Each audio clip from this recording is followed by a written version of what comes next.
Part 1. Chapter 1. It was a quiet night in the Shovel. At the bar, which ranged along one side of the large chink-log room, leaned half a dozen men, two of whom were discussing the relative merits of spruce tea and lime juice as remedies for scurvy.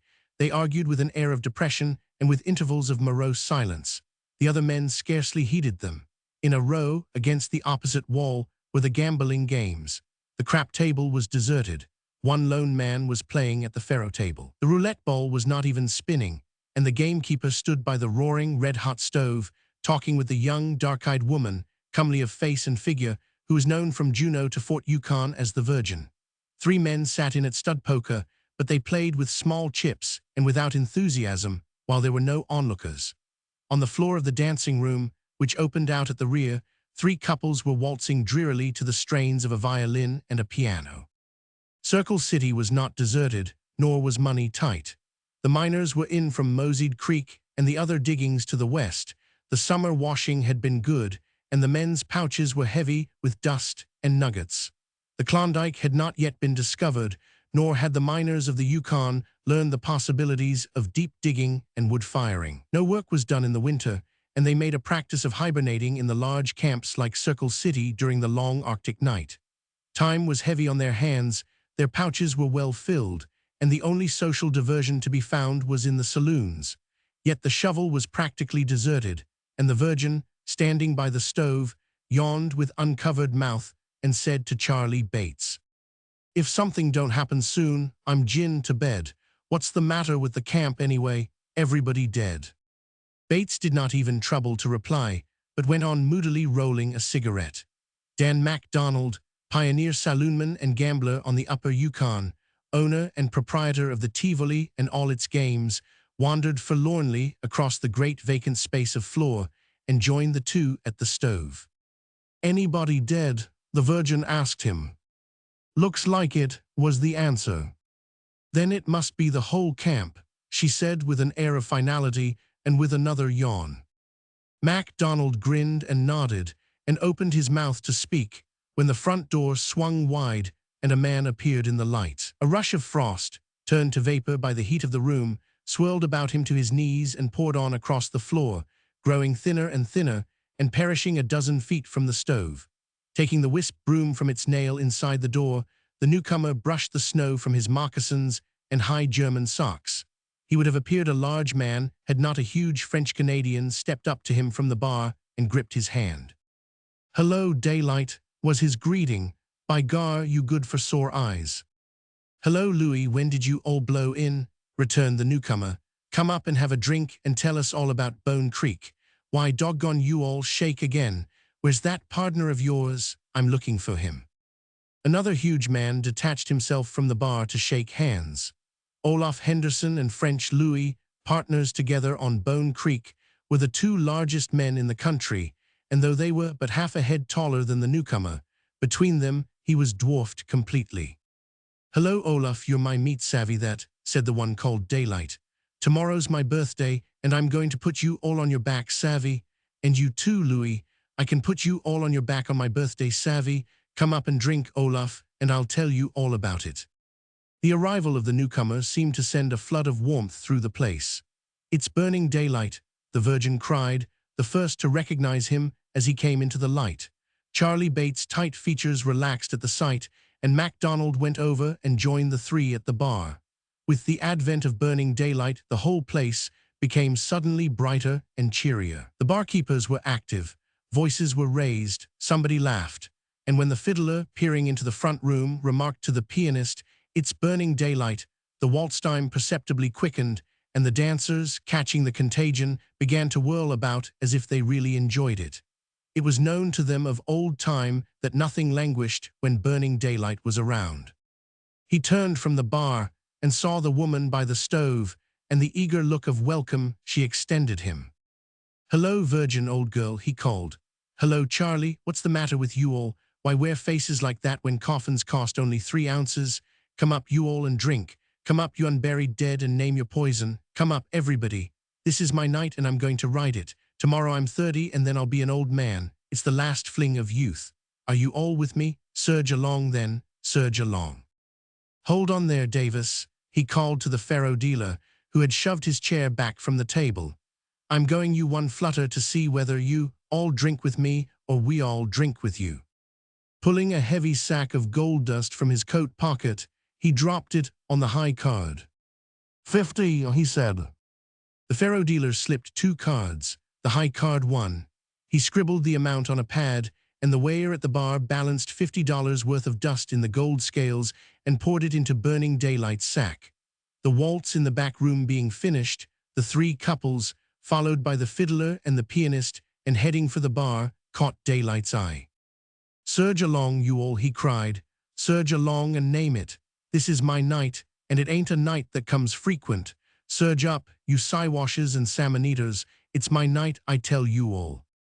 "A blame mangy night," Charlie Bates interpolated. "You're right, my son," Burning Daylight went on gaily. "A mangy night, but it's my night, you see. I'm the mangy old he-wolf. Listen to me howl." And howl he did, like a lone grey timber wolf, till the Virgin thrust her pretty fingers in her ears and shivered. A minute later she was whirled away in his arms to the dancing floor, where, along with the other 3 women and their partners, a rollicking Virginia reel was soon in progress. Men and women danced in moccasins, and the place was soon aroar, Burning Daylight the center of it and the animating spark, with quip and jest and rough merriment rousing them out of the slough of despond in which he had found them. The atmosphere of the place changed with his coming. He seemed to fill it with his tremendous vitality. Men who entered from the street felt it immediately, and in response to their queries, the barkeepers nodded at the back room and said comprehensively, "Burning Daylight's on the tier." And the men who entered remained and kept the barkeepers busy.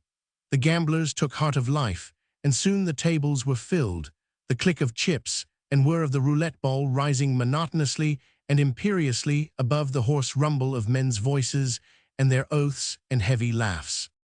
Few men knew Elam Harnish by any other name than Burning Daylight, the name which had been given him in the early days in the land, because of his habit of routing his comrades out of their blankets, with the complaint that daylight was burning. Of the pioneers in that far Arctic wilderness, where all men were pioneers, he was reckoned among the oldest. Men like Al Mayo and Jack McQuestion antedated him, but they had entered the land by crossing the Rockies from the Hudson Bay country to the east. He, however, had been the pioneer over the Chilkoot and Chilkat passes. In the spring of 1883, 12 years before, a stripling of 18, he had crossed over the Chilkoot with 5 comrades. In the fall he had crossed back with 1. 4 had perished by mischance in the bleak, uncharted vastness, and for 12 years Elam Harnish had continued to grope for gold among the shadows of the circle. And no man had groped so obstinately nor so enduringly. He had grown up with the land. He knew no other land. Civilization was a dream of some previous life. Camps like 40 Mile and Circle City were to him metropolises, and not alone had he grown up with the land, for raw as it was, he had helped to make it. He had made history and geography, and those that followed wrote of his traverses and charted the trails his feet had broken.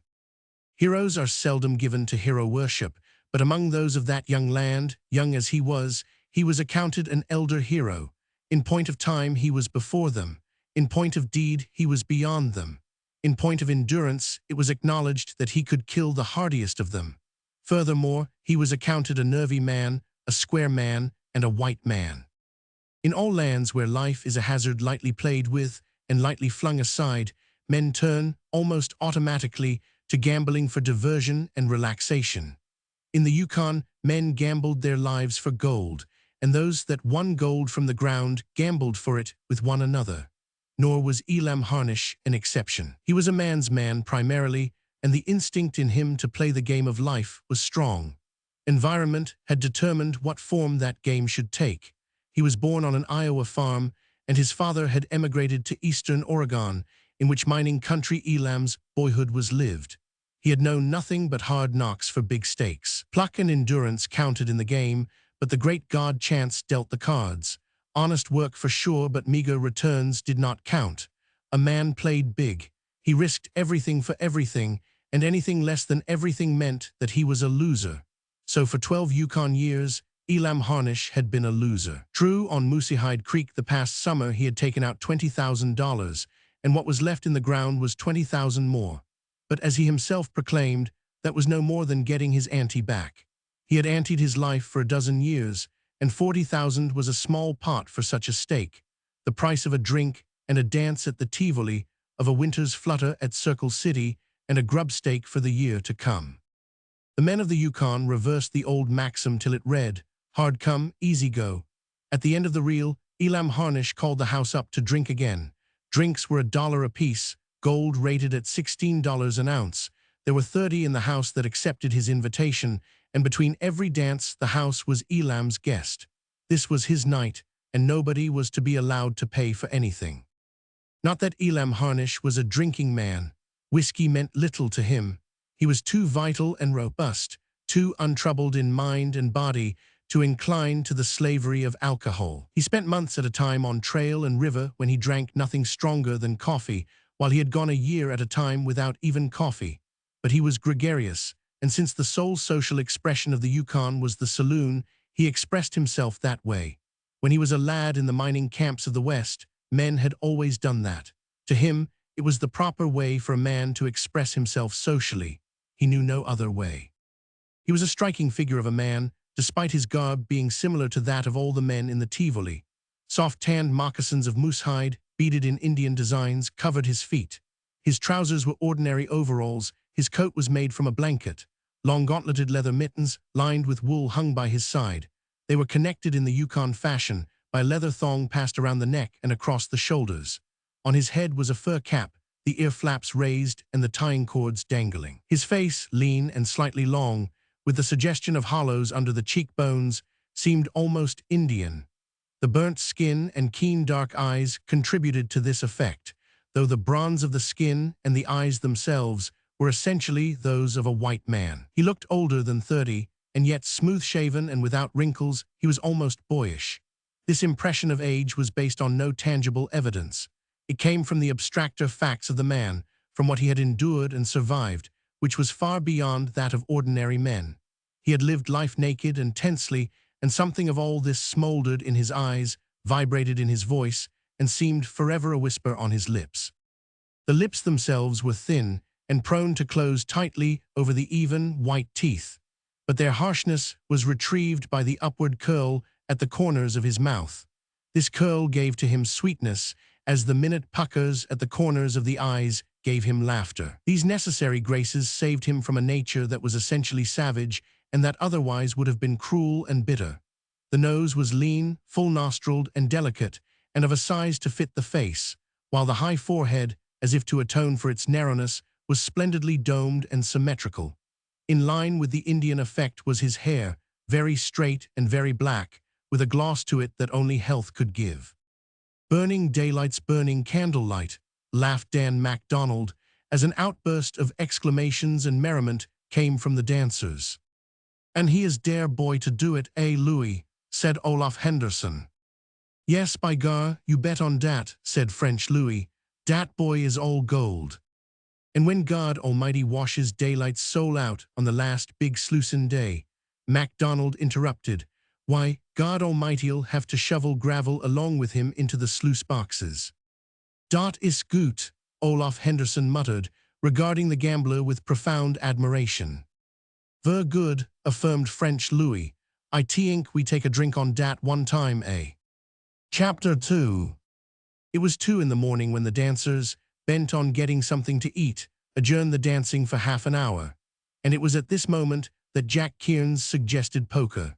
Jack Kearns was a big, bluff-featured man who, along with Bettles, had made the disastrous attempt to found a post on the head reaches of the Koyukuk, far inside the Arctic Circle. After that, Kearns had fallen back on his posts at 40 Mile and 60 Mile and changed the direction of his ventures by sending out to the States for a small sawmill and a river steamer. The former was even then being sledded across Chilkoot Pass by Indians and dogs, and would come down the Yukon in the early summer after the ice run.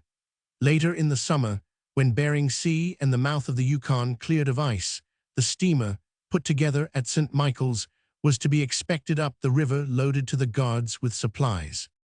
Jack Kearns suggested poker. French Louis, Dan MacDonald, and Hal Campbell, who would make a strike on Moosehide, all three of whom were not dancing because there were not girls enough to go around, inclined to the suggestion. They were looking for a fifth man when burning daylight emerged from the rear room, the Virgin on his arm, the train of dancers in his wake. In response to the hail of the poker players, he came over to their table in the corner. "Want you to sit in," said Campbell. "How's your luck?" "I sure got it tonight," Burning Daylight answered with enthusiasm, and at the same time felt the Virgin press his arm warningly. She wanted him for the dancing. "I sure got my luck with me, but I'd sooner dance. I ain't hankerin' to take the money away from you all." Nobody urged. They took his refusal as final, and the Virgin was pressing his arm to turn him away in pursuit of the supper seekers when he experienced a change of heart.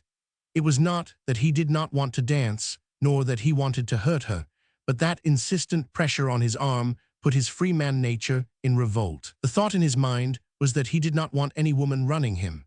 Himself a favorite with women, nevertheless they did not bulk big with him. They were toys, playthings, part of the relaxation from the bigger game of life. He met women along with the whiskey and gambling, and from observation he had found that it was far easier to break away from the drink and the cards than from a woman once the man was properly entangled.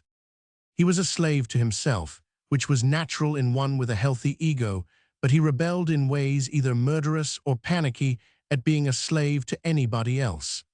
Love's sweet servitude was a thing of which he had no comprehension. Men he had seen in love impressed him as lunatics, and lunacy was a thing he had never considered worth analyzing.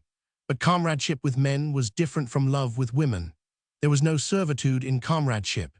It was a business proposition, a square deal between men who did not pursue each other, but who shared the risks of trail and river and mountain in the pursuit of life and treasure. Men and women pursued each other, and one must needs bend the other to his will or hers. Comradeship was different. There was no slavery about it, and though he, a strong man beyond strength seeming, gave far more than he received, he gave not something due, but in royal largesse, his gifts of toil or heroic effort falling generously from his hands. To pack for days over the gale-swept passes or across the mosquito-ridden marshes, and to pack double the weight his comrade packed, did not involve unfairness or compulsion. Each did his best. That was the business essence of it. Some men were stronger than others, true, but so long as each man did his best it was fair exchange, the business spirit was observed, and the square deal obtained. But with women, no. Women gave little and wanted all. Women had apron strings and were prone to tie them about any man who looked twice in their direction. There was the Virgin, yawning her head off when he came in and mightily pleased that he asked her to dance. One dance was all very well, but because he danced twice and thrice with her and several times more, she squeezed his arm when they asked him to sit in at poker. It was the obnoxious apron string, the first of the many compulsions she would exert upon him if he gave in. Not that she was not a nice bit of a woman, healthy and strapping and good to look upon, also a very excellent dancer, but that she was a woman with all a woman's desire to rope him with her apron strings and tie him hand and foot for the branding. Better poker.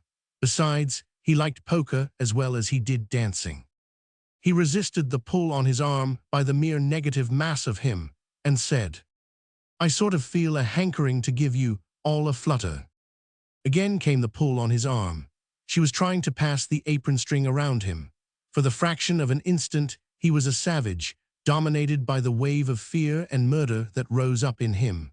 For that infinitesimal space of time, he was to all purposes a frightened tiger filled with rage and terror at the apprehension of the trap. Had he been no more than a savage, he would have leapt wildly from the place or else sprung upon her and destroyed her.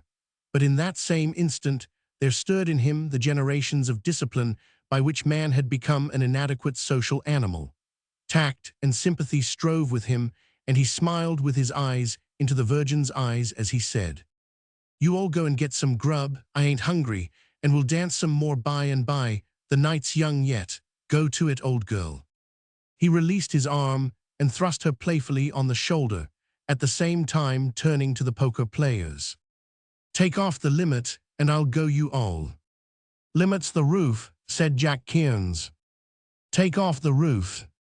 The players glanced at one another, and Kearns announced, "The roof's off." Elam Harnish dropped into the waiting chair, started to pull out his gold sack, and changed his mind. The Virgin pouted a moment, then followed in the wake of the other dancers. "I'll bring you a sandwich, Daylight," she called back over her shoulder. He nodded. She was smiling her forgiveness. He had escaped the apron string, and without hurting her feelings too severely. "Let's play markers," he suggested. "Chips do everlastingly clutter up the table, if it's agreeable to you all." "I'm willing," answered Hal Campbell. "Let mine run at 500. "Mine too," answered Harnish, while the others stated the values they put on their own markers, French Louis, the most modest, issuing his at $100 each. In Alaska at that time, there were no rascals and no tin-horn gamblers. Games were conducted honestly, and men trusted one another. A man's word was as good as his gold in the blower. A marker was a flat, oblong composition chip worth, perhaps, a cent. But when a man betted a marker in a game and said it was worth $500, it was accepted as worth $500. Whoever won it knew that the man who issued it would redeem it with $500 worth of dust weighed out on the scales. The markers being of different colors, there was no difficulty in identifying the owners. Also, in that early Yukon day, no one dreamed of playing table stakes. A man was good in a game for all that he possessed, no matter where his possessions were or what was their nature. Harnish cut and got the deal. At this good augury, and while shuffling the deck, he called to the barkeepers to set up the drinks for the house. As he dealt the first card to Dan MacDonald on his left, he called out, "Get down to the ground, you all Malemutes, Huskies, and Siwash perps. Get down and dig in, tighten up them traces, put your weight into the harness and bust the breastbands. Whoopla, yow, we're off and bound for hell and breakfast. And I tell you, all clear and plain, there's going to be stiff grades and fast going tonight before we win to that same lady. And somebody's going to bump hard." Once started, it was a quiet game, with little or no conversation, though all about the players the place was a roar. Elam Harnish had ignited the spark. More and more miners dropped into the Tivoli and remained. When Burning Daylight went on the tier, no man cared to miss it. The dancing floor was full. Owing to the shortage of women, many of the men tied bandana handkerchiefs around their arms in token of femininity and danced with other men. All the games were crowded, and the voices of the men talking at the long bar and grouped about the stove were accompanied by the steady click of chips and the sharp whir, rising and falling, of the roulette ball. All the materials of a proper Yukon night were at hand and mixing. The luck at the table varied monotonously, no big hands being out. As a result, high play went on with small hands, though no play lasted long. A filled straight belonging to French Louis gave him a pot of 5,000 against 2 sets of threes held by Campbell and Kearns. One pot of $800 was won by a pair of trays on a showdown, and once Harnish called Kearns for $2,000 on a cold steel. When Kearns laid down his hand, it showed a bobtail flush, while Harnish's hand proved that he had had the nerve to call on a pair of tens. But at 3 in the morning, the big combination of hands arrived. It was the moment of moments that men wait weeks for in a poker game. The news of it tingled over the Tivoli. The onlookers became quiet. The men farther away ceased talking and moved over to the table. The players deserted the other games, and the dancing floor was forsaken, so that all stood at last, 50 and more, in a compact and silent group, around the poker table. The high betting had begun before the draw, and still the high betting went on, with the draw not in sight. Kearns had dealt, and French Louis had opened the pot with one marker, in his case $100. Campbell had merely seen it, but Elam Harnish, corning next, had tossed in $500, with the remark to MacDonald that he was letting him in easy. MacDonald, glancing again at his hand, put in 1,000 in markers. Kearns, debating a long time over his hand, finally saw. It then cost French Louis $900 to remain in the game, which he contributed after a similar debate. It cost Campbell likewise $900 to remain and draw cards, but to the surprise of all, he saw the $900 and raised another 1,000. "You all are on the grade at last," Harnish remarked, as he saw the $1,500 and raised 1,000 in turn. "Hell and breakfast's sure on top this divide, and you all had best look out for bustin' harness." "Me for that same lady," accompanied MacDonald's markers for 2,000 and for an additional $1,000 raise. It was at this stage that the players sat up and knew beyond peradventure that big hands were out. Though their features showed nothing, each man was beginning unconsciously to tense. Each man strove to appear his natural self, and each natural self was different. Hal Campbell affected his customary cautiousness. French Louis betrayed interest. MacDonald retained his whole-souled benevolence, though it seemed to take on a slightly exaggerated tone. Kearns was coolly dispassionate and non-committal, while Elam Harnish appeared as quizzical and jocular as ever. $11,000 were already in the pot, and the markers were heaped in a confused pile in the center of the table. "I ain't go no more markers," Kearns remarked plaintively. "We'd best begin IOUs." "Glad you're going to stay," was MacDonald's cordial response. "I ain't stayed yet. I've got 1,000 in already. How's it stand now?" "It'll cost you 3,000 for a look-in, but nobody will stop you from raising." "Raise hell, you must think I got a pat like yourself." Kearns looked at his hand. "But I'll tell you what I'll do, Mac. I've got a hunch, and I'll just see that 3,000. He wrote the sum on a slip of paper, signed his name, and consigned it to the center of the table. French Louis became the focus of all eyes. He fingered his cards nervously for a space. Then, with a "by gar, I got not one little beat hunch," he regretfully tossed his hand into the discards. The next moment, the 100-and-odd pairs of eyes shifted to Campbell. "I won't hump you, Jack," he said, contenting himself with calling the requisite 2,000. The eyes shifted to Harnish, who scribbled on a piece of paper and shoved it forward. "I'll just let you all know this ain't no Sunday school society of philanthropy," he said. "I see you, Jack, and I raise you 1,000. Here's where you all get action on your pat, Mac." "Action's what I fatten on, and I lift another 1,000, was MacDonald's rejoinder. "Still got that hunch, Jack?" "I still got the hunch." Kearns fingered his cards a long time. "And I'll play it, but you've got to know how I stand. There's my steamer, the Bella, worth 20,000 if she's worth an ounce. There's 60 Mile with 5,000 in stock on the shelves, and you know I got a sawmill coming in. It's at Linderman now, and the scow is building. Am I good?" "Dig in, you're sure good," was Daylight's answer. "And while we're about it, I may mention casual that I got 20,000 in Mac's safe there, and there's 20,000 more in the ground on Mooseyhide. You know the ground, Campbell. Is they that all in the dirt?" "There sure is, Daylight." "How much does it cost now?" Kearns asked. 2,000 to see." "We'll sure hump you if you all come in," Daylight warned him. "It's an almighty good hunch," Kearns said, adding his slip for 2,000 to the growing heap. "I can feel her crawlin' up and down my back." "I ain't got a hunch, but I got a tolerable likable hand," Campbell announced as he slid in his slip, "but it's not a raising hand." "Mine is," Daylight paused and wrote. "I see that 1,000 and raise her the same old 1,000. The Virgin, standing behind him, then did what a man's best friend was not privileged to do. Reaching over Daylight's shoulder, she picked up his hand and read it, at the same time shielding the faces of the 5 cards close to his chest. What she saw were 3 queens and a pair of 8s, but nobody guessed what she saw. Every player's eyes were on her face as she scanned the cards, but no sign did she give. Her features might have been carved from ice, for her expression was precisely the same before, during, and after. Not a muscle quivered, nor was there the slightest dilation of a nostril, nor the slightest increase of light in the eyes. She laid the hand face down again on the table, and slowly the lingering eyes withdrew from her, having learned nothing. MacDonald smiled benevolently.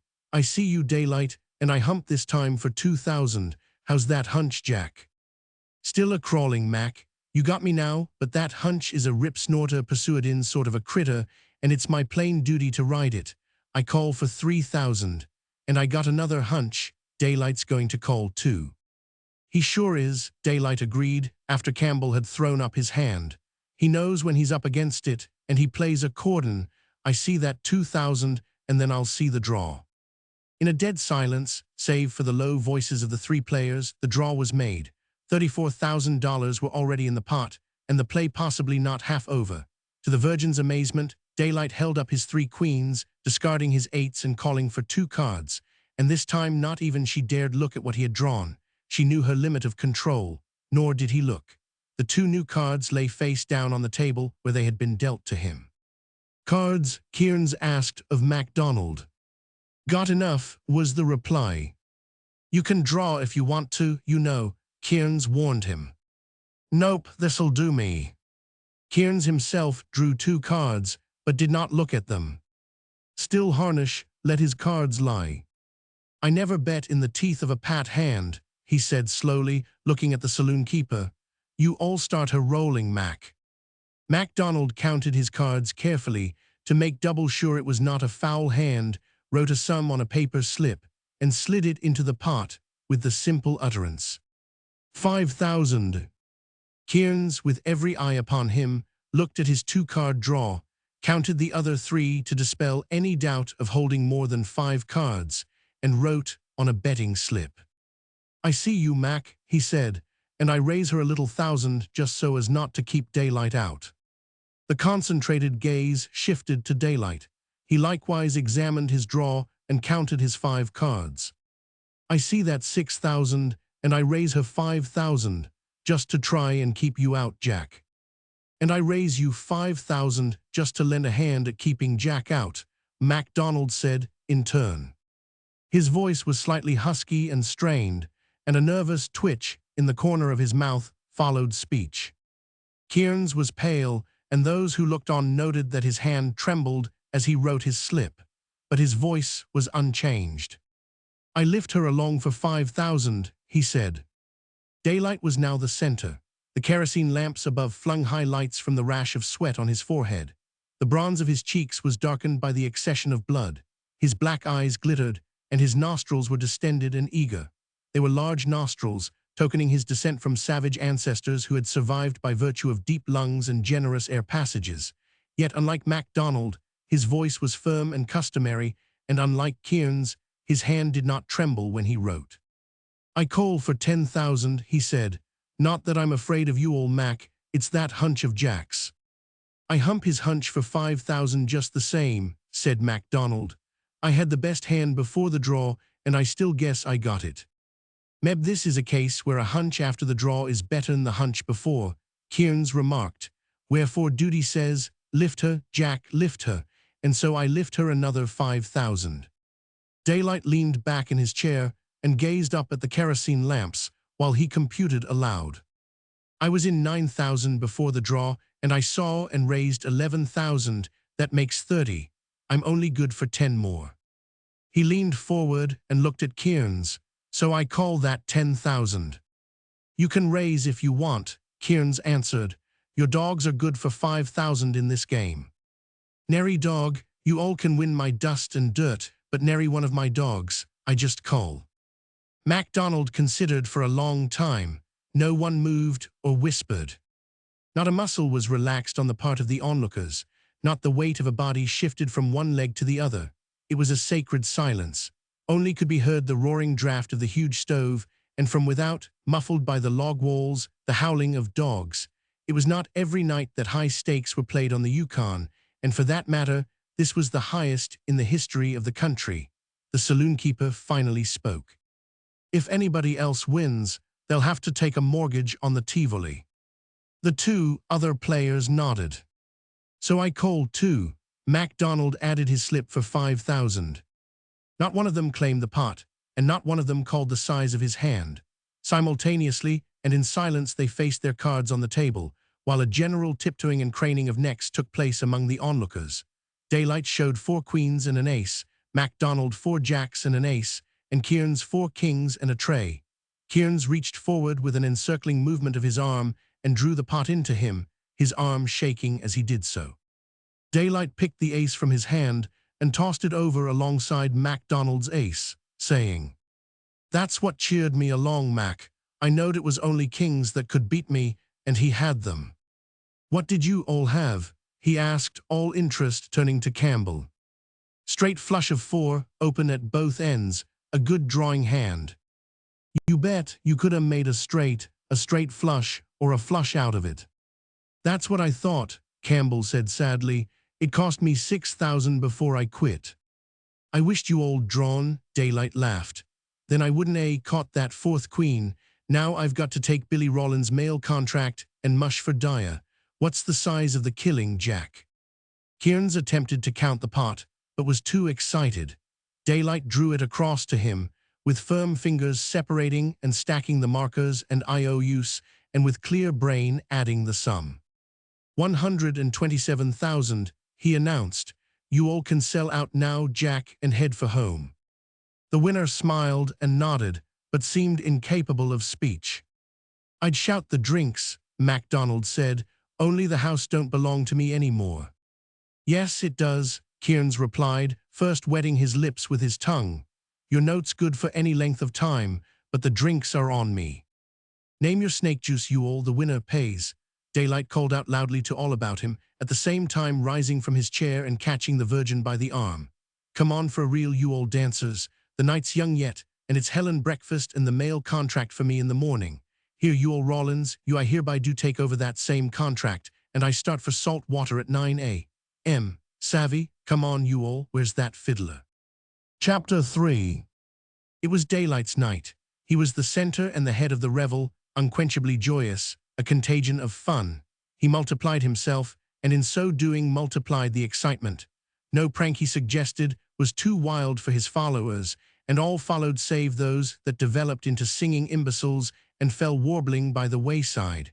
Yet never did trouble intrude. It was known on the Yukon that when Burning Daylight made a night of it, wrath and evil were forbidden. On his nights, men dared not quarrel. In the younger days, such things had happened, and then men had known what real wrath was and been manhandled as only Burning Daylight could manhandle. On his nights, men must laugh and be happy or go home. Daylight was inexhaustible. In between dances, he paid over to Kearns the 20,000 in dust and transferred to him his moosehide claim. Likewise, he arranged the taking over of Billy Rawlins' mail contract and made his preparations for the start. He dispatched a messenger to rout out Kama, his dog driver, a Tanana Indian, far wandered from his tribal home in the service of the invading whites. Kama entered the Tivoli, tall, lean, muscular, and fur-clad, the pick of his barbaric race and barbaric still, unshaken and unabashed by the revelers that rioted about him while Daylight gave his orders. Said Kama, tabling his instructions on his fingers. Get letters from Rawlins, load on sled. Grub for Selkirk, you think plenty dog grub stop Selkirk. Plenty dog grub, Kama. Bring sled this place 9 clock. Bring snowshoes, no bring tent. Meb bring fly, little fly. No fly, Daylight answered decisively. Much cold. We travel light, savvy. We carry plenty letters out, plenty letters back. You are strong man. Plenty cold, plenty travel, all right. Sure all right, Kama muttered with resignation. Much cold, no care a damn. Ready 9 clock. He turned on his moccasined heel and walked out, imperturbable, sphinx-like, neither giving nor receiving greetings, nor looking to right or left. The Virgin led Daylight away into a corner. Look here, Daylight, she said in a low voice, you're busted. Higher 'n a kite. I've 8,000 in Mac's safe, she began. But Daylight interrupted. The apron string loomed near, and he shied like an unbroken colt. It don't matter, he said. Busted I came into the world, busted I go out, and I've been busted most of the time since I arrived. Come on, let's waltz. But listen, she urged. My money's doing nothing. I could lend it to you, a grub stake, she added hurriedly at sight of the alarm in his face. Nobody grub stakes me, was the answer. I stake myself, and when I make a killing it's sure all mine. No thank you, old girl, much obliged. I'll get my stake by running the mail out and in. Daylight, she murmured, in tender protest. But with a sudden, well-assumed ebullition of spirits, he drew her toward the dancing floor, and as they swung around and around in a waltz, she pondered on the iron heart of the man who held her in his arms and resisted all her wiles. At 6 the next morning, scorching with whiskey, yet ever himself, he stood at the bar, putting every man's hand down. The way of it was that 2 men faced each other across a corner, their right elbows resting on the bar, their right hands gripped together, while each strove to press the other's hand down. Man after man came against him, but no man put his hand down, even Olaf Henderson and French Louis failing despite their hugeness. When they contended it was a trick, a trained muscular knack, he challenged them to another test. "Look here, you all," he cried. "I'm going to do two things. First, weigh my sack, and second, bet it that after you all have lifted clean from the floor all the sacks of flour you all are able, I'll put on 2 more sacks and lift the whole caboodle clean." "By gar, I'll take dat," French Louis rumbled above the cheers. "Hold on," Olaf Henderson cried. "I ban just as good as you, Louis. I yump half that bet."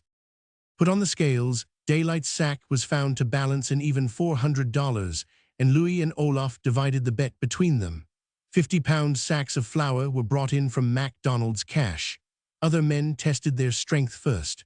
They straddled on 2 chairs, the flour sacks beneath them on the floor, and held together by rope lashings. Many of the men were able, in this manner, to lift 400 or 500 pounds, while some succeeded with as high as 600. Then the 2 giants took a hand, tying at 700. French Louis then added another sack and swung 750 clear. Olaf duplicated the performance, whereupon both failed to clear 800.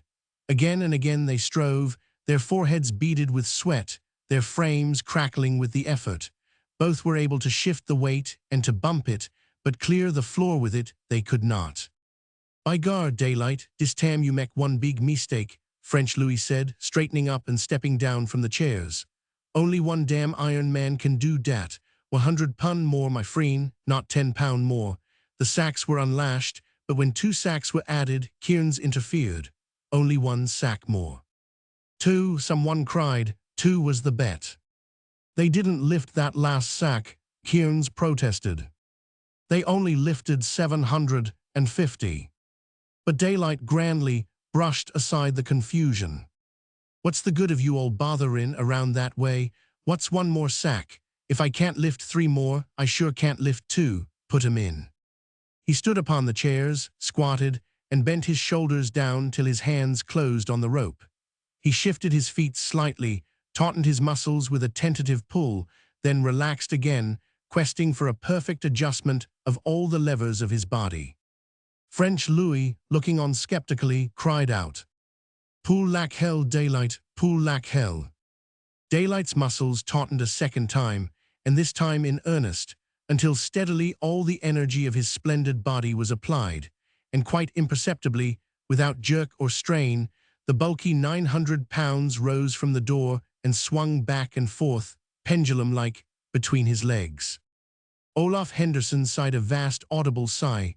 The Virgin, who had tensed unconsciously till her muscles hurt her, relaxed, while French Louis murmured reverently, "M'sieu Daylight, salut, I am one big baby, you are one big man." Daylight dropped his burden, leaped to the floor, and headed for the bar. "Weigh in," he cried, tossing his sack to the weigher, who transferred to it $400 from the sacks of the 2 losers. "Surge up, everybody," Daylight went on. "Name your snake juice, the winner pays." "This is my night," he was shouting 10 minutes later. "I'm the lone he-wolf, and I've seen 30 winters. This is my birthday, my one day in the year, and I can put any man on his back. Come on, you all, I'm going to put you all in the snow. Come on, you Chechequos 1 and sourdoughs 2, and get your baptism." The rout streamed out of doors, all save the barkeepers and the singing Bacchuses. Some fleeting thought of saving his own dignity entered MacDonald's head, for he approached Daylight with outstretched hand.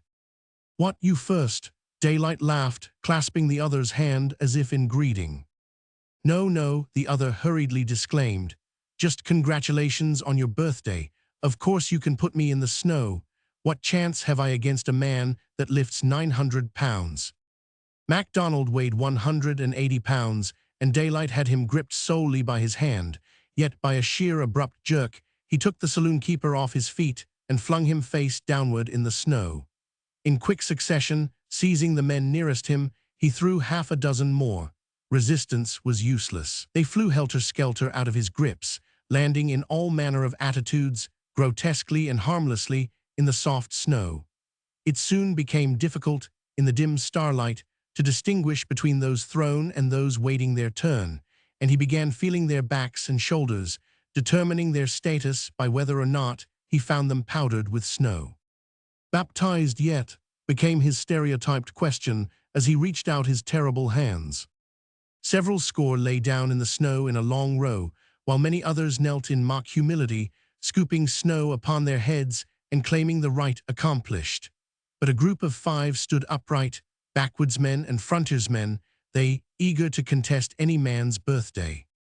Graduates of the hardest of manhandling schools, veterans of multitudes of rough-and-tumble battles, men of blood and sweat and endurance, they nevertheless lacked one thing that Daylight possessed in high degree, namely, an almost perfect brain and muscular coordination. It was simple in its way and no virtue of his.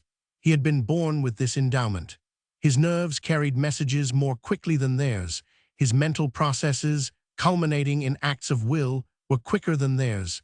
His muscles themselves, by some immediacy of chemistry, obeyed the messages of his will quicker than theirs. He was so made. His muscles were high-power explosives.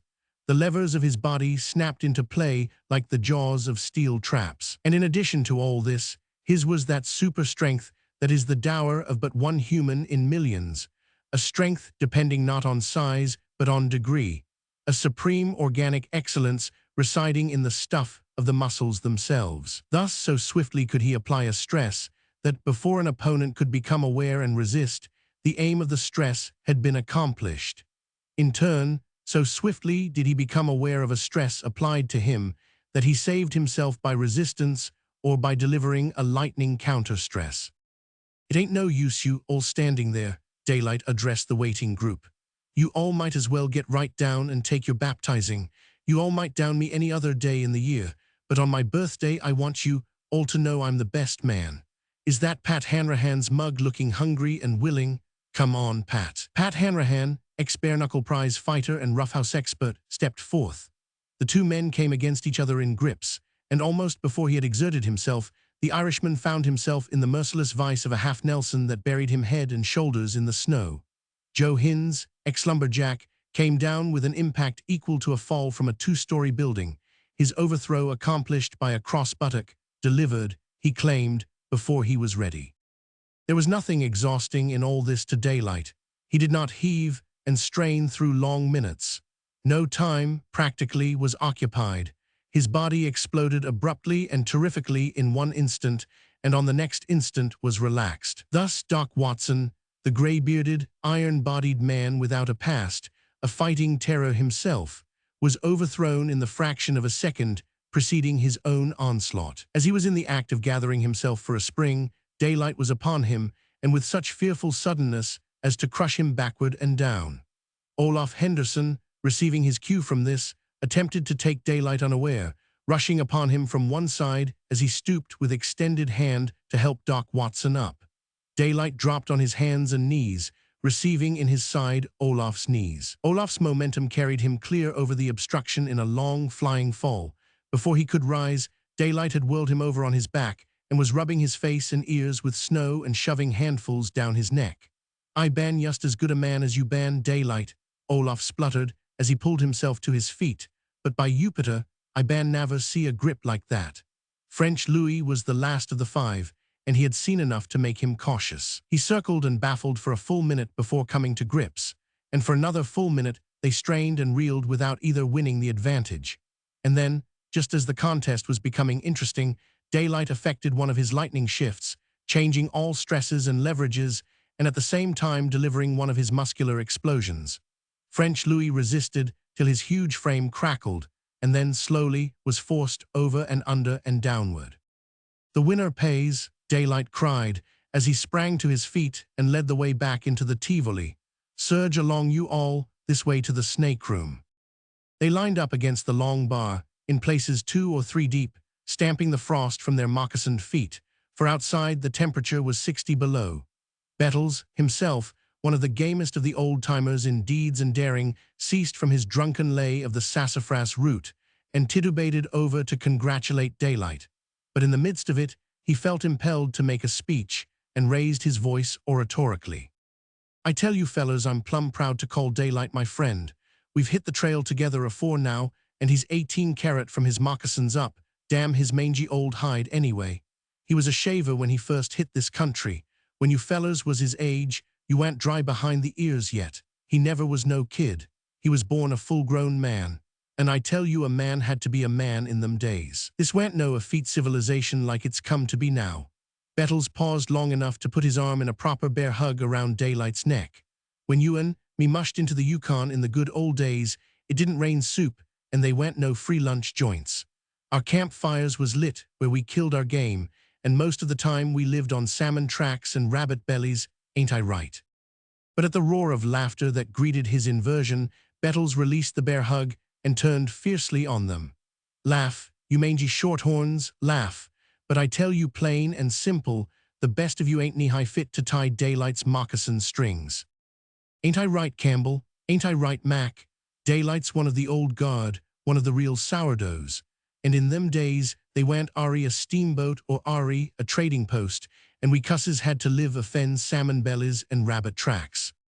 He gazed triumphantly around, and in the applause that followed arose cries for a speech from Daylight. He signified his consent. A chair was brought, and he was helped to stand upon it. He was no more sober than the crowd above which he now towered, a wild crowd, uncouthly garmented, every foot moccasined or mucklucked three, with mittens dangling from necks, and with furry ear flaps raised so that they took on the seeming of the winged helmets of the Norsemen. Daylight's black eyes were flashing, and the flush of strong drink flooded darkly under the bronze of his cheeks.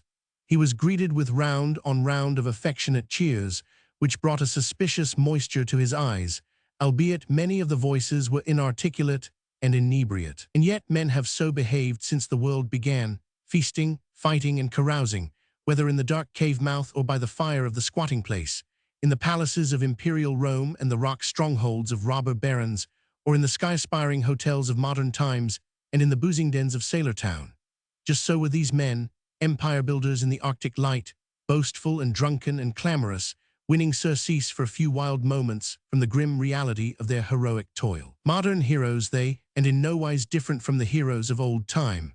Well, fellows, I don't know what to say to you all, Daylight began lamely, striving still to control his whirling brain. I think I'll tell you all a story. I had a partner once down in Juneau. He come from North Carolina, and he used to tell this same story to me. It was down in the mountains in his country, and it was a wedding. There they was, the family and all the friends. The parson was just puttin' on the last touches, and he says, "They as the Lord have joined, let no man put asunder." "Parson," says the bridegroom, "I rises to question your grammar in that there sentence. I want this weddin' done right." When the smoke clears away, the bride she looks around and sees a dead parson, a dead bridegroom, a dead brother, 2 dead uncles, and 5 dead wedding guests. So she heaves a mighty strong sigh and says, "Them newfangled, self-cocking revolvers sure has played hell with my prospects." And so I say to you all, Daylight added, as the roar of laughter died down, that them 4 kings of Jack Kearns sure has played hell with my prospects. I'm busted higher'n a kite, and I'm hittin' the trail for Dyer. "Goin' out," someone called. A spasm of anger wrought on his face for a flashing instant, but in the next his good humor was back again. "I know you all are only pockin' fun asking such a question," he said with a smile. "Of course I ain't going out." "Take the oath again, Daylight," the same voice cried. "I sure will. I first come over Chilkoot in '83. I went out over the pass in a fall blizzard with a rag of a shirt and a cup of raw flour. I got my grub stake in Juneau that winter, and in the spring I went over the pass once more. And once more the famine drew me out. Next spring I went in again, and I swore then that I'd never come out till I made my stake. Well, I ain't made it, and here I am. And I ain't going out now. I get the mail and I come right back. I won't stop the night at Dyer. I'll hit up Chilkoot soon as I change the dogs and get the mail and grub. And so I swear once more, by the milltails of hell and the head of John the Baptist, I'll never hit for the outside till I make my pile. And I tell you, all here and now, it's got to be an almighty big pile." "How much might you call a pile?" Bettles demanded from beneath, his arms clutched lovingly around Daylight's legs. "Yes, how much? What do you call a pile?" others cried. Daylight steadied himself for a moment and debated. 4 or 5 millions, he said slowly, and held up his hand for silence as his statement was received with derisive yells.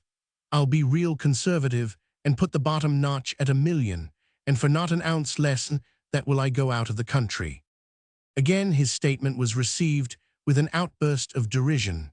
Not only had the total gold output of the Yukon up to date been below 5 millions, but no man had ever made a strike of 100,000, much less of 1 million. "You all listen to me. You seen Jack Kearns get a hunch tonight. We had him sure beat before the draw. His ornery 3 kings was no good, but he just knew there was another king coming. That was his hunch and he got it. And I tell you all, I got a hunch. There's a big strike coming on the Yukon and it's just about due. I don't mean no ornery moosey-hide Birch Creek kind of a strike. I mean a real rip-snorter hair-raiser. I tell you all, she's in the air and hell-bent for election. Nothing can stop her, and she'll come up river. There's where you all track my moccasins in the near future if you all want to find me, somewhere in the country around Stewart River, Indian River, and Klondike River. When I get back with the mail, I'll head that way so fast you all won't see my trail for smoke. She's a-coming, fellows, gold from the grass roots down, $100 to the pan, and a stampede in from the outside 50,000 strong. You all'll think all hell's busted loose when that strike is made." He raised his glass to his lips. "Here's kindness, and hoping you all will be in on it." He drank and stepped down from the chair, falling into another one of Bettel's bear hugs.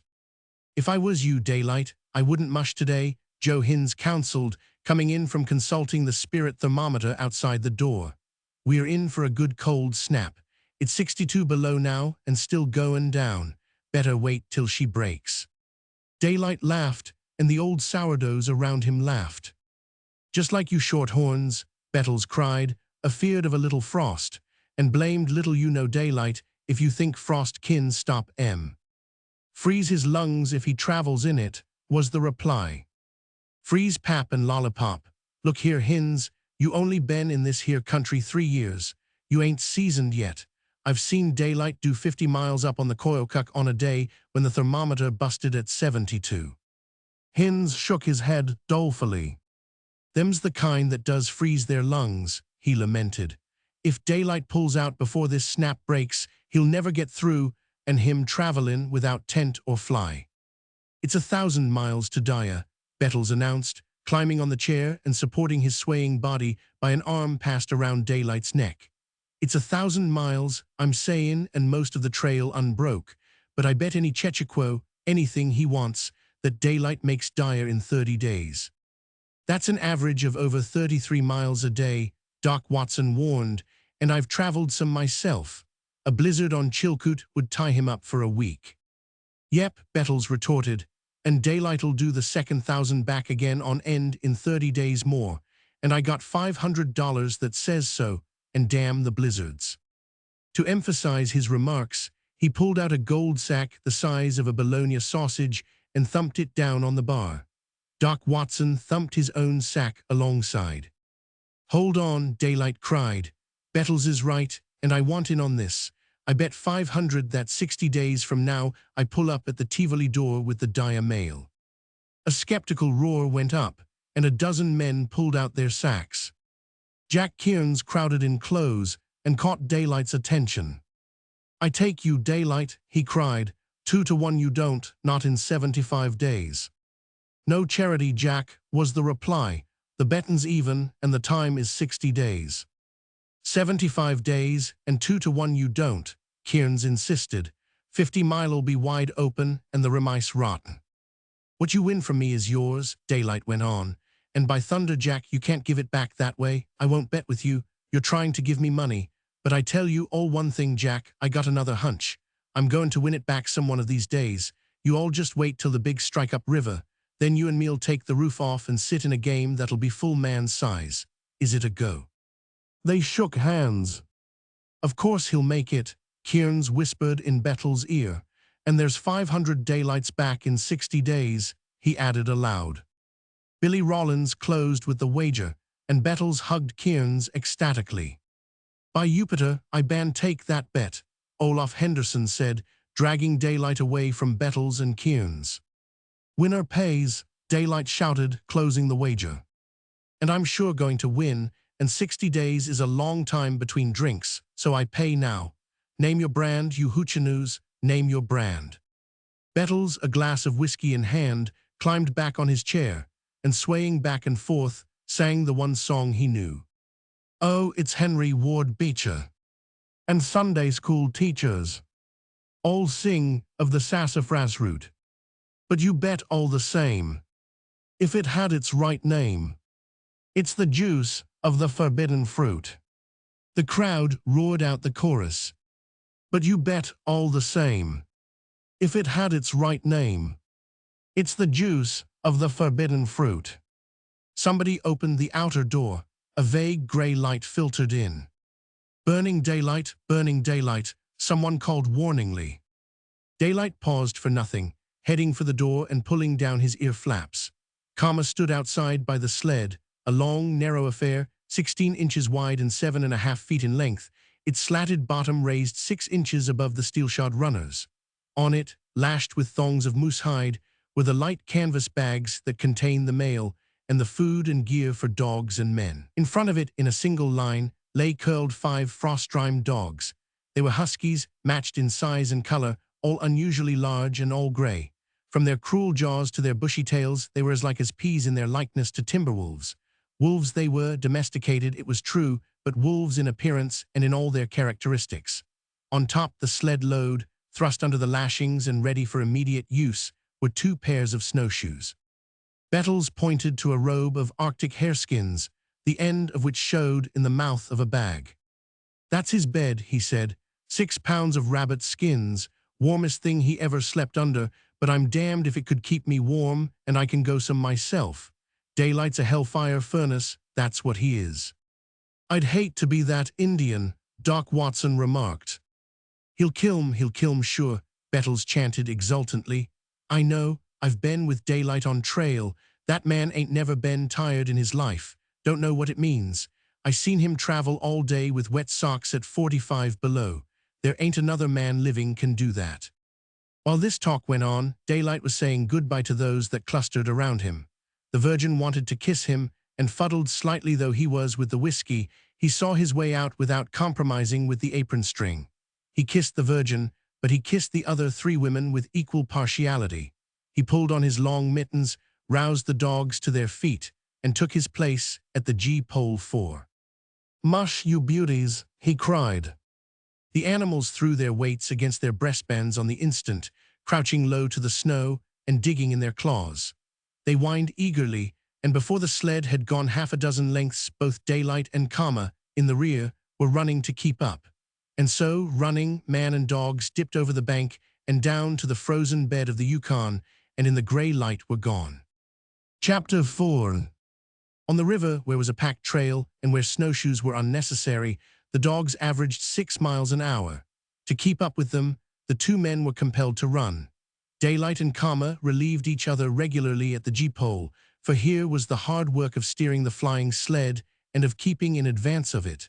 The man relieved dropped behind the sled, occasionally leaping upon it and resting.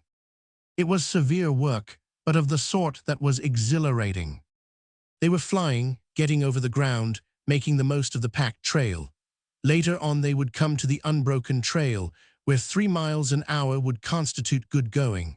Then there would be no riding and resting, and no running. Then the G-pole would be the easier task, and a man would come back to it to rest after having completed his spell to the 4-breaking trail with the snowshoes for the dogs.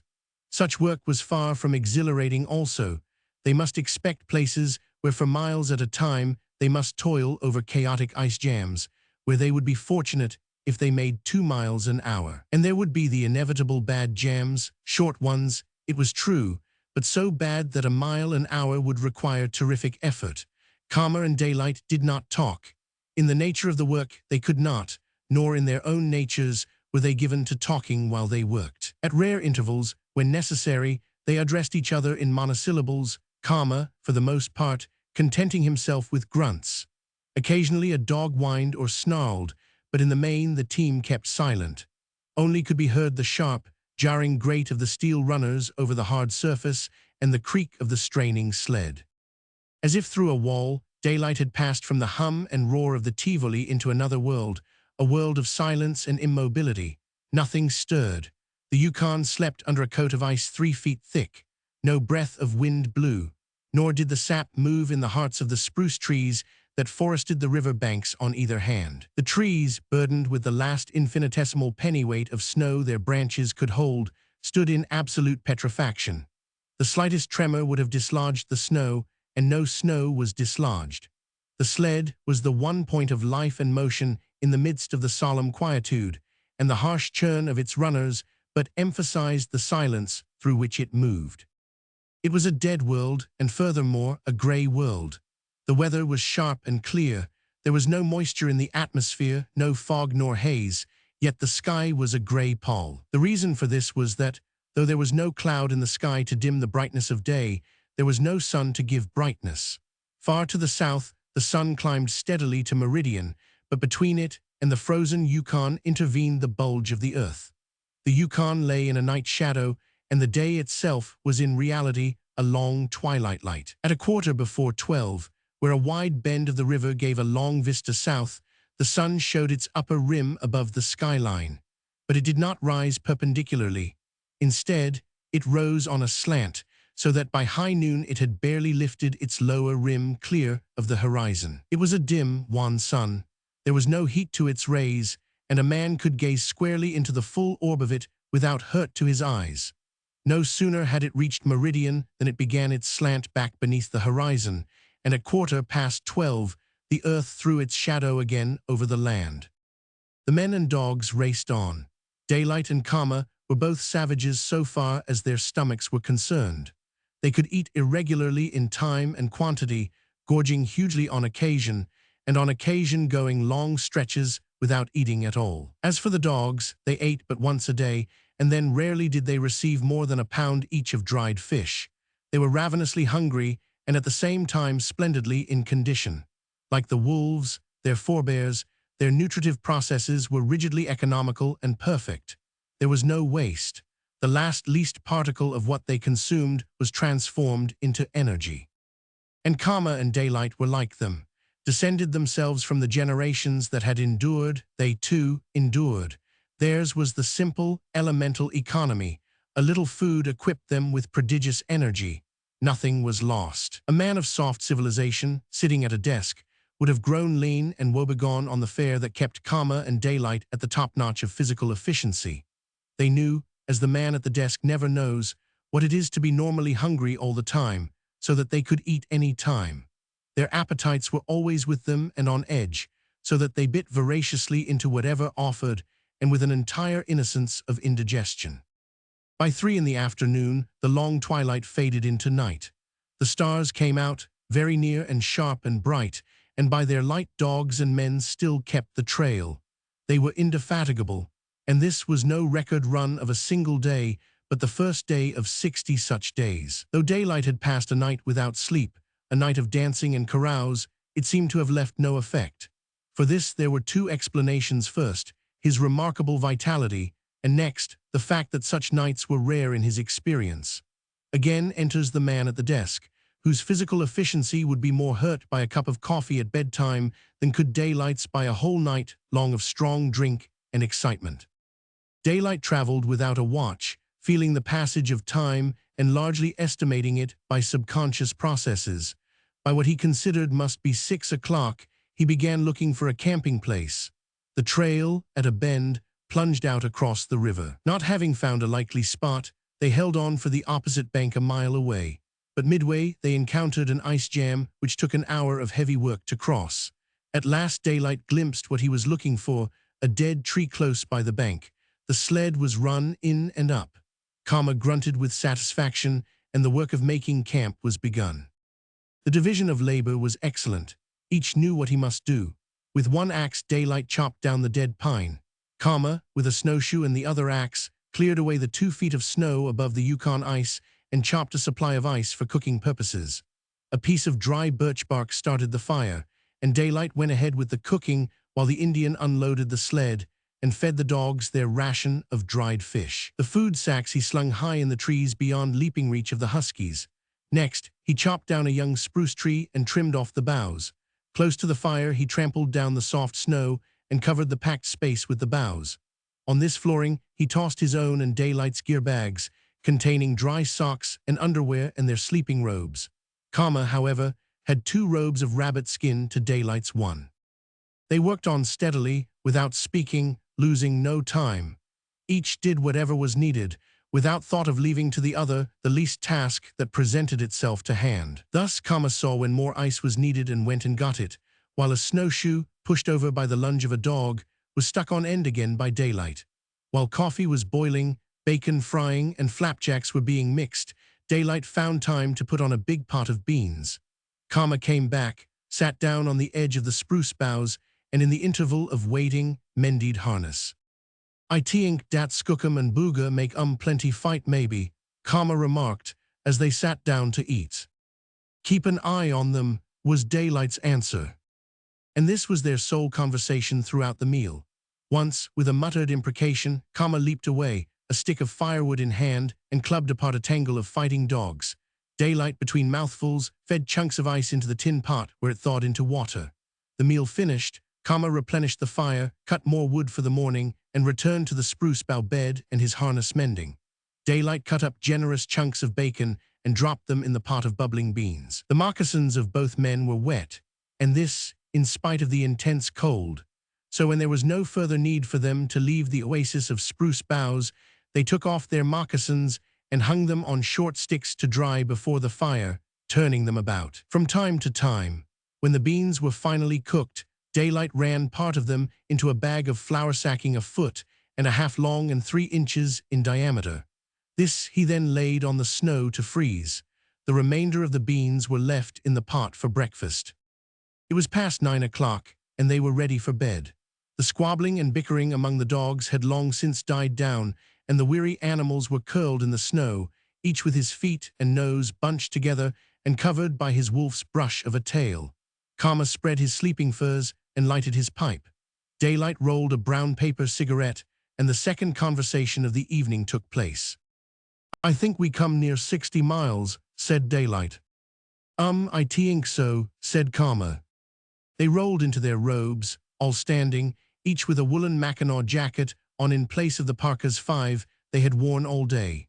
Swiftly, almost on the instant they closed their eyes, they were asleep. The stars leaped and danced in the frosty air, and overhead the colored bars of the aurora borealis were shooting like great searchlights. In the darkness, Daylight awoke and roused Kama. Though the aurora still flamed, another day had begun. Warmed-over flapjacks, warmed-over beans, fried bacon, and coffee composed the breakfast. The dogs got nothing, though they watched with wistful mien from a distance, sitting up in the snow, their tails curled around their paws. Occasionally they lifted one forepaw or the other, with a restless movement, as if the frost tingled in their feet. It was bitter cold, at least 65 below zero, and when Kama harnessed the dogs with naked hands, he was compelled several times to go over to the fire and warm the numbing fingertips. Together, the 2 men loaded and lashed the sled. They warmed their hands for the last time, pulled on their mittens, and mushed the dogs over the bank and down to the river trail. According to Daylight's estimate, it was around 7 o'clock, but the stars danced just as brilliantly, and faint, luminous streaks of greenish aurora still pulsed overhead. 2 hours later, it became suddenly dark, so dark that they kept to the trail largely by instinct, and Daylight knew that his time estimate had been right. It was the darkness before dawn, never anywhere more conspicuous than on the Alaskan winter trail. Slowly the gray light came stealing through the gloom, imperceptibly at first, so that it was almost with surprise that they noticed the vague loom of the trail underfoot. Next, they were able to see the wheel dog, and then the whole string of running dogs and snow stretches on either side. Then the near bank loomed for a moment and was gone, loomed a second time and remained. In a few minutes the far bank, a mile away, unobtrusively came into view, and ahead and behind, the whole frozen river could be seen, with off to the left a wide extending range of sharp-cut snow-covered mountains. And that was all. No sun arose. The gray light remained gray. Once during the day, a lynx leaped lightly across the trail, under the very nose of the lead dog, and vanished in the white woods. The dogs' wild impulses roused. They raised the hunting cry of the pack, surged against their collars, and swerved aside in pursuit. Daylight, yelling "Whoa!" struggled with the G-pole and managed to overturn the sled into the soft snow. The dogs gave up, the sled was righted, and 5 minutes later they were flying along the hard-packed trail again. The lynx was the only sign of life they had seen in 2 days, and it, leaping velvet-footed and vanishing, had been more like an apparition. At 12 o'clock, when the sun peeped over the earth bulge, they stopped and built a small fire on the ice. Daylight with the axe chopped chunks off the frozen sausage of beans. These, thawed and warmed in the frying pan, constituted their meal. They had no coffee. He did not believe in the burning of daylight for such a luxury. The dogs stopped wrangling with one another and looked on wistfully. Only at night did they get their pound of fish. In the meantime they worked. The cold snap continued. Only men of iron kept the trail at such low temperatures, and Kama and Daylight were picked men of their races.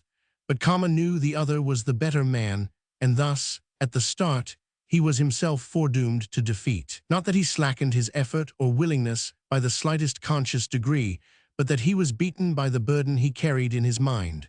His attitude toward Daylight was worshipful. Stoical, taciturn, proud of his physical prowess, he found all these qualities incarnated in his white companion. Here was one that excelled in the things worth excelling in, a man-god ready to hand, and Kama could not but worship. Withal he gave no signs of it. No wonder the race of white men conquered, was his thought, when it bred men like this man. What chance had the Indian against such a dogged, enduring breed? Even the Indians did not travel at such low temperatures, and theirs was the wisdom of thousands of generations. Yet here was this Daylight, from the soft Southland, harder than they, laughing at their fears, and swinging along the trail 10 and 12 hours a day. And this Daylight thought that he could keep up a day's pace of 33 miles for 60 days. Wait till a fresh fall of snow came down, or they struck the unbroken trail, or the rotten remice that fringed open water. In the meantime, Kama kept the pace, never grumbling, never shirking. 65 degrees below zero is very cold. Since water freezes at 32 above, 65 below meant 97 degrees below freezing point. Some idea of the significance of this may be gained by conceiving of an equal difference of temperature in the opposite direction. 129 on the thermometer constitutes a very hot day, yet such a temperature is but 97 degrees above freezing. Double this difference, and possibly some slight conception may be gained of the cold through which Kama and Daylight traveled between dark, and through the dark. Kama froze the skin on his cheekbones, despite frequent rubbings, and the flesh turned black and sore. Also, he slightly froze the edges of his lung tissues, a dangerous thing, and the basic reason why a man should not unduly exert himself in the open at 65 below. But Kama never complained, and Daylight was a furnace of heat, sleeping as warmly under his 6 pounds of rabbit skins as the other did under 12 pounds. On the second night, 50 more miles to the good, they camped in the vicinity of the boundary between Alaska and the Northwest Territory. The rest of the journey, save the last short stretch to Daya, would be traveled on Canadian territory. With the hard trail, and in the absence of fresh snow, Daylight planned to make the camp of 40 Mile on the 4th night. He told Kama as much, but on the 3rd day the temperature began to rise, and they knew snow was not far off, for on the Yukon it must get warm in order to snow. Also on this day, they encountered 10 miles of chaotic ice jams, where 1,000 times they lifted the loaded sled over the huge cakes by the strength of their arms and lowered it down again. Here the dogs were well nigh useless, and both they and the men were tried excessively by the roughness of the way. An hour's extra running that night caught up only part of the lost time. In the morning they awoke to find 10 inches of snow on their robes. The dogs were buried under it and were loath to leave their comfortable nests. This new snow meant hard going. The sled runners would not slide over it so well, while one of the men must go in advance of the dogs and pack it down with snowshoes so that they should not wallow. Quite different was it from the ordinary snow known to those of the Southland. It was hard and fine and dry. It was more like sugar, kick it, and it flew with a hissing noise like sand. There was no cohesion among the particles, and it could not be molded into snowballs. It was not composed of flakes, but of crystals, tiny geometrical frost crystals. In truth, it was not snow, but frost. The weather was warm, as well, barely 20 below zero, and the two men, with raised ear flaps and dangling mittens, sweated as they toiled. They failed to make 40 Mile that night, and when they passed that camp next day, daylight paused only long enough to get the mail and additional grub. On the afternoon of the following day, they camped at the mouth of the Klondike River. Not a soul had they encountered since 40 Mile, and they had made their own trail. As yet that winter, no one had traveled the river south of 40 Mile, and for that matter, the whole winter through they might be the only ones to travel it. In that day, the Yukon was a lonely land. Between the Klondike River and salt water at Daya intervened 600 miles of snow-covered wilderness, and in all that distance, there were but two places where daylight might look forward to meeting men. Both were isolated trading posts, 60 Mile and Fort Selkirk.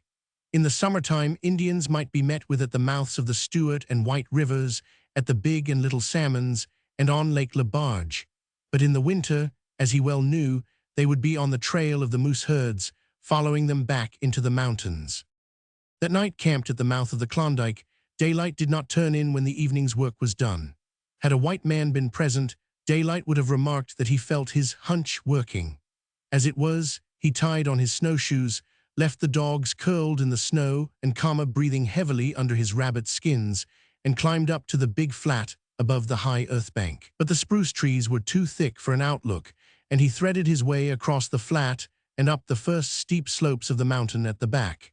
Here, flowing in from the east at right angles, he could see the Klondike, and bending grandly from the south, the Yukon. To the left and downstream, toward Moosehide Mountain, the huge splash of white, from which it took its name, showing clearly in the starlight.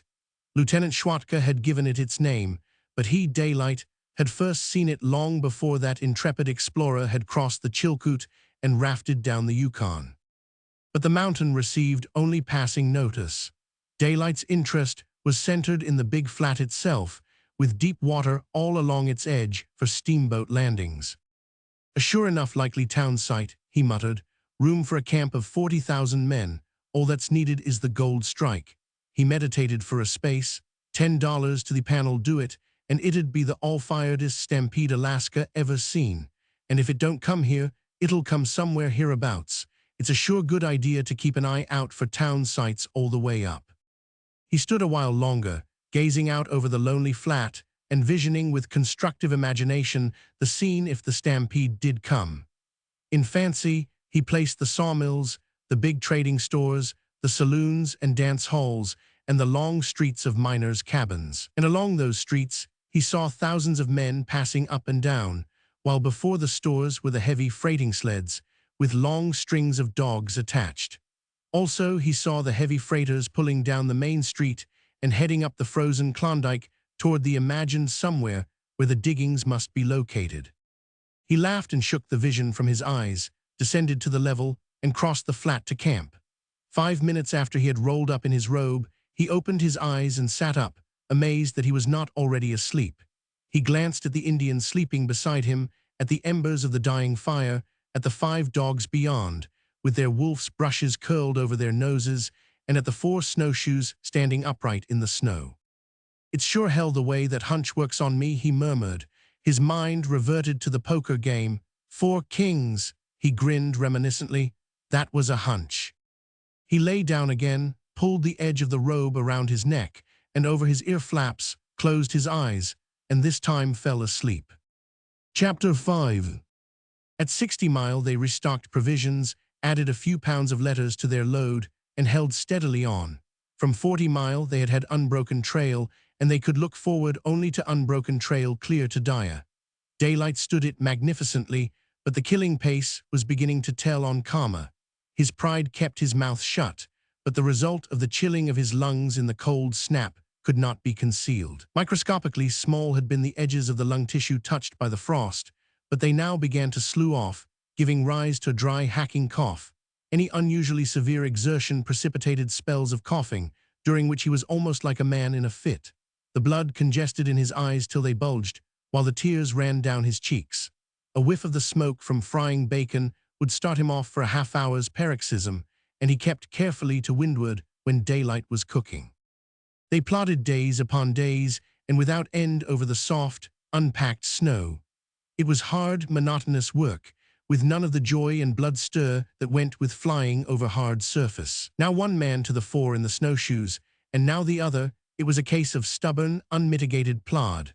A yard of powdery snow had to be pressed down, and the wide-webbed shoe, under a man's weight, sank a full dozen inches into the soft surface. Snowshoe work, under such conditions, called for the use of muscles other than those used in ordinary walking. From step to step, the rising foot could not come up and forward on a slant.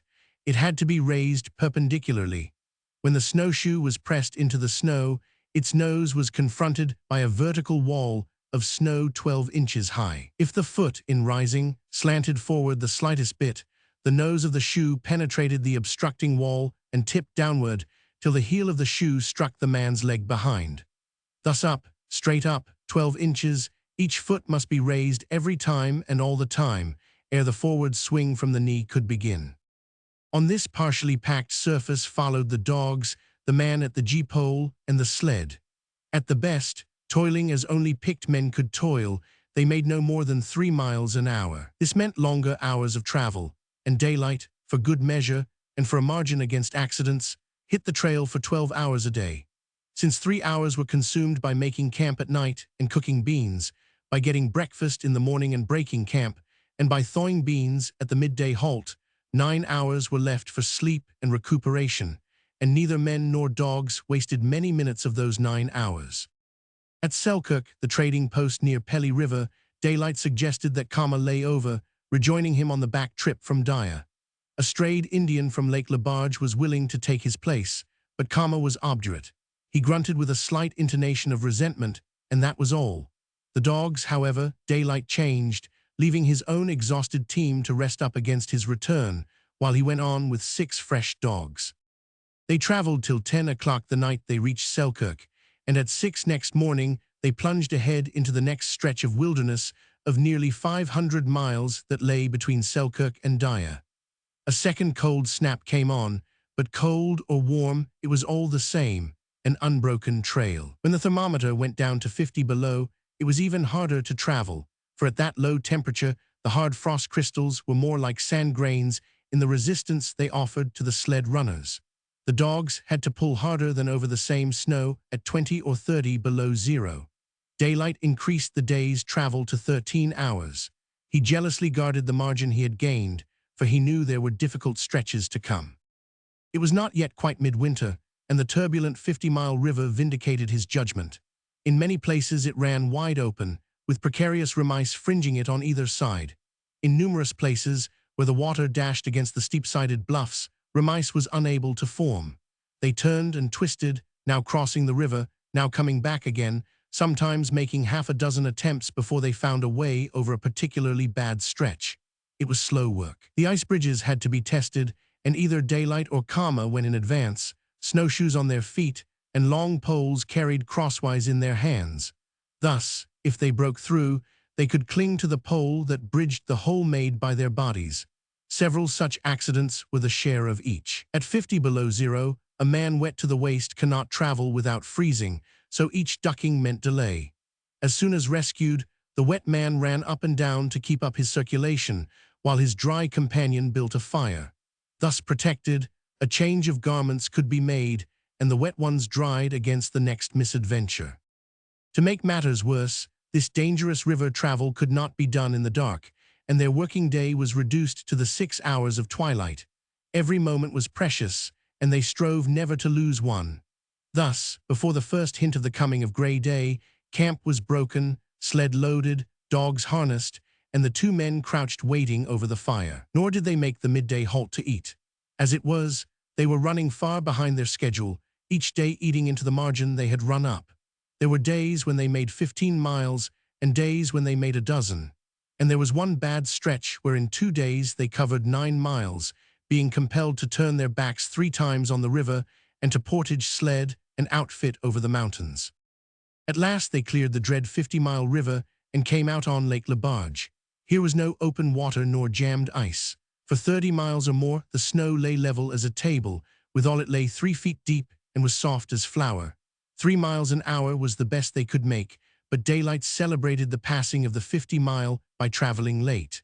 At 11 in the morning, they emerged at the foot of the lake. At 3 in the afternoon, as the Arctic night closed down, he caught his first sight of the head of the lake, and with the first stars took his bearings.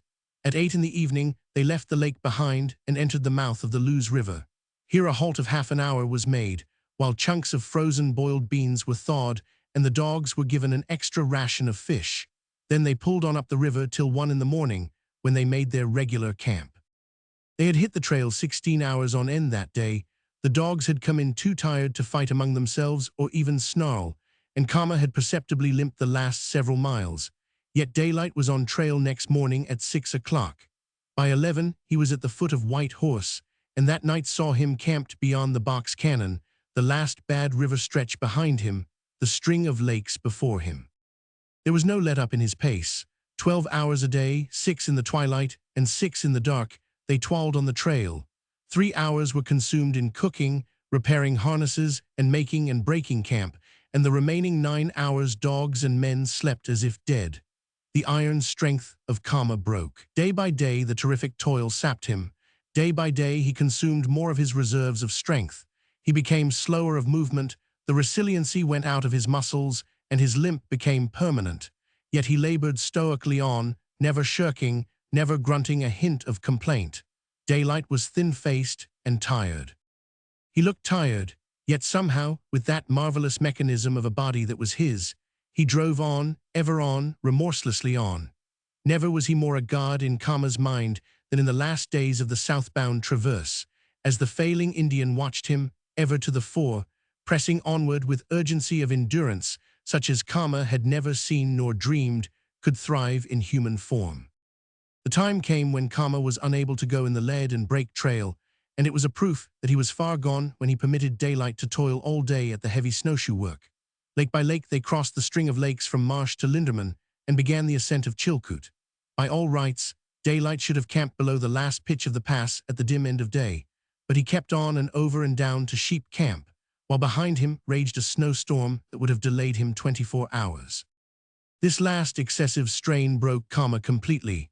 In the morning he could not travel. At 5, when cold, he sat up after a struggle, groaned, and sank back again. Daylight did the camp work of both, harnessed the dogs, and when ready for the start, rolled the helpless Indian in all 3 sleeping robes and lashed him on top of the sled. The going was good. They were on the last lap, and he raced the dogs down through Dia Cannon and along the hard-packed trail that led to Dia Post. And running still, Kama groaning on top the load, and Daylight leaping at the G-pole to avoid going under the runners of the flying sled, they arrived at Dia by the sea.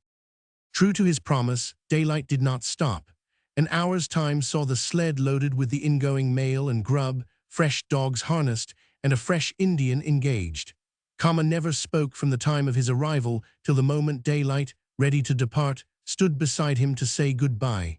They shook hands. "You kill dat damn Indian," Kama said. "Sowie Daylight, you kill He'll sure last as far as Pelly," Daylight grinned. Kama shook his head doubtfully and rolled over on his side, turning his back in token of farewell. Daylight won across Chilkoot that same day, dropping down 500 feet in the darkness and the flurrying snow to Crater Lake where he camped. It was a cold camp, far above the timber line, and he had not burdened his sled with firewood. That night 3 feet of snow covered them, and in the black morning, when they dug themselves out, the Indian tried to desert. He had had enough of traveling with what he considered a madman. But Daylight persuaded him in grim ways to stay by the outfit, and they pulled on across Deep Lake and Long Lake and dropped down to the level going of Lake Linderman. It was the same killing pace going in as coming out, and the Indian did not stand it as well as Kama. He, too, never complained. Nor did he try again to desert. He toiled on and did his best, while he renewed his resolve to steer clear of Daylight in the future. The days slipped into days, nights and twilights alternating, cold snaps gave way to snowfalls, and cold snaps came on again, and all the while, through the long hours, the miles piled up behind them. But on the 50-mile accident befell them. Crossing an ice bridge, the dogs broke through and were swept under the downstream ice. The traces that connected the team with the wheel dog parted, and the team was never seen again. Only the one-wheel dog remained, and Daylight harnessed the Indian and himself to the sled. But a man cannot take the place of a dog at such work, and the two men were attempting to do the work of 5 dogs. At the end of the first hour, Daylight lightened up. Dog food, extra gear, and the spare axe were thrown away. Under the extraordinary exertion, the dog snapped a tendon the following day and was hopelessly disabled. Daylight shot it and abandoned the sled. On his back, he took 160 pounds of mail and grub, and on the Indians put 125 pounds.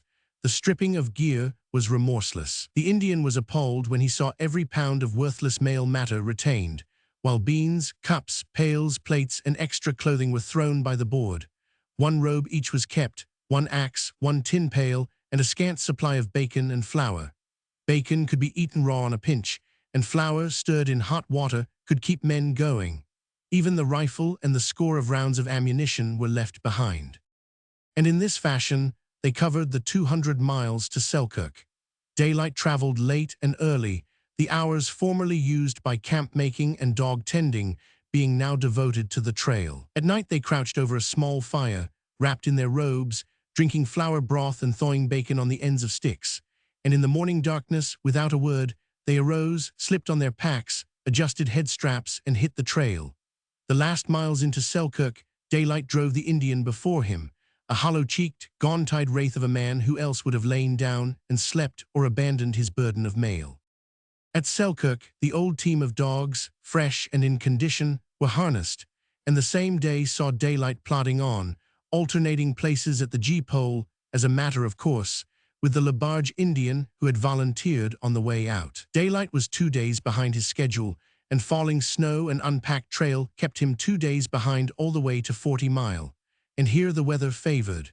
It was time for a big cold snap, and he gambled on it, cutting down the weight of grub for dogs and men. The men of 40 Mile shook their heads ominously and demanded to know what he would do if the snow still fell. That cold snap's sure got to come, he laughed and mushed out on the trail. A number of sleds had passed back and forth already that winter between 40 Mile and Circle City, and the trail was well packed. And the cold snap came and remained, and Circle City was only 200 miles away. The Labarge Indian was a young man, unlearned yet in his own limitations, and filled with pride. He took Daylight's pace with joy, and even dreamed, at first, that he would play the white man out. The first 100 miles he looked for signs of weakening, and marveled that he saw them not. Throughout the second 100 miles, he observed signs in himself, and gritted his teeth and kept up. And ever Daylight flew on, running at the gee-pole or resting his spell on top the flying sled. The last day, clearer and colder than ever, gave perfect going, and they covered 70 miles. It was 10 at night when they pulled up the earth bank and flew along the main street of Circle City, and the young Indian, though it was his spell to ride, leaped off and ran behind the sled. It was honorable braggadocio, and despite the fact that he had found his limitations and was pressing desperately against them, he ran gamely on. Chapter 6. A crowd filled the Tivoli, the old crowd that had seen Daylight depart 2 months before, for this was the night of the 60th day, and opinion was divided as ever as to whether or not he would compass the achievement. At 10 o'clock bets were still being made, though the odds rose, bet by bet, against his success.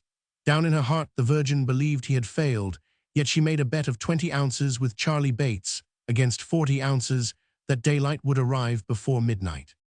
She it was who heard the first yelps of the dogs. "Listen," she cried, "it's Daylight." There was a general stampede for the door, but where the double storm doors were thrown wide open, the crowd fell back. They heard the eager whining of dogs, the snap of a dog whip, and the voice of Daylight crying encouragement as the weary animals capped all they had done by dragging the sled in over the wooden floor. They came in with a rush, and with them rushed in the frost, a visible vapor of smoking white, through which their heads and backs showed as they strained in the harness, till they had all the seeming of swimming in a river. Behind them, at the gee-pole, came Daylight, hidden to the knees by the swirling frost through which he appeared to wade. He was the same old Daylight, withal lean and tired-looking, and his black eyes were sparkling and flashing brighter than ever. His parka of cotton drill hooded him like a monk and fell in straight lines to his knees. Grimed and scorched by camp smoke and fire, the garment in itself told the story of his trip. A 2 months' beard covered his face, and the beard, in turn, was matted with the ice of his breathing through the long 70-mile run. His entry was spectacular, melodramatic, and he knew it. It was his life, and he was living it at the top of his bent. Among his fellows, he was a great man, an Arctic hero. He was proud of the fact, and it was a high moment for him, fresh from 2,000 miles of trail, to come surging into that barroom, dogs, sled, mail, Indian, paraphernalia, and all.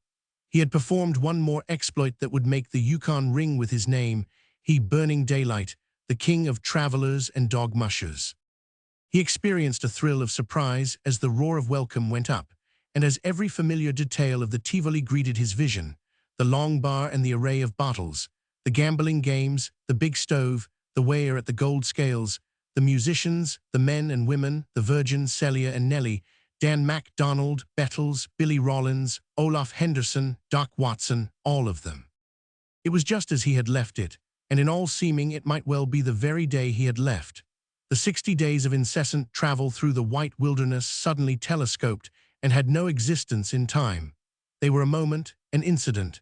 He had plunged out and into them through the wall of silence, and back through the wall of silence he had plunged, apparently the next instant, and into the roar and turmoil of the Tivoli. A glance down at the sled with its canvas mailbags was necessary to reassure him of the reality of those 60 days and the 2,000 miles over the ice. As in a dream, he shook the hands that were thrust out to him. He felt a vast exaltation. Life was magnificent. He loved it all. A great sense of humanness and comradeship swept over him. These were all his own kind. It was immense, tremendous. He felt melting in the heart of him, and he would have liked to shake hands with them all at once, to gather them to his breast in one mighty embrace. He drew a deep breath and cried, "The winner pays, and I'm the winner, ain't I? Surge up, you all malemutes and Siwashes, and name your poison. There's your dire mail, straight from salt water, and no hornswogglin about it. Cast the lashings adrift, you all, and wade into it." A dozen pairs of hands were at the sled lashings, when the young Labarge Indian, bending at the same task, suddenly and limply straightened up. In his eyes was a great surprise. He stared about him wildly, for the thing he was undergoing was new to him. He was profoundly struck by an unguessed limitation.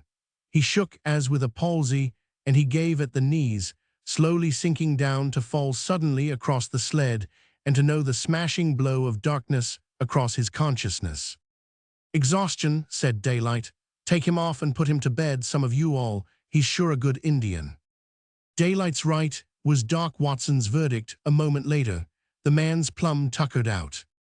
The mail was taken charge of, the dogs driven away to quarters and fed, and Bettles struck up the paean of the sassafras root as they lined up against the long bar to drink and talk and collect their debts. A few minutes later, Daylight was whirling around the dance floor, waltzing with the Virgin. He had replaced his parka with his fur cap and blanket cloth coat, kicked off his frozen moccasins, and was dancing in his stocking feet. After wetting himself to the knees late that afternoon, he had run on without changing his footgear, and to the knees, his long German socks were matted with ice. In the warmth of the room, it began to thaw and to break apart in clinging chunks. These chunks rattled together as his legs flew around, and every little while they fell clattering to the floor and were slipped upon by the other dancers. But everybody forgave Daylight. He, who was one of the few that made the law in that far land, who set the ethical pace, and by conduct gave the standard of right and wrong, was nevertheless above the law. He was one of those rare and favored mortals who can do no wrong. What he did had to be right, whether others were permitted or not to do the same things. Of course, such mortals are so favored by virtue of the fact that they almost always do the right, and do it in finer and higher ways than other men. So Daylight, an elder hero in that young land, and at the same time younger than most of them, moved as a creature apart, as a man above men, as a man who was greatly man and all man. And small wonder it was that the Virgin yielded herself to his arms, as they danced dance after dance, and was sick at heart at the knowledge that he found nothing in her more than a good friend and an excellent dancer. Small consolation it was to know that he had never loved any woman. She was sick with love of him, and he danced with her as he would dance with any woman, as he would dance with a man who was a good dancer, and upon whose arm was tied a handkerchief to conventionalize him into a woman. One such man Daylight danced with that night.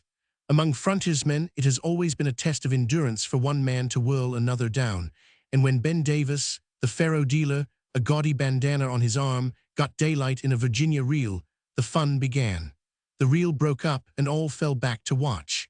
Around and around the two men whirled, always in the one direction. Word was passed on into the big bar room, and bar and gambling tables were deserted.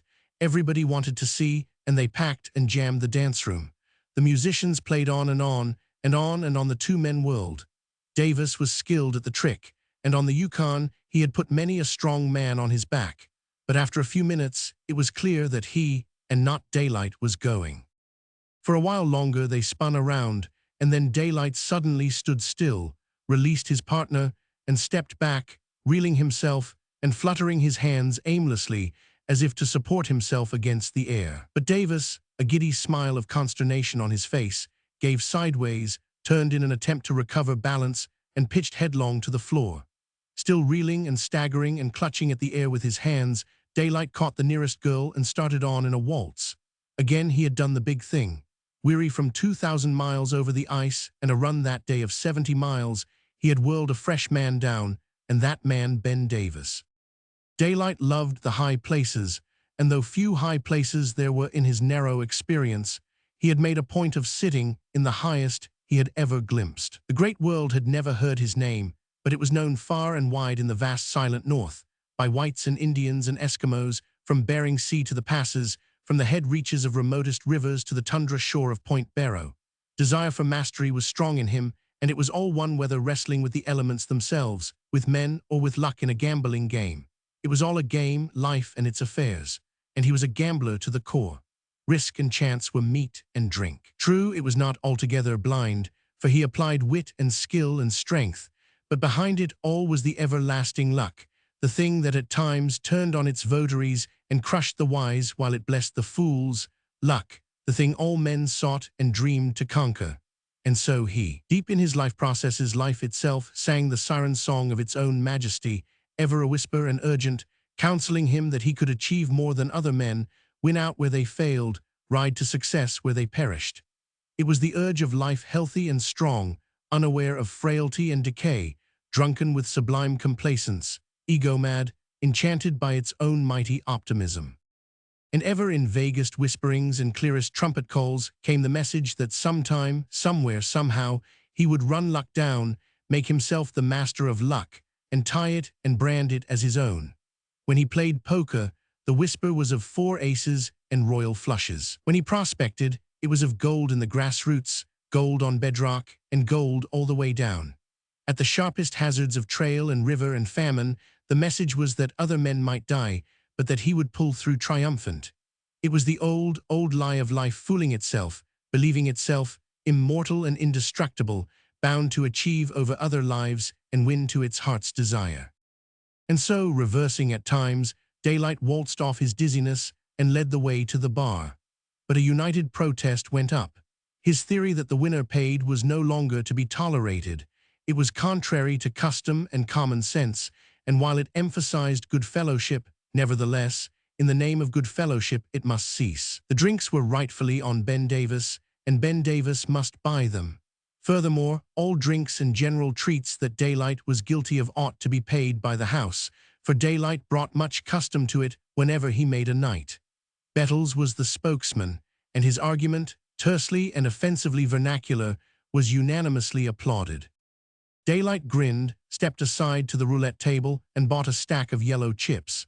At the end of 10 minutes he weighed in at the scales, and $2,000 in gold dust was poured into his own and an extra sack. Luck, a mere flutter of luck, but it was his. Elation was added to elation. He was living, and the night was his. He turned upon his well-wishing critics. "Now the winner sure does pay," he said. And they surrendered. There was no withstanding Daylight when he vaulted on the back of life and rode it bitted and spurred. At 1 in the morning, he saw Elijah Davis herding Henry Finn and Joe Hins, the lumberjack, toward the door. Daylight interfered. "Where are you all going?" he demanded, attempting to draw them to the bar. Bed, Elijah Davis answered. He was a lean, tobacco-chewing New Englander, the one daring spirit in his family that had heard and answered the call of the West, shouting through the Mount Desert back odd lots. Got to, Joe Hins added apologetically. We're mushing out in the morning. Daylight still detained them. Where to? What's the excitement? No excitement, Elijah explained. We're just a-goin' to play your hunch and tackle the upper country. Don't you want to come along? I sure do, Daylight affirmed. But the question had been put in fun, and Elijah ignored the acceptance.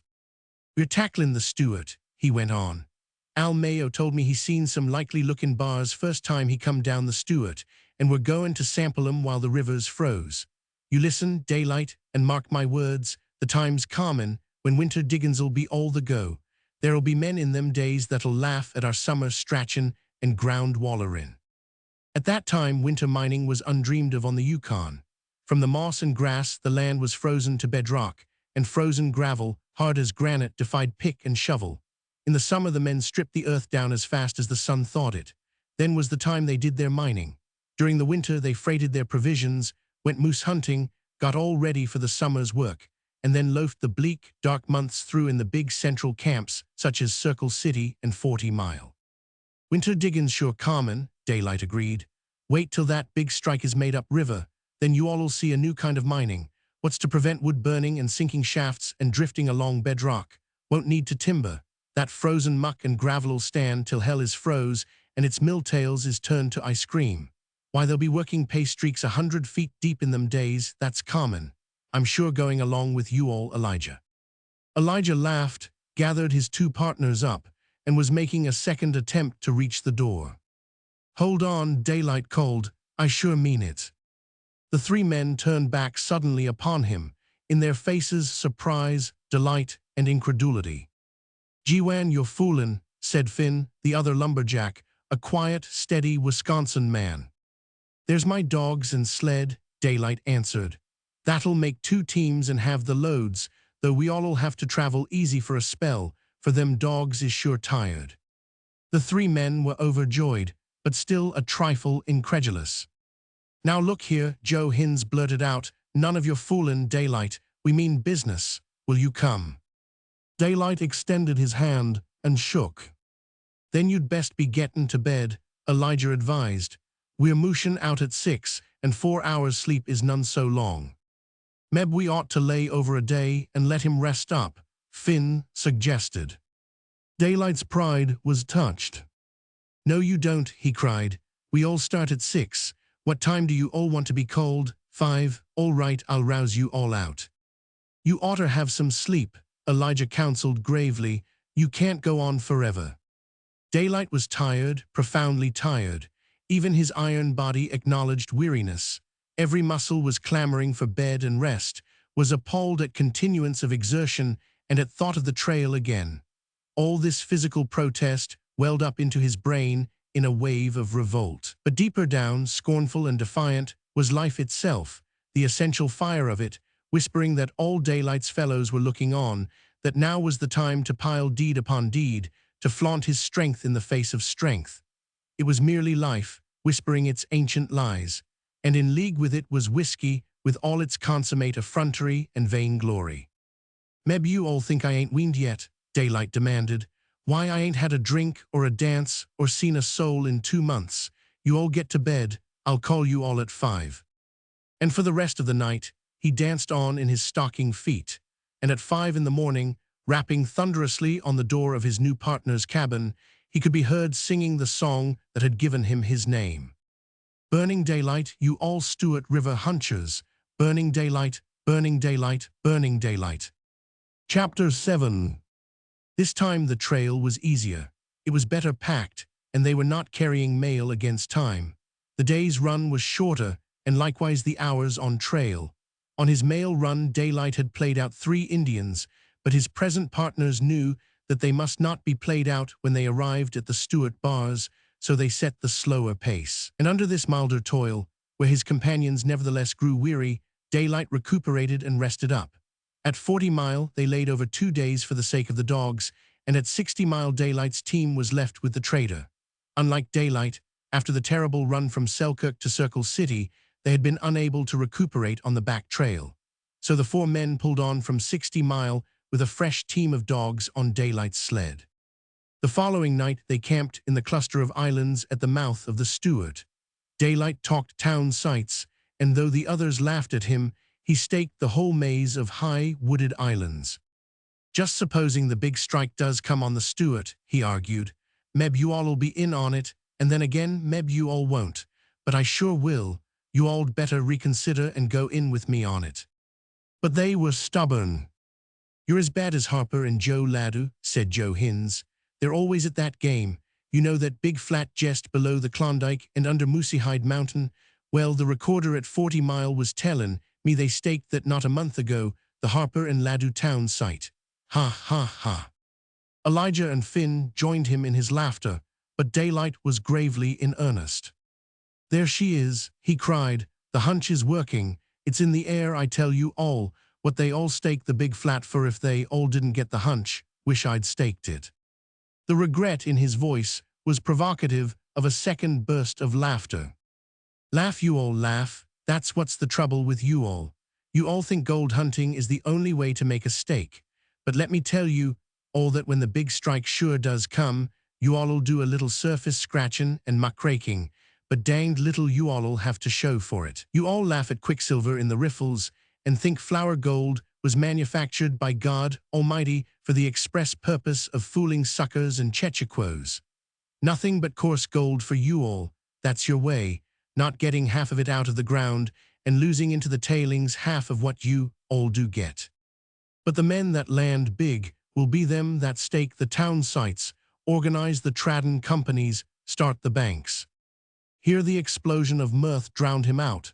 Banks in Alaska, the idea of it was excruciating. "Yep, and start the stock exchanges." Again they were convulsed.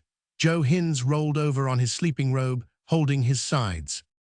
"And after them will come the big mining sharks that buy whole creeks where you all have been scratching like a lot of picayune hens, and they all will go to hydraulicking in summer and steam thawing in winter." Steam thawing, that was the limit. Daylight was certainly exceeding himself in his consummate fun-making. Steam thawing, when even wood burning was an untried experiment, a dream in the air. "Laugh, dang you laugh, why your eyes ain't open yet. You all are a bunch of little mewing kittens. I tell you, all if that strike comes on Klondike, Harper and Laddu will be millionaires. And if it comes on Stewart, you all watch the Elam Harnish town site boom. In them days when you all come around mackin' poor mouths." He heaved a sigh of resignation. "Well, I suppose I'll have to give you all a grub steak or soup or something or other." Daylight had vision. His scope had been rigidly limited, yet whatever he saw big. His mind was orderly, his imagination practical, and he never dreamed idly.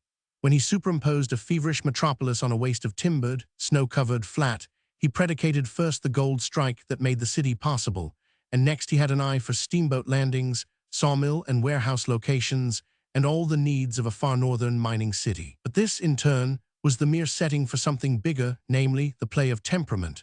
Opportunities swarmed in the streets and buildings and human and economic relations of the city of his dream.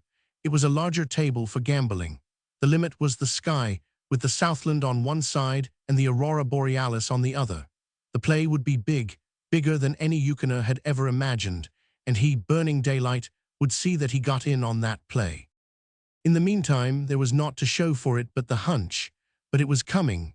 As he would stake his last ounce on a good poker hand, so he staked his life and effort on the hunch that the future held in store a big strike on the upper river. So he and his three companions, with dogs and sleds and snowshoes, twirled up the frozen breast of the Stewart, twirled on and on through the white wilderness, where the unending stillness was never broken by the voices of men, the stroke of an axe, or the distant crack of a rifle. They alone moved through the vast and frozen quiet, little mites of earthmen, crawling their score of miles a day, melting the ice that they might have water to drink, camping in the snow at night, their wolf dogs curled in frost-rimed, hairy bunches, their 8 snowshoes stuck on end in the snow beside the sleds.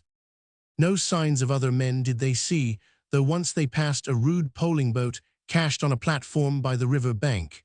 Whoever had cached it had never come back for it, and they wondered and mushed on. Another time they chanced upon the site of an Indian village, but the Indians had disappeared. Undoubtedly, they were on the higher reaches of the Stewart in pursuit of the moose herds. 200 miles up from the Yukon, they came upon what Elijah decided were the bars mentioned by Al Mayo. A permanent camp was made, their outfit of food cached on a high platform to keep it from the dogs, and they started work on the bars, cutting their way down to gravel through the rim of ice. It was a hard and simple life. Breakfast over, and they were at work by the first gray light, and when night descended, they did their cooking and camp chores, smoked and yarned for a while, then rolled up in their sleeping robes and slept while the aurora borealis flamed overhead and the stars leaped and danced in the great cold. Their fare was monotonous: sourdough bread, bacon, beans, and an occasional dish of rice cooked along with a handful of prunes. Fresh meat they failed to obtain. There was an unwanted absence of animal life. At rare intervals they chanced upon the trail of a snowshoe rabbit or an ermine, but in the main it seemed that all life had fled the land. It was a condition not unknown to them, for in all their experience, at one time or another, they had traveled 1 year through a region teeming with game, where a year or 2 or 3 years later no game at all would be found. Gold they found on the bars, but not in paying quantities.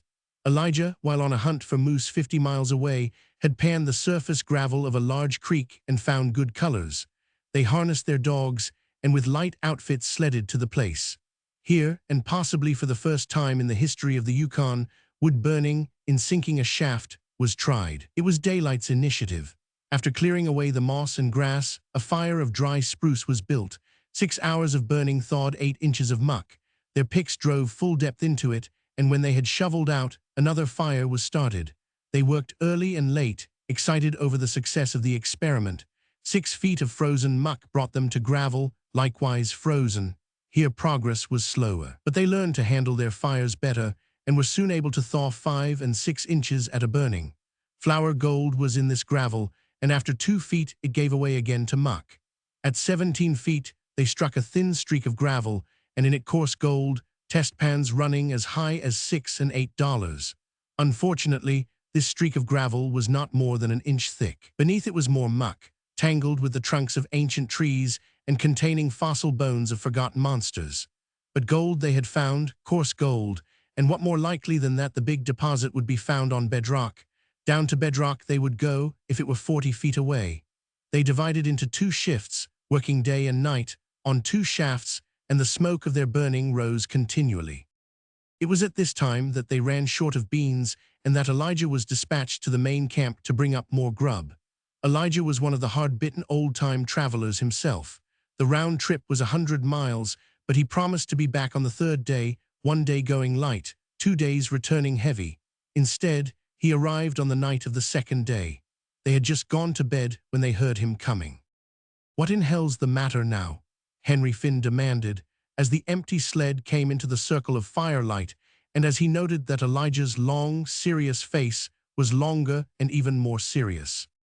Joe Hins threw wood on the fire, and the 3 men, wrapped in their robes, huddled up close to the warmth. Elijah's whiskered face was matted with ice, as were his eyebrows, so that, what of his fur garb, he looked like a New England caricature of Father Christmas. "You recollect that big spruce that held up the corner of the cache next to the river?" Elijah began. The disaster was quickly told. The big tree, with all the seeming of hardihood, promising to stand for centuries to come, had suffered from a hidden decay. In some way, its rooted grip on the earth had weakened. The added burden of the cache and the winter snow had been too much for it. The balance it had so long maintained with the forces of its environment had been overthrown. It had toppled and crashed to the ground, wrecking the cache and, in turn, overthrowing the balance with environment that the 4 men and 11 dogs had been maintaining.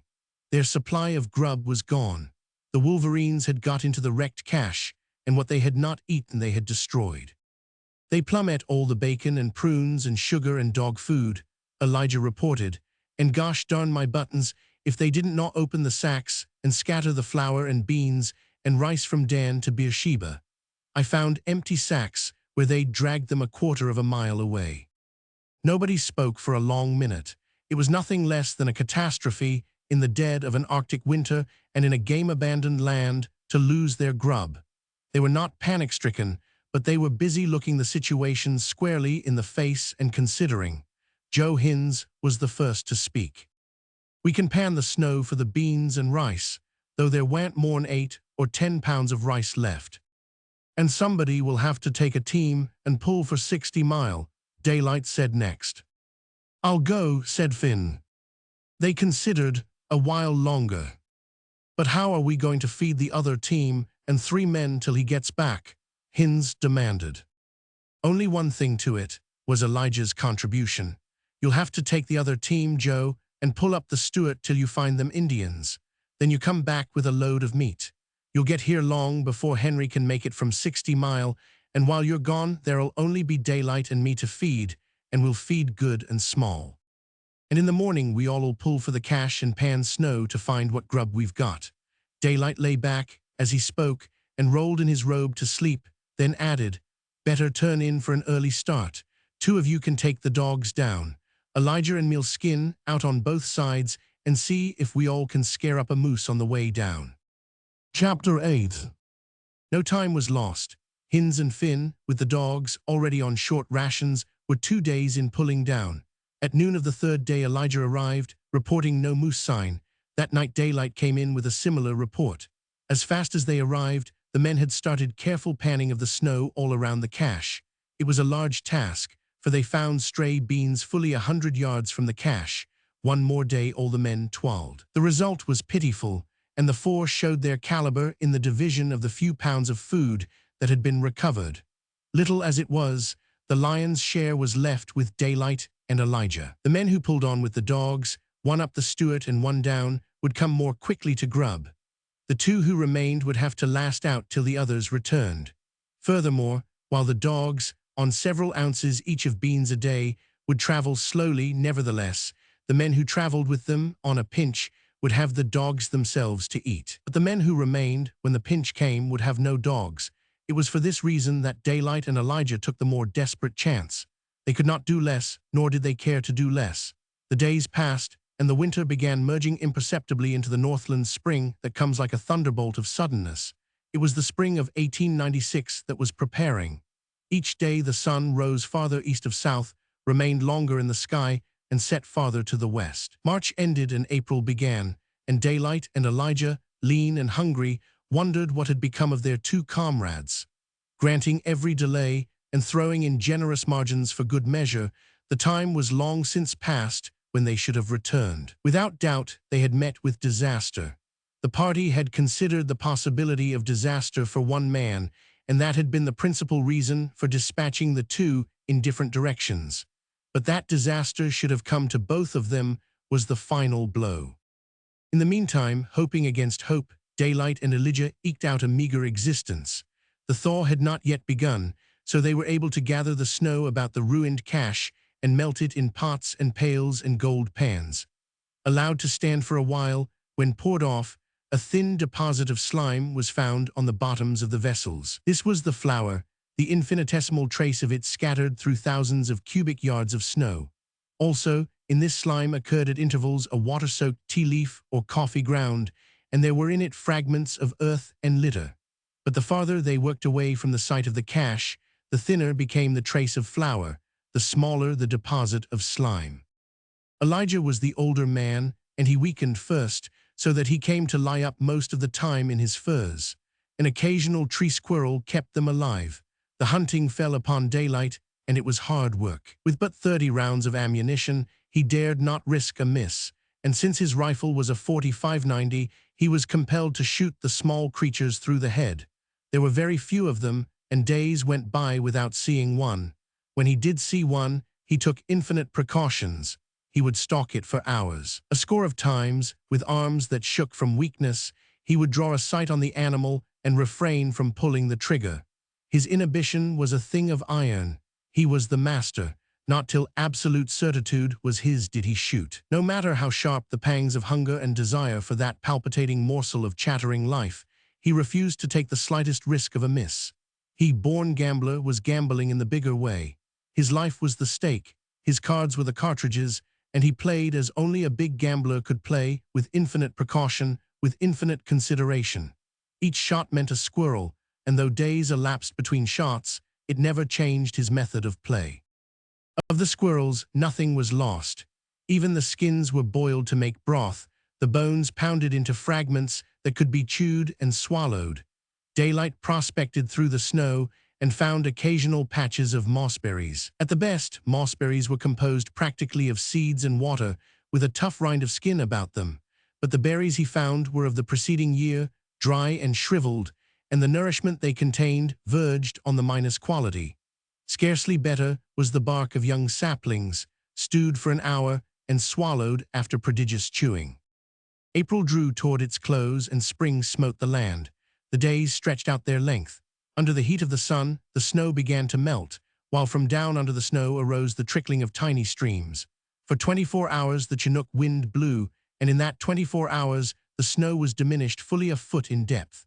In the late afternoons, the melting snow froze again, so that its surface became ice capable of supporting a man's weight. Tiny white snowbirds appeared from the south, lingered a day, and resumed their journey into the north. Once, high in the air, looking for open water and ahead of the season, a wedged squadron of wild geese honked northwards, and down by the river bank, a clump of dwarf willows burst into bud. These young buds, stewed, seemed to possess an encouraging nutrition. Elijah took heart of hope, though he was cast down again when daylight failed to find another clump of willows. The sap was rising in the trees, and daily the trickle of unseen streamlets became louder as the frozen land came back to life. But the river held in its bonds of frost. Winter had been long months in riveting them, and not in a day were they to be broken, not even by the thunderbolt of spring. May came, and stray last year's mosquitoes, full-grown but harmless, crawled out of rock crevices and rotten logs. Crickets began to chirp, and more geese and ducks flew overhead. And still the river held. By May 10th, the ice of the Stewart, with a great rending and snapping, tore loose from the banks and rose 3 feet, but it did not go downstream. The lower Yukon, up to where the Stewart flowed into it, must first break and move on. Until then, the ice of the Stewart could only rise higher and higher on the increasing flood beneath. When the Yukon would break was problematical. 2,000 miles away, it flowed into Bering Sea, and it was the ice conditions of Bering Sea that would determine when the Yukon could rid itself of the millions of tons of ice that cluttered its breast. On the 12th of May, carrying their sleeping robes, a pail, an axe, and the precious rifle, the 2 men started down the river on the ice. Their plan was to gain to the cached poling boat they had seen, so that at the first open water they could launch it and drift with the stream to 60 Mile. In their weak condition, without food, the going was slow and difficult. Elijah developed a habit of falling down and being unable to rise. Daylight gave of his own strength to lift him to his feet, whereupon the older man would stagger automatically on until he stumbled and fell again. On the day they should have reached the boat, Elijah collapsed utterly. When Daylight raised him, he fell again. Daylight essayed to walk with him, supporting him, but such was Daylight's own weakness that they fell together. Dragging Elijah to the bank, a rude camp was made, and Daylight started out in search of squirrels. It was at this time that he likewise developed the falling habit. In the evening he found his first squirrel, but darkness came on without his getting a certain shot. With primitive patience, he waited till next day, and then, within the hour, the squirrel was his. The major portion he fed to Elijah, reserving for himself the tougher parts and the bones.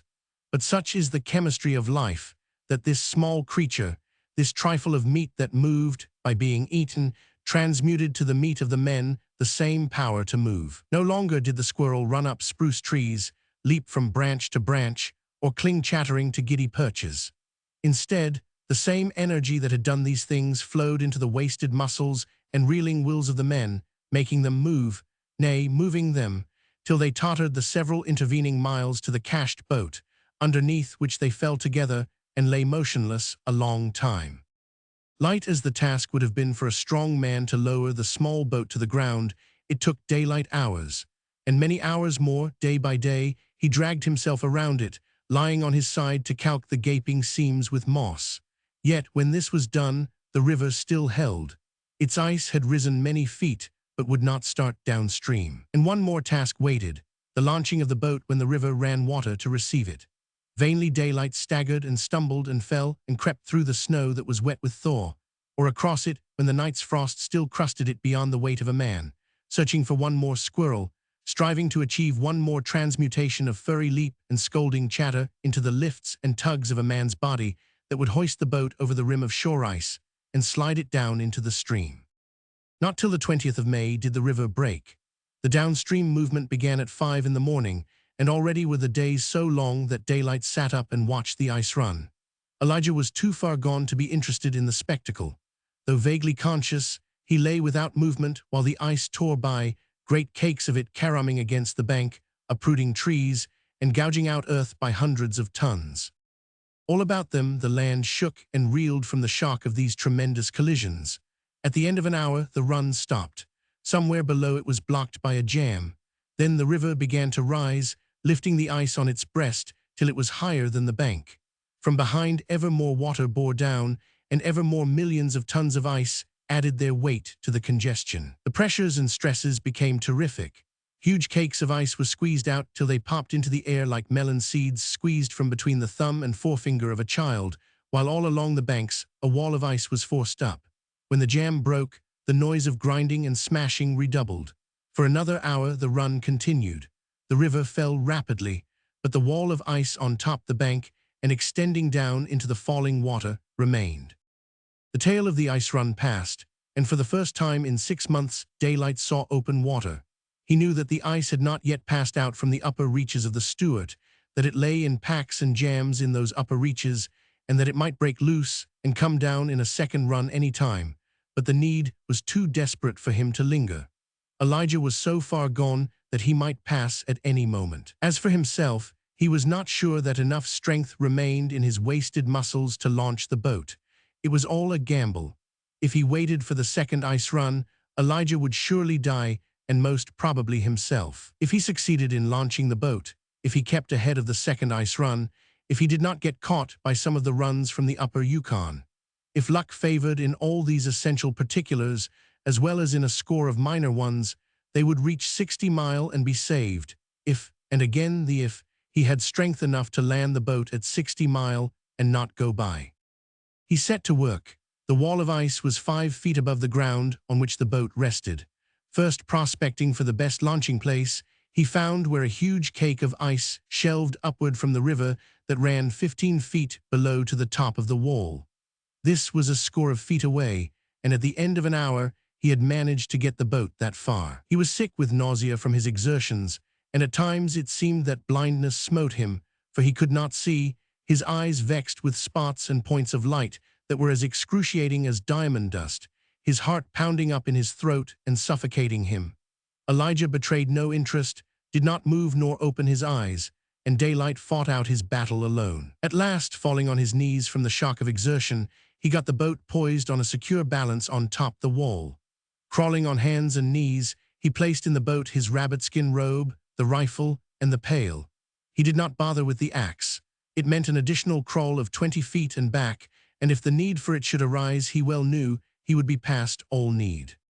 Elijah proved a bigger task than he had anticipated. A few inches at a time, resting in between, he dragged him over the ground and up a broken rubble of ice to the side of the boat. But into the boat he could not get him. Elijah's limp body was far more difficult to lift and handle than an equal weight of like dimensions, but rigid. Daylight failed to hoist him, for the body collapsed at the middle like a part-empty sack of corn. Getting into the boat, Daylight tried vainly to drag his comrade in after him. The best he could do was to get Elijah's head and shoulders on top the gunwale.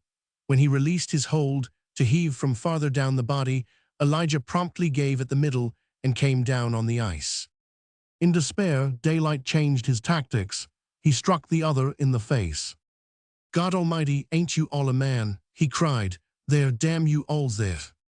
At each curse he struck him on the cheeks, the nose, the mouth, striving, by the shock of the hurt, to bring back the sinking soul and far-wandering will of the man.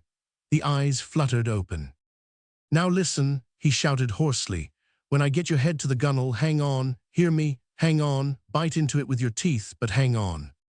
The eyes fluttered down, but Daylight knew the message had been received. Again he got the helpless man's head and shoulders on the gunwale. "Hang on, damn you, bite in," he shouted as he shifted his grip lower down. One weak hand slipped off the gunwale, the fingers of the other hand relaxed, but Elijah obeyed, and his teeth held on. When the lift came, his face ground forward, and the splintery wood tore and crushed the skin from nose, lips, and chin, and face downward, he slipped on and down to the bottom of the boat till his limp middle collapsed across the gunwale, and his legs hung down outside. But they were only his legs, and daylight shoved them in, after him. Breathing heavily, he turned Elijah over on his back and covered him with his robes. The final task remained, the launching of the boat. This, of necessity, was the severest of all, for he had been compelled to load his comrade in aft of the balance. It meant a supreme effort at lifting. Daylight steeled himself and began. Something must have snapped, for though he was unaware of it, the next he knew he was lying doubled on his stomach across the sharp stern of the boat. Evidently, and for the first time in his life, he had fainted. Furthermore, it seemed to him that he was finished, that he had not one more movement left in him, and that, strangest of all, he did not care. Visions came to him, clear-cut and real, and concepts sharp as steel cutting edges. He, who all his days had looked on naked life, had never seen so much of life's nakedness before. For the first time he experienced a doubt of his own glorious personality. For the moment life faltered and forgot to lie. After all, he was a little earth maggot, just like all the other earth maggots, like the squirrel he had eaten, like the other men he had seen fail and die, like Joe Hins and Henry Finn, who had already failed and were surely dead, like Elijah lying there uncaring, with his skinned face in the bottom of the boat.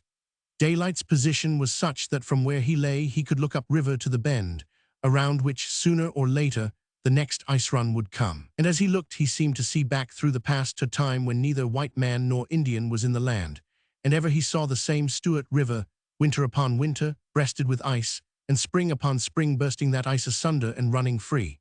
And he saw also into an illimitable future, when the last generations of men were gone from off the face of Alaska, when he too would be gone, and he saw, ever remaining, that river, freezing and fresheting, and running on and on. Life was a liar and a cheat. It fooled all creatures. It had fooled him, burning daylight, one of its chiefest and most joyous exponents. He was nothing, a mere bunch of flesh and nerves and sensitiveness that crawled in the muck for gold, that dreamed and aspired and gambled, and that passed and was gone. Only the dead things remained, the things that were not flesh and nerves and sensitiveness, the sand and muck and gravel, the stretching flats, the mountains, the river itself, freezing and breaking year by year down all the years. When all was said and done, it was a scurvy game. The dice were loaded. Those that died did not win, and all died. Who won? Not even life, the stool pigeon, the arch-capper for the game, life, the ever-flourishing graveyard, the everlasting funeral procession. He drifted back to the immediate present for a moment and noted that the river still ran wide open, and that a moose bird, perched on the bow of the boat, was surveying him impudently. Then he drifted dreamily back to his meditations. There was no escaping the end of the game. He was doomed surely to be out of it all. And what of it? He pondered that question again and again. Conventional religion had passed daylight by. He had lived a sort of religion in his square dealing and right playing with other men, and he had not indulged in vain metaphysics about future life. Death ended all. He had always believed that and been unafraid. And at this moment, the boat 15 feet above the water and immovable, himself fainting with weakness and without a particle of strength left in him, he still believed that death ended all, and he was still unafraid. His views were too simply and solidly based to be overthrown by the first squirm or the last of death-fearing life. He had seen men and animals die, and into the field of his vision, by scores, came such deaths. He saw them over again, just as he had seen them at the time, and they did not shake him. What of it? They were dead, and dead long since. They weren't bothering about it. They weren't lying on their bellies across a boat and waiting to die. Death was easy, easier than he had ever imagined, and now that it was near, the thought of it made him glad. A new vision came to him.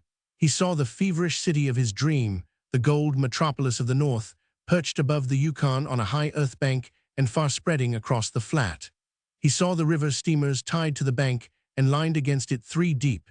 He saw the sawmills working and the long dog teams, with double sleds behind, freighting supplies to the diggings. And he saw further the gambling houses, banks, stock exchanges, and all the gear and chips and markers, the chances and opportunities of a vastly bigger gambling game than any he had ever seen. It was sure hell, he thought, with the hunch working and that big strike coming, to be out of it all. Life thrilled and stirred at the thought, and once more began uttering his ancient lies. Daylight rolled over and off the boat, leaning against it as he sat on the ice. He wanted to be in on that strike, and why shouldn't he? Somewhere in all those wasted muscles of his was enough strength, if he could gather it all at once, to upend the boat and launch it. Quite irrelevantly, the idea suggested itself of buying a share in the Klondike Towns site from Harper and Joe Ladue. They would surely sell a third interest cheap. Then, if the strike came on the Stuart, he would be well in on it with the Elam Harnish Towns site. If on the Klondike, he would not be quite out of it. In the meantime, he would gather strength. He stretched out on the ice full length, face downward, and for half an hour he lay and rested. Then he arose, shook the flashing blindness from his eyes, and took hold of the boat. He knew his condition accurately. If the first effort failed, the following efforts were doomed to fail. He must pull all his rallied strength into the one effort, and so thoroughly must he put all of it in that there would be none left for other attempts. He lifted, and he lifted with the soul of him as well as with the body, consuming himself, body and spirit, in the effort. The boat rose. He thought he was going to faint, but he continued to lift. He felt the boat give as it started on its downward slide. With the last shred of his strength, he precipitated himself into it, landing in a sick heap on Elijah's legs. He was beyond attempting to rise, and as he lay he heard and felt the boat take the water. By watching the treetops, he knew it was whirling. A smashing shock and flying fragments of ice told him that it had struck the bank. A dozen times it whirled and struck, and then it floated easily and free. Daylight came to and decided he had been asleep. The sun denoted that several hours had passed. It was early afternoon. He dragged himself into the stern and sat up. The boat was in the middle of the stream. The wooded banks, with their baselines of flashing ice, were slipping by. Near him floated a huge, uprooted pine. A freak of the current brought the boat against it. Crawling forward, he fastened the painter to a root. The tree, deeper in the water, was traveling faster, and the painter tautened as the boat took the tow. Then, with a last giddy look around, wherein he saw the banks tilting and swaying and the sun swinging in pendulum sweep across the sky, Daylight wrapped himself in his rabbit-skin robe, lay down in the bottom, and fell asleep. When he awoke, it was dark night. He was lying on his back, and he could see the stars shining. A subdued murmur of swollen waters could be heard. A sharp jerk informed him that the boat, swerving slack into the painter, had been straightened out by the swifter-moving pine tree. A piece of stray drift ice thumped against the boat and grated along its side. Well, the following jam hadn't caught him yet, was his thought, as he closed his eyes and slept again. It was bright day when next he opened his eyes. The sun showed it to be midday. A glance around at the faraway banks, and he knew that he was on the mighty Yukon. 60 Mile could not be far away. He was abominably weak. His movements were slow, fumbling, and inaccurate, accompanied by panting and head swimming, as he dragged himself into a sitting-up position in the stern, his rifle beside him.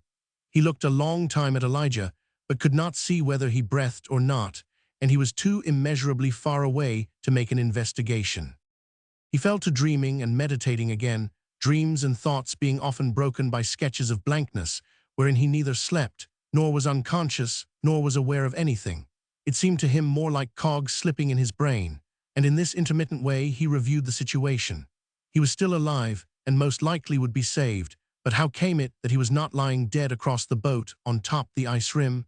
Then he recollected the great final effort he had made. But why had he made it? He asked himself. It had not been fear of death. He had not been afraid, that was sure. Then he remembered the hunch and the big strike he believed was coming, and he knew that the spur had been his desire to sit in for a hand at that big game. And again, why? What if he made his million? He would die just the same as those that never won more than grub stakes. Then again, why? But the blank stretches in his thinking process began to come more frequently, and he surrendered to the delightful lassitude that was creeping over him. He roused with a start. Something had whispered in him that he must awake. Abruptly he saw 60 Mile, not 100 feet away. The current had brought him to the very door, but the same current was now sweeping him past and on into the downriver wilderness. No one was in sight. The place might have been deserted, save for the smoke he saw rising from the kitchen chimney. He tried to call, but found he had no voice left. An unearthly guttural hiss alternately rattled and wheezed in his throat. He fumbled for the rifle, got it to his shoulder, and pulled the trigger. The recoil of the discharge tore through his frame, racking it with 1,000 agonies. The rifle had fallen across his knees, and an attempt to lift it to his shoulder failed. He knew he must be quick, and felt that he was fainting, so he pulled the trigger of the gun where it lay. This time it kicked off and overboard, but just before darkness rushed over him, he saw the kitchen door open, and a woman look out of the big log house that was dancing a monstrous jig among the trees. Chapter 9. 10 days later, Harper and Joe Ladue arrived at 60 Mile, and daylight, still a trifle weak, but strong enough to obey the hunch that had come to him, traded a third interest in his Stewart Town site for a third interest in theirs on the Klondike.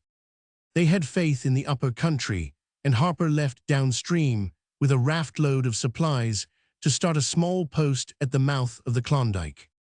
"Why don't you tackle Indian River, Daylight?" Harper advised at parting.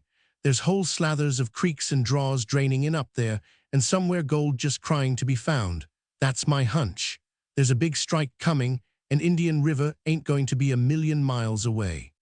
And the place is swarming with moose," Joe Ladue added.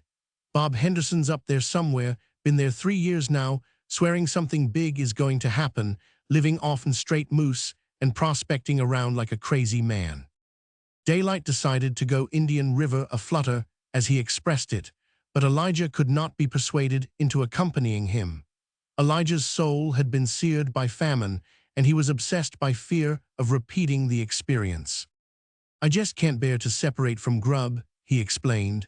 "I know it's downright foolishness, but I just can't help it.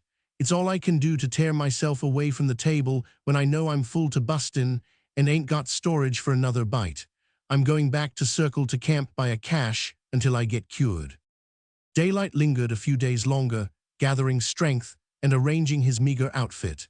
He planned to go in light, carrying a pack of 75 pounds and making his 5 dogs pack as well, Indian fashion, loading them with 30 pounds each. Depending on the report of Ladue, he intended to follow Bob Henderson's example and live practically on straight meat. When Jack Kearns' scow, laden with the sawmill from Lake Linderman, tied up at 60 Mile, Daylight bundled his outfit and dogs on board, turned his townsite application over to Elijah to be filed, and the same day was landed at the mouth of Indian River. 40 miles up the river, at what had been described to him as Quartz Creek, he came upon signs of Bob Henderson's work, and also at Australia Creek, 30 miles farther on. The weeks came and went, but Daylight never encountered the other man. However, he found moose plentiful, and he and his dogs prospered on the meat diet. He found pay that was no more than wages on a dozen surface bars, and from the generous spread of flour gold in the muck and gravel of a score of creeks, he was more confident than ever that coarse gold in quantity was waiting to be unearthed. Often he turned his eyes to the northward ridge of hills and pondered if the gold came from them.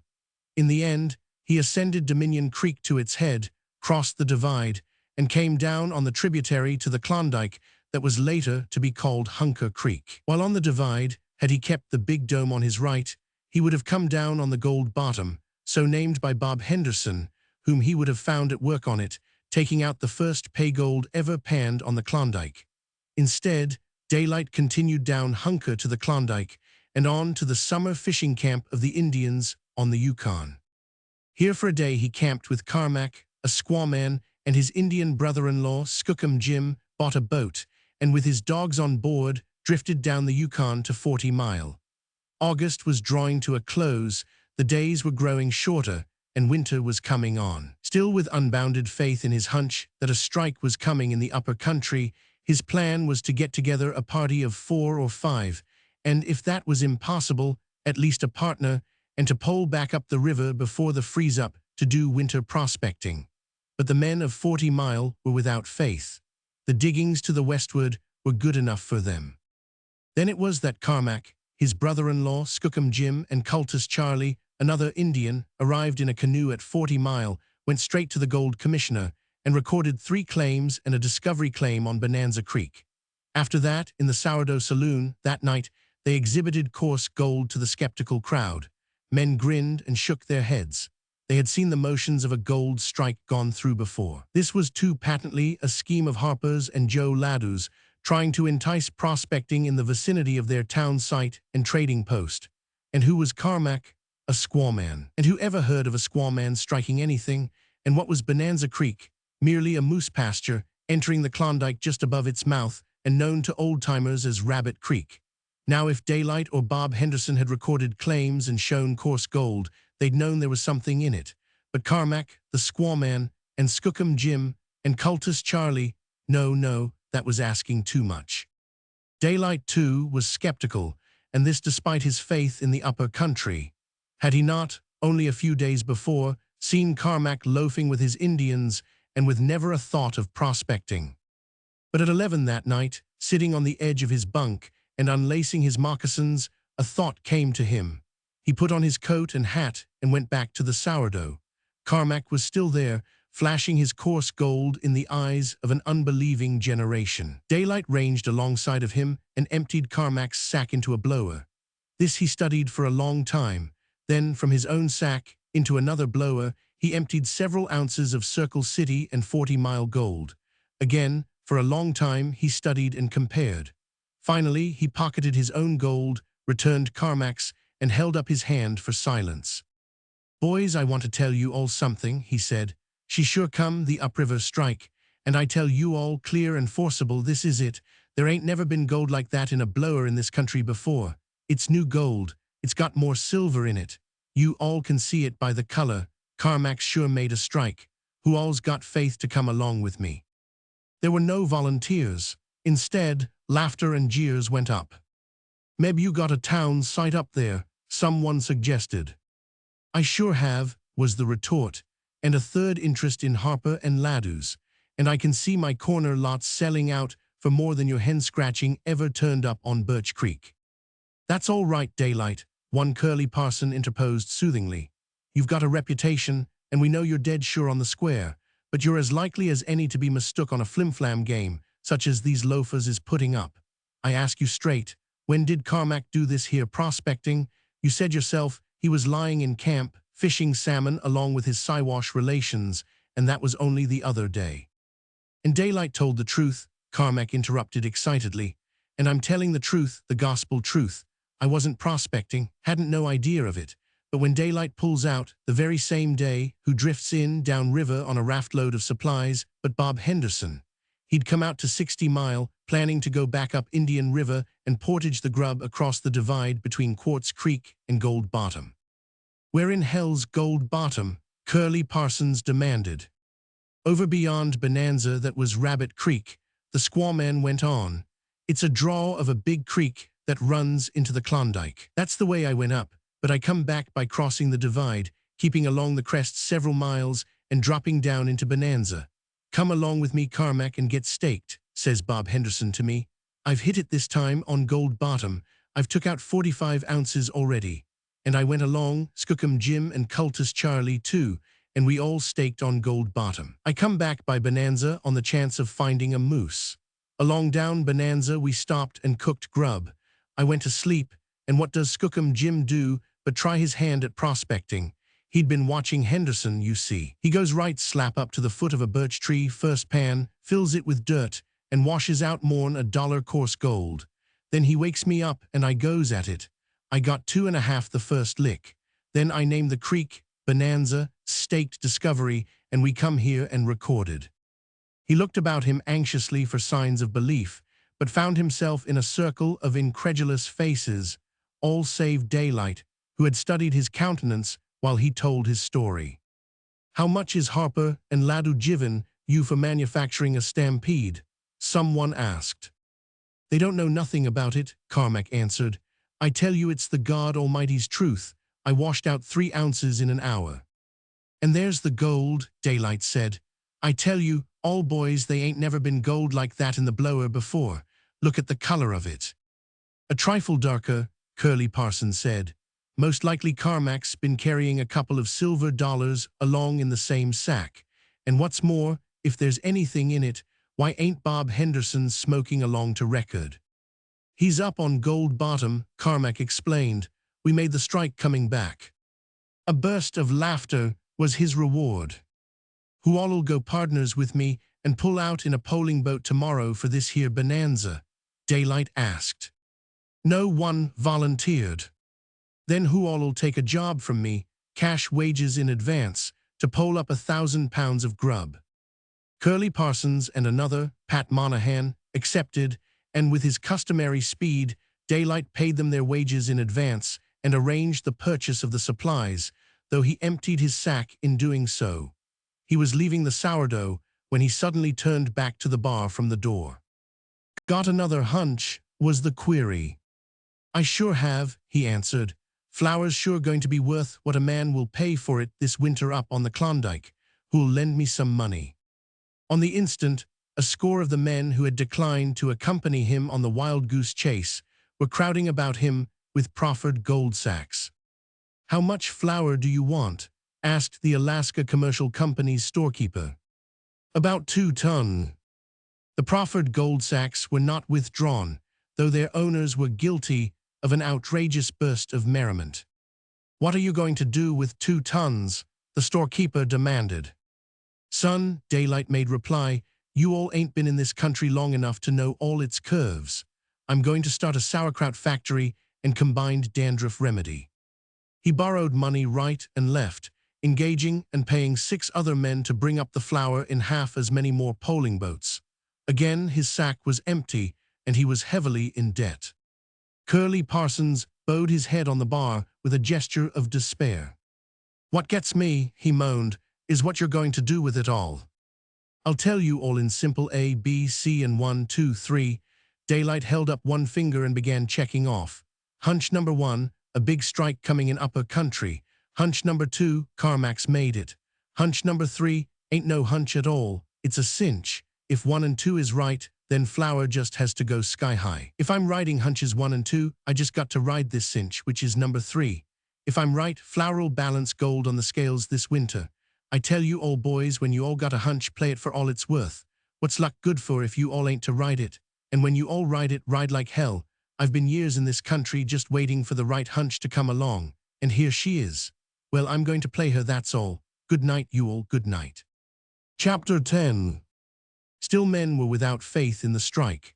When Daylight, with his heavy outfit of flour, arrived at the mouth of the Klondike, he found the big flat as desolate and tenantless as ever. Down close by the river, Chief Isaac and his Indians were camped beside the frames on which they were drying salmon. Several old-timers were also in camp there. Having finished their summer work on 10 Mile Creek, they had come down the Yukon, bound for Circle City. But at 60 Mile, they had learned of the strike and stopped off to look over the ground. They had just returned to their boat when Daylight landed his flour, and their report was pessimistic. Damned moose pasture, quoth one, Long Jim Harney, pausing to blow into his tin mug of tea. Don't you have nothing to do with it, Daylight. It's a blamed rotten sell. They're just going through the motions of a strike. Harper and Laddoo's behind it, and Carmack's the stool pigeon. Whoever heard of mining a moose pasture half a mile between Rimrock and God alone knows how far to bedrock. Daylight nodded sympathetically and considered for a space. Did you all pan any? He asked finally. Pan hell, was the indignant answer. Think I was born yesterday, only a Chechaquode fool around that pasture long enough to fill a pan of dirt. You don't catch me at any such foolishness. One look was enough for me. We're pulling on in the morning for Circle City. I ain't never had faith in this upper country. Head reaches of the Tanana is good enough for me from now on, and mark my words, when the big strike comes, she'll come down river. Johnny here staked a couple of miles below Discovery, but he don't know no better. Johnny looked shamefaced. I just did it for fun, he explained. I'd give my chance in the creek for a pound of star plug. I'll go you, Daylight said promptly, but don't you all come squealing if I take 20 or 30,000 out of it. Johnny grinned cheerfully. Gimme the tobacco, he said. Wish I'd staked alongside, Long Jim murmured plaintively. "It ain't too late," Daylight replied. "But it's a 20-mile walk there and back." "I'll stake it for you tomorrow when I go up," Daylight offered. "Then you do the same as Johnny. Get the fees from Tim Logan.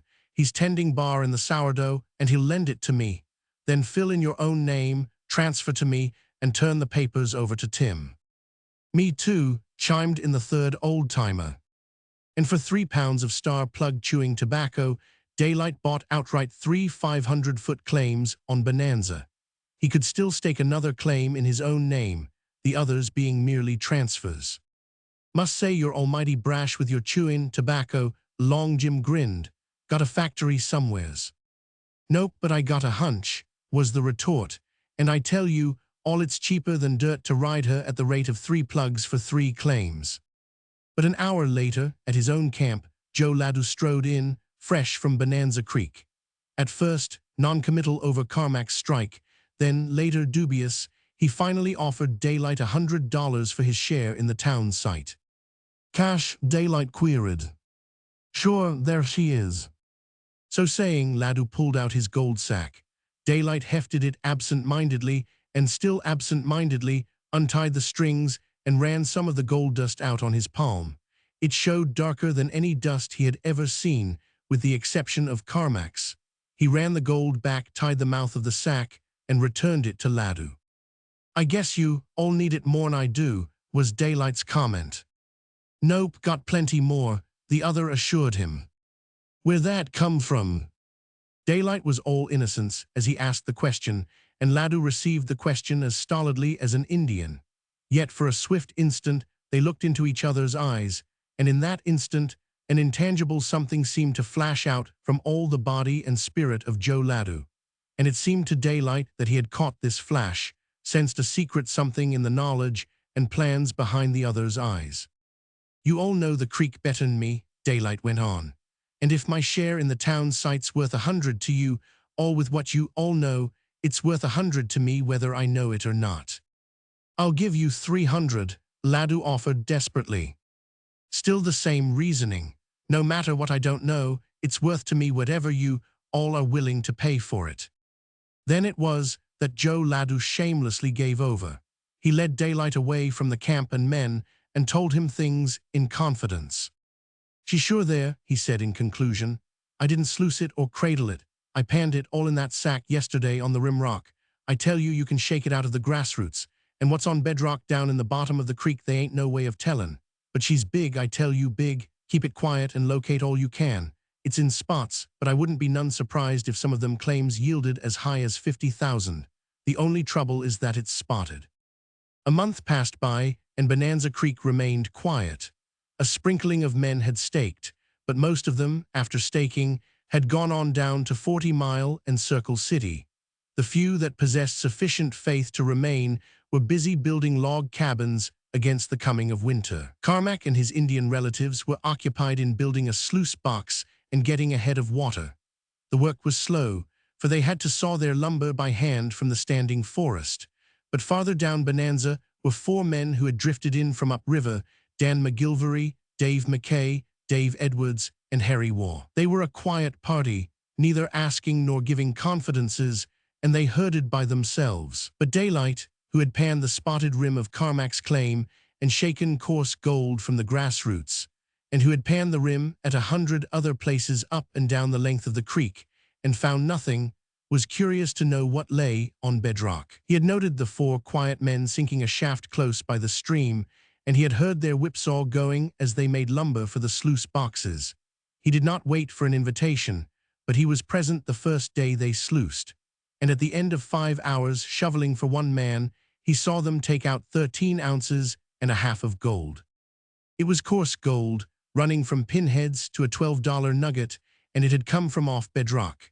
The first fall snow was flying that day, and the Arctic winter was closing down, but Daylight had no eyes for the bleak gray sadness of the dying, short-lived summer. He saw his vision coming true, and on the big flat was upreared anew his golden city of the snows. Gold had been found on bedrock. That was the big thing.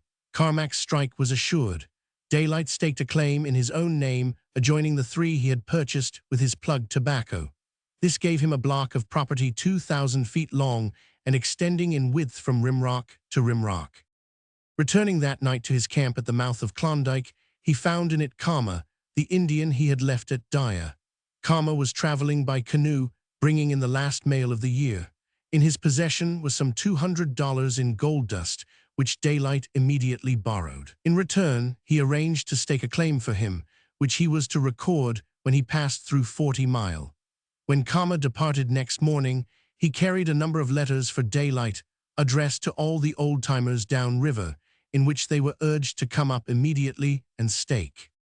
Also Kama carried letters of similar import, given him by the other men on Bonanza. "It will sure be the gosh-dangdest stampede that ever was," Daylight chuckled, as he tried to vision the excited populations of 40 Mile and Circle City tumbling into polling boats and racing the hundreds of miles up the Yukon, for he knew that his word would be unquestioningly accepted. With the arrival of the first stampeders, Bonanza Creek woke up, and thereupon began a long-distance race between unveracity and truth, wherein, lie no matter how fast, men were continually overtaken and passed by truth. When men who doubted Carmack's report of 2.5 to the pan themselves panned 2.5, they lied and said that they were getting an ounce. And long ere the lie was fairly on its way, they were getting not 1 ounce but 5 ounces.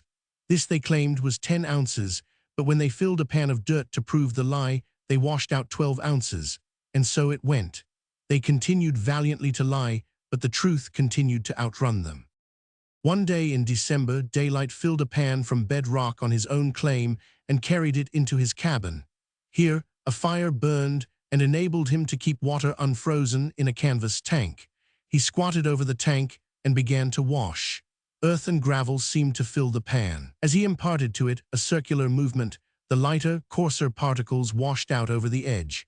At times he combed the surface with his fingers, raking out handfuls of gravel. The contents of the pan diminished.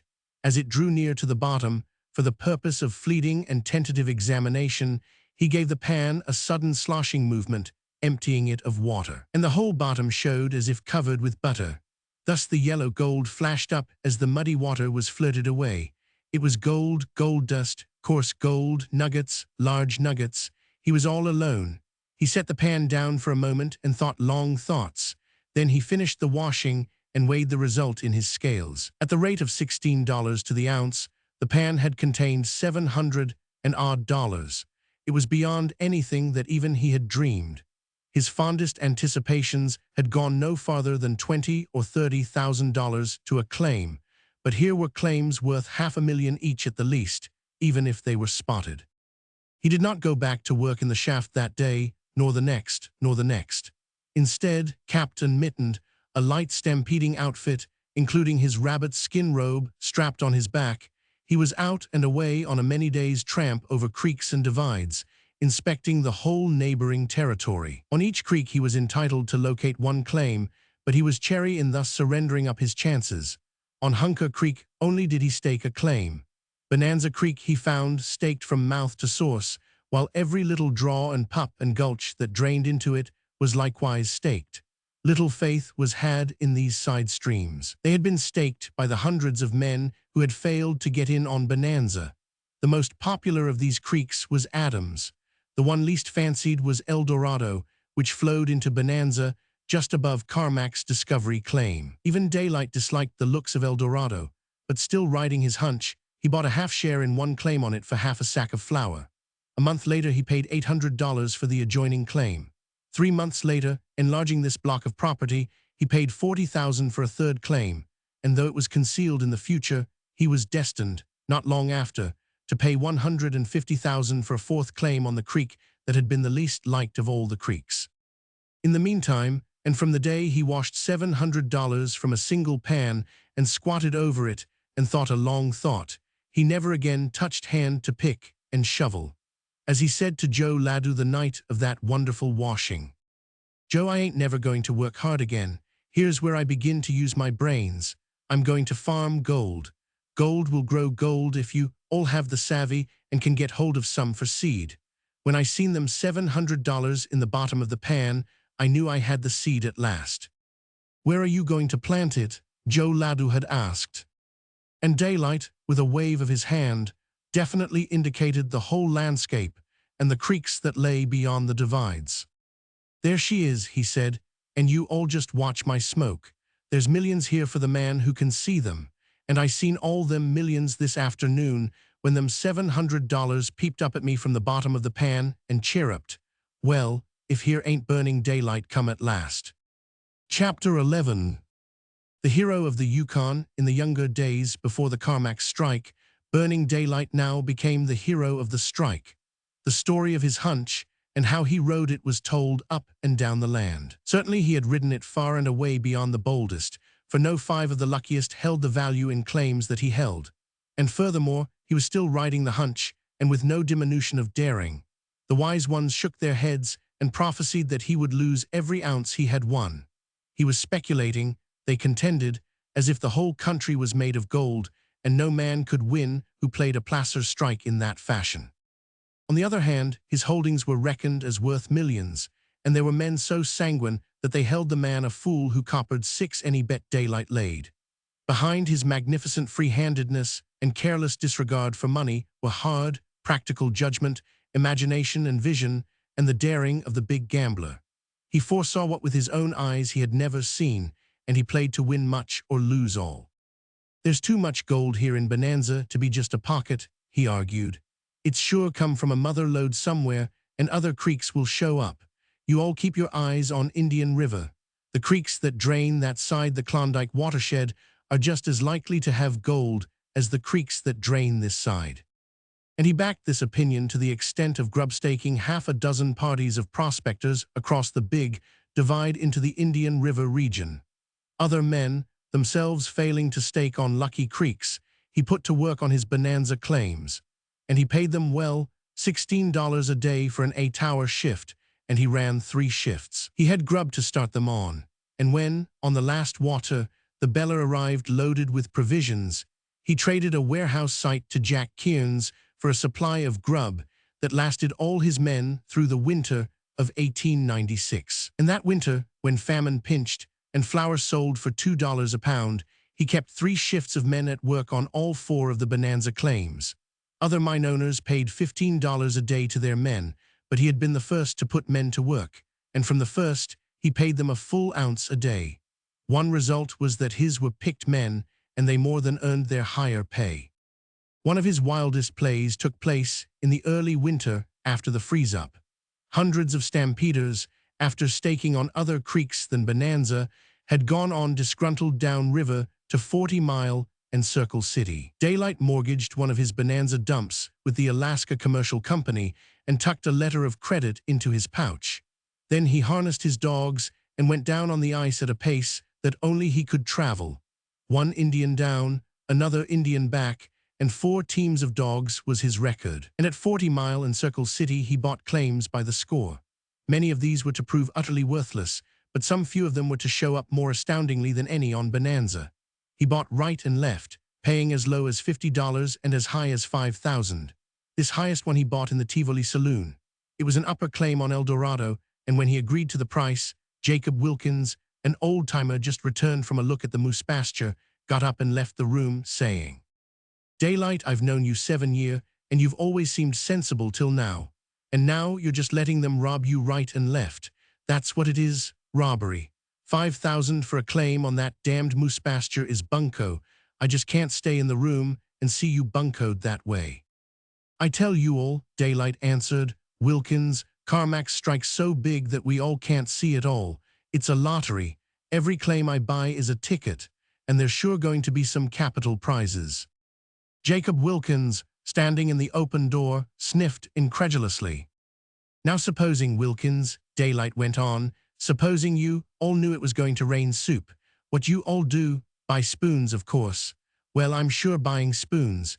She's going to rain soup up there on the Klondike, and them that has forks won't be catching none of it." But Wilkins here slammed the door behind him, and Daylight broke off to finish the purchase of the claim. Back in Dawson, though he remained true to his word and never touched hand to pick and shovel, he worked as hard as ever in his life. He had 1,000 irons in the fire, and they kept him busy. Representation work was expensive, and he was compelled to travel often over the various creeks in order to decide which claims should lapse and which should be retained. A quartz miner himself in his early youth, before coming to Alaska, he dreamed of finding the mother lode. A placer camp he knew was ephemeral, while a quartz camp abided, and he kept a score of men in the quest for months. The mother lode was never found, and years afterward, he estimated that the search for it had cost him $50,000. But he was playing big. Heavy as were his expenses, he won more heavily. He took lays, bought half shares, shared with the men he grub-staked, and made personal locations. Day and night his dogs were ready, and he owned the fastest teams, so that when a stampede to a new discovery was on, it was burning daylight to the fore through the longest, coldest nights till he blazed his stakes next to discovery. In one way or another, to say nothing of the many worthless creeks, he came into possession of properties on the good creeks, such as Sulphur, Dominion, Excelsis, Siwash, Cristo, Alhambra, and Doolittle. The thousands he poured out flowed back in tens of thousands. 40-mile men told the story of his 2 tons of flour and made calculations of what it had returned him that ranged from $500,000 to $1 million. One thing was known beyond all doubt, namely, that the half share in the first El Dorado claim, bought by him for a half sack of flour, was worth $500,000. On the other hand, it was told that when Frida, the dancer, arrived from over the passes in a Peterborough canoe in the midst of a drive of mush ice on the Yukon, and when she offered $1,000 for 10 sacks and could find no sellers, he sent the flour to her as a present without ever seeing her. In the same way, 10 sacks were sent to the lone Catholic priest who was starting the first hospital. His generosity was lavish. Others called it insane. At a time when, riding his hunch, he was getting $500,000 for half a sack of flour, it was nothing less than insanity to give 20 whole sacks to a dancing girl and a priest. But it was his way. Money was only a marker. It was the game that counted with him. The possession of millions made little change in him, except that he played the game more passionately. Temperate as he had always been, save on rare occasions, now that he had the wherewithal for unlimited drinks and had daily access to them, he drank even less. The most radical change lay in that, except when on trail, he no longer did his own cooking. A broken-down miner lived in his log cabin with him and now cooked for him. But it was the same food: bacon, beans, flour, prunes, dried fruits, and rice. He still dressed as formerly: overalls, German socks, moccasins, flannel shirt, fur cap, and blanket coat. He did not take up with cigars, which cost, the cheapest, from $50 to $1 each. The same Bull Durham and brown paper cigarette hand-rolled contented him. It was true that he kept more dogs and paid enormous prices for them. They were not a luxury, but a matter of business. He needed speed in his traveling and stampeding, and by the same token, he hired a cook. He was too busy to cook for himself, that was all. It was poor business, playing for millions, to spend time building fires and boiling water. Dawson grew rapidly that winter of 1896. Money poured in on daylight from the sale of town lots. He promptly invested it where it would gather more. In fact, he played the dangerous game of pyramiding, and no more perilous pyramiding than in a placer camp could be imagined. But he played with his eyes wide open. "You all just wait till the news of this strike reaches the outside," he told his old-timer cronies in the Moosehorn Saloon. "The news won't get out till next spring. Then there's going to be 3 rushes. A summer rush of men coming in light, a fall rush of men with outfits, and a spring rush, the next year after that, of 50,000. You all won't be able to see the landscape for chechaquos. Well, there's the summer and fall rush of 1897 to commence with. What are you all going to do about it?" "What are you going to do about it?" a friend demanded. "Nothing," he answered. "I've sure already done it. I've got a dozen gangs strung out up the Yukon getting out logs. You all'll see their rafts coming down after the river breaks.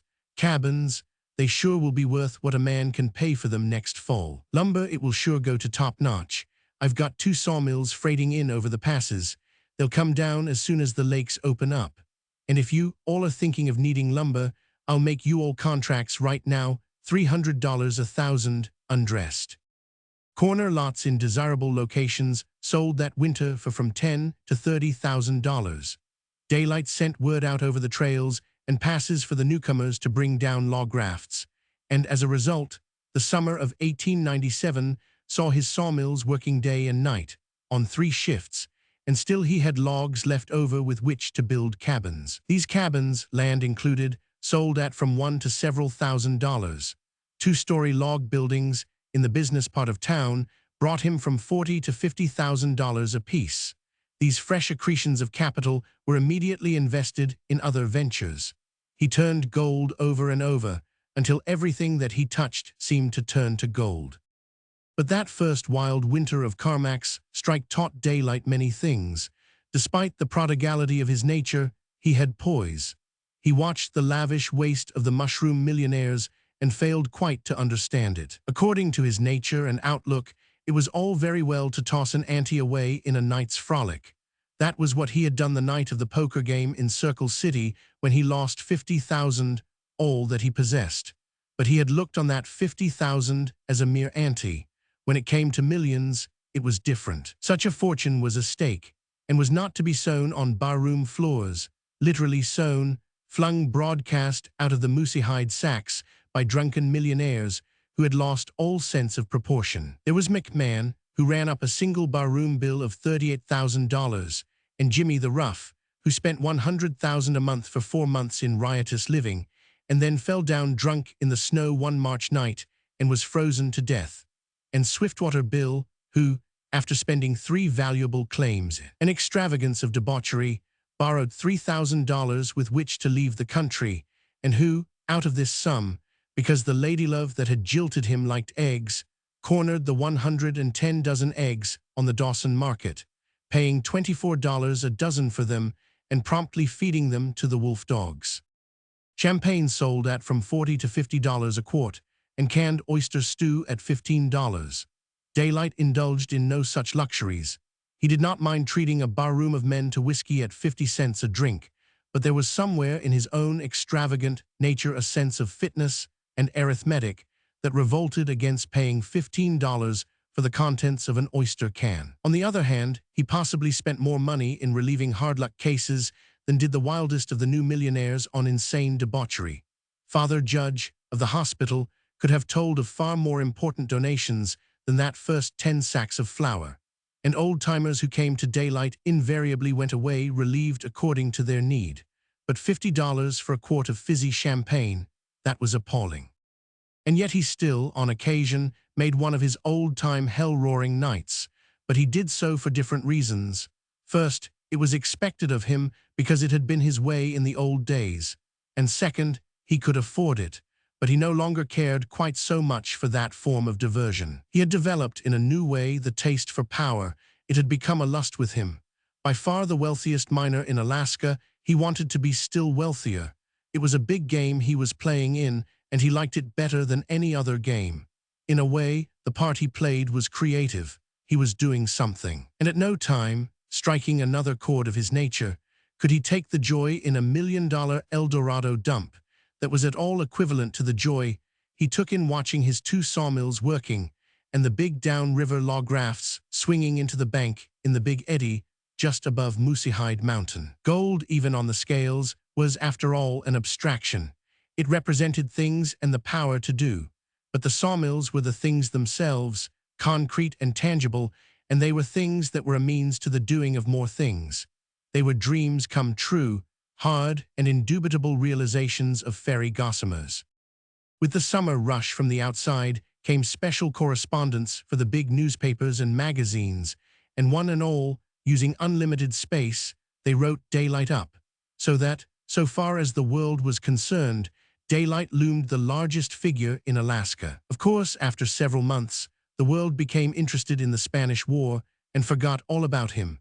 But in the Klondike itself, Daylight still remained the most prominent figure.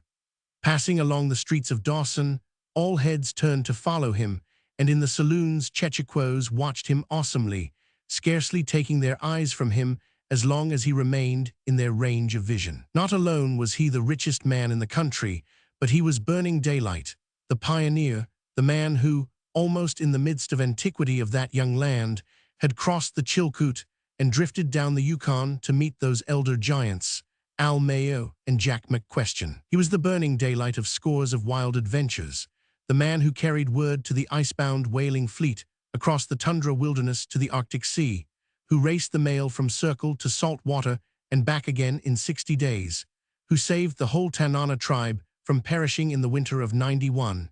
In short, the man who smote the Chechequos' imaginations more violently than any other dozen men rolled into one. He had the fatal facility for self-advertisement.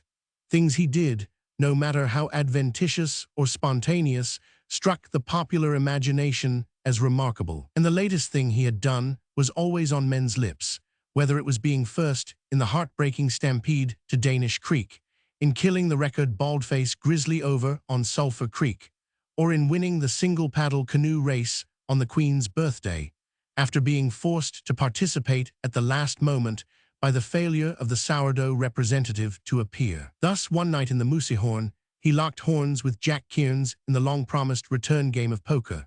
The sky and 8 o'clock in the morning were made the limits, and at the close of the game, Daylight's winnings were $230,000. To Jack Kearns, already a several times millionaire, this loss was not vital, but the whole community was thrilled by the size of the stakes, and each one of the dozen correspondents in the field sent out a sensational article. Chapter 12. Despite his many sources of revenue, Daylight's pyramiding kept him pinched for cash throughout the first winter. The pay gravel, thawed on bedrock and hoisted to the surface, immediately froze again. Thus his dumps, containing several millions of gold, were inaccessible. Not until the returning sun thawed the dumps and melted the water to wash them was he able to handle the gold they contained. And then he found himself with a surplus of gold, deposited in the two newly organized banks, and he was promptly besieged by men and groups of men to enlist his capital in their enterprises. But he elected to play his own game, and he entered combinations only when they were generally defensive or offensive. Thus, though he had paid the highest wages, he joined the Mine Owners Association, engineered the fight, and effectually curbed the growing insubordination of the wage earners. Times had changed.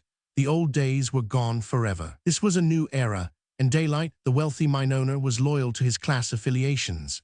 It was true, the old-timers who worked for him, in order to be saved from the club of the organized owners, were made foremen over the gang of Chechequos.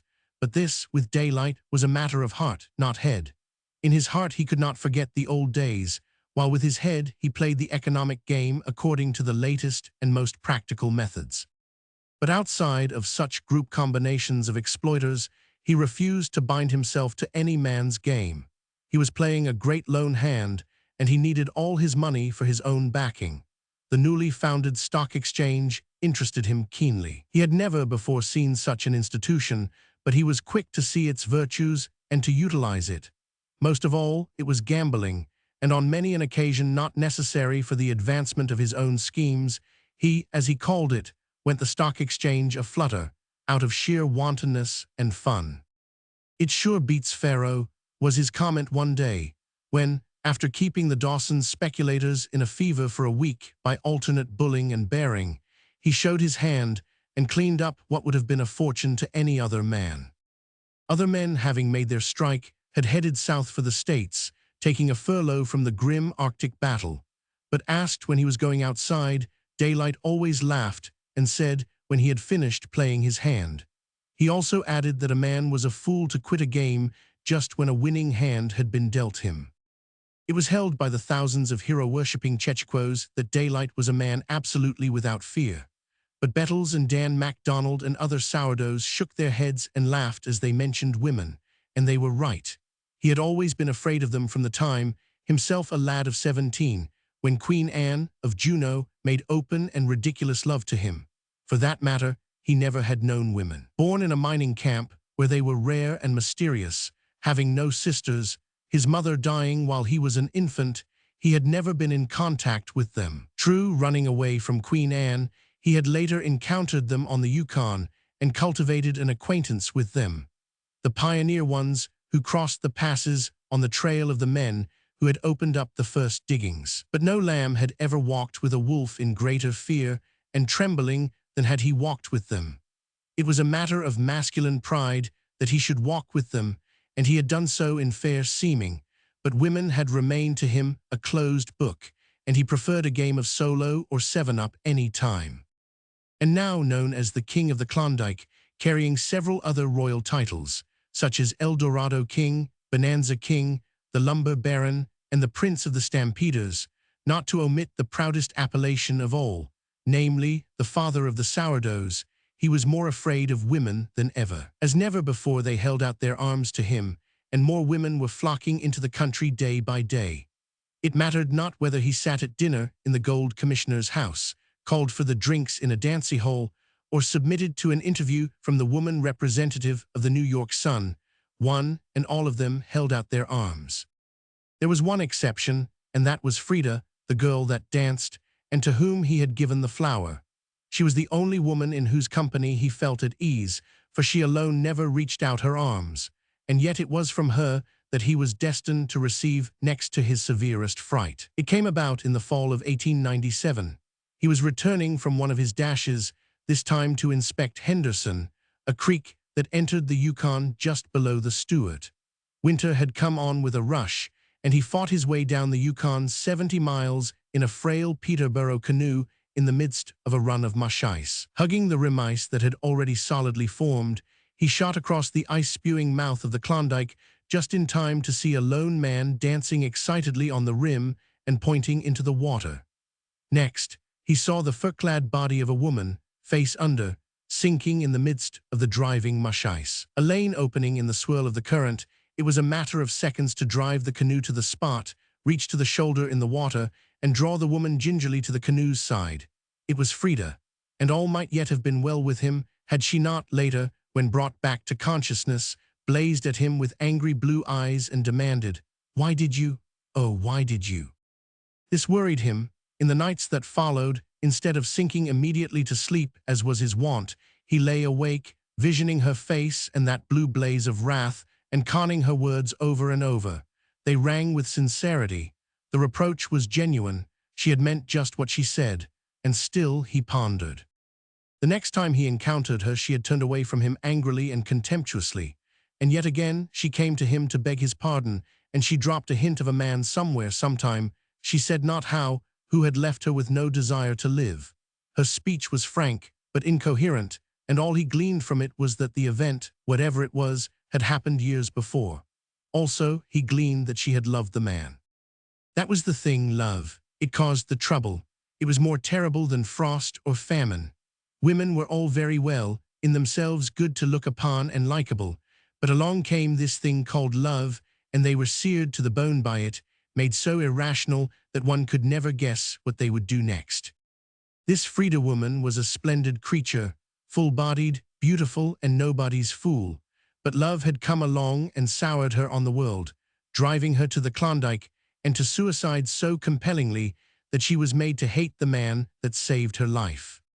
Well, he had escaped love so far, just as he had escaped smallpox, yet there it was, as contagious as smallpox, and a whole lot worse in running its course. It made men and women do such fearful and unreasonable things. It was like delirium tremens, only worse. And if he, Daylight, caught it, he might have it as badly as any of them. It was lunacy, stark lunacy, and contagious on top of it all. A half-dozen young fellows were crazy over Frida. They all wanted to marry her. Yet she, in turn, was crazy over that some other fellow on the other side of the world and would have nothing to do with them. But it was left to the Virgin to give him his final fright. She was found one morning dead in her cabin. A shot through the head had done it, and she had left no message, no explanation. Then came the talk. Some wit, voicing public opinion, called it a case of too much daylight. She had killed herself because of him. Everybody knew this and said so.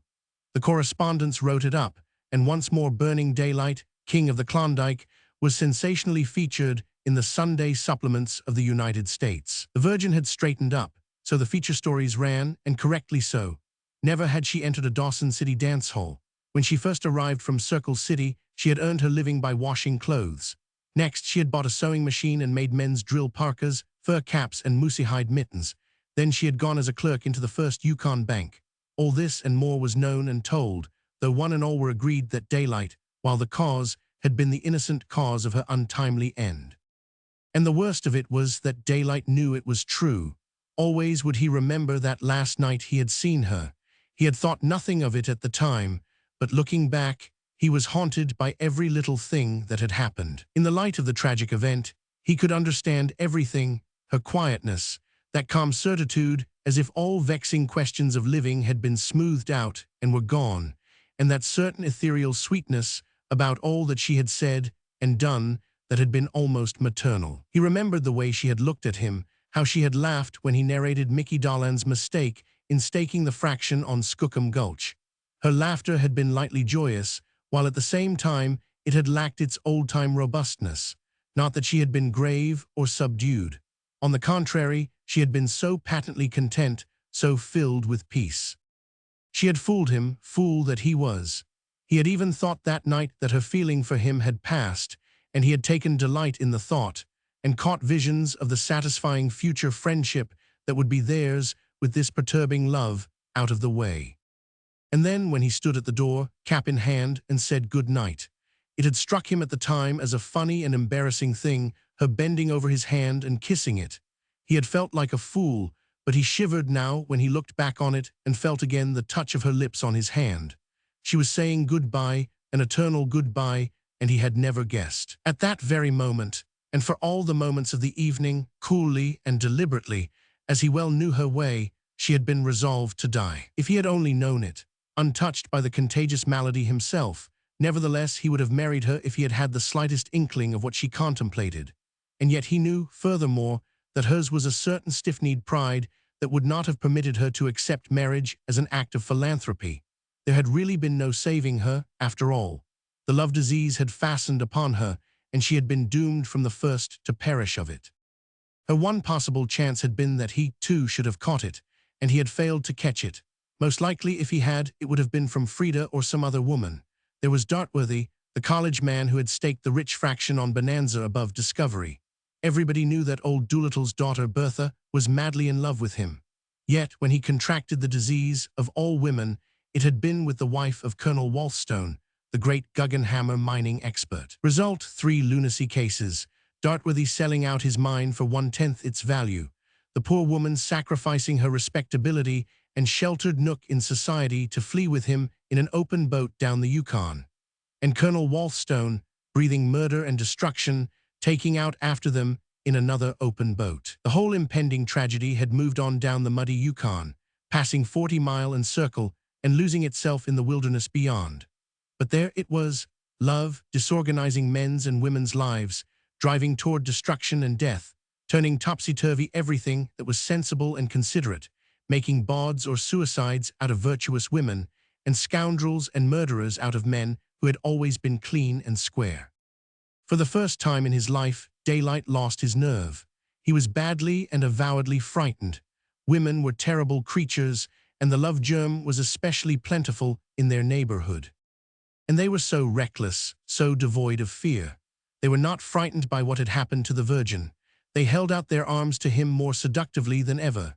Even without his fortune, reckoned as a mere man, just past 30, magnificently strong and equally good-looking and good-natured, he was a prize for most normal women. But when to his natural excellences were added the romance that linked with his name and the enormous wealth that was his, practically every free woman he encountered measured him with an appraising and delighted eye, to say nothing of more than one woman who was not free. Other men might have been spoiled by this and led to lose their heads, but the only effect on him was to increase his fright.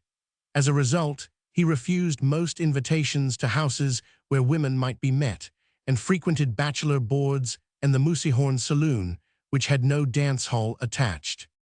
Chapter 13. 6,000 spent the winter of 1897 in Dawson. Work on the creeks went on apace, while beyond the passes it was reported that 100,000 more were waiting for the spring. Late one brief afternoon, Daylight, on the benches between French Hill and Skookum Hill, caught a wider vision of things. Beneath him lay the richest part of El Dorado Creek, while up and down Bonanza he could see for miles. It was a scene of a vast devastation. The hills, to their tops, had been shorn of trees, and their naked sides showed signs of goring and perforating that even the mantle of snow could not hide. Beneath him, in every direction, were the cabins of men, but not many men were visible. A blanket of smoke filled the valleys and turned the gray day to melancholy twilight. Smoke arose from 1,000 holes in the snow, where deep down on bedrock, in the frozen muck and gravel, men crept and scratched and dug, and ever built more fires to break the grip of the frost. Here and there, where new shafts were starting, these fires flamed redly.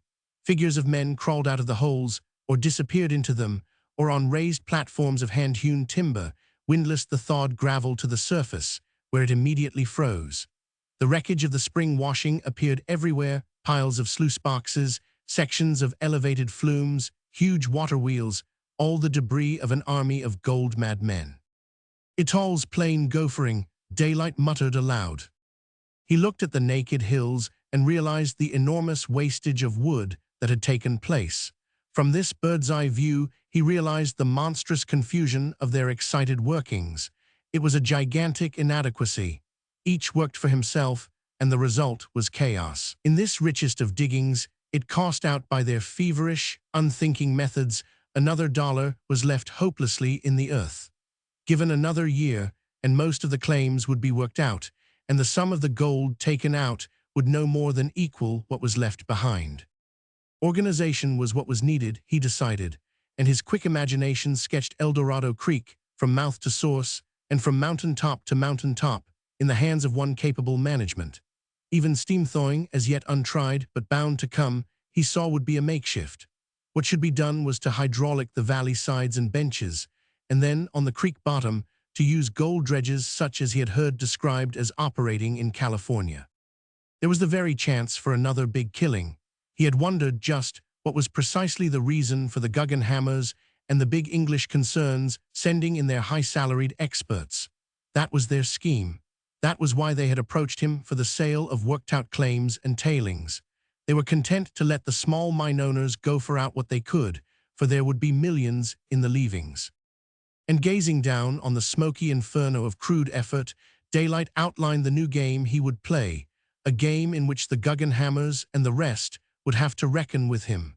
Cut along with the delight in the new conception came a weariness. He was tired of the long Arctic years, and he was curious about the outside, the great world of which he had heard other men talk, and of which he was as ignorant as a child. There were games out there to play. It was a larger table, and there was no reason why he with his millions should not sit in and take a hand. So it was, that afternoon on Skookum Hill, that he resolved to play this last best Klondike hand and pull for the outside. It took time, however. He put trusted agents to work on the heels of great experts, and on the creeks where they began to buy he likewise bought. Wherever they tried to corner a worked-out creek, they found him standing in the way, owning blocks of claims or artfully scattered claims that put all their plans to naught. "I play you all wide open to win, am I right?" he told them once in a heated conference. Followed wars, truces, compromises, victories, and defeats. By 1898, 60,000 men were on the Klondike, and all their fortunes and affairs rocked back and forth and were affected by the battles Daylight fought. And more the taste for the larger game urged in Daylight's mouth. Here he was already locked in grapples with the great Guggenhammers, and winning, fiercely winning. Possibly the severest struggle was waged on Ophir, the veriest of moose pastures, whose low-grade dirt was valuable only because of its vastness. The ownership of a block of 7 claims in the heart of it gave Daylight his grip, and they could not come to terms. The Guggenhammer experts concluded that it was too big for him to handle, and when they gave him an ultimatum to that effect, he accepted and bought them out. The plan was his own, but he sent down to the States for competent engineers to carry it out. In the Rinkabilly watershed, 80 miles away, he built his reservoir, and for 80 miles, the huge wooden conduit carried the water across country to Ophir. Estimated at $3 million, the reservoir and conduit cost nearer $4 million, nor did he stop with this. Electric power plants were installed, and his workings were lighted as well as run by electricity.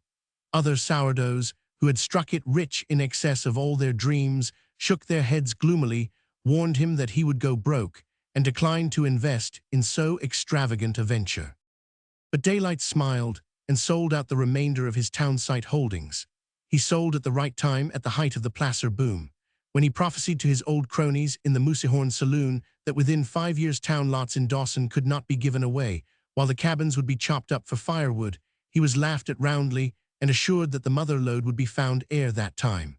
But he went ahead, when his need for lumber was finished, selling out his sawmills as well. Likewise, he began to get rid of his scattered holdings on the various creeks, and without thanks to anyone he finished his conduit, built his dredges, imported his machinery, and made the gold of Ophir immediately accessible. And he who 5 years before had crossed over the divide from Indian River and threaded the silent wilderness, his dogs packing Indian fashion, himself living Indian fashion on straight moose meat, now heard the hoarse whistles calling his hundreds of laborers to work, and watched them toil under the white glare of the arc lamps.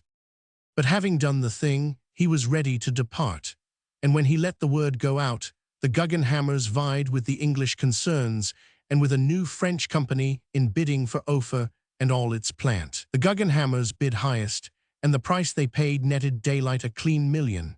It was current rumor that he was worth anywhere from 20 to 30 millions, but he alone knew just how he stood, and that, with his last claim sold and the table swept clean of his winnings, he had ridden his hunch to the tune of just a trifle over 11 millions. His departure was a thing that passed into the history of the Yukon along with his other deeds. All the Yukon was his guest, Dawson the seat of the festivity. On that one last night, no man's dust save his own was good. Drinks were not to be purchased. Every saloon ran open, with extra relays of exhausted bartenders, and the drinks were given away. A man who refused this hospitality and persisted in paying found a dozen fights on his hands. The various Chechequos rose up to defend the name of Daylight from such insult. And through it all, on moccasined feet, moved Daylight, hell-roaring burning Daylight, overspilling with good nature and camaraderie, howling his he-wolf howl and claiming the night as his, bending men's arms down on the bars, performing feats of strength, his bronzed face flushed with drink, his black eyes flashing, clad in overalls and blanket coat, his ear flaps dangling and his gauntleted mittens swinging from the cord across the shoulders. But this time, it was neither an ante nor a stake that he threw away, but a mere marker in the game that he who held so many markers would not miss. As a night, it eclipsed anything that Dawson had ever seen. It was Daylight's desire to make it memorable, and his attempt was a success. A goodly portion of Dawson got drunk that night. The fall weather was on, and though the freeze-up of the Yukon still delayed, the thermometer was down to 25 below zero and falling. Wherefore, it was necessary to organize gangs of lifesavers, who patrolled the streets to pick up drunken men from where they fell in the snow and where an hour's sleep would be fatal. Daylight, whose whim it was to make them drunk by hundreds and by thousands, was the one who initiated this life-saving. He wanted Dawson to have its night, but in his deeper processes, never careless nor wanton, he saw to it that it was a night without accident. And like his olden nights, his ukase went forth that there should be no quarreling nor fighting, offenders to be dealt with by him personally. Nor did he have to deal with any. Hundreds of devoted followers saw to it that the evilly disposed were rolled in the snow and hustled off to bed. In the great world, where great captains of industry die, all wheels under their erstwhile management are stopped for a minute. But in the Klondike, such was its hilarious sorrow at the departure of its captain, that for 24 hours no wheels revolved. Even great Ophir, with its 1,000 men on the payroll, closed down. On the day after the night, there were no men present or fit to go to work. Next morning, at break of day, Dawson said goodbye. The thousands that lined the bank wore mittens and their ear flaps pulled down and tied. It was 30 below zero, the remise was thickening, and the Yukon carried a run of mush ice. From the deck of the Seattle, Daylight waved and called his farewells. As the lines were cast off and the steamer swung out into the current, those near him saw the moisture well up in Daylight's eyes. In a way, it was to him departure from his native land, this grim Arctic region which was practically the only land he had known. He tore off his cap and waved it. "Goodbyes, you all," he called. "Goodbyes, you all." Part 2. Chapter 1. In no blaze of glory did burning daylight descend upon San Francisco. Not only had he been forgotten, but the Klondike along with him. The world was interested in other things, and the Alaskan adventure, like the Spanish War, was an old story. Many things had happened since then. Exciting things were happening every day, and the sensation space of newspapers was limited. The effect of being ignored, however, was an exhilaration. Big man as he had been in the Arctic game, it merely showed how much bigger was this new game, when a man worth 11 millions, and with a history such as his, passed unnoticed. He settled down in St. Francis Hotel, was interviewed by the cub reporters on the hotel run, and received brief paragraphs of notice for 24 hours. He grinned to himself and began to look around and get acquainted with the new order of beings and things. He was very awkward and very self-possessed. In addition to the stiffening afforded his backbone by the conscious ownership of 11 millions, he possessed an enormous certitude. Nothing abashed him, nor was he appalled by the display and culture and power around him. It was another kind of wilderness, that was all, and it was for him to learn the ways of it, the signs and trails and waterholes where good hunting lay, and the bad stretches of field and flood to be avoided. As usual, he fought shy of the women. He was still too badly scared to come to close quarters with the dazzling and resplendent creatures his own millions made accessible. They looked and longed, but he so concealed his timidity that he had all the seeming of moving boldly among them. Nor was it his wealth alone that attracted them. He was too much a man, and too much an unusual type of man. Young yet barely 36, eminently handsome, magnificently strong, almost bursting with a splendid virility. His free trail stride, never learned on pavements, and his black eyes, hinting of great spaces and unwearied with the close perspective of the city dwellers, drew many a curious and wayward feminine glance. He grinned knowingly to himself, and faced them as so many dangers, with a cool demeanor that was a far greater personal achievement than had they been famine, frost, or flood. He had come down to the States to play the man's game, not the woman's game, and the men he had not yet learned. They struck him as soft physically, yet he divined them hard in their dealings, but hard under an exterior of supple softness. It struck him that there was something cat-like about them. He met them in the clubs, and wondered how real was the good fellowship they displayed, and how quickly they would unsheathe their claws and gouge and rend. "That's the proposition," he repeated to himself. "What will they all do when the play is close and down to brass tacks?" He felt unwarrantably suspicious of them. "They're sure slick," was his secret judgment, and from bits of gossip dropped now and again, he felt his judgment well buttressed. On the other hand, they radiated an atmosphere of manliness and the fair play that goes with manliness. They might gouge and rend in a fight, which was no more than natural, but he felt, somehow, that they would gouge and rend according to rule. This was the impression he got of them, a generalization tempered by knowledge that there was bound to be a certain percentage of scoundrels among them. Several months passed in San Francisco, during which time he studied the game and its rules and prepared himself to take a hand. He even took private instruction in English and succeeded in eliminating his worst faults, though in moments of excitement he was prone to lapse into you all, knowed, sure, and similar solecisms. He learned to eat and dress, and generally comport himself after the manner of civilized man. But through it all he remained himself, not unduly reverential nor considerative, and never hesitating to stride roughshod over any soft-faced convention if it got in his way, and the provocation were great enough. Also, and unlike the average run of weaker men coming from back countries and far places, he failed to reverence the particular tin gods worshipped variously by the civilized tribes of men. He had seen totems before and knew them for what they were. Tiring of being merely an onlooker, he ran up to Nevada, where the new gold mining boom was fairly started, just to try a flutter, as he phrased it to himself. The flutter on the Tonopah Stock Exchange lasted just 10 days, during which time his smashing, wild bull game played ducks and drakes with the more stereotyped gamblers, and at the end of which time, having gambled Floridal into his fist, he let go for a net profit of $500,000. Whereupon, smacking his lips, he departed for San Francisco and the St. Francis Hotel. It tasted good, and his hunger for the game became more acute. And once more the papers sensationalized him. Burning Daylight was a big-letter headline again. Interviewers flocked about him. Old files of magazines and newspapers were searched through, and the romantic and historic Elam Harnish, adventurer of the frost, king of the Klondike, and father of the sourdoughs, strode upon the breakfast table of a million homes along with the toast and breakfast foods. Even before his elected time, he was forcibly launched into the game. Financiers and promoters, and all the flotsam and jetsam of the sea of speculation surged upon the shores of his 11 millions. In self-defense, he was compelled to open offices. He had made them sit up and take notice, and now, willy-nilly, they were dealing him hands and clamoring for him to play. Well, play he would.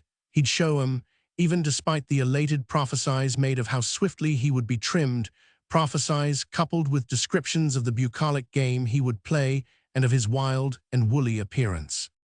He dabbled in little things at first, stalling for time, as he explained it to Holdsworthy, a friend he had made at the Alta Pacific Club. Daylight himself was a member of the club, and Holdsworthy had proposed him, and it was well that Daylight played closely at first, for he was astounded by the multitudes of sharks, ground sharks, he called them, that flocked about him. He saw through their schemes readily enough, and even marveled that such numbers of them could find sufficient prey to keep them going. Their rascality and general dubiousness was so transparent that he could not understand how anyone could be taken in by them. And then he found that there were sharks and sharks. Holdsworthy treated him more like a brother than a mere fellow clubman, watching over him, advising him, and introducing him to the magnates of the local financial world. Holdsworthy's family lived in a delightful bungalow near Menlo Park, and here Daylight spent a number of weekends, seeing a fineness and kindness of home life of which he had never dreamed. Holdsworthy was an enthusiast over flowers, and a half-lunatic over raising prize poultry, and these engrossing madnesses were a source of perpetual joy to Daylight, who looked on in tolerant good humor. Such amiable weaknesses tokened the healthfulness of the man and drew Daylight closer to him. A prosperous, successful businessman without great ambition was Daylight's estimate of him, a man too easily satisfied with the small stakes of the game ever to launch out in big play.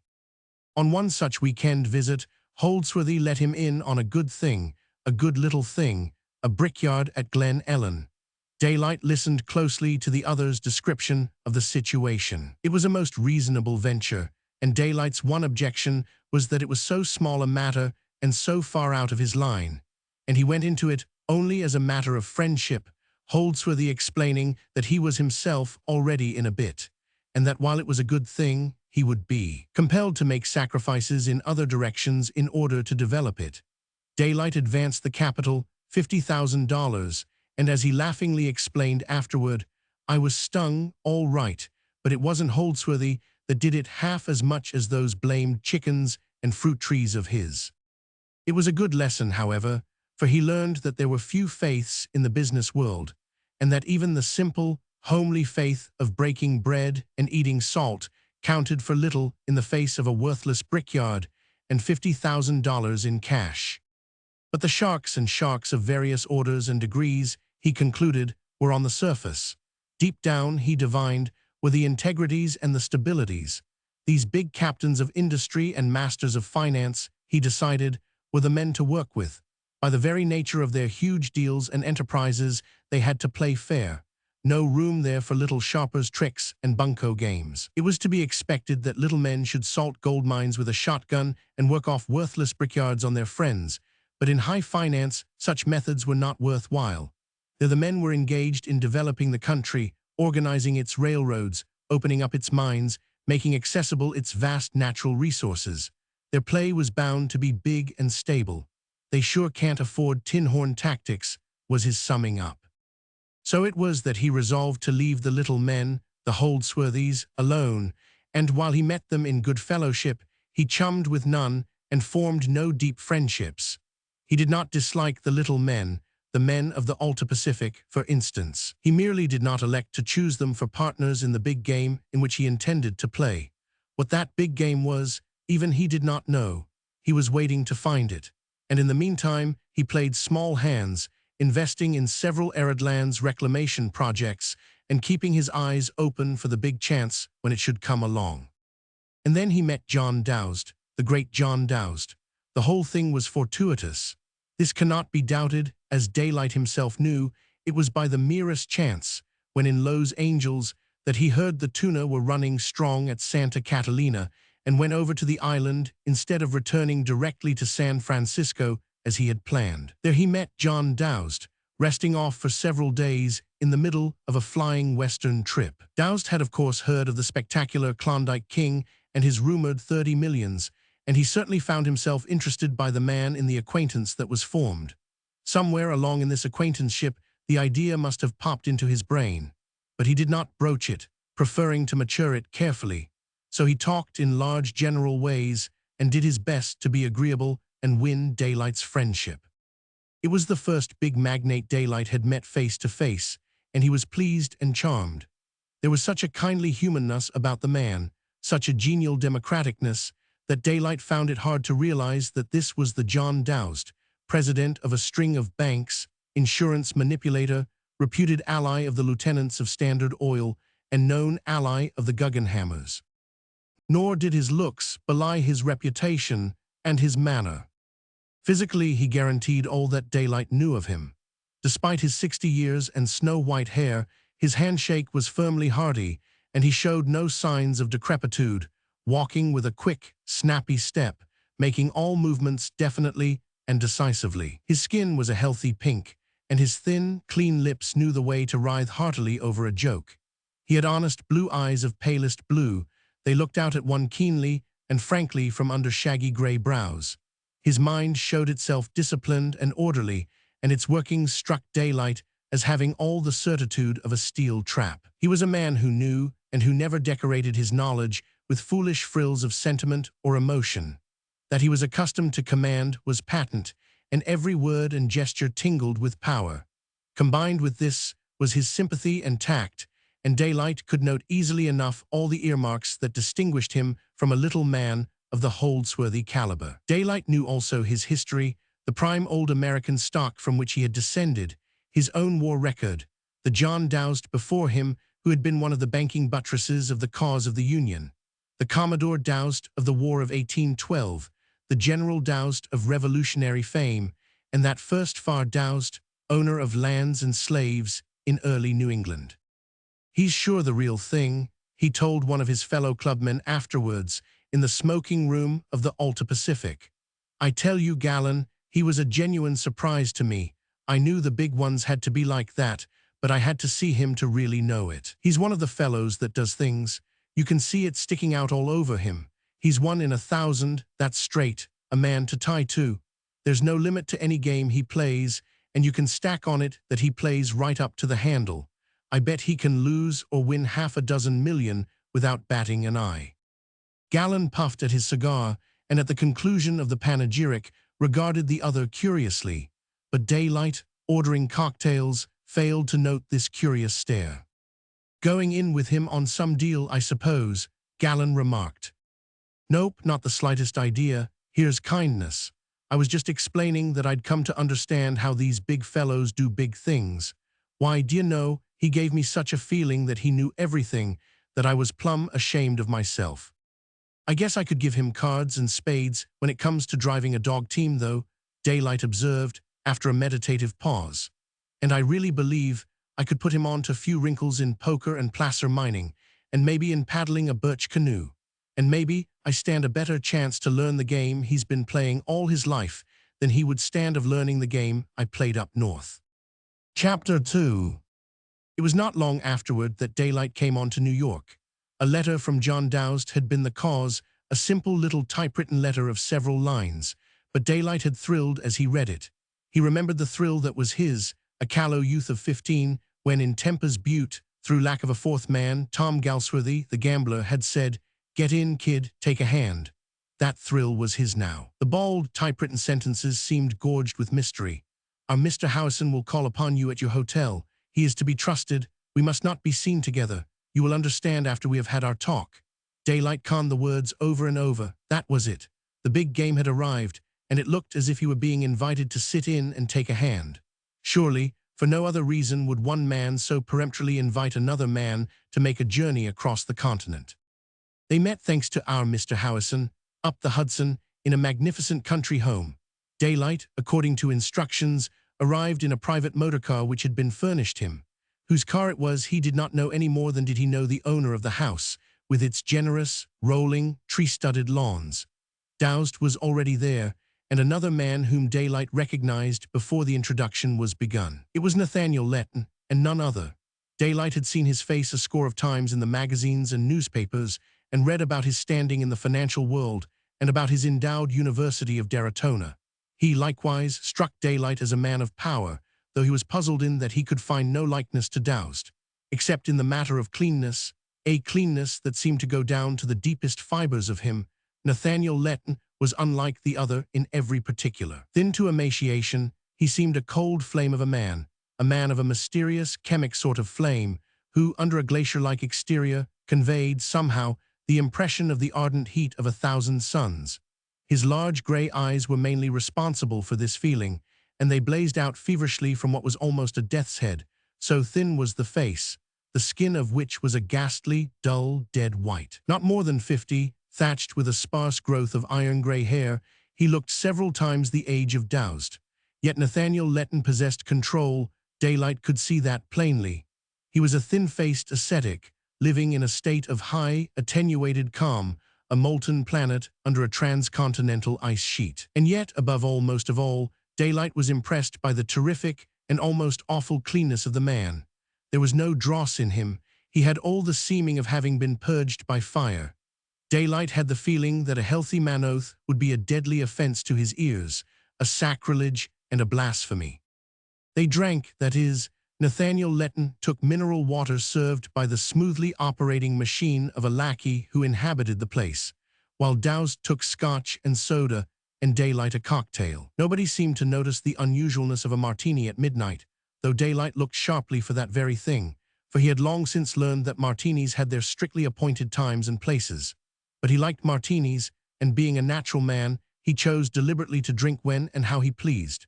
Others had noticed this peculiar habit of his, but not so Dowst and Letton, and Daylight's secret thought was, they sure wouldn't bat an eye if I called for a glass of corrosive sublimate.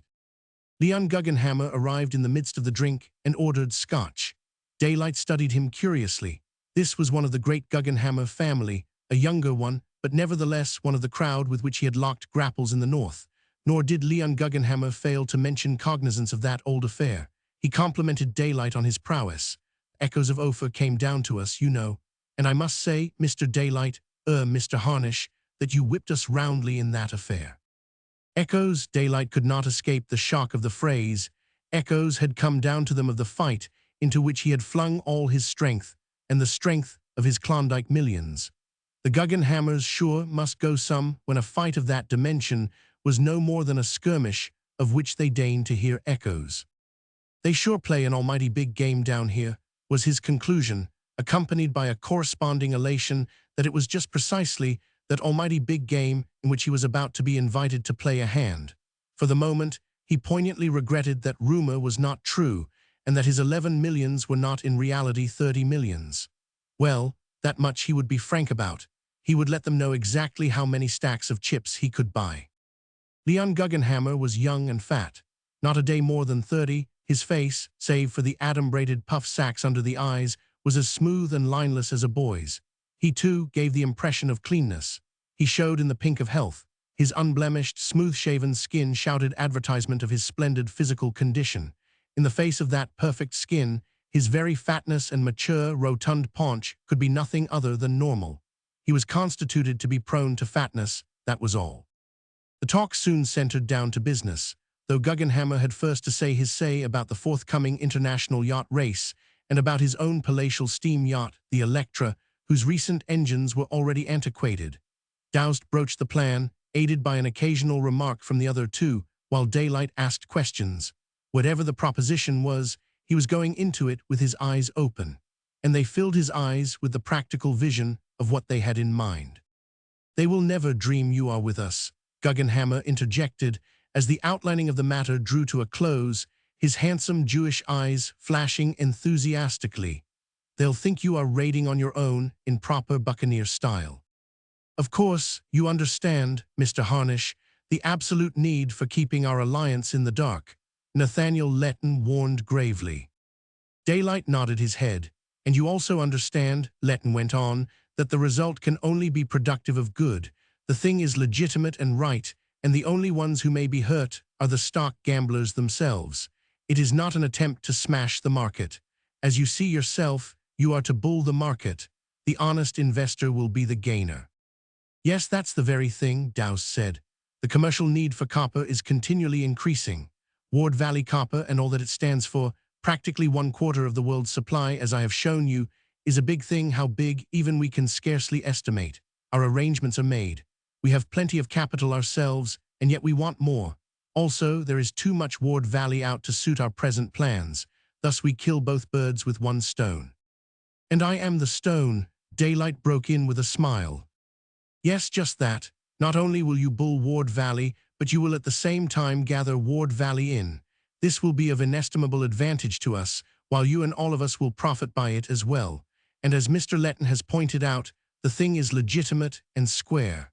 On the 18th the directors meet, and instead of the customary dividend, a double dividend will be declared. And where will the shorts be then? Leon Guggenhammer cried excitedly. The shorts will be the speculators, Nathaniel Letton explained, the gamblers, the froth of Wall Street, you understand. The genuine investors will not be hurt. Furthermore, they will have learned for the 1,000th time to have confidence in Ward Valley, and with their confidence, we can carry through the large developments we have outlined to you. There will be all sorts of rumors on the street, Dowse warned Daylight, but do not let them frighten you.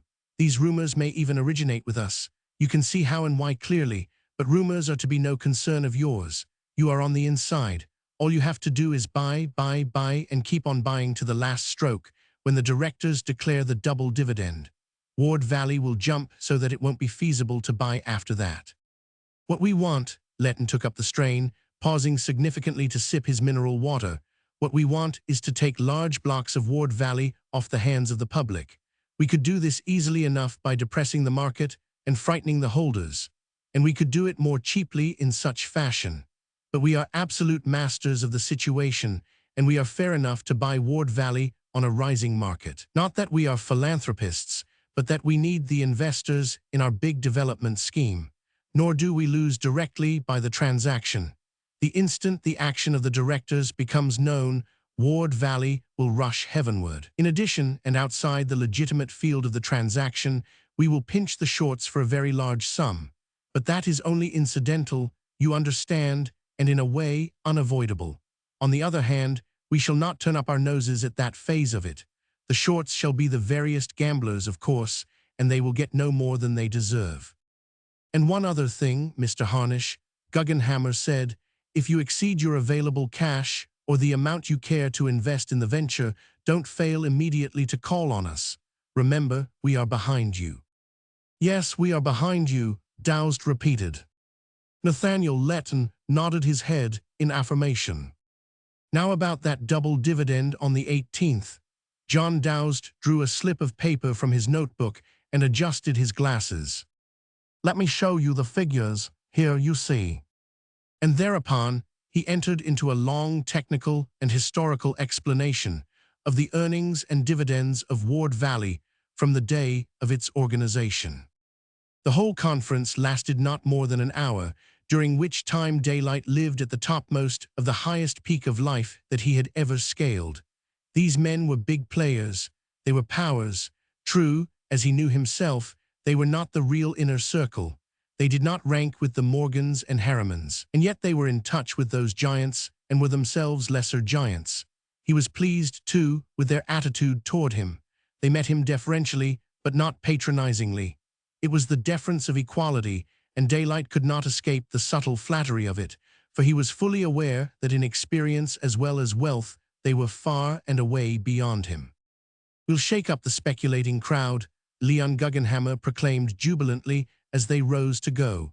And you are the man to do it, Mr. Harnish. They are bound to think you are on your own, and their shears are all sharpened for the trimming of newcomers like you. They will certainly be misled, Letton agreed, his eerie gray eyes blazing out from the voluminous folds of the huge mueller with which he was swathing his neck to the ears. Their minds run in ruts. It is the unexpected that upsets their stereotyped calculations, any new combination, any strange factor, any fresh variant. And you will be all that to them, Mr. Harnish. And I repeat, they are gamblers, and they will deserve all that befalls them. They clog and cumber all legitimate enterprise. You have no idea of the trouble they cause men like us, sometimes, by their gambling tactics, upsetting the soundest plans, even overturning the stablest institutions. Dowst and young Guggenhammer went away in one motorcar, and Letton by himself in another. Daylight, with still in the forefront of his consciousness all that had occurred in the preceding hour, was deeply impressed by the scene at the moment of departure. The three machines stood like weird night monsters at the graveled foot of the wide stairway under the unlighted porte-cochere. It was a dark night, and the lights of the motorcars cut as sharply through the blackness as knives would cut through solid substance. The obsequious lackey, the automatic genie of the house which belonged to none of the three men, stood like a graven statue after having helped them in. The fur-coated chauffeurs bulked dimly in their seats. One after the other, like spurred steeds, the cars leaped into the blackness, took the curve of the driveway, and were gone. Daylight's car was the last, and peering out he caught a glimpse of the unlighted house that loomed hugely through the darkness like a mountain. Whose was it? He wondered. How came they to use it for their secret conference? Would the lackey talk? How about the chauffeurs? Were they trusted men like our Mr. Howison? Mystery, the affair was alive with it, and hand in hand with mystery walked power. He leaned back and inhaled his cigarette. Big things were afoot. The cards were shuffled even then for a mighty deal, and he was in on it. He remembered back to his poker games with Jack Kearns and laughed aloud. He had played for thousands in those days on the turn of a card, but now he was playing for millions. And on the 18th, when that dividend was declared, he chuckled at the confusion that would inevitably descend upon the men with the sharpened shears waiting to trim him, burning daylight. Chapter 3. Back at his hotel, though nearly 2 in the morning, he found the reporters waiting to interview him. Next morning there were more, and thus, with blare of paper trumpet, was he received by New York. Once more, with beating of toms and wild hullabaloo, his picturesque figure strode across the printed sheet. The king of the Klondike, the hero of the Arctic, the $30 million millionaire of the North, had come to New York. What had he come for? To trim the New Yorkers as he had trimmed the Tonopah crowd in Nevada.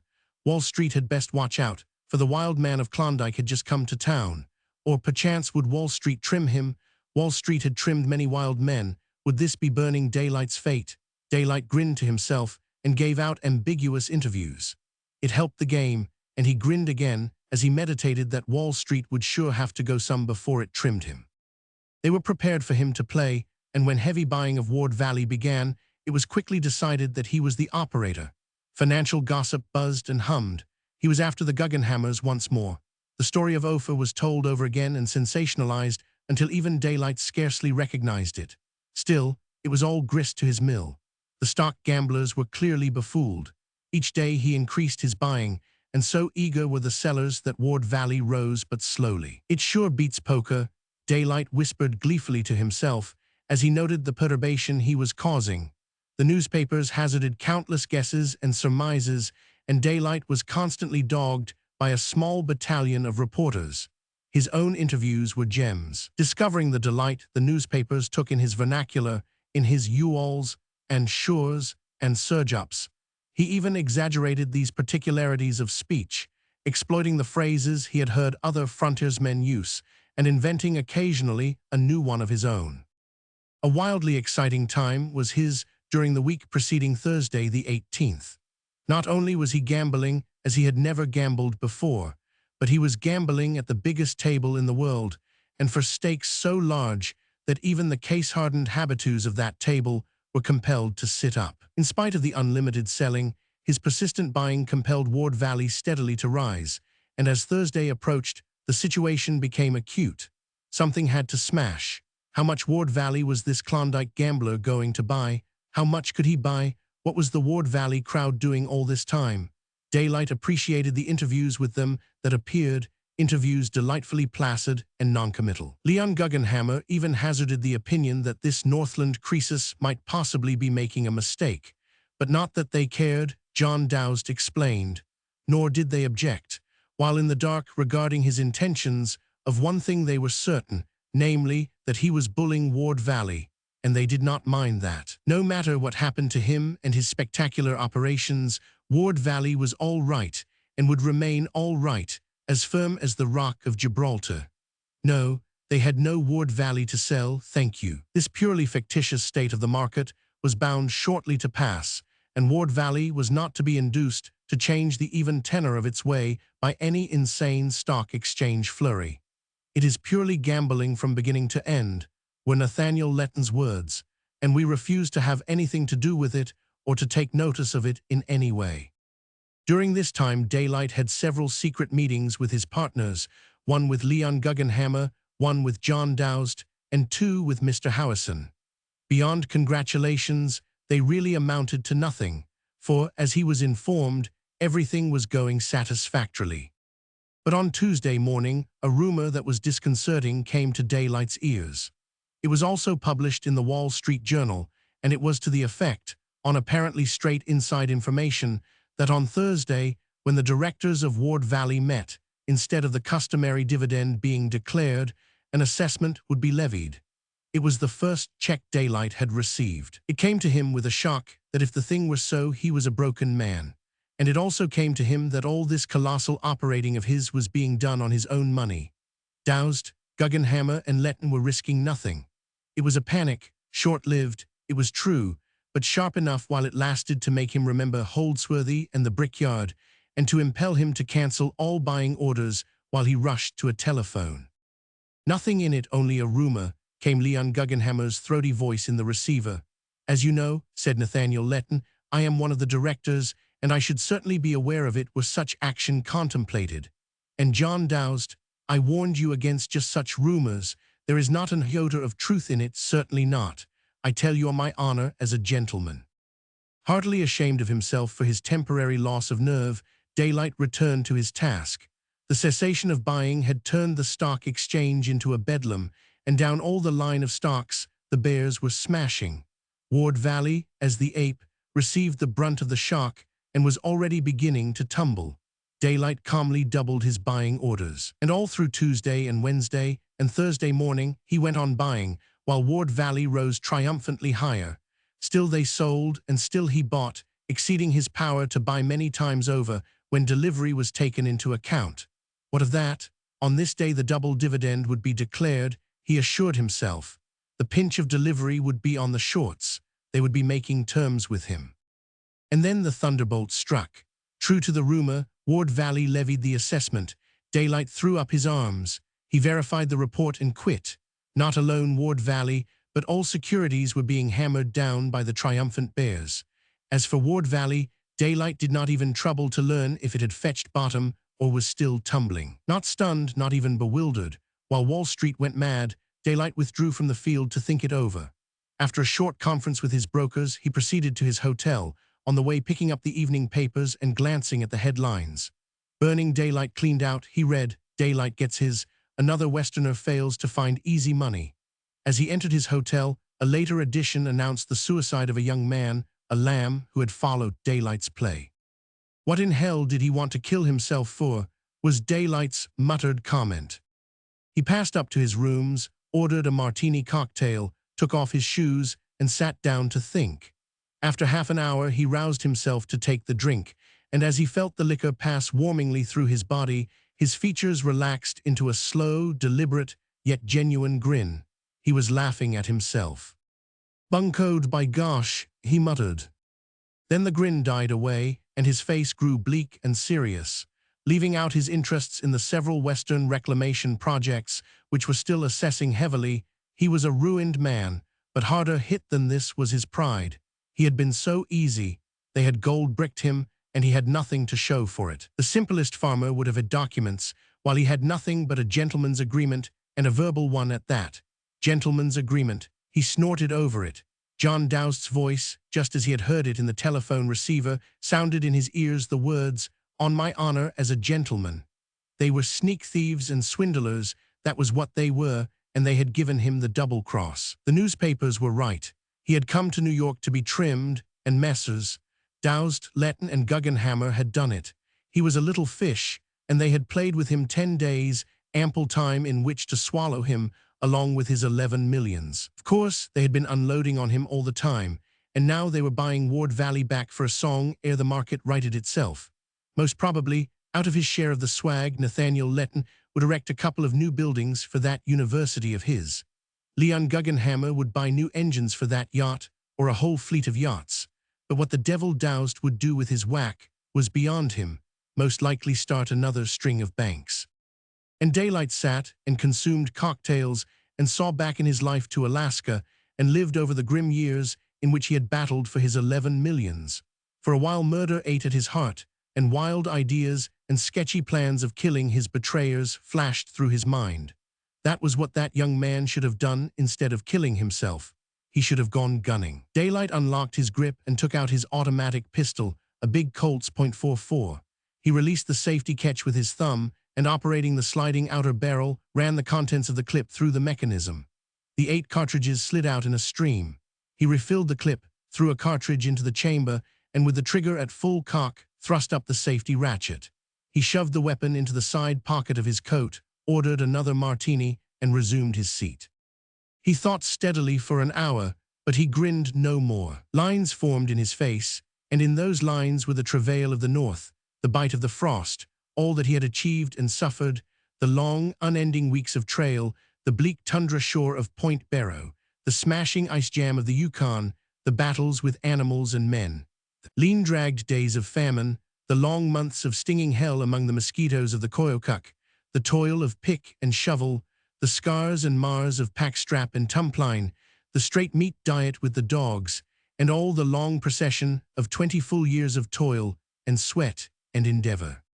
At 10 o'clock he arose and pored over the city directory. Then he put on his shoes, took a cab, and departed into the night. Twice he changed cabs, and finally fetched up at the night office of a detective agency. He superintended the thing himself, laid down money in advance in profuse quantities, selected the 6 men he needed, and gave them their instructions. Never for so simple a task had they been so well paid, for to each, in addition to office charges, he gave a $500 bill with the promise of another if he succeeded. Sometime next day, he was convinced, if not sooner, his 3 silent partners would come together. To each one 2 of his detectives were to be attached. Time and place was all he wanted to learn. "Stop at nothing, boys," were his final instructions. "I must have this information. Whatever you do, whatever happens, I'll sure see you through." Returning to his hotel, he changed cabs as before, went up to his room, and with one more cocktail for a nightcap, went to bed and to sleep. In the morning he dressed and shaved, ordered breakfast and the newspapers sent up, and waited. But he did not drink. By 9 o'clock his telephone began to ring and the reports to come in. Nathaniel Letton was taking the train at Tarrytown. John Doust was coming down by the subway. Leon Guggenhammer had not stirred out yet, though he was assuredly within. And in this fashion, with a map of the city spread out before him, Daylight followed the movements of his 3 men as they drew together. Nathaniel Letton was at his offices in the Mutual Solander building. Next arrived Guggenhammer. Doust was still in his own offices, but at 11 came the word that he also had arrived, and several minutes later Daylight was in a hired motorcar and speeding for the Mutual Solander building. Chapter 4. Nathaniel Letton was talking when the door opened. He ceased, and with his 2 companions gazed with controlled perturbation at burning daylight striding into the room. The free, swinging movements of the trail traveler were unconsciously exaggerated in that stride of his. In truth, it seemed to him that he felt the trail beneath his feet. "Howdy, gentlemen, howdy," he remarked, ignoring the unnatural calm with which they greeted his entrance. He shook hands with them in turn, striding from one to another and gripping their hands so heartily that Nathaniel Letton could not forbear to wince. Daylight flung himself into a massive chair and sprawled lazily, with an appearance of fatigue. The leather grip he had brought into the room he dropped carelessly beside him on the floor. "God almighty, but I've sure been going some," he sighed. "We sure trimmed them beautiful. It was real slick. And the beauty of the play never dawned on me till the very end. It was pure and simple knock down and drag out, and the way they fell for it was amazin'." The geniality in his lazy Western drawl reassured them. He was not so formidable, after all. Despite the act that he had effected an entrance in the face of Letton's instructions to the outer office, he showed no indication of making a scene or playing rough. "Wells," Daylight demanded good-humoredly, "ain't you all got a good word for your partner, or has his sure enough brilliance plumb dazzled you all?" Letton made a dry sound in his throat. Doust sat quietly and waited, while Leon Guggenhammer struggled into articulation. "You have certainly raised Cain," he said. Daylight's black eyes flashed in a pleased way. "Didn't I, though?" he proclaimed jubilantly. "And didn't we fool 'em? I was totally surprised. I never dreamed they would be that easy. And now," he went on, not permitting the pause to grow awkward, "we all might as well have an accounting. I'm pullin' west this afternoon on that blamed 20th century." He tugged at his grip, got it open, and dipped into it with both his hands. "But don't forget, boys, when you all want me to hornswoggle Wall Street another flutter, all you all have to do is whisper the word. I'll sure be right there with the goods." His hands emerged, clutching a great mass of stubs, checkbooks, and brokers' receipts. These he deposited in a heap on the big table, and dipping again, he fished out the stragglers and added them to the pile. He consulted a slip of paper drawn from his coat pocket and read aloud. $10,027,042.68 is my figure-in on my expenses. Of course that all's taken from the winnings before we all get to figure in on the whack-up. Where's your figures? It must have been a god-almighty big cleanup." The three men looked their bepuzzlement at one another. The man was a bigger fool than they had imagined, or else he was playing a game which they could not divine. Nathaniel Letton moistened his lips and spoke up. "It will take some hours yet, Mr. Harnish, before the full accounting can be made. Mr. Howison is at work upon it now. As you say, it has been a gratifying cleanup. Suppose we have lunch together and talk it over. I'll have the clerks work through the noon hour so that you will have ample time to catch your train." Dowsed and Guggenhammer manifested a relief that was almost obvious. The situation was clearing. It was disconcerting, under the circumstances, to be pent in the same room with this heavy-muscled, Indian-like man whom they had robbed. They remembered unpleasantly the many stories of his strength and recklessness. If Letton could only put him off long enough for them to escape into the policed world outside the office door, all would be well, and Daylight showed all the signs of being put off. "I'm real glad to hear that," he said. "I don't want to miss that train, and you all have done me proud, gentlemen, letting me in on this deal. I just do appreciate it without being able to express my feelings. But I am sure almighty curious, and I'd like terrible to know, Mr. Letton, what your figures of our winning is. Can you all give me a rough estimate?" Nathaniel Letton did not look appealingly at his two friends, but in the brief pause they felt that appeal pass out from him. Dowsed, of sterner mold than the others, began to divine that the Klondike was playing, but the other two were still under the blandishment of his childlike innocence. "It is extremely, difficult," Leon Guggenhammer began.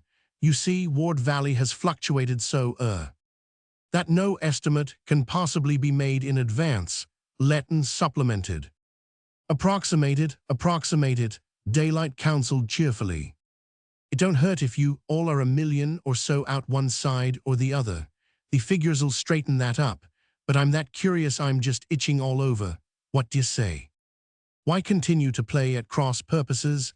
Dowsed demanded abruptly and coldly. "Let us have the explanation here and now. Mr. Harnish is laboring under a false impression, and he should be set straight in this deal." But Daylight interrupted. He had played too much poker to be unaware or unappreciative of the psychological factor, and he headed Dowsed off in order to play the denouncement of the present game in his own way. "Speaking of deals," he said, "reminds me of a poker game I once seen in Reno, Nevada. It wa'n't what you all would call a square game. They all was tin horns that sat in, but they was a tenderfoot, shorthorns they all are called out there. He stands behind the dealer and sees that same dealer give hisself 4 aces offend the bottom of the deck. The tenderfoot is sure shocked. He slides around to the player, fasten the dealer across the table. "Say," he whispers, "I seen the dealer deal hisself 4 aces." "Well, and what of it?" says the player. "I'm tryin' to tell you all because I thought you all ought to know," says the tenderfoot. "I tell you all I seen him deal hisself 4 aces." "Say, mister," says the player, "you all'd better get outay here. You all don't understand the game. It's his deal, ain't it?" The laughter that greeted his story was hollow and perfunctory, but Daylight appeared not to notice it. "Your story has some meaning, I suppose," Dowsed said pointedly. Daylight looked at him innocently and did not reply. He turned jovially to Nathaniel Letton. "Fire away," he said. "Give us an approximation of our winning. As I said before, a million out one way or the other won't matter. It's bound to be such an almighty big winning." By this time, Letton was stiffened by the attitude Dowst had taken, and his answer was prompt and definite. "I fear you are under a misapprehension, Mr. Harnish. There are no winnings to be divided with you. Now don't get excited, I beg of you. I have but to press this button." Far from excited, Daylight had all the seeming of being stunned. He felt absently in his vest pocket for a match, lighted it, and discovered that he had no cigarette. The three men watched him with the tense closeness of cats. Now that it had come, they knew that they had a nasty few minutes before them. "Do you all mind saying that over again?" Daylight said. "Seems to me I ain't got it just exactly right." "You all said." He hung with painful expectancy on Nathaniel Letton's utterance. "I said you were under a misapprehension, Mr. Harnish, that was all. You have been stock gambling and you have been hard hit, but neither Ward Valley nor I nor my associates feel that we owe you anything." Daylight pointed at the heap of receipts and stubs on the table. "That all represents $10,027,042.68, hard cash. Ain't it good for anything here?" Letton smiled and shrugged his shoulders. Daylight looked at Dowst and murmured, "I guess that story of mine had some meaning after all." He laughed in a sickly fashion. "It was your deal all right, and you all told them right too. Well, I ain't kicking. I'm like the player in that poker game. It was your deal, and you all had a right to do your best. And you done it, clean me out slicker'n a whistle." He gazed at the heap on the table with an air of stupefaction. "And that all ain't worth the paper it's written on. Gol dast it, you all can sure deal 'em round when you get a chance. Oh no, I ain't a-kicking. It was your deal, and you all certainly done me, and a man ain't half a man that squeals on another man's deal. And now the hand is played out, and the cards are on the table, and the deal's over, but—" His hand, dipping swiftly into his inside breast pocket, appeared with the big Colt's automatic. "As I was saying, the old deal's finished. Now it's my deal, and I'm a-going to see if I can hold them 4 aces. Take your hand away, you whited sepulchre," he cried sharply. Nathaniel Letton's hand, creeping toward the push-button on the desk, was abruptly arrested. "Change chairs," Daylight commanded. "Take that chair over there, you gangrene-livered skunk. Jump, by God, or I'll make you leak till folks'll think your father was a water hydrant and your mother a sprinkling cart. You all move your chair alongside Guggenhammer, and you all Dowst sit right there while I just irrelevantly explain the virtues of this here automatic. She's loaded for big game and she goes off 8 times. She's a sure hummer when she gets started. Preliminary remarks being over, I now proceed to deal. Remember, I ain't making no remarks about your deal. You done your darndest and it was all right. But this is my deal and it's up to me to do my darndest. In the first place, you all know me. I'm Burning Daylight savvy, ain't afraid of God, devil, death, nor destruction. Them's my 4 aces and they sure copper your bets. Look at that there living skeleton. Letton, you're sure afraid to die. Your bones is all rattling together, you're that scared. Look at that fat Jew there. This little weapon's sure put the fear of God in his heart. He's yellow as a sick persimmon. Dowst, you're a cool one. You all ain't batted an eye nor turned a hair. That's because you're great on arithmetic. And that makes you all dead easy in this deal of mine. You're sitting there and adding 2 and 2 together, and you all know I sure got you skinned. You know me, and that I ain't afraid of nothing. And you all adds up all your money and knows you ain't going to die if you can help it. I'll see you hanged, was Dowst's retort. Not by a damned sight. When the fun starts, you're the first I plug. I'll hang all right, but you all won't live to see it. You all die here and now while I'll die subject to the law's delay, savvy? Being dead, with grass growing out of your carcasses, you won't know when I hang, but I'll sure have the pleasure a long time of knowing you all beat me to it. Daylight paused. You surely wouldn't kill us? Letton asked in a queer, thin voice. Daylight shook his head. It's sure too expensive. You all ain't worth it. I'd sooner have my chips back, and I guess you all'd sooner give my chips back than go to the dead house. A long silence followed. Well, I've done dealt. It's up to you all to play. But while you're deliberating, I want to give you all a warning. If that door opens and any one of you cusses lets on there's anything unusual right here, and then I sure start plugging. They ain't a soul'll get out the room except feet first. A long session of 3 hours followed. The deciding factor was not the big automatic pistol, but the certitude that Daylight would use it. Not alone were the 3 men convinced of this, but Daylight himself was convinced. He was firmly resolved to kill the men if his money was not forthcoming. It was not an easy matter, on the spur of the moment, to raise 10 millions in paper currency, and there were vexatious delays. A dozen times Mr. Howison and the head clerk were summoned into the room. On these occasions, the pistol lay on Daylight's lap, covered carelessly by a newspaper, while he was usually engaged in rolling or lighting his brown paper cigarettes. But in the end, the thing was accomplished. A suitcase was brought up by one of the clerks from the waiting motorcar, and Daylight snapped it shut on the last package of bills. He paused at the door to make his final remarks. "There's 3 several things I sure want to tell you all. When I get outside this door, you all'll be set free to act, and I just want to warn you all about what to do. In the first place, no warrants for my arrest. Savvy, this money's mine, and I ain't robbed you of it. If it gets out how you gave me the double cross, and how I done you back again, the laugh'll be on you, and it'll sure be an almighty big laugh. You all can't afford that laugh. Besides, having got back my stake that you all robbed me of, if you arrest me and try to rob me a second time, I'll go gunning for you all, and I'll sure get you. No little fraid-cat shrimps like you all can skin burning Daylight. If you win, you lose, and there'll sure be some several unexpected funerals around this burg. Just look me in the eye, and you all'll savvy I mean business. Them stubs and receipts on the table is all yourn. Good day." As the door shut behind him, Nathaniel Letton sprang for the telephone, and Dowsed intercepted him. "What are you going to do?" Dowsed demanded. "The police, it's downright robbery. I won't stand it. I tell you I won't stand it."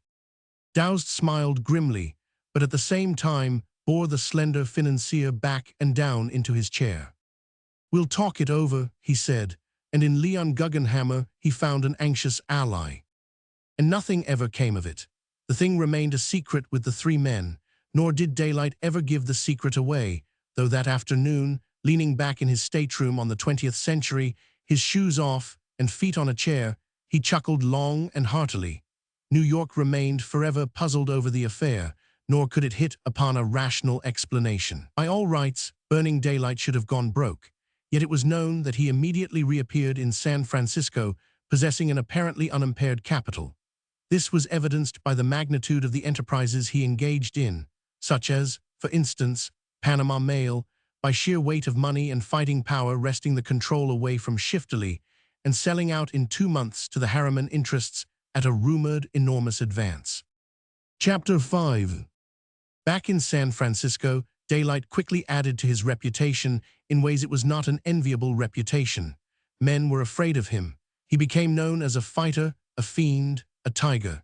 His play was a ripping and smashing one, and no one knew where or how his next blow would fall. The element of surprise was large. He balked on the unexpected, and fresh from the wild north, his mind not operating in stereotyped channels, he was able in unusual degree to devise new tricks and stratagems, and once he won the advantage, he pressed it remorselessly. As relentless as a Red Indian was said of him, and it was said truly. On the other hand, he was known as Square. His word was as good as his bond, and this despite the fact that he accepted nobody's word. He always shied at propositions based on gentlemen's agreements, and a man who ventured his honor as a gentleman in dealing with Daylight inevitably was treated to an unpleasant time. Daylight never gave his own word unless he held the whip hand. It was a case with the other fellow taking it or nothing. Legitimate investment had no place in Daylight's play. It tied up his money and reduced the element of risk. It was the gambling side of business that fascinated him, and to play in his slashing manner required that his money must be ready to hand. It was never tied up save for short intervals, for he was principally engaged in turning it over and over, raiding here, there, and everywhere, a veritable pirate of the financial main. A 5% safe investment had no attraction for him, but to risk millions in sharp, harsh skirmish, standing to lose everything or to win 50 or 100%, was the savor of life to him. He played according to the rules of the game, but he played mercilessly. When he got a man or a corporation down and they squealed, he gouged no less hard. Appeals for financial mercy fell on deaf ears. He was a freelance and had no friendly business associations. Such alliances as were formed from time to time were purely affairs of expediency, and he regarded his allies as men who would give him the double cross or ruin him if a profitable chance presented. In spite of this point of view, he was faithful to his allies, but he was faithful just as long as they were and no longer. The treason had to come from them, and then it was where daylight. The businessmen and financiers of the Pacific Coast never forgot the lesson of Charles Klinkner and the California and Altamont Trust Company. Klinkner was the president. In partnership with Daylight, the pair raided the San Jose Interurban. The powerful Lake Power and Electric Lighting Corporation came to the rescue, and Klinkner, seeing what he thought was the opportunity, went over to the enemy in the thick of the pitched battle. Daylight lost $3 million before he was done with it, and before he was done with it, he saw the California and Altamont Trust Company hopelessly wrecked, and Charles Klinkner a suicide in a felon's cell. Not only did Daylight lose his grip on San Jose Interurban, but in the crash of his battle front, he lost heavily all along the line. It was conceded by those competent to judge that he could have compromised and saved much. But instead, he deliberately threw up the battle with San Jose Interurban and Lake Power, and apparently defeated, with Napoleonic suddenness struck at Klinkner. It was the last unexpected thing Klinkner would have dreamed of, and Daylight knew it. He knew further that the California and Altamont Trust Company has an intrinsically sound institution, but that just then it was in a precarious condition due to Klinkner's speculations with its money. He knew also that in a few months the trust company would be more firmly on its feet than ever, thanks to those same speculations, and that if he were to strike, he must strike immediately. It's just that much money in pocket and a whole lot more, he was reported to have said in connection with his heavy losses. It's just so much insurance against the future. Henceforth, men who go in with me on deals will think twice before they try to double-cross me, and then some. The reason for his savageness was that he despised the men with whom he played. He had a conviction that not 1 in 100 of them was intrinsically square, and as for the square ones, he prophesied that, playing in a crooked game, they were sure to lose and in the long run go broke. His New York experience had opened his eyes. He tore the veils of illusion from the business game and saw its nakedness. He generalized upon industry and society somewhat as follows. Society, as organized, was a vast bunco game. There were many hereditary inefficients, men and women who were not weak enough to be confined in feeble-minded homes, but who were not strong enough to be aught else than hewers of wood and drawers of water. Then there were the fools who took the organized bunco game seriously, honoring and respecting it. They were easy game for the others, who saw clearly and knew the bunco game for what it was. Work, legitimate work, was the source of all wealth. That was to say, whether it was a sack of potatoes, a grand piano, or a 7-passenger touring car, it came into being only by the performance of work. Where the bunco came in was in the distribution of these things after labor had created them. He failed to see the horny-handed sons of toil enjoying grand pianos or riding in automobiles. How this came about was explained by the bunco. By tens of thousands and hundreds of thousands men sat up nights and schemed how they could get between the workers and the things the workers produced. These schemers were the businessmen. When they got between the worker and his product, they took a whack out of it for themselves. The size of the whack was determined by no rule of equity, but by their own strength and swinishness.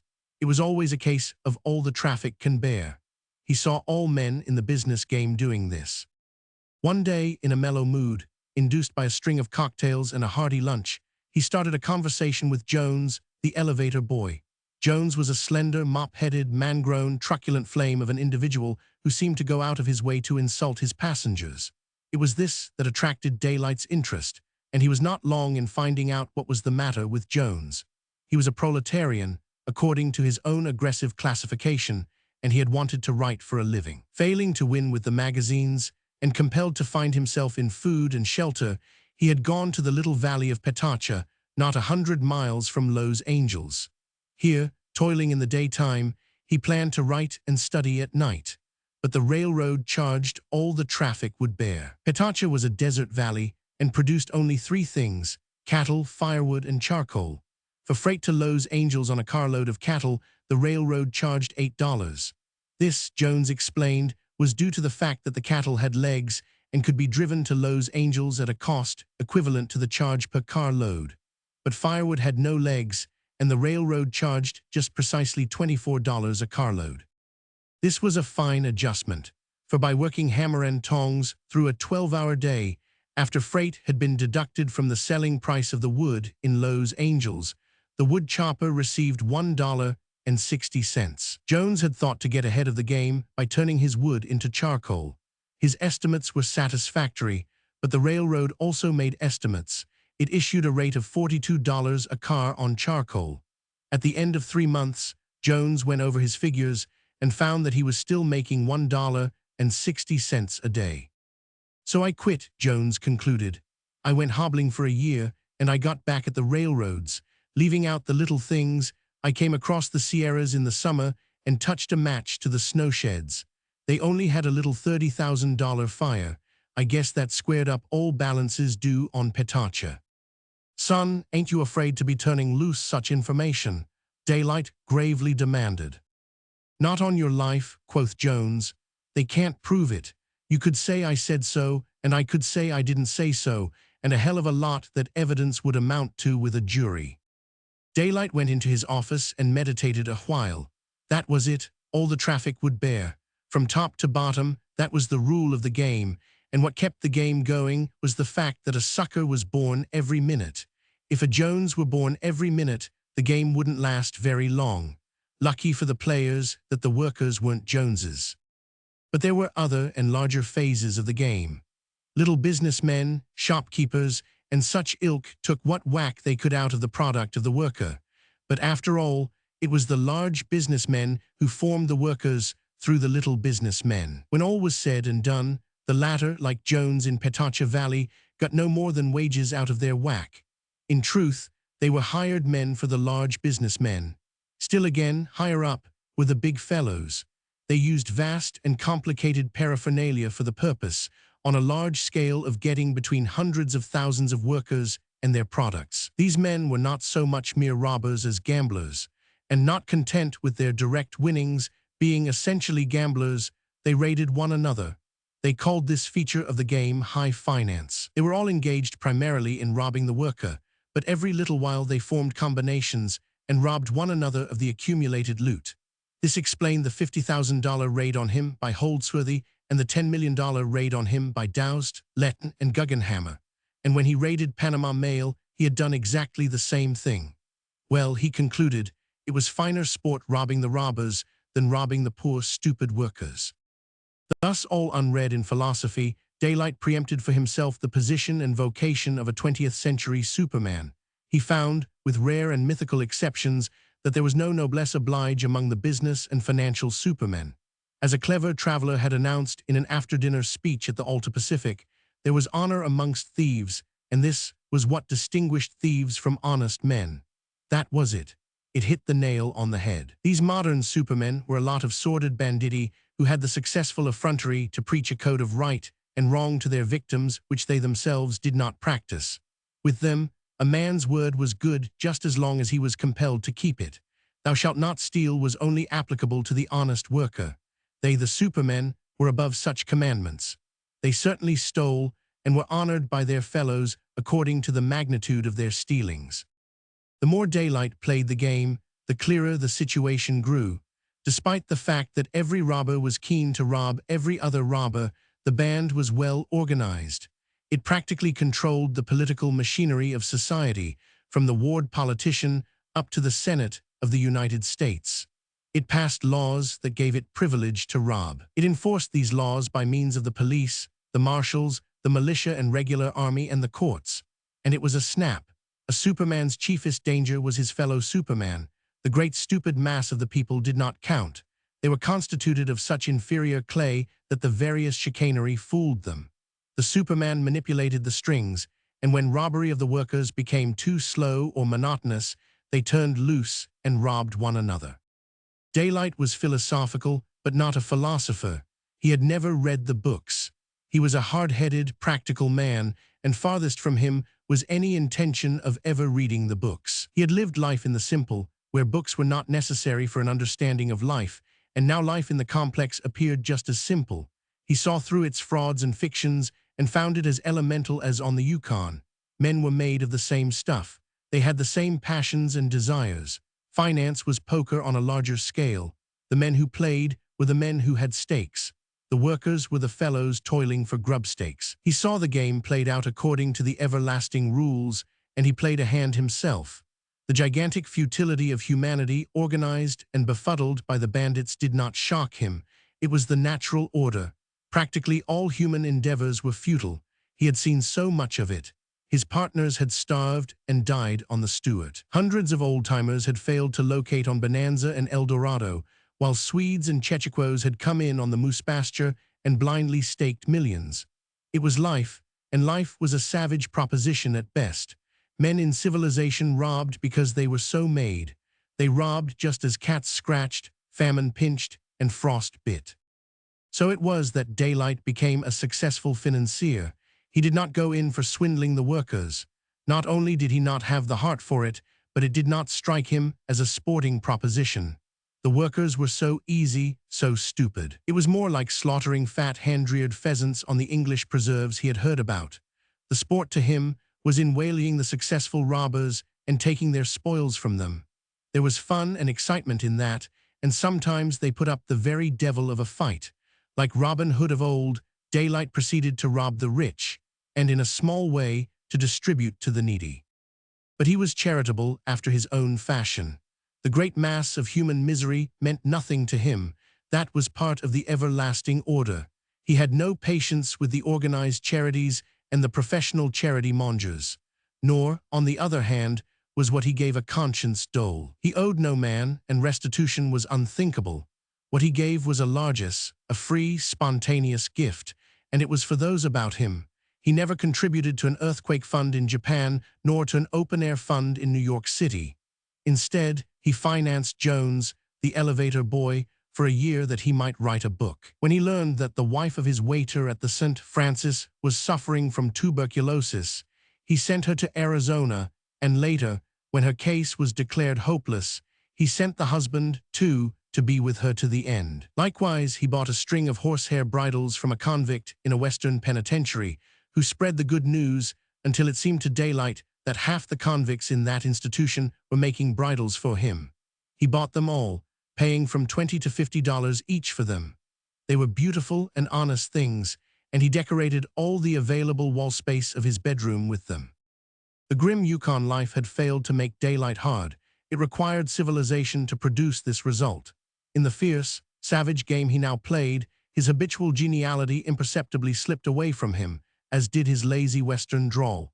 As his speech became sharp and nervous, so did his mental processes. In the swift rush of the game, he found less and less time to spend on being merely good-natured. The change marked his face itself. The lines grew sterner. Less often appeared the playful curl of his lips, the smile in the wrinkling corners of his eyes.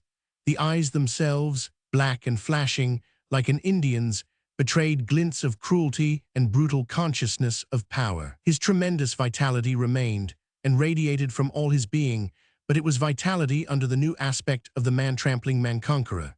His battles with elemental nature had been, in a way, impersonal. His present battles were wholly with the males of his species, and the hardships of the trail, the river, and the frost marred him far less than the bitter keenness of the struggle with his fellows. He still had recrudescence of geniality, but they were largely periodical and forced, and they were usually due to the cocktails he took prior to mealtime.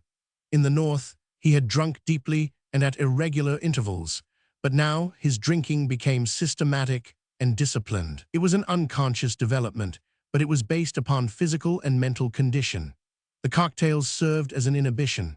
Without reasoning or thinking about it, the strain of the office, which was essentially due to the daring and audacity of his ventures, required check or cessation, and he found, through the weeks and months, that the cocktails supplied this very thing.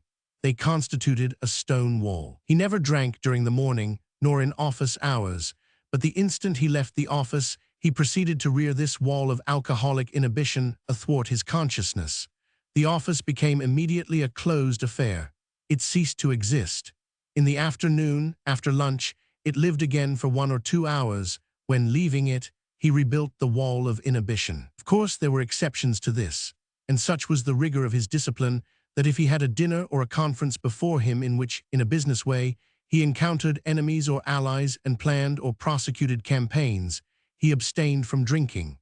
But the instant the business was settled, his everlasting call went out for a martini, and for a double martini at that, served in a long glass so as not to excite comment. Chapter 6. Into Daylight's life came Deed Mason. She came rather imperceptibly. He had accepted her impersonally, along with the office furnishing, the office boy, Morrison, the chief, confidential and only clerk, and all the rest of the accessories of a superman's gambling place of business. Had he been asked any time during the first months she was in his employ, he would have been unable to tell the color of her eyes. From the fact that she was a demi-blonde, there resided dimly in his subconsciousness a conception that she was a brunette. Likewise, he had an idea that she was not thin, while there was an absence in his mind of any idea that she was fat. As to how she dressed, he had no ideas at all. He had no trained eye in such matters, nor was he interested. He took it for granted, in the lack of any impression to the contrary, that she was dressed somehow. He knew her as Miss Mason, and that was all, though he was aware that as a stenographer she seemed quick and accurate. This impression, however, was quite vague, for he had had no experience with other stenographers, and naturally believed that they were all quick and accurate. One morning, signing up letters, he came upon an I shall. Glancing quickly over the page for similar constructions, he found a number of I wills. The I shall was alone. It stood out conspicuously. He pressed the call bell twice, and a moment later Deed Mason entered. "Did I say that, Miss Mason?" he asked, extending the letter to her and pointing out the criminal phrase. A shade of annoyance crossed her face. She stood convicted. "My mistake," she said. "I am sorry, but it's not a mistake, you know," she added quickly. "How do you make that out?" challenged Daylight. "It sure don't sound right in my way of thinking." She had reached the door by this time and now turned the offending letter in her hand. "It's right just the same." "But that would make all those I wills wrong then," he argued. "It does," was her audacious answer. "Shall I change them?" "I shall be over to look that affair up on Monday." Daylight repeated the sentence from the letter aloud. He did it with a grave, serious air, listening intently to the sound of his own voice. He shook his head. "It don't sound right, Miss Mason. It just don't sound right. Why, nobody writes to me that way. They all say I will, educated men too, some of them. Ain't that so?" "Yes," she acknowledged, and passed out to her machine to make the correction. It chanced that day that among the several men with whom he sat at luncheon was a young Englishman, a mining engineer. Had it happened any other time it would have passed unnoticed, but fresh from the tilt with his stenographer, Daylight was struck immediately by the Englishman's "I shall." Several times, in the course of the meal, the phrase was repeated, and Daylight was certain there was no mistake about it. After luncheon, he cornered McIntosh, one of the members whom he knew to have been a college man because of his football reputation. "Look here, Bunny," Daylight demanded. "Which is right? I shall be over to look that affair up on Monday, or I will be over to look that affair up on Monday." The ex-football captain debated painfully for a minute. "Blessed if I know," he confessed. "Which way do I say it?" "Oh, I will, of course." "Then the other is right, depend upon it. I always was rotten on grammar." On the way back to the office, Daylight dropped into a bookstore and bought a grammar, and for a solid hour, his feet up on the desk, he twirled through its pages. "Knock off my head with little apples if the girl ain't right," he communed aloud at the end of the session. For the first time it struck him that there was something about his stenographer. He had accepted her up to then as a female creature and a bit of office furnishing. But now, having demonstrated that she knew more grammar than did businessmen and college graduates, she became an individual. She seemed to stand out in his consciousness as conspicuously as the "I shall" had stood out on the typed page, and he began to take notice. He managed to watch her leaving that afternoon, and he was aware for the first time that she was well-formed and that her manner of dress was satisfying. He knew none of the details of women's dress, and he saw none of the details of her neat shirtwaist and well-cut tailor suit. He saw only the effect in a general, sketchy way. She looked right. This was in the absence of anything wrong or out of the way. "She's a trim little good-looker," was his verdict when the outer office door closed on her. The next morning, dictating, he concluded that he liked the way she did her hair, though for the life of him he could have given no description of it. The impression was pleasing, that was all. She sat between him and the window, and he noted that her hair was light brown, with hints of golden bronze. A pale sun, shining in, touched the golden bronze into smoldering fires that were very pleasing to behold. Funny, he thought, that he had never observed this phenomenon before. In the midst of the letter, he came to the construction which had caused the trouble the day before. He remembered his wrestle with the grammar and dictated, "I shall meet you halfway this proposition." Miss Mason gave a quick look up at him. The action was purely involuntary and, in fact, had been half a startle of surprise. The next instant, her eyes had dropped again, and she sat waiting to go on with the dictation. But in that moment of her glance, Daylight had noted that her eyes were gray. He was later to learn that at times there were golden lights in those same gray eyes, but he had seen enough, as it was, to surprise him, for he became suddenly aware that he had always taken her for a brunette with brown eyes, as a matter of course. "You were right, after all," he confessed, with a sheepish grin that sat incongruously on his stern, Indian-like features. Again he was rewarded by an upward glance and an acknowledging smile, and this time he verified the fact that her eyes were gray. "But it don't sound right just the same," he complained. At this she laughed outright. "I beg your pardon," she hastened to make amends, and then spoiled it by adding, "but you are so funny." Daylight began to feel a slight awkwardness, and the sun would persist in setting her hair a-smoldering. "I didn't mean to be funny," he said. "That was why I laughed, but it is right and perfectly good grammar." "All right," he sighed, "I shall meet you halfway in this proposition, got that?" And the dictation went on. He discovered that in the intervals when she had nothing to do, she read books and magazines or worked on some sort of feminine fancy work. Passing her desk, once, he picked up a volume of Kipling's poems and glanced bepuzzled through the pages. "You like reading, Miss Mason?" he said, laying the book down. "Oh yes," was her answer, "very much." Another time it was a book of Wells, The Wheels of Change. "What's it all about?" Daylight asked. "Oh, it's just a novel, a love story." She stopped, but he still stood waiting, and she felt it incumbent to go on. "It's about a little Cockney draper's assistant who takes a vacation on his bicycle and falls in with a young girl very much above him. Her mother is a popular writer and all that, and the situation is very curious and sad, too, and tragic. Would you care to read it?" "Does he get her?" Daylight demanded. "No, that's the point of it. He wasn't. And he doesn't get her, and you've read all them pages, hundreds of them, to find that out," Daylight muttered in amazement. Miss Mason was nettled as well as amused. "But you read the mining and financial news by the hour," she retorted. "But I sure get something out of that. It's business and it's different. I get money out of it. What do you get out of books? Points of view, new ideas, life. Not worth a cent cash." "But life's worth more than cash," she argued. "Oh well," he said with easy masculine tolerance, "so long as you enjoy it. That's what counts, I suppose, and there's no accounting for taste." Despite his own superior point of view, he had an idea that she knew a lot, and he experienced a fleeting feeling like that of a barbarian face to face with the evidence of some tremendous culture. To Daylight, culture was a worthless thing, and yet, somehow, he was vaguely troubled by a sense that there was more in culture than he imagined. Again on her desk, in passing, he noticed a book with which he was familiar. This time he did not stop, for he had recognized the cover.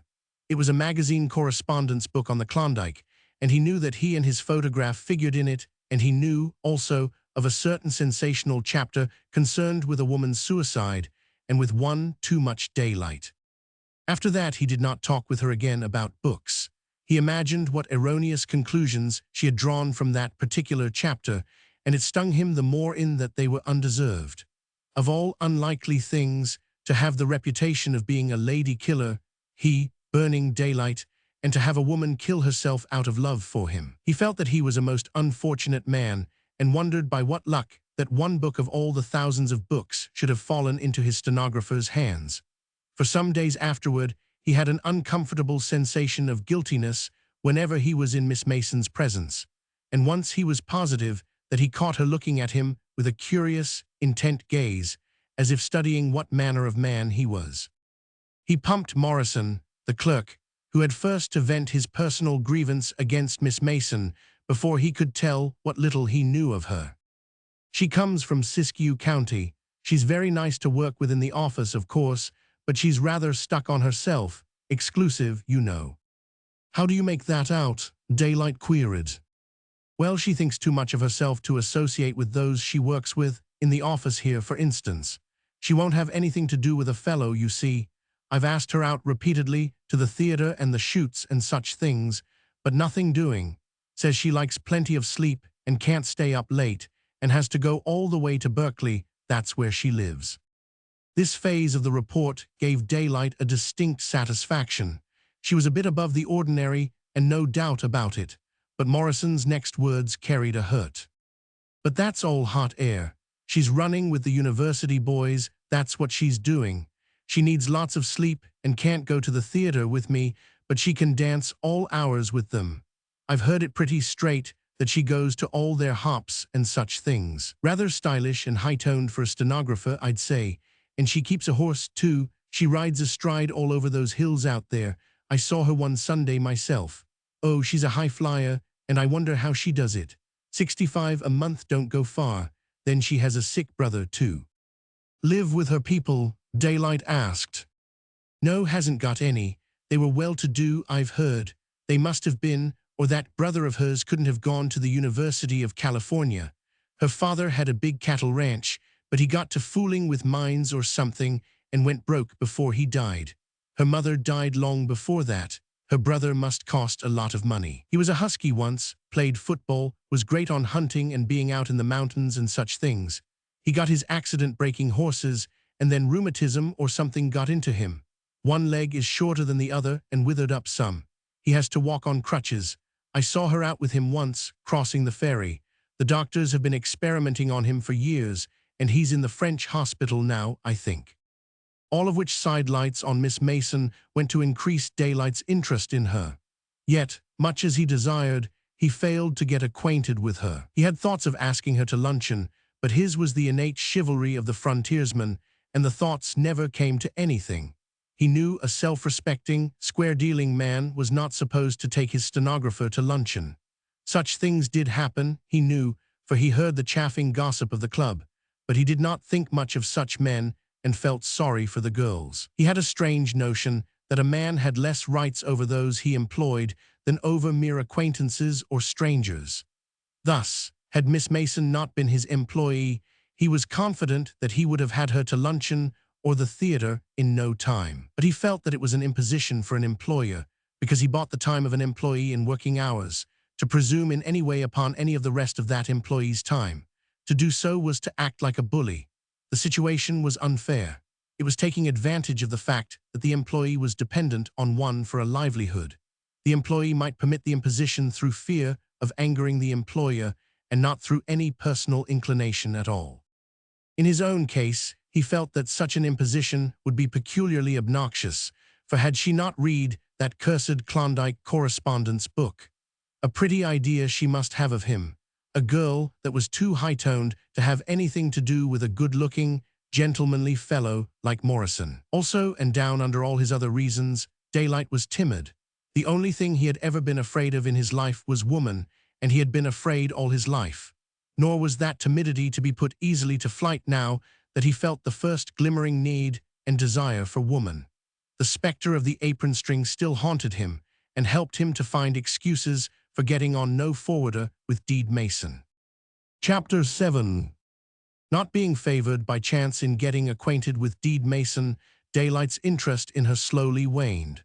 This was but natural, for he was plunged deep in hazardous operations, and the fascinations of the game and the magnitude of it accounted for all the energy that even his magnificent organism could generate. Such was his absorption that the pretty stenographer slowly and imperceptibly faded from the forefront of his consciousness. Thus, the first faint spur, in the best sense, of his need for woman ceased to prod. So far as Deed Mason was concerned, he possessed no more than a complacent feeling of satisfaction in that he had a very nice stenographer. And completely to put the quietus on any last lingering hopes he might have had of her, he was in the thick of his spectacular and intensely bitter fight with the Coastwise Steam Navigation Company and the Hawaiian, Nicaraguan, and Pacific Mexican Steamship Company. He stirred up a bigger muss than he had anticipated, and even he was astounded at the wide ramifications of the struggle and at the unexpected and incongruous interests that were drawn into it.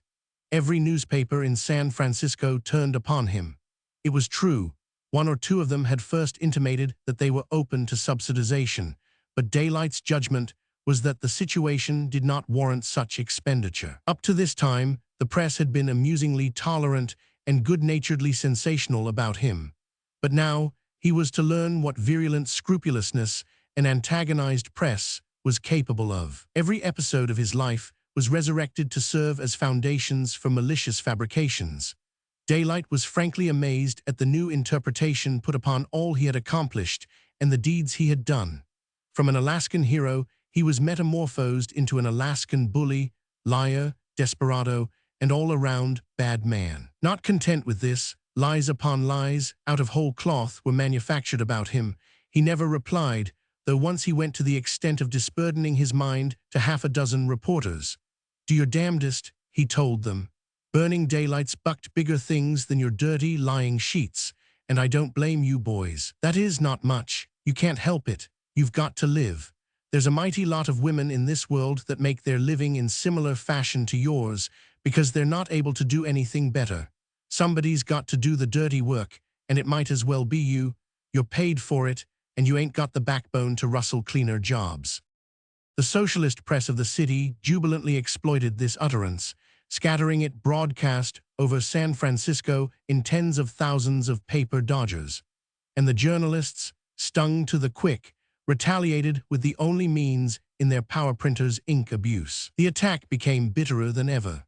The whole affair sank to the deeper deeps of rancor and savageness. The poor woman who had killed herself was dragged out of her grave and paraded on thousands of reams of paper as a martyr and a victim to Daylight's ferocious brutality. Staid statistical articles were published, proving that he had made his start by robbing poor miners of their claims, and that the capstone to his fortune had been put in place by his treacherous violation of faith with the Guggenhammers in the deal on Ophir. And there were editorials written in which he was called an enemy of society, possessed of the manners and culture of a caveman, a fomenter of wasteful business troubles, the destroyer of the city's prosperity in commerce and trade, an anarchist of dire menace. And one editorial gravely recommended that hanging would be a lesson to him and his ilk, and concluded with the fervent hope that someday his big motorcar would smash up and smash him with it. He was like a big bear raiding a beehive, and regardless of the stings, he obstinately persisted in pawing for the honey. He gritted his teeth and struck back. Beginning with a raid on 2 steamship companies, it developed into a pitched battle with a city, a state, and a continental coastline. Very well, they wanted fight, and they would get it. It was what he wanted, and he felt justified in having come down from the Klondike, for here he was gambling at a bigger table than ever the Yukon had supplied. Allied with him, on a splendid salary, with princely pickings thrown in, was a lawyer, Larry Hegan, a young Irishman with a reputation to make, and whose peculiar genius had been unrecognized until Daylight picked up with him. Hegan had Celtic imagination and daring, and to such degree that Daylight's cooler head was necessary as a check on his wilder visions. Hegan's was a Napoleonic legal mind without balance, and it was just this balance that Daylight supplied. Alone, the Irishman was doomed to failure, but directed by Daylight, he was on the highroad to fortune and recognition. Also, he was possessed of no more personal or civic conscience than Napoleon. It was Hegan who guided Daylight through the intricacies of modern politics, labor organization, and commercial and corporation law. It was Hegan, prolific of resource and suggestion, who opened Daylight's eyes to undreamed possibilities in 20th century warfare. and it was Daylight, rejecting, accepting, and elaborating, who planned the campaigns and prosecuted them. With the Pacific coast from Puget Sound to Panama buzzing and humming, and with San Francisco furiously about his ears, the two big steamship companies had all the appearance of winning. It looked as if Burning Daylight was being beaten slowly to his knees. And then he struck, at the steamship companies, at San Francisco, at the whole Pacific coast. It was not much of a blow at first.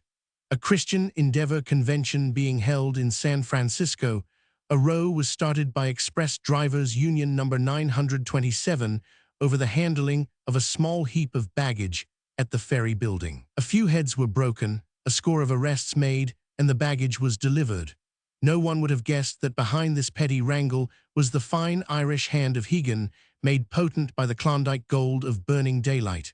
It was an insignificant affair at best, or so it seemed. But the Teamsters Union took up the quarrel, backed by the whole Waterfront Federation. Step by step, the strike became involved. A refusal of cooks and waiters to serve scab Teamsters or Teamsters employers brought out the cooks and waiters. The butchers and meat cutters refused to handle meat destined for unfair restaurants. The combined employers' associations put up a solid front and found facing them the 40,000 organized laborers of San Francisco. The restaurant bakers and the bakery wagon drivers struck, followed by the milkers, milk drivers, and chicken pickers. The building trades asserted its position in unambiguous terms, and all San Francisco was in turmoil. But still, it was only San Francisco. Yukon's intrigues were masterly, and Daylight's campaigns steadily developed. The powerful fighting organization known as the Pacific Slope Seamen's Union refused to work vessels, the cargoes of which were to be handled by scab longshoremen and freight handlers. The union presented its ultimatum and then called a strike. This had been Daylight's objective all the time. Every incoming coastwise vessel was boarded by the union officials and its crew sent ashore, and with the seamen went the firemen, the engineers, and the sea cooks and waiters. Daily, the number of idle steamers increased. It was impossible to get scab crews, for the men of the Seamen's Union were fighters trained in the hard school of the sea, and when they went out, it meant blood and death to scabs. This phase of the strike spread up and down the entire Pacific coast, until all the ports were filled with idle ships, and sea transportation was at a standstill. The days and weeks dragged out, and the strike held. The Coastwise Steam Navigation Company and the Hawaiian, Nicaraguan, and Pacific Mexican Steamship Company were tied up completely. The expenses of combating the strike were tremendous, and they were earning nothing, while daily the situation went from bad to worse, until peace at any price became the cry. And still there was no peace, until Daylight and his allies played out their hand, raked in the winnings, and allowed a goodly portion of a continent to resume business. It was noted in following years that several leaders of workmen built themselves houses and blocks of renting flats and took trips to the old countries, while more immediately other leaders and dark horses came to political preferment and the control of the municipal government and the municipal monies. In fact, San Francisco's boss-ridden condition was due in greater degree to Daylight's wide-spreading battle than even San Francisco ever dreamed. For the part he had played, the details of which were practically all rumor and guesswork, quickly leaked out, and in consequence he became a much execrated and well-hated man. Nor had Daylight himself dreamed that his raid on the steamship companies would have grown to such colossal proportions. But he had got what he was after. He had played an exciting hand and won, beating the steamship companies down into the dust and mercilessly robbing the stockholders by perfectly legal methods before he let go. Of course, in addition to the large sums of money he had paid over, his allies had rewarded themselves by gobbling the advantages which later enabled them to loot the city. His alliance with a gang of cutthroats had brought about a lot of cutthroating, but his conscience suffered no twinges. He remembered what he had once heard an old preacher utter, namely, that they who rose by the sword perished by the sword. One took his chances when he played with cutting throats, and his, Daylight's, throat was still intact. That was it, and he had won. It was all gamble and war between the strong men. The fools did not count. They were always getting hurt, and that they always had been getting hurt was the conclusion he drew from what little he knew of history. San Francisco had wanted war, and he had given it war. It was the game. All the big fellows did the same, and they did much worse, too. "Don't talk to me about morality and civic duty," he replied to a persistent interviewer.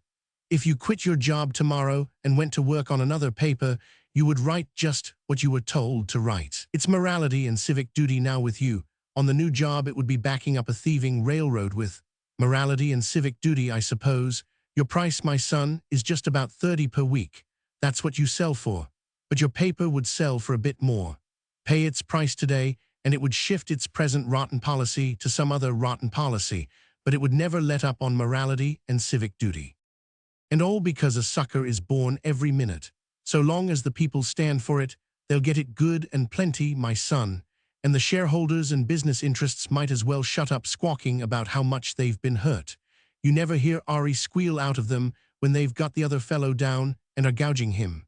This is the time they got gouged, and that's all there is to it. Talk about mollycoddles. Son, those same fellows would steal crusts from starving men and pull gold fillings from the mouths of corpses, yep, and squawk like Sam Scratch if some blamed corpse hit back. They're all tarred with the same brush, little and big. Look at your sugar trust, with all its millions stealing water like a common thief from New York City and short-weighing the government on its phony scales. Morality and civic duty, son, forget it. Chapter 8. Daylight's coming to civilization had not improved him. True, he wore better clothes, had learned slightly better manners, and spoke better English.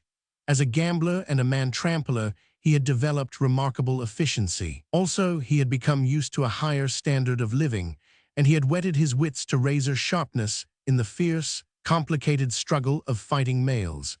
But he had hardened, and at the expense of his old-time, whole-souled geniality. Of the essential refinements of civilization he knew nothing. He did not know they existed. He had become cynical, bitter, and brutal. Power had its effect on him that it had on all men. Suspicious of the big exploiters, despising the fools of the exploited herd, he had faith only in himself. This led to an undue and erroneous exaltation of his ego, while kindly consideration of others, nay, even simple respect, was destroyed until naught was left for him but to worship at the shrine of self. Physically, he was not the man of iron muscles who had come down out of the Arctic.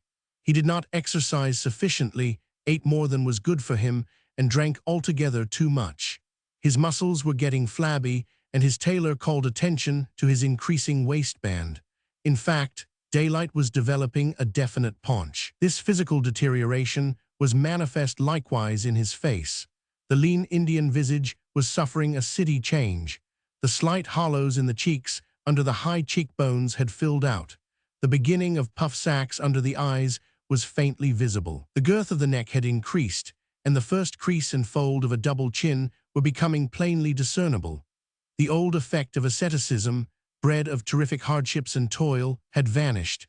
The features had become broader and heavier, betraying all the stigmata of the life he lived, advertising the man's self-indulgence, harshness, and brutality.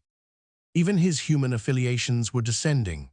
Playing a lone hand, contemptuous of most of the men with whom he played, lacking in sympathy or understanding of them, and certainly independent of them, he found little in common with those to be encountered, say, at the Alta Pacific. In point of fact, when the battle with the steamship companies was at its height, and his raid was inflicting incalculable damage on all business interests, he had been asked to resign from the Alta Pacific. The idea had been rather to his liking, and he had found new quarters in clubs like the Riverside, organized and practically maintained by the city bosses. He found that he really liked such men better. They were more primitive and simple, and they did not put on airs. They were honest buccaneers, frankly in the game for what they could get out of it, on the surface more raw and savage, but at least not glossed over with oily or graceful hypocrisy. The Alta Pacific had suggested that his resignation be kept a private matter, and then had privily informed the newspapers. The latter had made great capital out of the forced resignation, but Daylight had grinned and silently gone his way, though registering a black mark against more than one club member who was destined to feel, in the days to come, the crushing weight of the Klondike's financial paw. The storm center of a combined newspaper attack lasting for months, Daylight's character had been torn to shreds.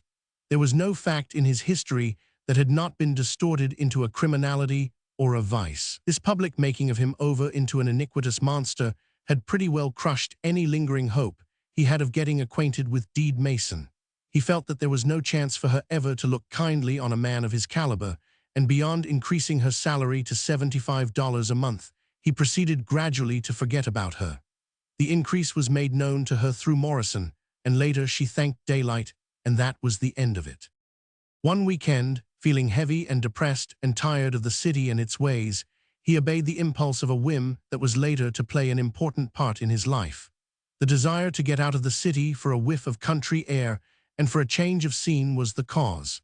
Yet, to himself, he made the excuse of going to Glen Ellen for the purpose of inspecting the brickyard with which Holdsworthy had gold-bricked him. He spent the night in the little country hotel, and on Sunday morning, astride a saddle horse rented from the Glen Ellen butcher, rode out of the village. The brickyard was close at hand on the flat beside the Sonoma Creek. The kilns were visible among the trees when he glanced to the left and caught sight of a cluster of wooded knolls half a mile away, perched on the rolling slopes of Sonoma Mountain. The mountain, itself wooded, towered behind. The trees on the knolls seemed to beckon to him. Dry, early summer air, shot through with sunshine, was wine to him. Unconsciously he drank it in deep breaths. The prospect of the brickyard was uninviting. He was jaded with all things business, and the wooded knolls were calling to him. A horse was between his legs, a good horse, he decided, one that sent him back to the cayuses he had ridden during his eastern Oregon boyhood. He had been somewhat of a rider in those early days, and the champ of bit and creak of saddle leather sounded good to him now.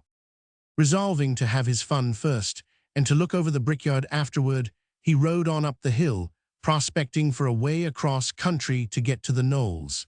He left the country road at the first gate he came to and cantered through a hayfield. The grain was waist-high on either side the wagon road, and he sniffed the warm aroma of it with delighted nostrils. Larks flew up before him, and from everywhere came mellow notes. From the appearance of the road, it was patent that it had been used for hauling clay to the now idle brickyard. Salving his conscience with the idea that this was part of the inspection, he rode on to the clay pit, a huge scar in a hillside. But he did not linger long, swinging off again to the left and leaving the road. Not a farmhouse was in sight, and the change from the city crowding was essentially satisfying. He rode now through open woods, across little flower-scattered glades, till he came upon a spring. Flat on the ground, he drank deeply of the clear water, and looking about him, felt with a shock the beauty of the world. It came to him like a discovery. He had never realized it before, he concluded, and also he had forgotten much. One could not sit in at high finance and keep track of such things. As he drank in the air, the scene, and the distant song of larks, he felt like a poker player rising from a night-long table and coming forth from the pent atmosphere to taste the freshness of the morn. At the base of the knolls, he encountered a tumble-down stake-and-rider fence. From the look of it, he judged it must be 40 years old at least, the work of some first pioneer who had taken up the land when the days of gold had ended. The woods were very thick here, yet fairly clear of underbrush, so that, while the blue sky was screened by the arched branches, he was able to ride beneath. He now found himself in a nook of several acres, where the oak and manzanita and madrono gave way to clusters of stately redwoods. Against the foot of a steep-sloped knoll, he came upon a magnificent group of redwoods that seemed to have gathered about a tiny gurgling spring. He halted his horse, for beside the spring uprose a wild California lily. It was a wonderful flower, growing there in the cathedral nave of lofty trees. At least 8 feet in height, its stem rose straight and slender, green and bare for 2/3 its length, and then burst into a shower of snow-white waxen bells. There were hundreds of these blossoms, all from the one stem, delicately poised and ethereally frail. Daylight had never seen anything like it. Slowly his gaze wandered from it to all that was about him. He took off his hat with almost a vague religious feeling. This was different, no room for contempt and evil here. This was clean and fresh and beautiful, something he could respect. It was like a church. The atmosphere was one of holy calm. Here man felt the prompting of nobler things. Much of this and more was in Daylight's heart as he looked about him, but it was not a concept of his mind. He merely felt it without thinking about it at all. On the steep incline above the spring grew tiny maidenhair ferns, while higher up were larger ferns and brakes. Great, moss-covered trunks of fallen trees lay here and there, slowly sinking back and merging into the level of the forest mold. Beyond, in a slightly clearer space, wild grape and honeysuckle swung in green riot from gnarled old oak trees. A gray Douglas squirrel crept out on a branch and watched him. From somewhere came the distant knocking of a woodpecker. This sound did not disturb the hush and awe of the place. Quiet woods, noises belonged there and made the solitude complete. The tiny bubbling ripple of the spring and the gray flash of tree squirrel were as yardsticks with which to measure the silence and motionless repose.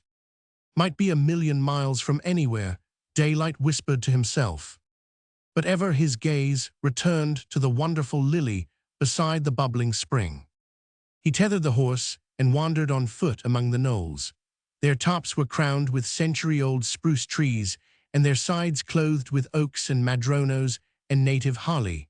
But to the perfect redwoods belonged the small but deep canon that threaded its way among the knolls. Here he found no passage out for his horse, and he returned to the lily beside the spring. On foot, tripping, stumbling, leading the animal, he forced his way up the hillside. And ever the ferns carpeted the way of his feet, ever the forest climbed with him and arched overhead, and ever the clean joy and sweetness stole in upon his senses. On the crest, he came through an amazing thicket of velvet-trunked young madronos and emerged on an open hillside that led down into a tiny valley. The sunshine was at first dazzling in its brightness, and he paused and rested, for he was panting from the exertion. Not of old had he known shortness of breath such as this, and muscles that so easily tired at a stiff climb. A tiny stream ran down the tiny valley through a tiny meadow that was carpeted knee-high with grass and blue and white nemophila.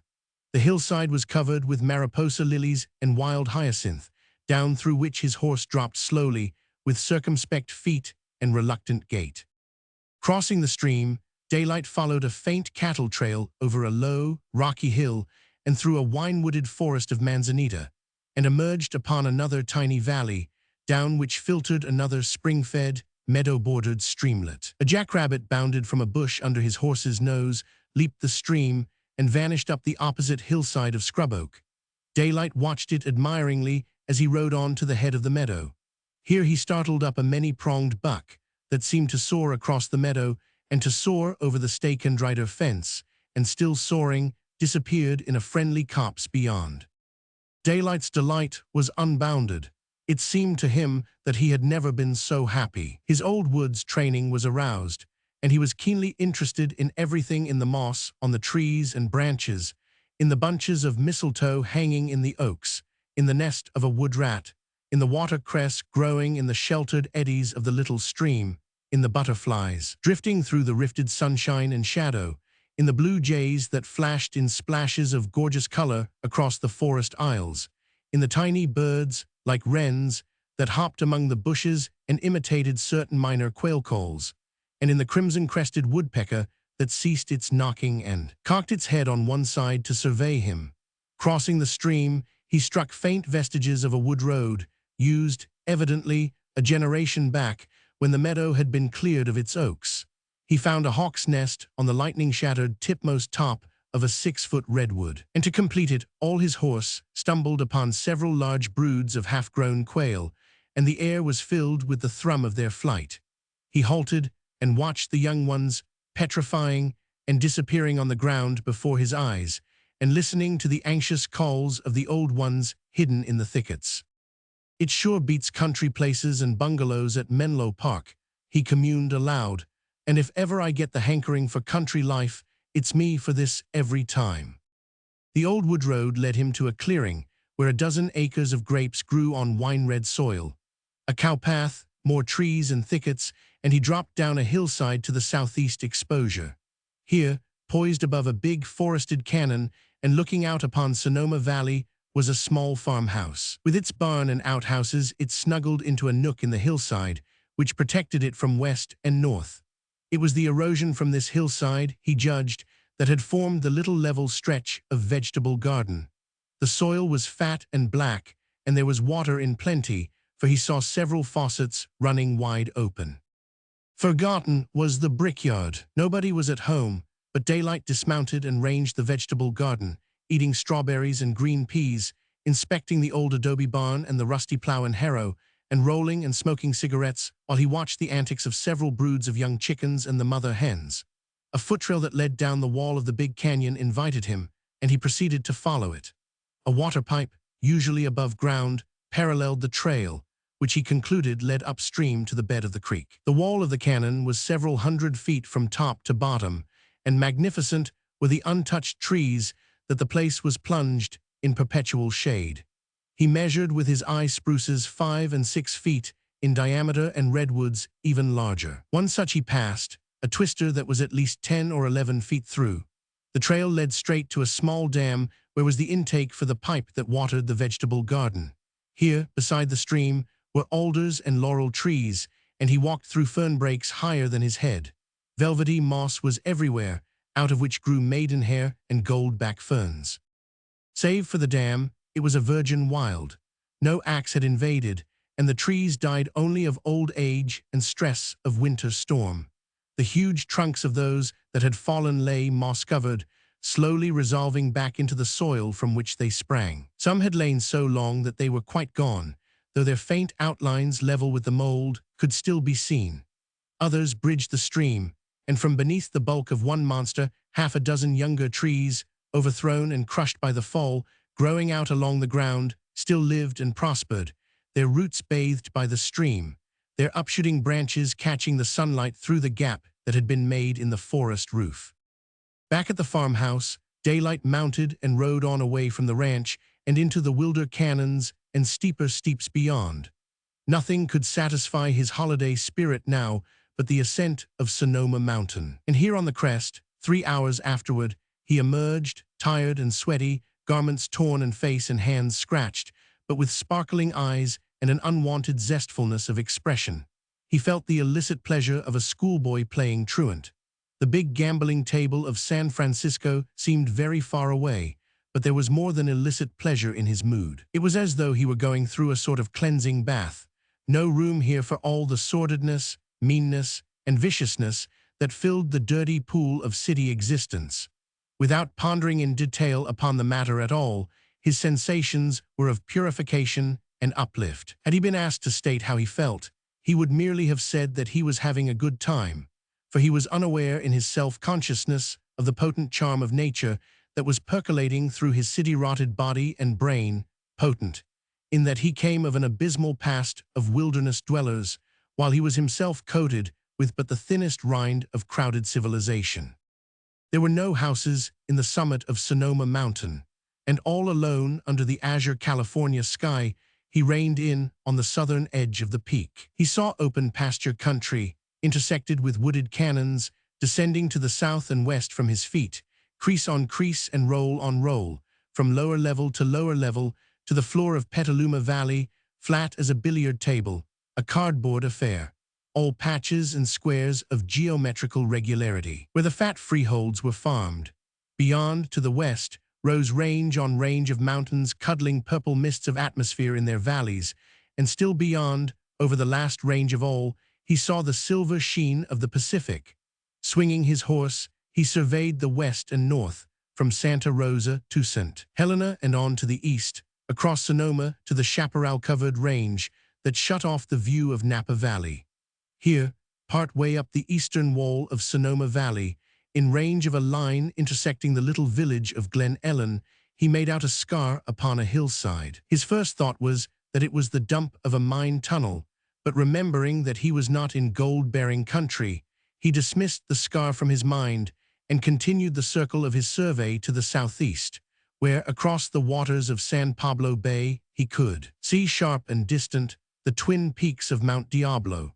To the south was Mount Tamalpais, and yes, he was right, 50 miles away, where the drafty winds of the Pacific blew in the Golden Gate, the smoke of San Francisco made a low-lying haze against the sky. "I ain't seen so much country all at once in many a day," he thought aloud.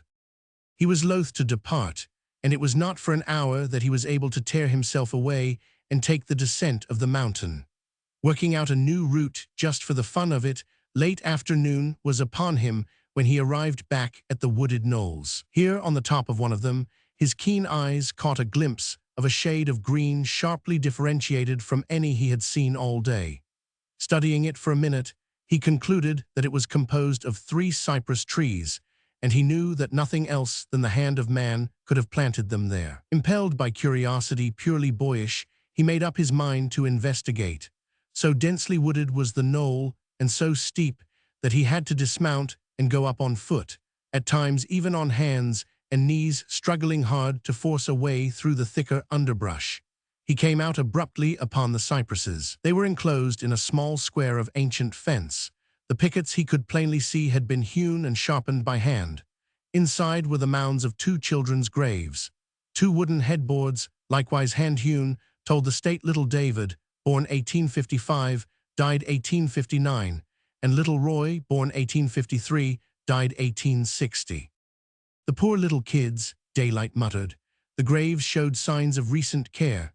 Withered bouquets of wild flowers were on the mounds, and the lettering on the headboards was freshly painted. Guided by these clues, Daylight cast about for a trail and found one leading down the side opposite to his ascent. Circling the base of the knoll, he picked up with his horse and rode on to the farmhouse. Smoke was rising from the chimney, and he was quickly in conversation with a nervous, slender young man who, he learned, was only a tenant on the ranch. How large was it? A matter of 180 acres, though it seemed much larger. This was because it was so irregularly shaped.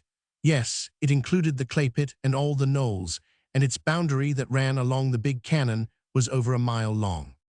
You see, the young man said, it was so rough and broken that, when they began to farm this country, the farmers bought in the good land to the edge of it. That's why its boundaries are all gouged and jagged. Oh yes, he and his wife managed to scratch a living without working too hard. They didn't have to pay much rent. Hillard, the owner, depended on the income from the clay pit. Hillard was well off and had big ranches and vineyards down on the flat of the valley. The brickyard paid 10 cents a cubic yard for the clay. As for the rest of the ranch, the land was good in patches where it was cleared, like the vegetable garden and the vineyard, but the rest of it was too much up and down. You're not a farmer, Daylight said. The young man laughed and shook his head. No, I'm a telegraph operator, but the wife and I decided to take a 2 years vacation, and here we are, but the time's about up. I'm going back into the office this fall after I get the grapes off. Yes, there were about 11 acres in the vineyard, wine grapes. The price was usually good. He grew most of what they ate. If he owned the place, he'd clear a patch of land on the side hill above the vineyard and plant a small home orchard. The soil was good. There was plenty of pasturage all over the ranch, and there were several cleared patches, amounting to about 15 acres in all, where he grew as much mountain hay as could be found. It sold for $3 to $5 more a ton than the rank-stocked valley hay. Daylight listened. There came to him a sudden envy of this young fellow living right in the midst of all this, which Daylight had traveled through the last few hours. What in thunder are you going back to the telegraph office for? He demanded. The young man smiled with a certain wistfulness. Because we can't get ahead here. He hesitated an instant, and because there are added expenses coming. The rent, small as it is, counts, and besides, I'm not strong enough to effectually farm the place. If I owned it, or if I were a real husky like you, I'd ask nothing better, nor would the wife. Again, the wistful smile hovered on his face. You see, we're country-born, and after bucking with cities for a few years, we kind of feel we like the country best. We've planned to get ahead, though, and then someday we'll buy a patch of land and stay with it. The graves of the children, yes, he had relettered them and hoed the weeds out. It had become the custom. Whoever lived on the ranch did that. For years, the story ran, the father and mother had returned each summer to the graves. But there had come a time when they came no more, and then old Hillard started the custom. The scar across the valley, an old mine, it had never paid. The men had worked on it off and on for years, for the indications had been good. But that was years and years ago. No paying mine had ever been struck in the valley, though there had been no end of prospect holes put down, and there had been a sort of rush there 30 years back. A frail-looking young woman came to the door to call the young man to supper. Daylight's first thought was that city living had not agreed with her, and then he noted the slight tan and healthy glow that seemed added to her face, and he decided that the country was the place for her. Declining an invitation to supper, he rode on for Glen Ellen, sitting slack-kneed in the saddle and softly humming forgotten songs. He dropped down the rough, winding road through covered pasture, with here and there thickets of manzanita and vistas of open glades. He listened greedily to the quail calling, and laughed outright, once in sheer joy, at a tiny chipmunk that fled scolding up a bank, slipping on the crumbly surface and falling down, then dashing across the road under his horse's nose, and still scolding, scrabbling up a protecting oak. Daylight could not persuade himself to keep to the traveled roads that day, and another cut across country to Glen Ellen brought him upon a canon that so blocked his way that he was glad to follow a friendly cowpath. This led him to a small frame cabin. The doors and windows were open, and a cat was nursing a litter of kittens in the doorway, but no one seemed at home. He descended the trail that evidently crossed the canon. Part way down, he met an old man coming up through the sunset. In his hand he carried a pail of foamy milk. He wore no hat, and in his face, framed with snow-white hair and beard, was the ruddy glow and content of the passing summer day. Daylight thought that he had never seen so contented-looking a being. "How old are you, Daddy?" he queried. 84 was the reply. "Yes, Surrey, 84 and sprier than most." "You must have taken good care of yourself," Daylight suggested. "I don't know about that. I ain't loafed none. I walked across the plains with an ox team and fit engines in 51, and I was a family man then with 7 youngsters. I reckon I was as old then as you are now, or pretty nigh on to it. Don't you find it lonely here?" The old man shifted the pail of milk and reflected. "That all depends," he said oracularly. "I ain't never been lonely except when the old wife died. Some fellers are lonely in a crowd, and I'm one of them. That's the only time I'm lonely is when I go to Frisco, but I don't go no more, thank you most to death. This is good enough for me. I've been right here in this valley since 54, one of the first settlers after the Spaniards." Daylight started his horse, saying, "Well, good night, Daddy. Stick with it.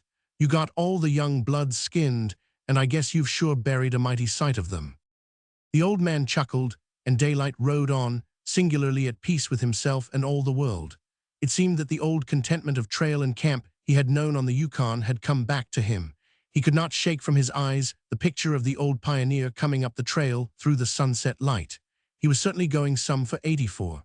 The thought of following his example entered Daylight's mind, but the big game of San Francisco vetoed the idea. "Well, anyway," he decided, "when I get old and quit the game, I'll settle down in a place something like this, and the city can go to hell." Chapter 9. Instead of returning to the city on Monday, Daylight rented the butcher's horse for another day and crossed the bed of the valley to its eastern hills to look at the mine. It was drier and rockier here than where he had been the day before, and the ascending slopes supported mainly chaparral, scrubby and dense, and impossible to penetrate on horseback. But in the canyons water was plentiful and also a luxuriant forest growth. The mine was an abandoned affair, but he enjoyed the half-hour's scramble around. He had had experience in quartz mining before he went to Alaska, and he enjoyed the recrudescence of his old wisdom in such matters. The story was simple to him. Good prospects that warranted the starting of the tunnel into the side hill, the 3 months' work and the getting short of money, the layoff while the men went away and got jobs, then the return and a new stretch of work, with the pay ever luring and ever receding into the mountain, until, after years of hope, the men had given up and vanished. Most likely they were dead by now, Daylight thought, as he turned in the saddle and looked back across the canyon at the ancient dump and dark mouth of the tunnel. As on the previous day, just for the joy of it, he followed cattle trails at haphazard and worked his way up toward the summits. Coming out on a wagon road that led upward, he followed it for several miles, emerging in a small, mountain-encircled valley where half a dozen poor ranchers farmed the wine grapes on the steep slopes. Beyond, the road pitched upward. Dense chaparral covered the exposed hillsides, but in the creases of the canyons huge spruce trees grew, and wild oats and flowers. Half an hour later, sheltering under the summits themselves, he came out on a clearing. Here and there, in irregular patches where the steep and the soil favored, wine grapes were growing. Daylight could see that it had been a stiff struggle, and that wild nature showed fresh signs of winning. Chaparral that had invaded the clearings, patches and parts of patches of vineyard, unpruned, grass-grown and abandoned, and everywhere old stake and rider fences vainly striving to remain intact. Here, at a small farmhouse surrounded by large outbuildings, the road ended. Beyond, the chaparral blocked the way. He came upon an old woman forking manure in the barnyard and reined in by the fence. "Hello, mother," was his greeting. "Ain't you got any menfolk around to do that for you?" She leaned on her pitchfork, hitched her skirt in at the waist, and regarded him cheerfully. He saw that her toil-worn, weather-exposed hands were like a man's, calloused, large-knuckled and gnarled, and that her stockingless feet were thrust into heavy man's brogans. "Nary a man," she answered. "And where be you from and all the way up here? Won't you stop and hitch and have a glass of wine?" Striding clumsily but efficiently, like a laboring man, she led him into the largest building, where Daylight saw a hand press and all the paraphernalia on a small scale for the making of wine. It was too far and too bad a road to haul the grapes to the valley wineries, she explained, and so they were compelled to do it themselves. They, he learned, were she and her daughter, the latter a widow of 40-odd. It had been easier before the grandson died and before he went away to fight savages in the Philippines. He had died out there in battle. Daylight drank a full tumbler of excellent Riesling, talked a few minutes, and accounted for a second tumbler. Yes, they just managed not to starve. Her husband and she had taken up this government land in '57 and cleared it and farmed it ever since, until he died, when she had carried it on. It actually didn't pay for the toil, but what were they to do? There was the wine trust, and wine was down. That Riesling, she delivered it to the railroad down in the valley for 22 cents a gallon, and it was a long haul. It took a day for the round trip. Her daughter was gone now with a load. Daylight knew that in the hotels, Riesling, not quite so good even, was charged for at from $1.50 to $2 a quart. And she got 22 cents a gallon.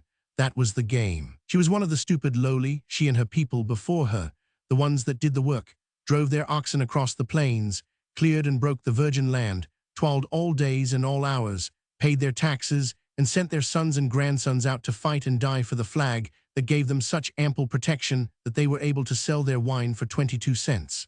The same wine was served to him at the St. Francis for $2 a quart, or $8 a short gallon.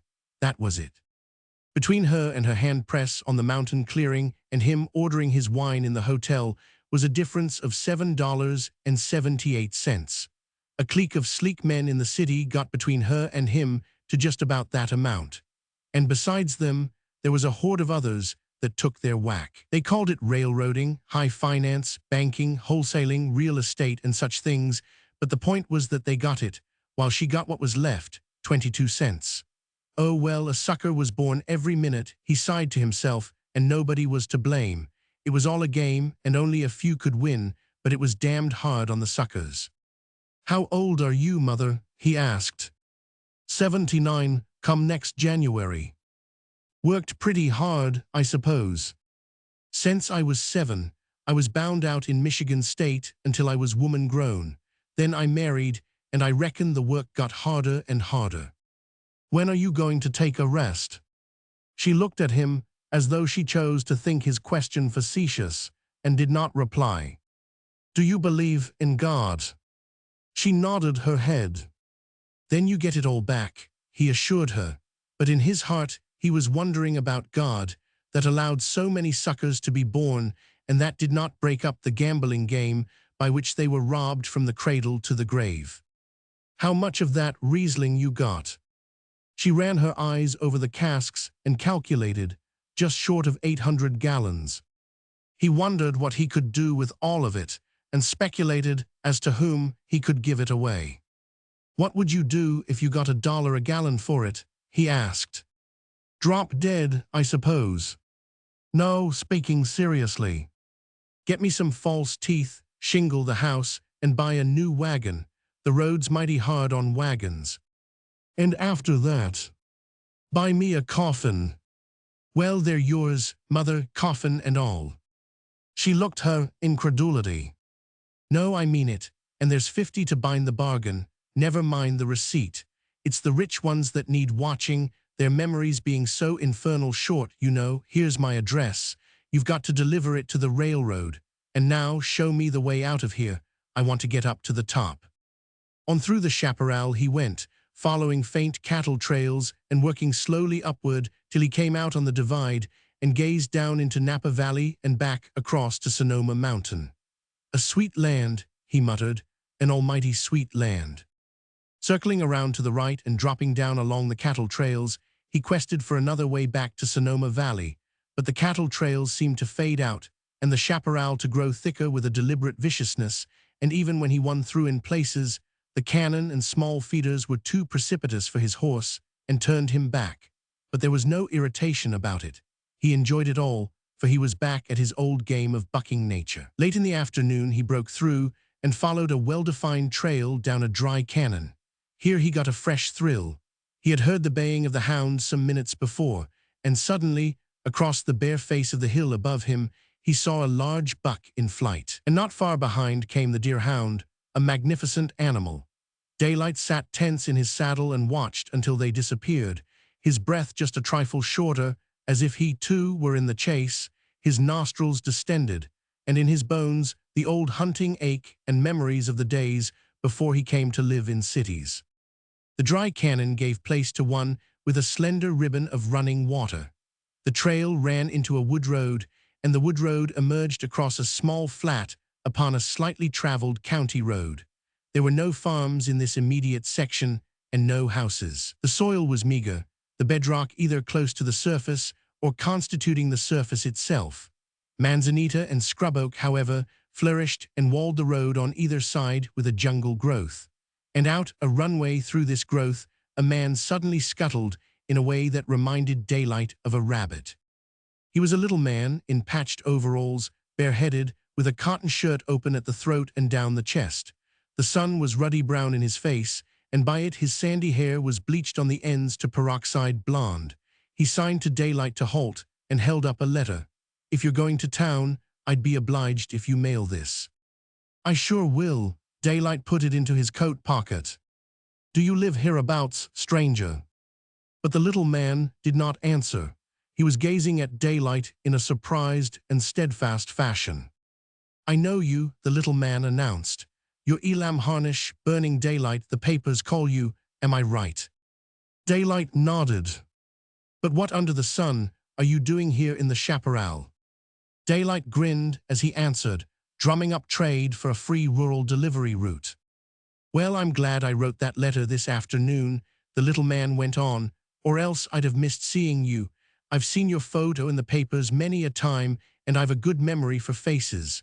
I recognized you at once. My name's Ferguson." "Do you live hereabouts?" Daylight repeated his query.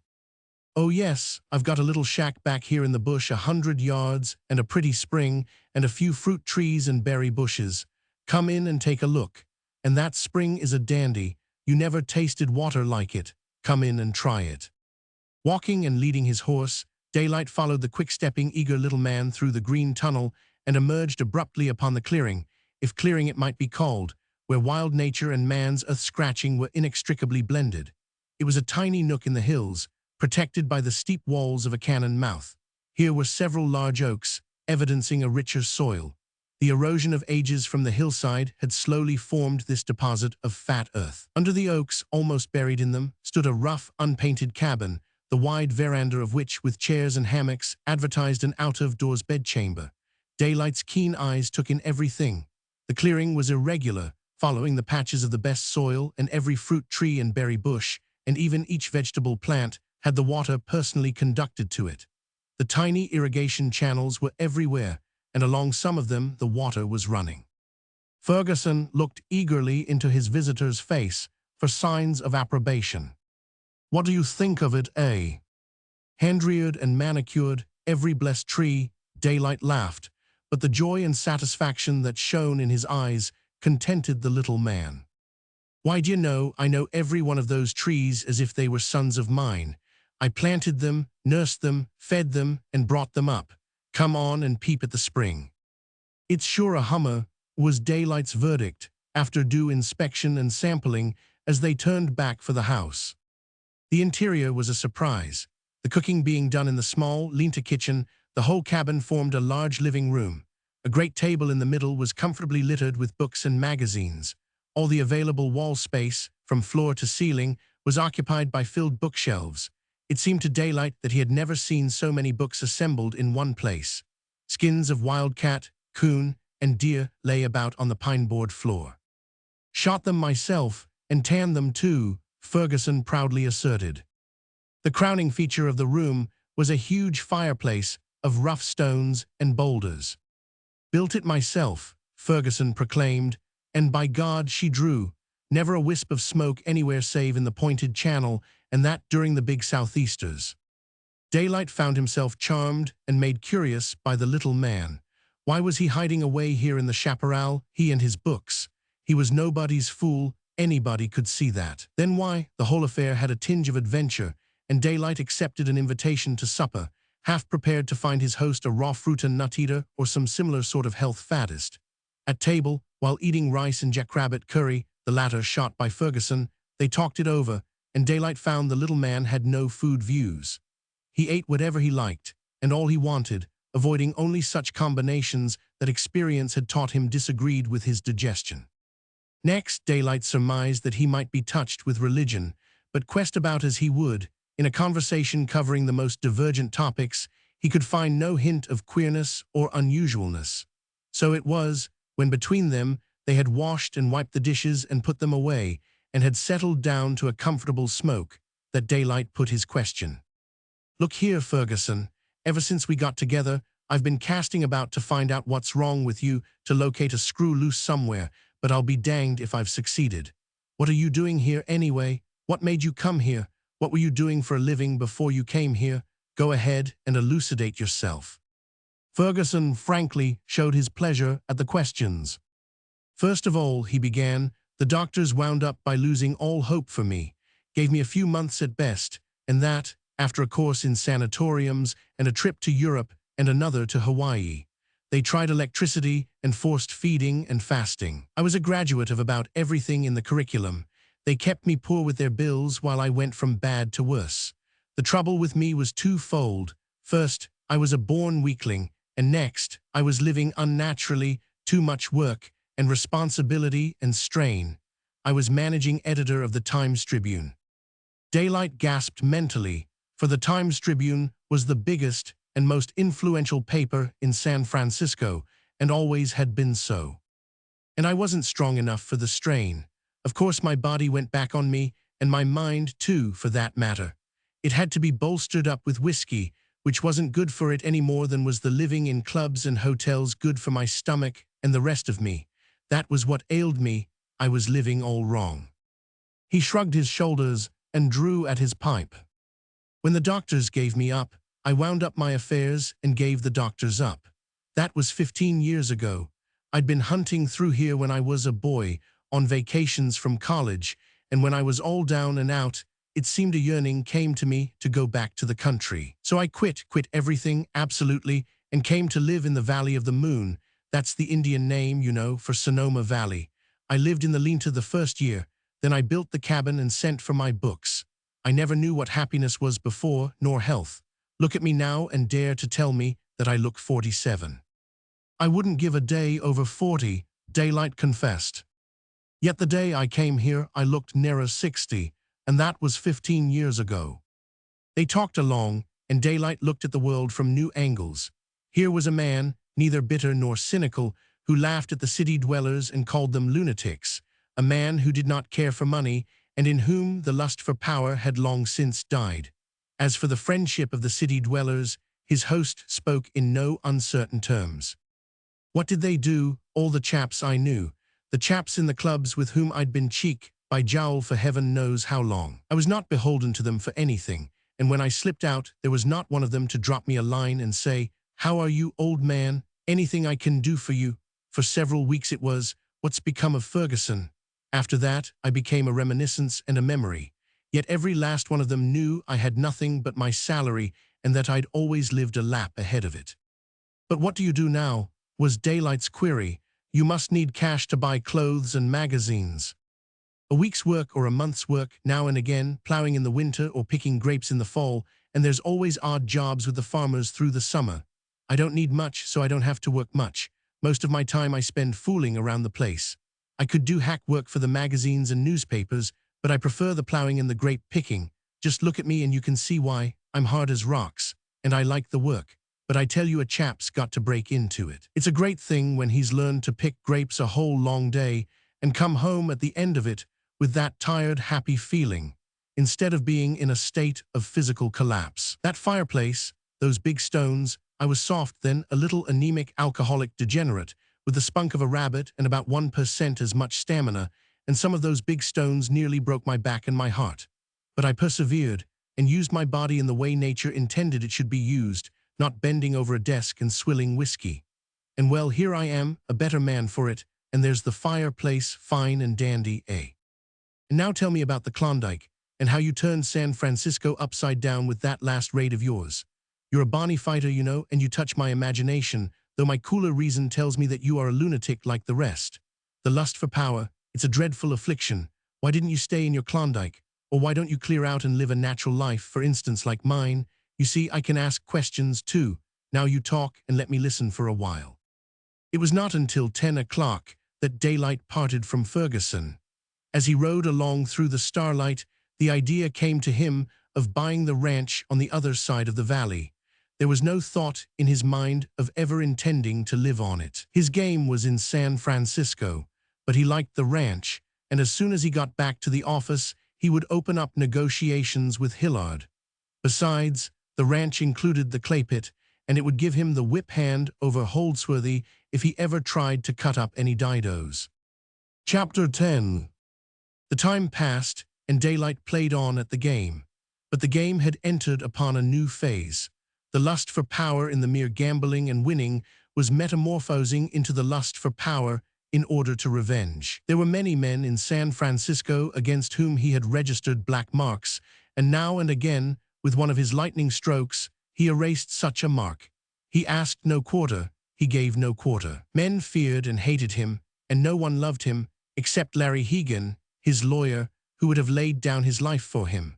But he was the only man with whom Daylight was really intimate, though he was on terms of friendliest camaraderie with the rough and unprincipled following of the bosses who ruled the Riverside Club. On the other hand, San Francisco's attitude toward Daylight had undergone a change. While he, with his slashing buccaneer methods, was a distinct menace to the more orthodox financial gamblers, he was nevertheless so grave a menace that they were glad enough to leave him alone. He had already taught them the excellence of letting a sleeping dog lie. Many of the men, who knew that they were in danger of his big bear paw when it reached out for the honey vats, even made efforts to placate him, to get on the friendly side of him.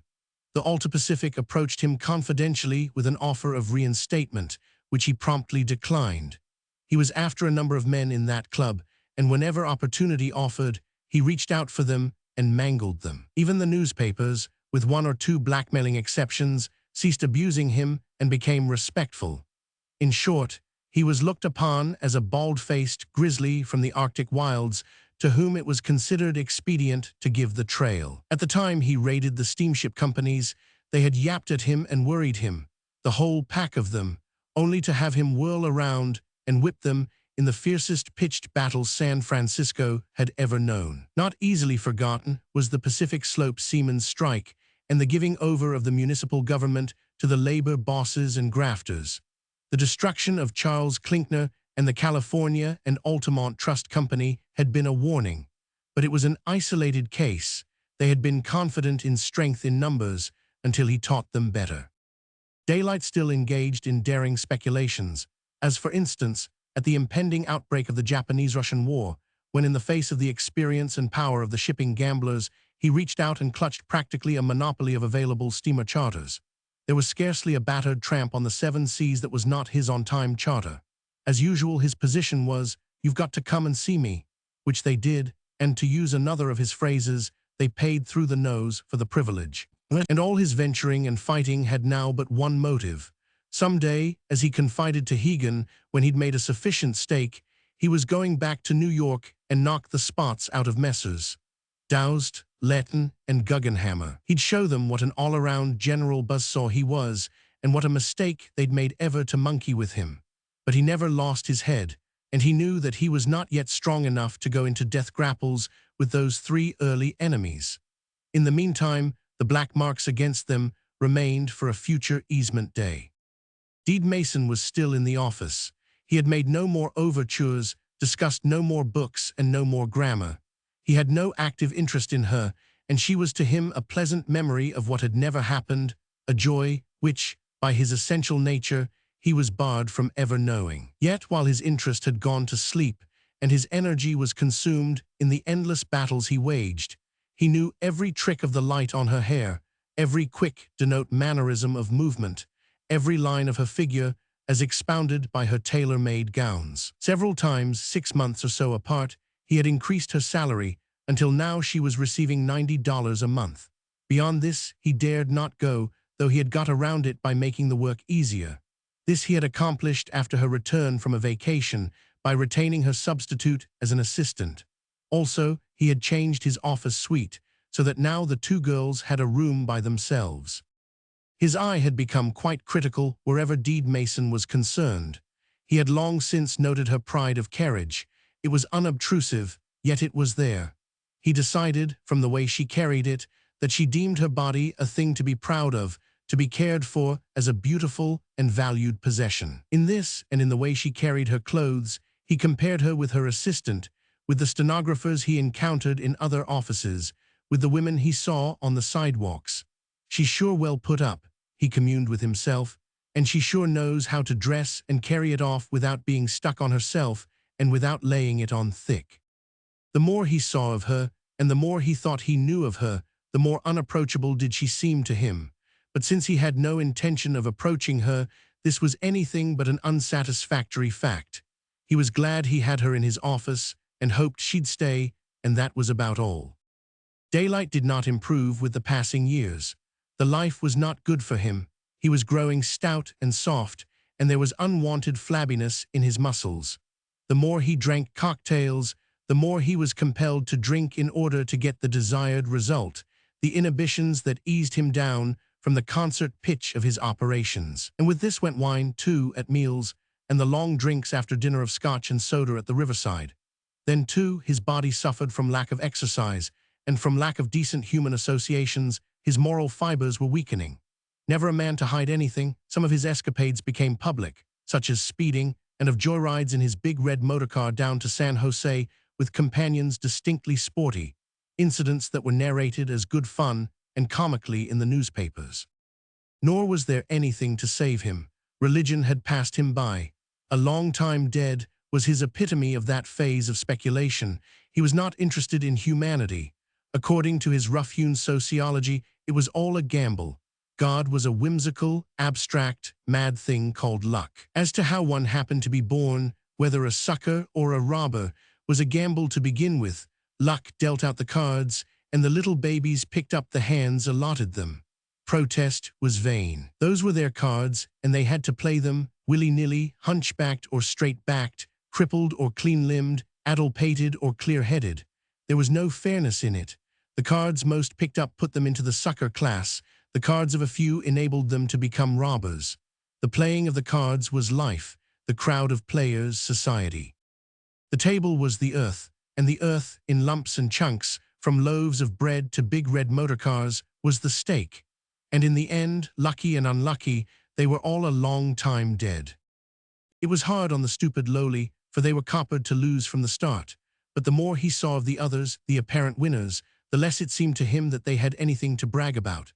They too were a long time dead, and their living did not amount to much. It was a wild animal fight. The strong trampled the weak, and the strong, he had already discovered, men like Doust and Letton and Guggenhammer, were not necessarily the best. He remembered his minor comrades of the Arctic. They were the stupid lowly. They did the hard work and were robbed of the fruit of their toil, just as was the old woman making wine in the Sonoma Hills.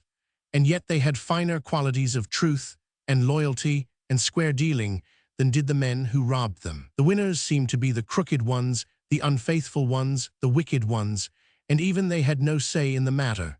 They played the cards that were given them, and luck, the monstrous, mad god thing, the owner of the whole shebang, looked on and grinned. It was he who stacked the universal card deck of existence. There was no justice in the deal. The little men that came, the little pulpy babies, were not even asked if they wanted to try a flutter at the game. They had no choice. Luck jerked them into life, slammed them up against the jostling table, and told them, "Now play, damn you, play," and they did their best, poor little devils. The play of some led to steam yachts and mansions, of others to the asylum or the pauper's ward. Some played the one same card over and over, and made wine all their days in the chaparral, hoping at the end to pull down a set of false teeth and a coffin. Others quit the game early, having drawn cards that called for violent death, or famine in the barrens, or loathsome and lingering disease. The hands of some called for kingship and irresponsible and numerated power. Other hands called for ambition, for wealth in untold sums, for disgrace and shame, or for women and wine. As for himself, he had drawn a lucky hand, though he could not see all the cards. Somebody or something might get him yet. The mad god Luck might be tricking him along to some such end. An unfortunate set of circumstances, and in a month's time the robber gang might be war-dancing around his financial carcass. This very day a streetcar might run him down, or a sign fall from a building and smash in his skull. Or there was disease, ever rampant, one of Luck's grimmest whims. Who could say, tomorrow or some other day, a ptomaine bug, or some other of 1,000 bugs, might jump out upon him and drag him down. There was Dr. Bascom, Lee Bascom, who had stood beside him a week ago and talked and argued, a picture of magnificent youth and strength and health. And in 3 days he was dead, pneumonia, rheumatism of the heart, and heaven knew what else, at the end screaming in agony that could be heard a block away. That had been terrible. It was a fresh, raw stroke in Daylight's consciousness. And when would his own turn come? Who could say? In the meantime, there was nothing to do but play the cards he could see in his hand, and they were battle, revenge, and cocktails. And Luck sat over all and grinned. Chapter 11. One Sunday, late in the afternoon, found Daylight across the bay in the Piedmont Hills back of Oakland. As usual, he was in a big motorcar, though not his own, the guest of Swiftwater Bill, Luck's own darling, who had come down to spend the cleanup of the 7th fortune wrung from the frozen Arctic gravel. A notorious spender, his latest pile was already on the fair road to follow the previous 6. He it was, in the first year of Dawson, who had cracked an ocean of champagne at $50 a quart, who, with the bottom of his gold sack in sight, had cornered the egg market at $24 per dozen to the tune of 110 dozen, in order to pique the ladylove who had jilted him, and he it was, paying like a prince for speed, who had chartered special trains and broken all records between San Francisco and New York. And here he was once more, the luck pup of hell, as Daylight called him, throwing his latest fortune away with the same old-time facility. It was a merry party, and they had made a merry day of it, circling the bay from San Francisco around by San Jose and up to Oakland, having been thrice arrested for speeding, the third time, however, on the Hayward stretch, running away with their captor. Fearing that a telephone message to arrest them had been flashed ahead, they had turned into the back road through the hills, and now, rushing in upon Oakland by a new route, were boisterously discussing what disposition they should make of the constable. "We'll come out at Blair Park in 10 minutes, one of the men announced. "Look here, Swiftwater, there's a crossroads right ahead, with lots of gates, but it'll take us backcountry clear into Berkeley. Then we can come back into Oakland from the other side, sneak across on the ferry, and send the machine back around tonight with the chauffeur." But Swiftwater Bill failed to see why he should not go into Oakland by way of Blair Park, and so decided. The next moment, flying around a bend, the back road they were not going to take appeared. Inside the gate, leaning out from her saddle and just closing it, was a young woman on a chestnut sorrel. With his first glimpse, Daylight felt there was something strangely familiar about her. The next moment, straightening up in the saddle with a movement he could not fail to identify, she put the horse into a gallop, riding away with her back toward them. It was Deed Mason. He remembered what Morrison had told him about her keeping a riding horse, and he was glad she had not seen him in this riotous company. Swiftwater Bill stood up, clinging with one hand to the back of the front seat and waving the other to attract her attention. His lips were pursed for the piercing whistle for which he was famous and which Daylight knew of old, when Daylight, with a hook of his leg and a yank on the shoulder, slammed the startled Bill down into his seat. "You must know the lady," Swiftwater Bill spluttered. "I sure do," Daylight answered, "so shut up." "Well, I congratulate your good taste, Daylight. She's a peach, and she rides like one, too." Intervening trees at that moment shut her from view, and Swiftwater Bill plunged into the problem of disposing of their constable, while Daylight, leaning back with closed eyes, was still seeing Deed Mason gallop off down the country road. Swiftwater Bill was right. She certainly could ride, and sitting astride her seat was perfect. Good for deed, that was an added point, her having the courage to ride in the only natural and logical manner. Her head as screwed on right, that was one thing sure. On Monday morning, coming in for dictation, he looked at her with new interest, though he gave no sign of it, and the stereotyped business passed off in the stereotyped way. But the following Sunday found him on a horse himself, across the bay and riding through the Piedmont hills. He made a long day of it, but no glimpse did he catch of Deed Mason, though he even took the back road of many gates and rode on into Berkeley. Here, along the lines of multitudinous houses, up one street and down another, he wondered which of them might be occupied by her. Morrison had said long ago that she lived in Berkeley, and she had been headed that way in the late afternoon of the previous Sunday, evidently returning home. It had been a fruitless day, so far as she was concerned, and yet not entirely fruitless, for he had enjoyed the open air and the horse under him to such purpose that on Monday his instructions were out to the dealers to look for the best chestnut sorrel that money could buy. At odd times during the week he examined numbers of chestnut sorrels, tried several, and was unsatisfied. It was not till Saturday that he came upon Bob. Daylight knew him for what he wanted the moment he laid eyes on him. A large horse for a riding animal, he was none too large for a big man like Daylight. In splendid condition, Bob's coat in the sunlight was a flame of fire, his arched neck a jeweled conflagration. "He's a sure winner," was Daylight's comment, but the dealer was not so sanguine.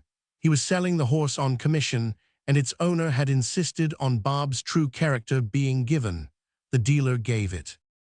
Not what you'd call a real vicious horse, but a dangerous one, full of vinegar and all-round cussedness, but without malice.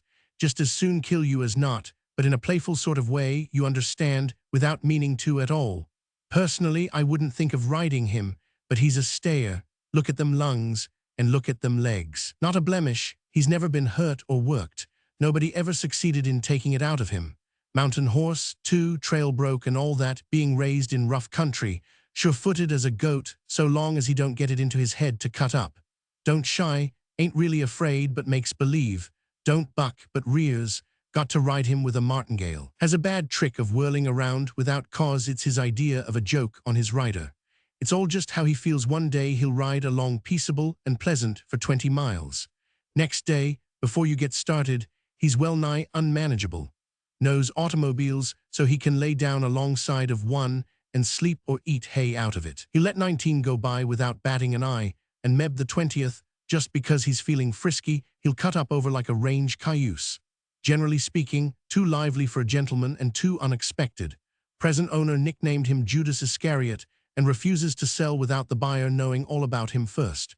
There, that's about all I know, except look at that mane and tail. Ever see anything like it? Hair as fine as a baby's. The dealer was right. Daylight examined the mane and found it finer than any horse's hair he had ever seen. Also, its color was unusual in that it was almost auburn. While he ran his fingers through it, Bob turned his head and playfully nuzzled Daylight's shoulder.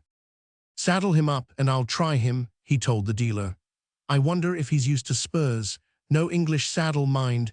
Give me a good Mexican and a curb bit, not too severe, seeing as he likes to rear." Daylight superintended the preparations, adjusting the curb strap and the stirrup length and doing the cinching. He shook his head at the martingale, but yielded to the dealer's advice and allowed it to go on. And Bob, beyond spirited restlessness and a few playful attempts, gave no trouble. Nor in the hour's ride that followed, save for some permissible curveting and prancing, did he misbehave. Daylight was delighted. The purchase was immediately made, and Bob, with riding gear and personal equipment, was dispatched across the bay forthwith to take up his quarters in the stables of the Oakland Riding Academy. The next day being Sunday, Daylight was away early, crossing on the ferry and taking with him Wolf, the leader of his sled team, the one dog which he had selected to bring with him when he left Alaska. Quest as he would through the Piedmont hills and along the many-gated back road to Berkeley, Daylight saw nothing of Deed Mason and her chestnut sorrel. But he had little time for disappointment, for his own chestnut sorrel kept him busy. Bob proved a handful of impishness and contrariety, and he tried out his rider as much as his rider tried him out. All of Daylight's horse knowledge and horse sense was called into play, while Bob, in turn, worked every trick in his lexicon. Discovering that his martingale had more slack in it than usual, he proceeded to give an exhibition of rearing and hind-leg walking. After 10 hopeless minutes of it, Daylight slipped off and tightened the martingale, whereupon Bob gave an exhibition of angelic goodness. He fooled Daylight completely. At the end of half an hour of goodness, Daylight, lured into confidence, was riding along at a walk and rolling a cigarette, with slack knees and relaxed seat, the reins lying on the animal's neck. Bob whirled abruptly, and with lightning swiftness, pivoting on his hind legs, his forelegs just lifted clear of the ground. Daylight found himself with his right foot out of the stirrup and his arms around the animal's neck, and Bob took advantage of the situation to bolt down the road. With a hope that he should not encounter Deed Mason at that moment, Daylight regained his seat and checked in the horse. Arrived back at the same spot, Bob whirled again. This time Daylight kept his seat, but beyond a futile rein across the neck, did nothing to prevent the evolution. He noted that Bob whirled to the right and resolved to keep him straightened out by a spur on the left. But so abrupt and swift was the whirl that warning and accomplishment were practically simultaneous. "Well, Bob," he addressed the animal, at the same time wiping the sweat from his own eyes, "I'm free to confess that you're sure the blamedest all-fired quickest creature I ever saw. I guess the way to fix you is to keep the spur just a touching. Ah, you brute." For the moment the spur touched him, his left hind leg had reached forward in a kick that struck the stirrup a smart blow. Several times, out of curiosity, Daylight attempted the spur, and each time Bob's hoof landed the stirrup. Then Daylight, following the horse's example of the unexpected, suddenly drove both spurs into him and reached him underneath with the quirt. "You ain't never had a real licking before," he muttered as Bob, thus rudely jerked out of the circle of his own impish mental processes, shot ahead. Half a dozen times spurs and quirt bit into him, and then Daylight settled down to enjoy the mad, magnificent gallop. No longer punished, at the end of a half-mile, Bob eased down into a fast canter. Wolf, toiling in the rear, was catching up, and everything was going nicely. "I'll give you a few pointers on this whirling game, my boy," Daylight was saying to him when Bob whirled. He did it on a gallop, breaking the gallop off short by 4 legs stiffly planted. Daylight fetched up against his steed's neck with clasped arms, and at the same instant, with 4 feet clear of the ground, Bob whirled around. Only an excellent rider could have escaped being unhorsed, and as it was, Daylight was nastily near to it. By the time he recovered his seat, Bob was in full career, bolting the way he had come and making Wolf side jump to the bushes. "All right, darn you," Daylight grunted, driving in spurs and quirt again and again. "Backtrack you want to go, and backtrack you sure will go till you're dead sick of it." When after a time, Bob attempted to ease down the mad pace, spurs and quirt went into him again with undiminished vim and put him to renewed effort. And when, at last, Daylight decided that the horse had had enough, he turned him around abruptly and put him into a gentle canter on the forward track. After a time, he reined him into a stop to see if he were breathing painfully. Standing for a minute, Bob turned his head and nuzzled his rider's stirrup in a roguish, impatient way, as much as to intimate that it was time they were going on. "Well, I'll be plumb gosh darned," was Daylight's comment. "No ill will, no grudge, no nothing, and after that lambasting, you're sure a hummer, Bob." Once again Daylight was lulled into fancied security. For an hour Bob was all that could be desired of a spirited mount, when, and as usual without warning, he took to whirling and bolting. Daylight put a stop to this with spurs and quirt, running him several punishing miles in the direction of his bolt. But when he turned him around and started forward, Bob proceeded to feign fright at trees, cows, bushes, Wolf, his own shadow, in short, at every ridiculously conceivable object. At such times, Wolf lay down in the shade and looked on, while Daylight wrestled it out. So the day passed. Among other things, Bob developed a trick of making believe to whirl and not whirling. This was as exasperating as the real thing, for each time Daylight was fooled into tightening his leg grip and into a general muscular tensing of all his body. And then, after a few make-believe attempts, Bob actually did whirl and caught Daylight napping again and landed him in the old position with clasped arms around the neck. And to the end of the day, Bob continued to be up to one trick or another. After passing a dozen automobiles on the way into Oakland, suddenly electing to go mad with fright at a most ordinary little runabout. And just before he arrived back at the stable, he capped the day with a combined whirling and rearing that broke the martingale and enabled him to gain a perpendicular position on his hind legs. At this juncture, a rotten stirrup leather parted, and Daylight was all but unhorsed. But he had taken a liking to the animal and repented not of his bargain. He realized that Bob was not vicious nor mean, the trouble being that he was bursting with high spirits and was endowed with more than the average horse's intelligence. It was the spirits and the intelligence, combined with inordinate roguishness, that made him what he was. What was required to control him was a strong hand, with tempered sternness, and yet with the requisite touch of brutal dominance. "It's you or me, Bob," Daylight told him more than once that day. And to the stableman that night, "My, but ain't he a looker? Ever see anything like him? Best piece of horseflesh I ever straddled, and I've seen a few in my time."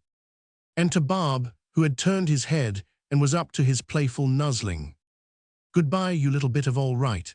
See you again next Sunday a.m., and just you bring along your whole basket of tricks, you old son of a gun." Chapter 12. Throughout the week, Daylight found himself almost as much interested in Bob as in Deed, and not being in the thick of any big deals, he was probably more interested in both of them than in the business game. Bob's trick of whirling was of a special moment to him. How to overcome it, that was the thing. Suppose he did meet with Deed out in the hills, and suppose, by some lucky stroke of fate, he should manage to be riding alongside of her, then that whirl of Bob's would be most disconcerting and embarrassing.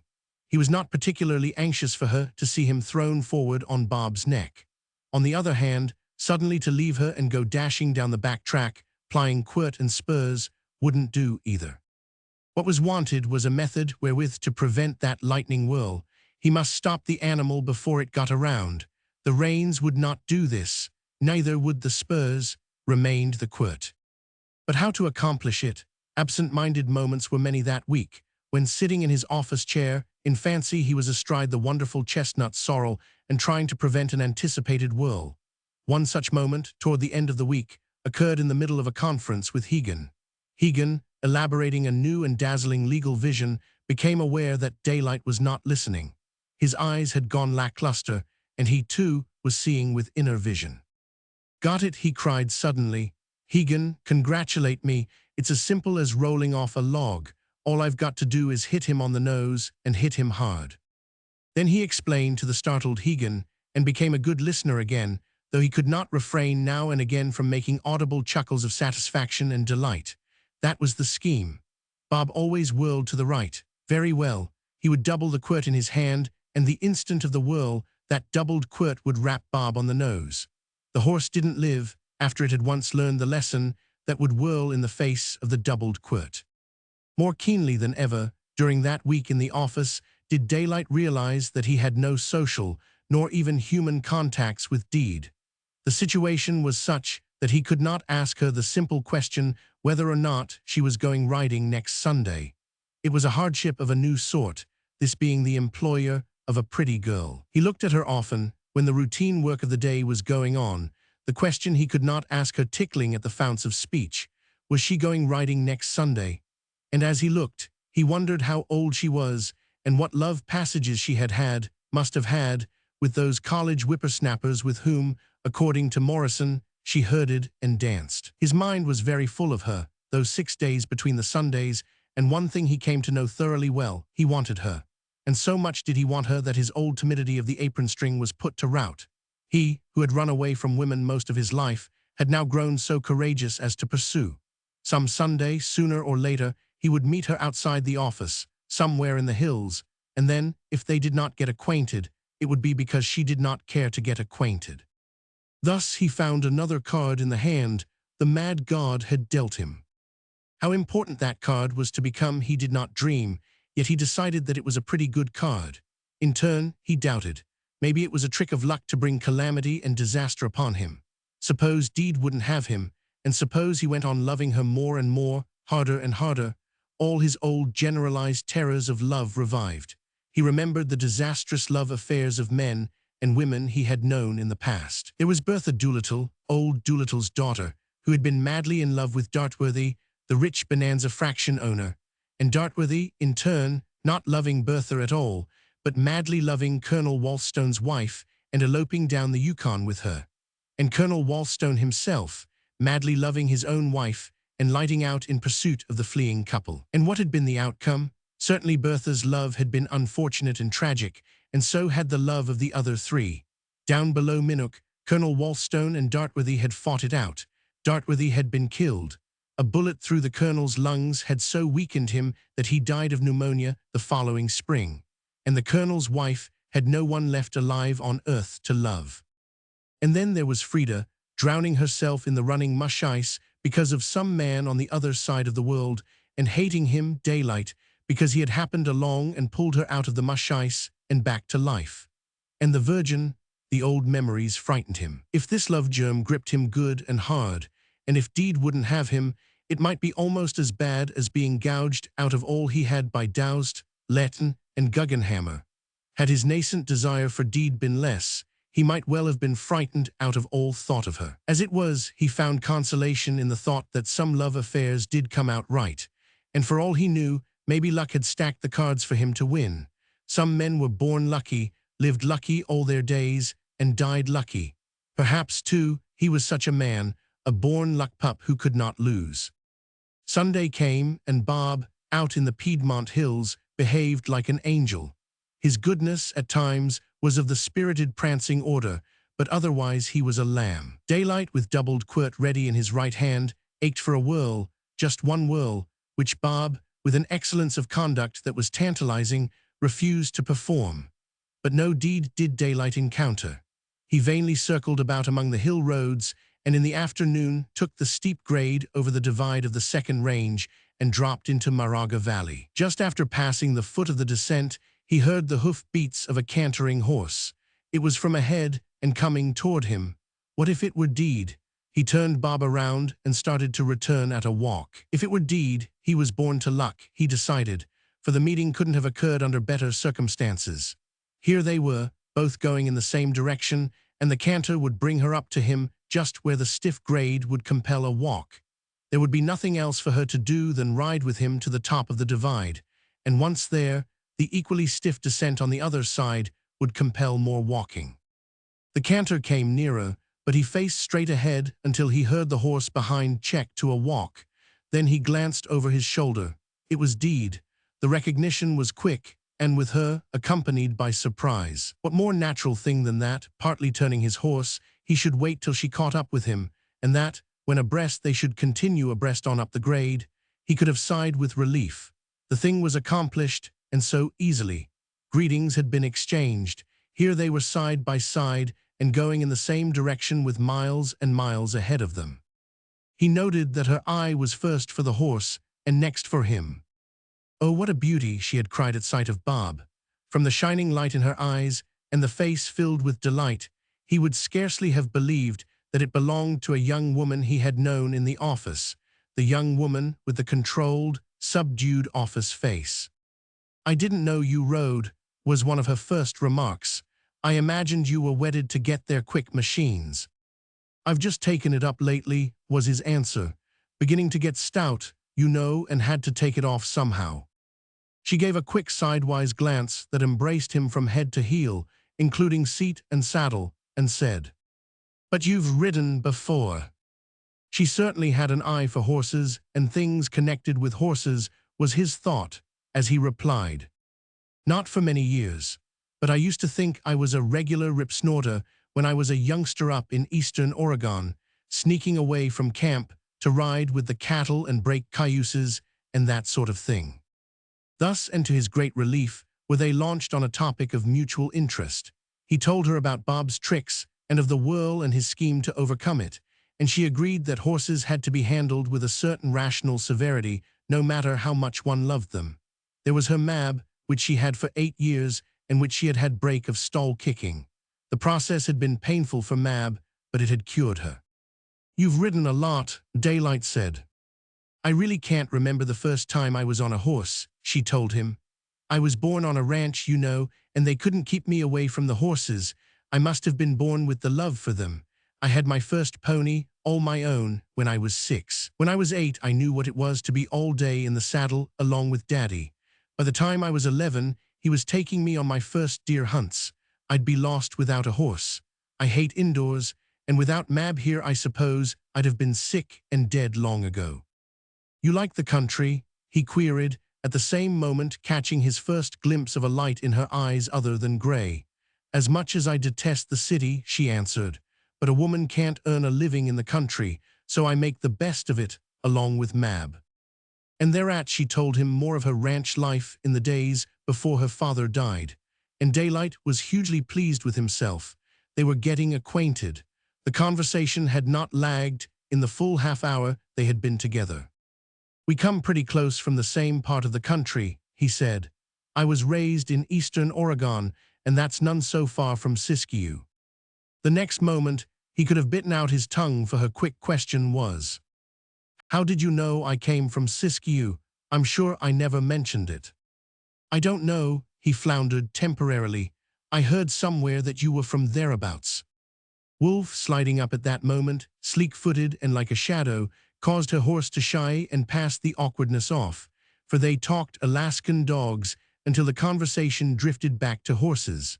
And horses it was, all up the grade and down the other side.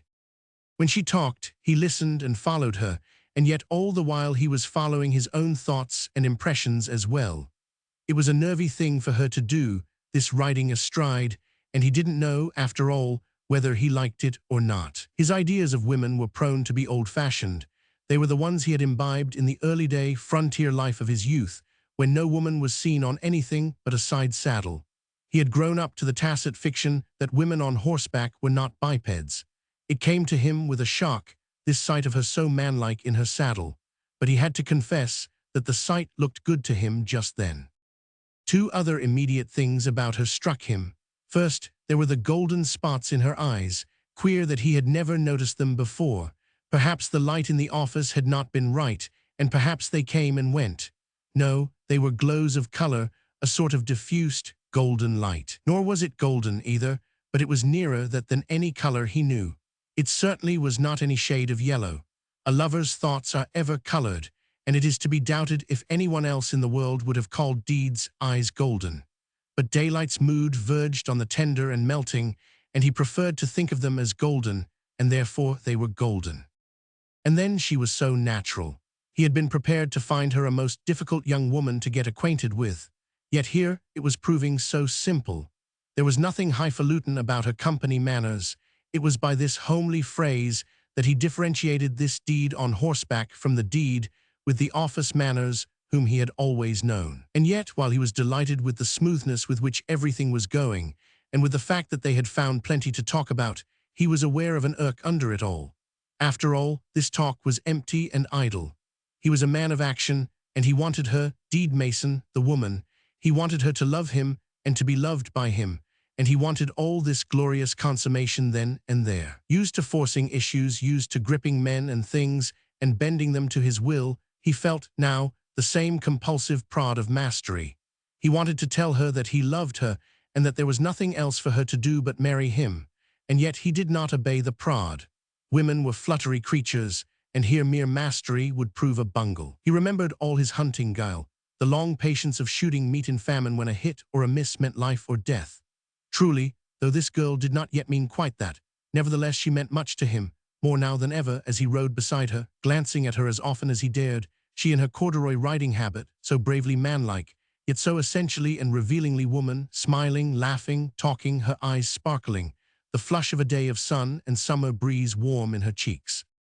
Chapter 13.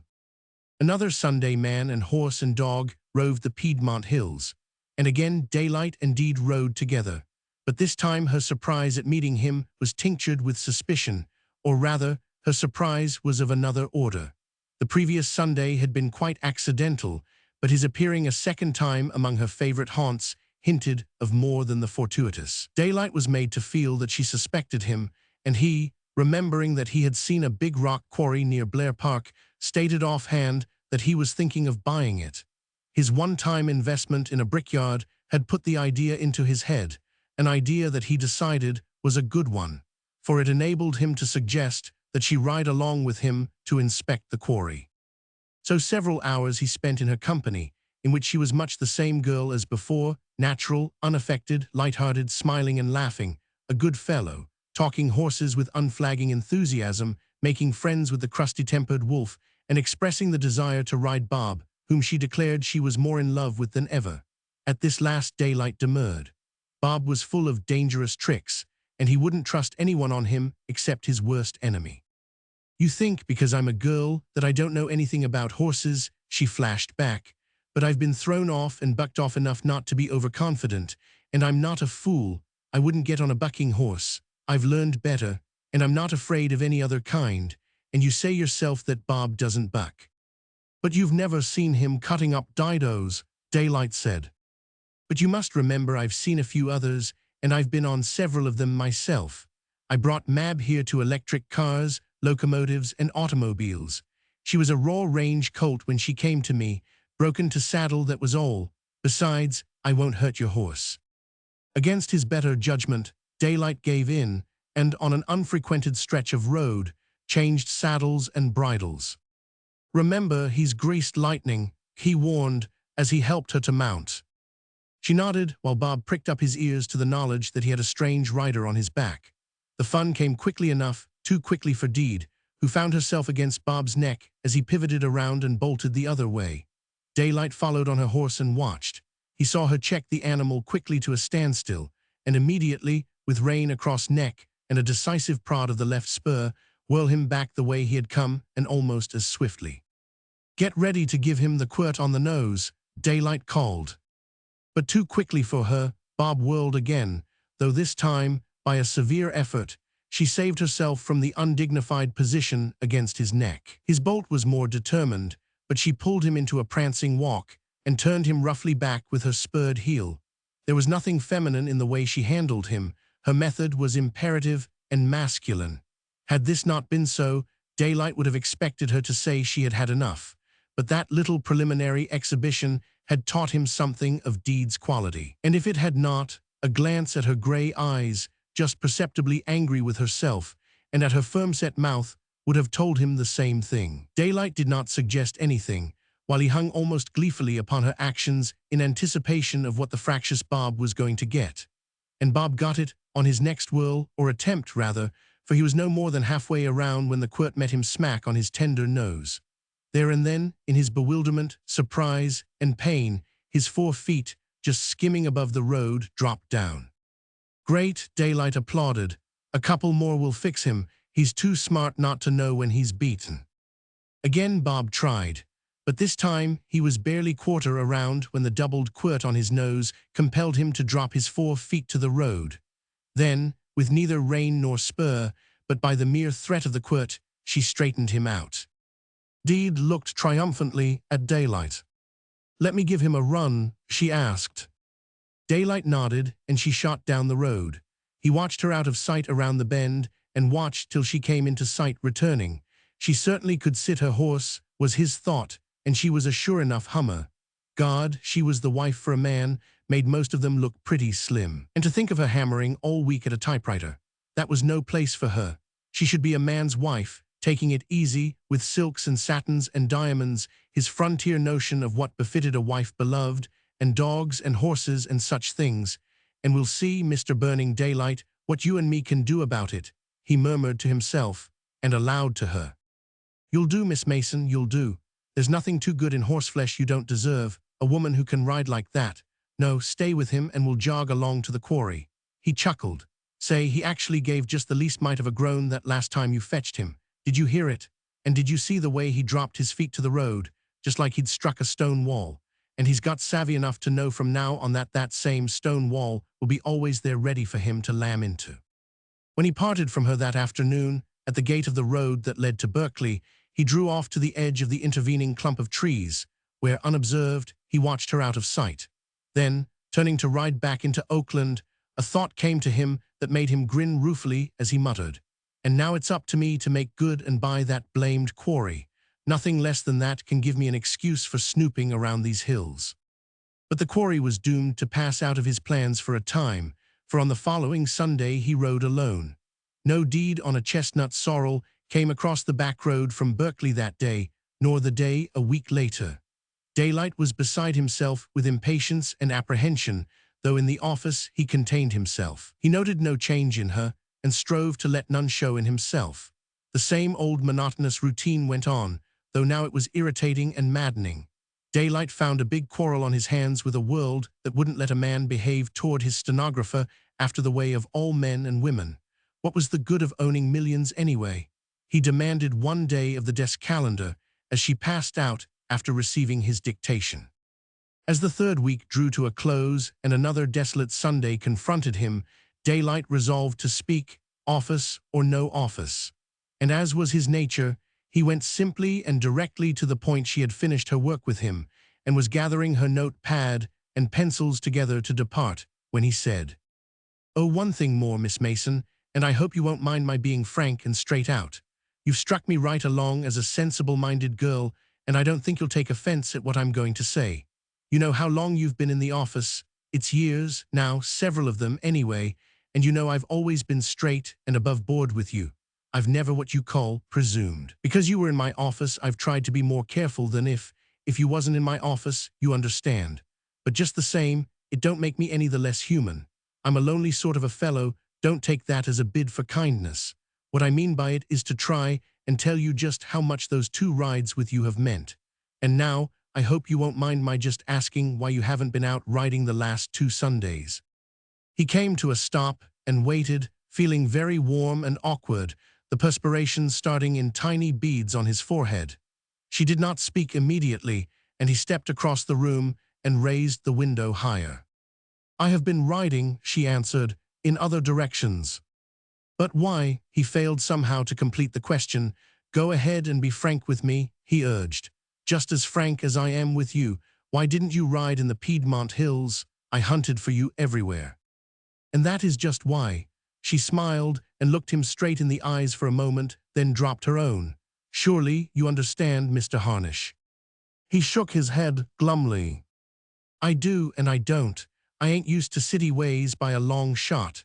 There's things one mustn't do, which I don't mind as long as I don't want to do them." "But when you do," she asked quickly. "Then I do them." His lips had drawn firmly with this affirmation of will, but the next instant he was amending the statement, "That is, I mostly do. But what gets me is the things you mustn't do when they're not wrong and they won't hurt anybody, this riding, for instance." She played nervously with a pencil for a time, as if debating her reply, while he waited patiently. "This riding," she began, "it's not what they call the right thing. I leave it to you. You know the world. You are Mr. Harnish, the millionaire." "Gambler," he broke in harshly. She nodded acceptance of his term and went on. "And I'm a stenographer in your office. You're 1,000 times better than me." He attempted to interpolate, but was in turn interrupted. "It isn't a question of such things. It's a simple and fairly common situation that must be considered. I work for you, and it isn't what you or I might think, but what other persons will think, and you don't need to be told any more about that. You know yourself." Her cool, matter-of-fact speech belied her, or so Daylight thought, looking at her perturbed feminineness, at the rounded lines of her figure, the breast that deeply rose and fell, and at the color that was now excited in her cheeks. "I'm sorry I frightened you out of your favorite stamping ground," he said rather aimlessly. "You didn't frighten me," she retorted, with a touch of fire. "I'm not a silly seminary girl. I've taken care of myself for a long time now, and I've done it without being frightened. We were together 2 Sundays, and I'm sure I wasn't frightened of Bob or you. It isn't that. I have no fears of taking care of myself, but the world insists on taking care of one as well. That's the trouble. It's what the world would have to say about me and my employer meeting regularly and riding in the hills on Sundays. It's funny, but it's so. I could ride with one of the clerks without remark, but with you, no." "But the world don't know and don't need to know," he cried. "Which makes it worse, in a way, feeling guilty of nothing, and yet sneaking around back roads with all the feeling of doing something wrong. It would be finer and braver for me publicly to go to lunch with me on a weekday, Daylight said, divining the drift of her uncompleted argument. She nodded. I didn't have that quite in mind, but it will do. I'd prefer doing the brazen thing and having everybody know it to doing the furtive thing and being found out.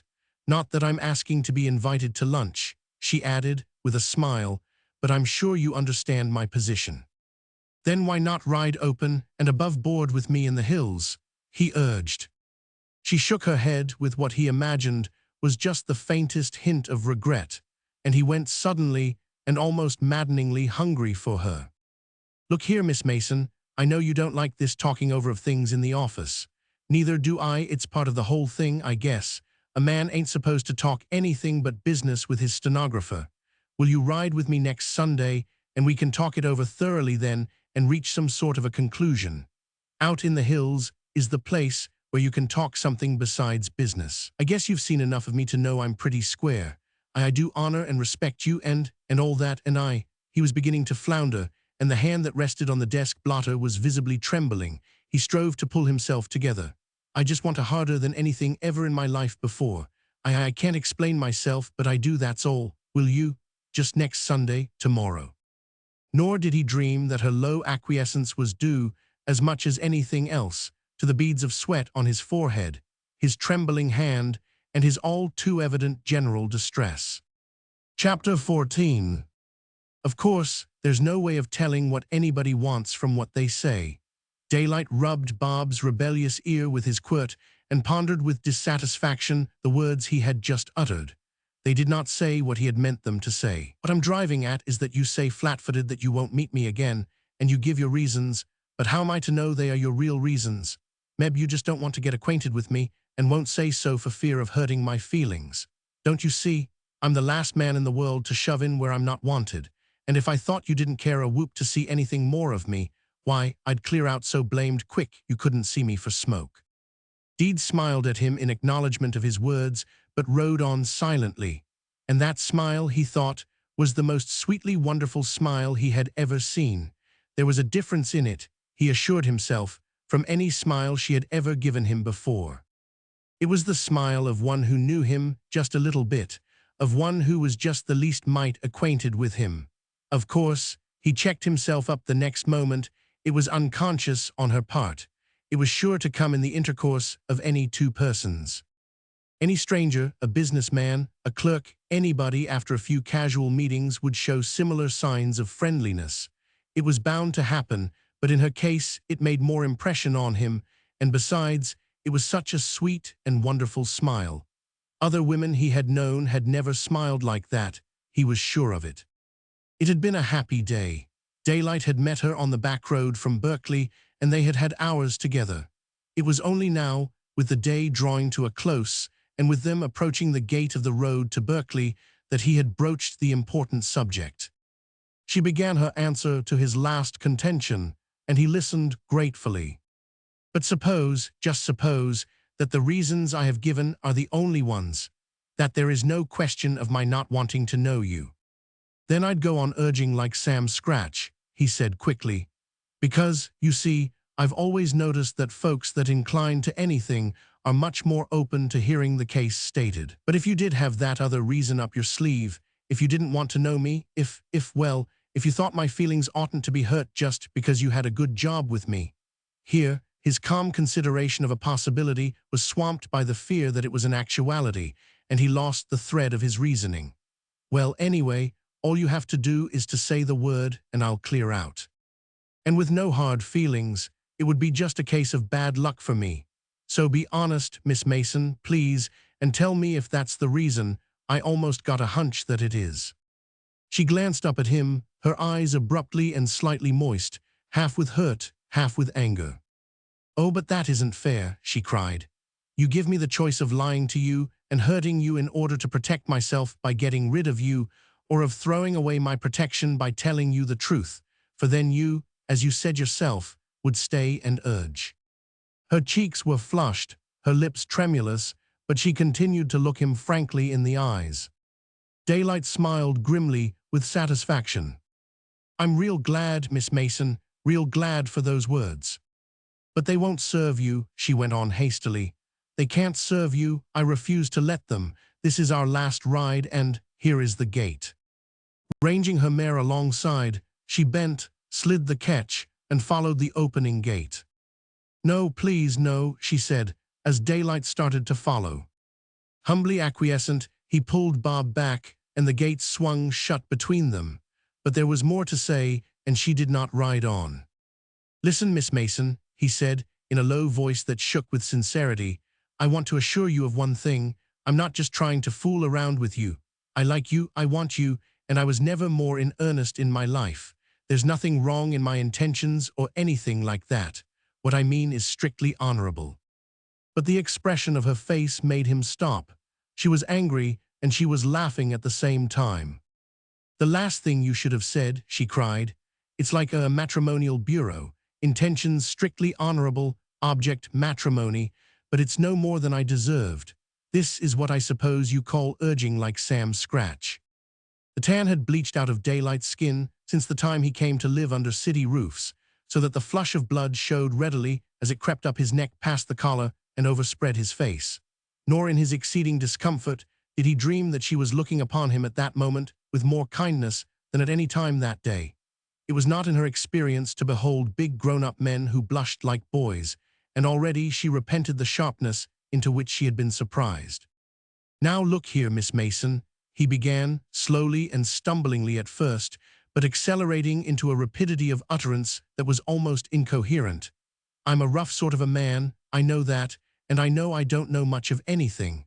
I've never had any training in nice things. I've never made love before, and I've never been in love before either, and I don't know how to go about it any more than a thundering idiot. What you want to do is get behind my tomfool words and get a feel of the man that's behind them. That's me, and I mean all right if I don't know how to go about it." Deed Mason had quick, bird-like ways, almost flitting from mood to mood, and she was all contrition on the instant. "Forgive me for laughing," she said across the gate. "It wasn't really laughter. I was surprised off my guard and hurt, too. You see, Mr. Harnish, I've not been." She paused, in sudden fear of completing the thought into which her bird-like precipitancy had betrayed her. "What you mean is that you've not been used to such sort of proposing," Daylight said. "A sort of on-the-run, howdy, glad to make your acquaintance, won't you be mine proposition." She nodded and broke into laughter, in which he joined, and which served to pass the awkwardness away. He gathered heart at this, and went on in greater confidence, with cooler head and tongue. "There you see, you prove my case. You've had experience in such matters. I don't doubt you've had slathers of proposals. Well, I haven't, and I'm like a fish out of water. Besides, this ain't a proposal. It's a peculiar situation, that's all, and I'm in a corner. I've got enough plain horse sense to know a man ain't supposed to argue marriage with a girl as a reason for getting acquainted with her. And right there was where I was in the hole. Number one, I can't get acquainted with you in the office. Number two, you say you won't see me out of the office to give me a chance. Number three, your reason is that folks will talk because you work for me. Number four, I just got to get acquainted with you, and I just got to get you to see that I mean fair and all right. Number five, there you are on one side the gate getting ready to go, and me here on the other side the gate pretty desperate and bound to say something to make you reconsider. Number six, I said it.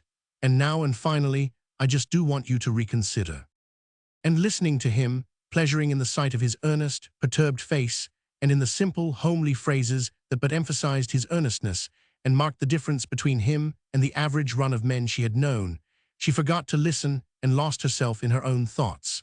The love of a strong man is ever a lure to a normal woman, and never more strongly did Deed feel the lure than now, looking across the closed gate at burning daylight. Not that she would ever dream of marrying him, she had a score of reasons against it, but why not at least see more of him? He was certainly not repulsive to her. On the contrary, she liked him, had always liked him from the day she had first seen him and looked upon his lean Indian face and into his flashing Indian eyes.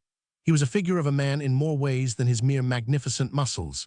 Besides, romance had gilded him, this doughty, rough-hewn adventurer of the North, this man of many deeds and many millions, who had come down out of the Arctic to wrestle and fight so masterfully with the men of the South. Savage as a red Indian, gambler and profligate, a man without morals, whose vengeance was never glutted and who stamped on the faces of all who opposed him. Oh yes, she knew all the hard names he had been called, yet she was not afraid of him. There was more than that in the connotation of his name. Burning Daylight called up other things as well. They were there in the newspapers, the magazines, and the books on the Klondike. When all was said, Burning Daylight had a mighty connotation, one to touch any woman's imagination, as it touched hers, the gate between them, listening to the wistful and impassioned simplicity of his speech. Deed was after all a woman, with a woman's sex vanity, and it was this vanity that was pleased by the fact that such a man turned in his need to her.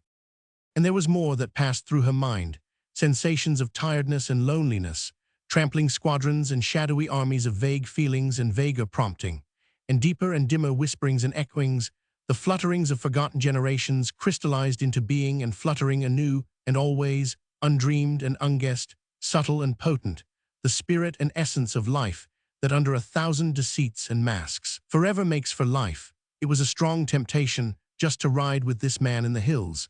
It would be that only and nothing more, for she was firmly convinced that his way of life could never be her way.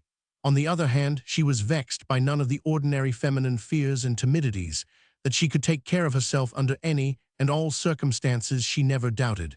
Then why not? It was such a little thing, after all. She led an ordinary, humdrum life at best. She ate and slept and worked, and that was about all. As if in review, her anchorite existence passed before her. 6 days of the week spent in the office, and in journeying back and forth on the ferry. The hours stolen before bedtime for snatches of song at the piano, for doing her own special laundering, for sewing and mending and casting up of meager accounts. The 2 evenings a week of social diversion she permitted herself.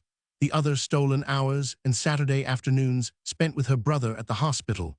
And the 7th day, Sunday. Her day of solace, on Mab's back, out among the blessed hills. But it was lonely, this solitary riding. Nobody of her acquaintance rode. Several girls at the university had been persuaded into trying it, but after a Sunday or two on hired livery hacks, they had lost interest. There was Madeline, who bought her own horse and rode enthusiastically for several months, only to get married and go away to live in Southern California. After years of it, one did get tired of this eternal riding alone. He was such a boy, this big giant of a millionaire who had half the rich men of San Francisco afraid of him. Such a boy, she had never imagined this side of his nature. How do folks get married? He was saying. Why, number 1, they meet, number 2, like each other's looks, number 3, get acquainted, and number 4, get married or not, according to how they like each other after getting acquainted. But how in thunder we're to have a chance to find out whether we like each other enough is beyond my savvy, unless we make that chance ourselves. I'd come to see you, call on you, only I know you're just rooming or boarding, and that won't do. Suddenly, with a change of mood, the situation appeared to Deed ridiculously absurd. She felt a desire to laugh, not angrily, not hysterically, but just jolly. It was so funny. Herself, the stenographer, he, the notorious and powerful gambling millionaire, and the gate between them across which poured his argument of people getting acquainted and married. Also, it was an impossible situation. On the face of it, she could not go on with it. This program of furtive meetings in the hills would have to discontinue. There would never be another meeting. And if, denied this, he tried to woo her in the office, she would be compelled to lose a very good position, and that would be an end of the episode. It was not nice to contemplate, but the world of men, especially in the cities, she had not found particularly nice. She had not worked for her living for years without losing a great many of her illusions. We won't do any sneaking or hiding around about it, Daylight was explaining. We'll ride around as bold if you please, and if anybody sees us, why, let them. If they talk, well, so long as our consciences are straight we needn't worry. Say the word, and Bob will have on his back the happiest man alive. She shook her head, pulled in the mare, who was impatient to be off for home, and glanced significantly at the lengthening shadows. It's getting late now anyway, Daylight hurried on, and we've settled nothing after all. Just one more Sunday anyway, that's not asking much to settle it in. We've had all day, she said. But we started to talk it over too late. We'll tackle it earlier next time. This is a big serious proposition with me, I can tell you, say next Sunday. Are men ever fair? She asked. You know thoroughly well that by next Sunday you mean many Sundays. Then let it be many Sundays, he cried recklessly, while she thought that she had never seen him looking handsomer. Say the word, only say the word, next Sunday at the quarry. She gathered the reins into her hand, preliminary to starting. Good night, she said, and... Yes, he whispered, with just the faintest touch of impressiveness. Yes, she said, her voice low but distinct. At the same moment, she put the mare into a canter and went down the road without a backward glance, intent on an analysis of her own feelings. With her mind made up to say no, and to the last instant she had been so resolved, her lips nevertheless had said yes, or at least it seemed the lips. She had not intended to consent. Then why had she? Her first surprise and bewilderment at so wholly unpremeditated an act gave way to consternation as she considered its consequences. She knew that Burning Daylight was not a man to be trifled with, that under his simplicity and boyishness he was essentially a dominant male creature, and that she had pledged herself to a future of inevitable stress and storm. And again she demanded of herself why she had said yes at the very moment when it had been farthest from her intention. Chapter 15. Life at the office went on much the way it had always gone. Never, by word or look, did they acknowledge that the situation was in any wise different from what it had always been. Each Sunday saw the arrangement made for the following Sunday's ride, nor was this ever referred to in the office. Daylight was fastidiously chivalrous on this point. He did not want to lose her from the office. The sight of her at her work was to him an undiminishing joy, nor did he abuse this by lingering over dictation or by devising extra work that would detain her longer before his eyes. But over and beyond such sheer selfishness of conduct was his love of fair play. He scorned to utilize the accidental advantages of the situation. Somewhere within him was a higher appeasement of love than mere possession. He wanted to be loved for himself, with a fair field for both sides. On the other hand, had he been the most artful of schemers, he could not have pursued a wiser policy. Bird-like in her love of individual freedom, the last woman in the world to be bullied in her affections, she keenly appreciated the niceness of his attitude. She did this consciously, but deeper than all consciousness, and intangible as gossamer, were the effects of this. All unrealizable, save for some supreme moment, did the web of Daylight's personality creep out and around her. Filament by filament, these secret and undreamable bonds were being established. They it was that could have given the cue to her saying yes when she had meant to say no. And in some such fashion, in some future crisis of greater moment, might she not, in violation of all dictates of sober judgment, give another unintentional consent? Among other good things resulting from his growing intimacy with Deed was Daylight's not caring to drink so much as formerly. There was a lessening in desire for alcohol of which even he at last became aware. In a way she herself was the needed inhibition. The thought of her was like a cocktail, or, at any rate, she substituted for a certain percentage of cocktails. From the strain of his unnatural city existence and of his intense gambling operations, he had drifted on to the cocktail route.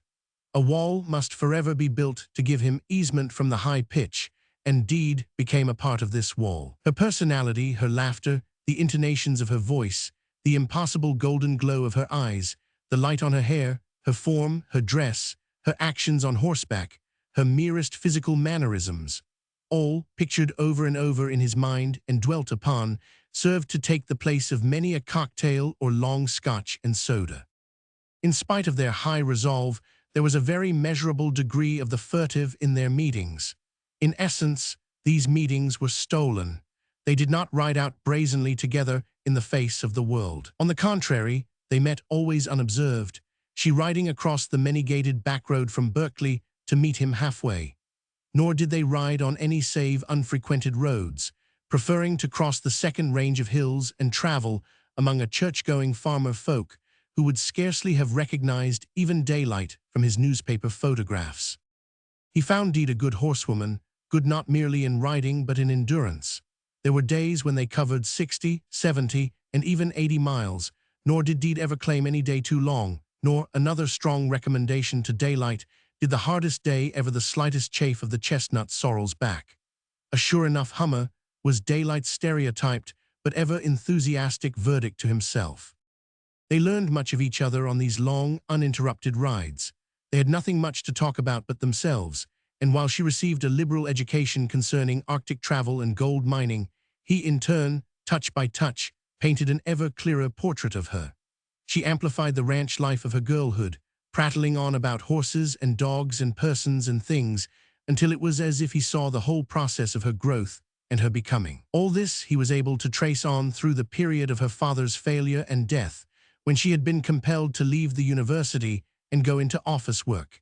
The brother, too, she spoke of, and of her long struggle to have him cured, and of her now fading hopes. Daylight decided that it was easier to come to an understanding of her than he had anticipated, though he was always aware that behind and under all he knew of her was the mysterious and baffling woman and sex.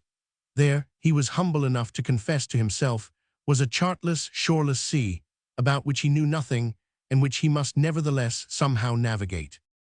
His lifelong fear of woman had originated out of non-understanding, and had also prevented him from reaching any understanding. Deed on horseback, deed gathering poppies on a summer hillside, deed taking down dictation in her swift shorthand strokes, all this was comprehensible to him. But he did not know the deed who so quickly changed from mood to mood, the deed who refused steadfastly to ride with him and then suddenly consented, the deed in whose eyes the golden glow forever waxed and waned and whispered hints and messages that were not for his ears. In all such things, he saw the glimmering profundities of sex, acknowledged their lure, and accepted them as incomprehensible. There was another side of her, too, of which he was consciously ignorant. She knew the books, was possessed of that mysterious and awful thing called culture, and yet what continually surprised him was that this culture was never obtruded on their intercourse. She did not talk books, nor art, nor similar folderols. Homely-minded as he was himself, he found her almost equally homely-minded. She liked the simple and the out-of-doors, the horses and the hills, the sunlight and the flowers. He found himself in a partly new flora, to which she was the guide, pointing out to him all the varieties of the oaks, making him acquainted with the madrona and the manzanita, teaching him the names, habits, and habitats of unending series of wild flowers, shrubs, and ferns. Her keen wood's eye was another delight to him. It had been trained in the open, and little escaped it. One day, as a test, they strove to see which could discover the greater number of birds' nests. And he, who had always prided himself on his own acutely trained observation, found himself hard put to keep his score ahead. At the end of the day, he was but 3 nests in the lead, one of which she challenged stoutly, and of which even he confessed serious doubt. He complimented her, and told her that her success must be due to the fact that she was a bird herself, with all a bird's keen vision and quick flashing ways. The more he knew her, the more he became convinced of this bird-like quality in her. That was why she liked to ride, he argued. It was the nearest approach to flying. A field of poppies, a glen of ferns, a row of poplars on a country lane, the tawny brown of a hillside, the shaft of sunlight on a distant peak. All such were provocative of quick joys which seemed to him like so many outbursts of song. Her joys were in little things, and she seemed always singing. Even in sterner things it was the same. When she rode Bob and fought with that magnificent brute for mastery, the qualities of an eagle were uppermost in her. These quick little joys of hers were sources of joy to him. He joyed in her joy, his eyes as excitedly fixed on her as hers were fixed on the object of her attention. Also through her, he came to a closer discernment and keener appreciation of nature. She showed him colors in the landscape that he would never have dreamed were there. He had known only the primary colors. All colors of red were red. Black was black, and brown was just plain brown until it became yellow, when it was no longer brown. Purple he had always imagined was red, something like blood, until she taught him better. Once they rode out on a high hill brow where wind-blown poppies blazed about their horses' knees, and she was in an ecstasy over the lines of the many distances. 7 she counted, and he, who had gazed on landscapes all his life, for the first time learned what a distance was. After that, and always, he looked upon the face of nature with a more seeing eye, learning a delight of his own in surveying the serried ranks of the upstanding ranges, and in slow contemplation of the purple summer mists that haunted the languid creases of the distant hills. But through it all ran the golden thread of love. At first, he had been content just to ride with Deed and to be on comradely terms with her, but the desire and the need for her increased. The more he knew of her, the higher was his appraisal. Had she been reserved and haughty with him, or been merely a giggling, simpering creature of a woman, it would have been different. Instead, she amazed him with her simplicity and wholesomeness, with her great store of comradeliness. This latter was the unexpected. He had never looked upon woman in that way. Woman the toy, woman the harpy, woman the necessary wife and mother of the race's offspring, all this had been his expectation and understanding of woman. But woman, the comrade and playfellow and joyfellow, this was what Deed had surprised him in. And the more she became worthwhile, the more ardently his love burned, unconsciously shading his voice with caresses, and with equal unconsciousness flaring up signal fires in his eyes. Nor was she blind to it yet. Like many women before her, she thought to play with the pretty fire and escape the consequent conflagration. "Winter will soon be coming on," she said regretfully and with provocation one day, "and then there won't be any more riding." "But I must see you in the winter just the same," he cried hastily. She shook her head. "We have been very happy and all that," she said, looking at him with steady frankness. "I remember your foolish argument for getting acquainted too, but it won't lead to anything. It can't. I know myself too well to be mistaken."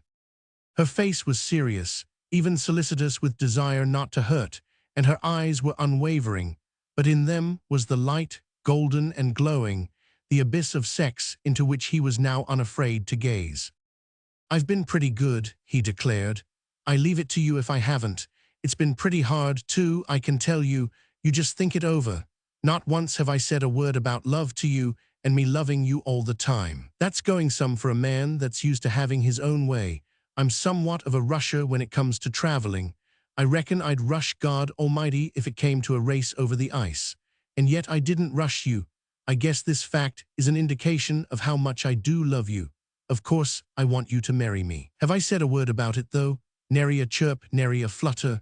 I've been quiet and good, though it's almost made me sick at times, this keeping quiet.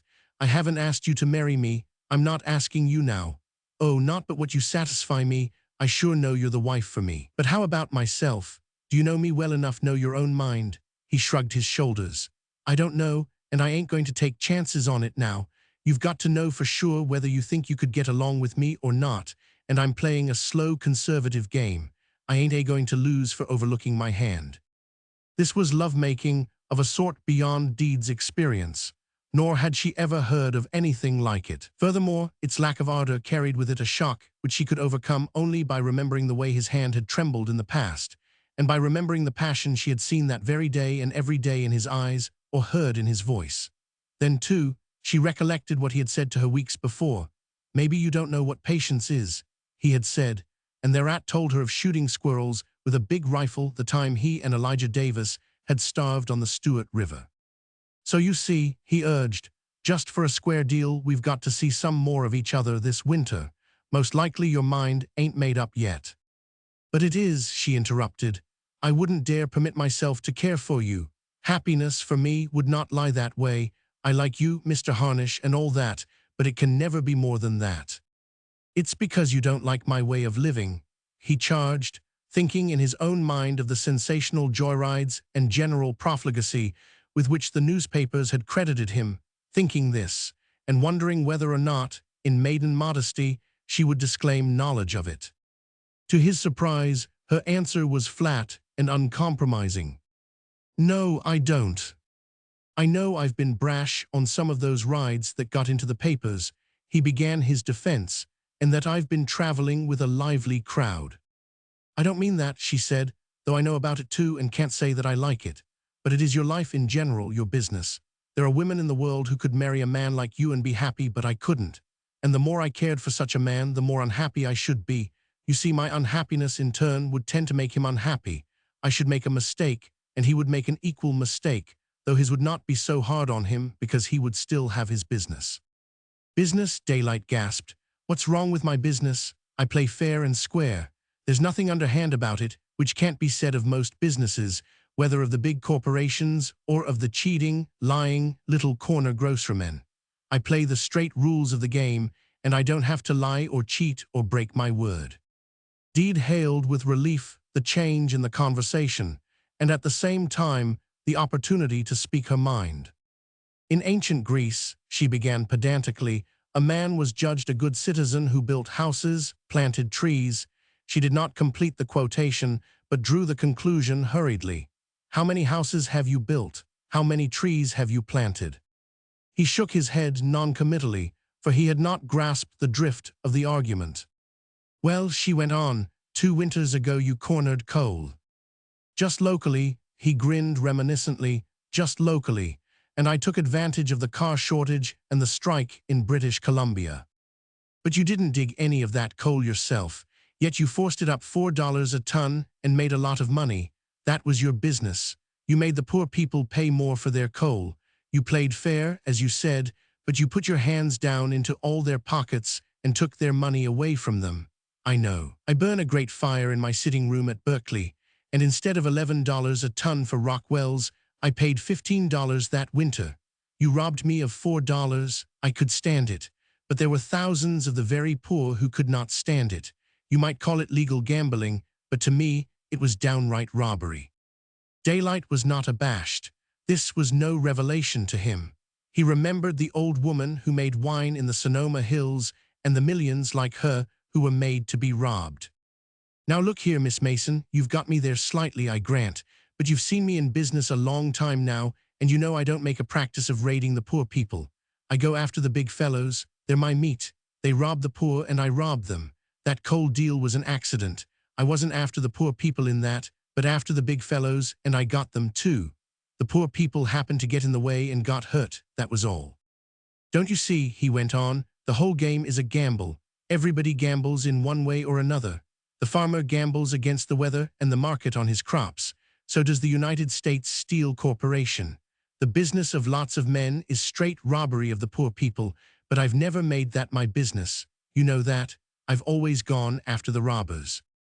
I missed my point, she admitted. Wait a minute. And for a space, they rode in silence. I see it more clearly than I can state it, but it's something like this. There is legitimate work, and there's work that, well, that isn't legitimate. The farmer works the soil and produces grain. He's making something that is good for humanity. He actually, in a way, creates something, the grain that will fill the mouths of the hungry. And then the railroads and market triggers and the rest proceed to rob him of that same grain. Daylight broke indeed smiled and held up her hand. Wait a minute, you'll make me lose my point. It doesn't hurt if they rob him of all of it so that he starves to death. The point is that the wheat he grew is still in the world. It exists. Don't you see, the farmer created something, say 10 tons of wheat, and those 10 tons exist. The railroads haul the wheat to market, to the mouths that will eat it. This also is legitimate. It's like someone bringing you a glass of water or taking a cinder out of your eye. Something has been done, in a way been created, just like the wheat. But the railroads rob like Sam Scratch, Daylight objected. Then the work they do is partly legitimate and partly not. Now we come to you, you don't create anything. Nothing new exists when you're done with your business. Just like the coal, you didn't dig it. You didn't haul it to market. You didn't deliver it. Don't you see? That's what I meant by planting the trees and building the houses. You haven't planted one tree nor built a single house. I never guessed there was a woman in the world who could talk business like that, he murmured admiringly. And you've got me on that point. But there's a lot to be said on my side just the same. Now you listen to me. I'm going to talk under 3 heads. Number 1, we live a short time, the best of us, and we're a long time dead. Life is a big gambling game. Some are born lucky and some are born unlucky. Everybody sits in at the table and everybody tries to rob everybody else. Most of them get robbed. They're born suckers. Fellow like me comes along and sizes up the proposition. I've got 2 choices. I can herd with the suckers or I can herd with the robbers. As a sucker, I win nothing. Even the crusts of bread are snatched out of my mouth by the robbers. I work hard all my days and die working. And I ain't never had a flutter. I've had nothing but work, work, work. They talk about the dignity of labor. I tell you there ain't no dignity in that sort of labor. My other choice is to herd with the robbers, and I herd with them. I play that choice wide open to win. I get the automobiles and the porterhouse steaks and the soft beds. Number 2, there ain't much difference between playing halfway robber like the railroad hauling that farmers wheat to market and playing all robber and robbing the robbers like I do. And besides, halfway robbery is too slow a game for me to sit in. You don't win quick enough for me. But what do you want to win for? Deed demanded. You have millions and millions already. You can't ride in more than one automobile at a time, sleep in more than one bed at a time. Number 3 answers that, he said, and here it is, men and things are so made that they have different likes. A rabbit likes a vegetarian diet, a lynx likes meat, ducks swim, chickens are scared of water. One man collects postage stamps, another man collects butterflies. This man goes in for paintings, that man goes in for yachts, and some other fellow for hunting big game. One man thinks horse racing is it, with a big eye, and another man finds the biggest satisfaction in actresses. They can't help these likes. They have them, and what are they going to do about it? Now I like gambling, I like to play the game. I want to play it big and play it quick. I'm just made that way, and I play it. But why can't you do good with all your money? Daylight laughed. Doing good with your money, it's like slapping God in the face, as much as to tell him that he don't know how to run his world and that you'll be much obliged if he'll stand out of the way and give you a chance. Thinking about God doesn't keep me sitting up nights, so I've got another way of looking at it. Ain't it funny to go around with brass knuckles and a big club breaking folks' heads and taking their money away from them until I've got a pile, and then, repenting of my ways, going around and bandaging up the heads the other robbers are breaking? I leave it to you. That's what doing good with money amounts to. Every once in a while some robber turns soft-hearted and takes to driving an ambulance. That's what Carnegie did. He smashed heads in pitched battles at Homestead, regular wholesale headbreaker he was, held up the suckers for a few $100 million, and now he goes around dribbling it back to them. Funny, I leave it to you. He rolled a cigarette and watched her half curiously, half amusedly. His replies and harsh generalizations of a harsh school were disconcerting, and she came back to her earlier position. I can't argue with you, and you know that. No matter how right a woman is, men have such a way about them. Well, what they say sounds most convincing, and yet the woman is still certain they are wrong. But there is one thing, the creative joy. Call it gambling if you will, but just the same it seems to me more satisfying to create something, make something, than just to roll dice out of a dice box all day long. Why, sometimes, for exercise, or when I've got to pay $15 for coal, I curry Mab and give her a whole half-hour's brushing. And when I see her coat clean and shining and satiny, I feel a satisfaction in what I've done. So it must be with the man who builds a house or plants a tree. He can look at it. He made it. It's his handiwork. Even if somebody like you comes along and takes his tree away from him, still it is there, and still did he make it. You can't rob him of that, Mr. Harnish, with all your millions. It's the creative joy, and it's a higher joy than mere gambling. Haven't you ever made things yourself? A log cabin up in the Yukon, or a canoe, or raft, or something? And don't you remember how satisfied you were, how good you felt, while you were doing it, and after you had it done? While she spoke, his memory was busy with the associations she recalled. He saw the deserted flat on the river bank by the Klondike, and he saw the log cabins and warehouses spring up, and all the log structures he had built, and his sawmills working night and day on 3 shifts. Why, doggone it, Miss Mason, you're right in a way. I've built hundreds of houses up there, and I remember I was proud and glad to see them go up. I'm proud now when I remember them. And there was Ophir, the most godforsaken moose pasture of a creek you ever laid eyes on. I made that into the big Ophir. Why, I ran the water in there from the Rinkabilly 80 miles away. They all said I couldn't, but I did it, and I did it by myself. The dam and the flume cost me $4 million, but you should have seen that Ophir, power plants, electric lights, and hundreds of men on the payroll working night and day. I guess I do get an inkling of what you mean by making a thing. I made Ophir, and by God, she was a sure hummer. I beg your pardon, I didn't mean to cuss. But that Ophir, I sure am proud of her now, just as the last time I laid eyes on her. And you won something there that was more than mere money, Deed encouraged. Now do you know what I would do if I had lots of money and simply had to go on playing at business? Take all the southerly and westerly slopes of these bare hills. I'd buy them in and plant eucalyptus on them. I'd do it for the joy of doing it anyway. But suppose I had that gambling twist in me which you talk about. Why, I'd do it just the same and make money out of the trees. And there's my other point again. Instead of raising the price of coal, without adding an ounce of coal to the market supply, I'd be making thousands and thousands of cords of firewood, making something where nothing was before. And everybody who ever crossed on the ferries would look up at these forested hills and be made glad. Who was made glad by your adding $4 a ton to rock wells. It was Daylight's turn to be silent for a time while she waited an answer. Would you rather I did things like that? He asked at last. It would be better for the world and better for you, she answered noncommittally. Chapter 16. All week everyone in the office knew that something new and big was afoot in Daylight's mind. Beyond some deals of no importance, he had not been interested in anything for several months. But now he went about in an almost unbroken brown study, made unexpected and lengthy trips across the bay to Oakland, or sat at his desk silent and motionless for hours. He seemed particularly happy with what occupied his mind. At times, men came in and conferred with him, and with new faces and differing in type from those that usually came to see him. On Sunday, Deed learned all about it. I've been thinking a lot of our talk, he began, and I've got an idea I'd like to give it a flutter, and I've got a proposition to make your hair stand up. It's what you call legitimate, and at the same time it's the gosh dangdest gamble a man ever went into. How about planting minutes wholesale and making 2 minutes grow where 1 minute grew before? Oh yes, and planting a few trees, too, say several million of them. You remember the quarry I made believe I was looking at? Well, I'm going to buy it. I'm going to buy these hills, too, clear from here around to Berkeley and down the other way to San Leandro.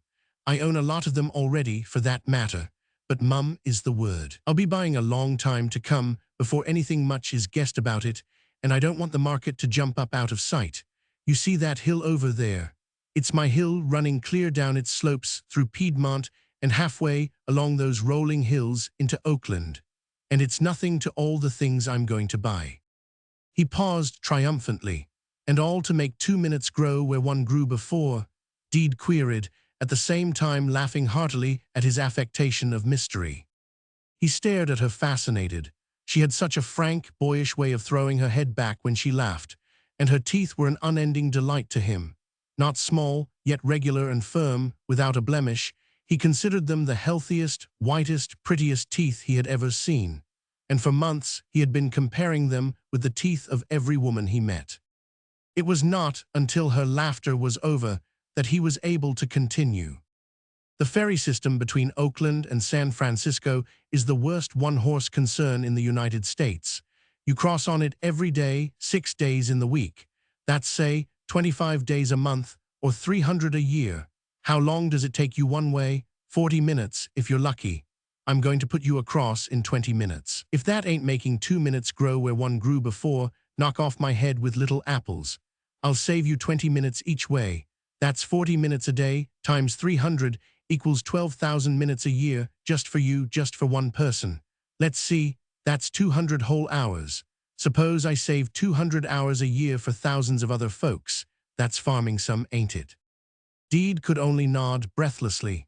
She had caught the contagion of his enthusiasm, though she had no clue as to how this great time-saving was to be accomplished. Come on, he said. Let's ride up that hill, and when I get you out on top where you can see something, I'll talk sense.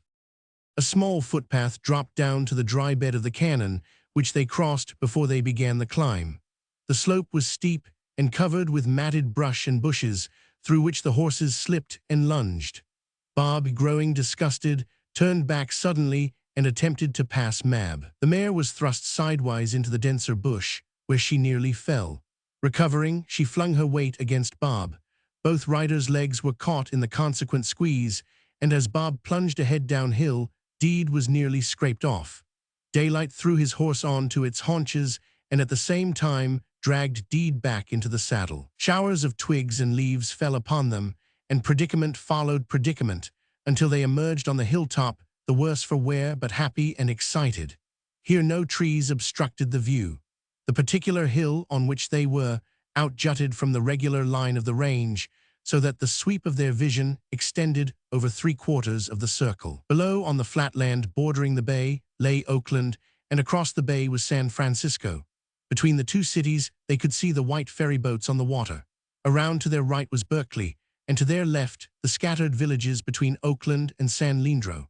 Directly in the foreground was Piedmont, with its desultory dwellings and patches of farming land, and from Piedmont, the land rolled down in successive waves upon Oakland. "Look at it," said Daylight, extending his arm in a sweeping gesture. 100,000 people there, and no reason there shouldn't be 500,000. There's the chance to make 5 people grow where one grows now. Here's the scheme in a nutshell. Why don't more people live in Oakland? No good service with San Francisco, and besides, Oakland is asleep. It's a whole lot better place to live in than San Francisco. Now suppose I buy in all the street railways of Oakland, Berkeley, Alameda, San Leandro, and the rest. Bring them under one head with a competent management. Suppose I cut the time to San Francisco 1/2 by building a big pier out there almost to Goat Island and establishing a ferry system with modern up-to-date boats. Why, folks will want to live over on this side. Very good. They'll need land on which to build. So first I buy up the land, but the land's cheap now. Why? Because it's in the country, no electric roads, no quick communication, nobody guessing that the electric roads are coming. I'll build the roads. That will make the land jump up. Then I'll sell the land as fast as the folks will want to buy because of the improved ferry system and transportation facilities. You see, I give the value to the land by building the roads. Then I sell the land and get that value back, and after that, there's the roads, all carrying folks back and forth and earning big money. Can't lose, and there's all sorts of millions in it. I'm going to get my hands on some of that waterfront and the tide lands. Take between where I'm going to build my pier and the old pier. It's shallow water. I can fill and dredge and put in a system of docks that will handle hundreds of ships. San Francisco's waterfront is congested. No more room for ships. With hundreds of ships loading and unloading on this side, right into the freight cars of 3 big railroads, factories will start up over here instead of crossing to San Francisco. That means factory sites. That means me buying in the factory sites before anybody guesses the cat is going to jump, much less which way. Factories mean tens of thousands of working men and their families. That means more houses and more land, and that means me, for I'll be there to sell them the land. And tens of thousands of families means tens of thousands of nickels every day for my electric cars. The growing population will mean more stores, more banks, more everything. And that'll mean me, for I'll be right there with business property as well as home property. What do you think of it? Before she could answer, he was off again, his mind's eye filled with this new city of his dream, which he builded on the Alameda Hills by the gateway to the Orient. Do you know, I've been looking it up. The Firth of Clyde, where all the steel ships are built, isn't half as wide as Oakland Creek down there where all those old hulks lie. Why ain't it a Firth of Clyde? Because the Oakland City Council spends its time debating about prunes and raisins. What is needed is somebody to see things, and after that, organization. That's me. I didn't make OFA for nothing. And once things begin to hum, outside capital will pour in. All I do is start it going. Gentlemen, I say, here's all the natural advantages for a great metropolis. God Almighty put them advantages here, and He put me here to see them. Do you want to land your tea and silk from Asia and ship it straight east? Here's the docks for your steamers, and here's the railroads. Do you want factories from which you can ship direct by land or water? Here's the site, and here's the modern, up-to-date city with the latest improvements for yourselves and your workmen to live in. Then there's the water. I'll come pretty close to owning the watershed. Why not the waterworks too? There's 2 water companies in Oakland now, fighting like cats and dogs and both about broke. What a metropolis needs is a good water system. They can't give it. They're sticking the muds. I'll gobble them up and deliver the right article to the city.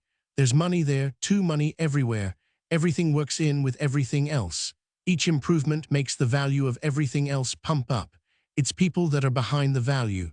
The bigger the crowd that herds in one place, the more valuable is the real estate. And this is the very place for a crowd to herd. Look at it, just look at it. You could never find a finer site for a great city.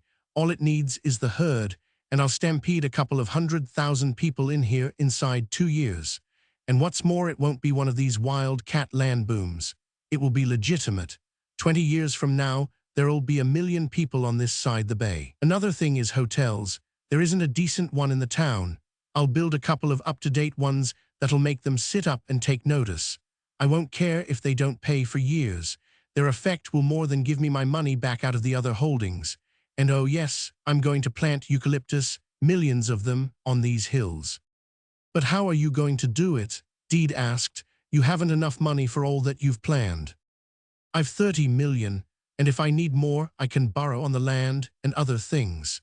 Interest on mortgages won't anywhere near eat up the increase in land values, and I'll be selling land right along." In the weeks that followed, Daylight was a busy man. He spent most of his time in Oakland, rarely coming to the office. He planned to move the office to Oakland, but as he told Deed, the secret preliminary campaign of buying had to be put through first. Sunday by Sunday, now from this hilltop and now from that, they looked down upon the city and its farming suburbs, and he pointed out to her his latest acquisitions. At first, it was patches and sections of land here and there, but as the weeks passed, it was the unowned portions that became rare, until at last they stood as islands surrounded by Daylight's land.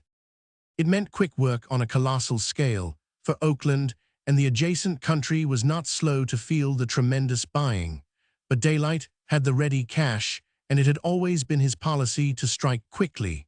Before the others could get the warning of the boom, he quietly accomplished many things. At the same time that his agents were purchasing corner lots and entire blocks in the heart of the business section and the wastelands for factory sites, he was rushing franchises through the city council, capturing the 2 exhausted water companies and the 8 or 9 independent street railways, and getting his grip on the Oakland Creek and the Bay Tidelands for his dock system.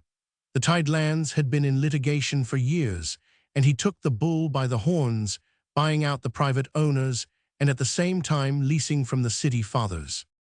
By the time that Oakland was aroused by this unprecedented activity in every direction, and was questioning excitedly the meaning of it, Daylight secretly bought the chief Republican newspaper and the chief Democratic organ, and moved boldly into his new offices. Of necessity, they were on a large scale, occupying 4 floors of the only modern office building in the town, the only building that wouldn't have to be torn down later on, as Daylight put it.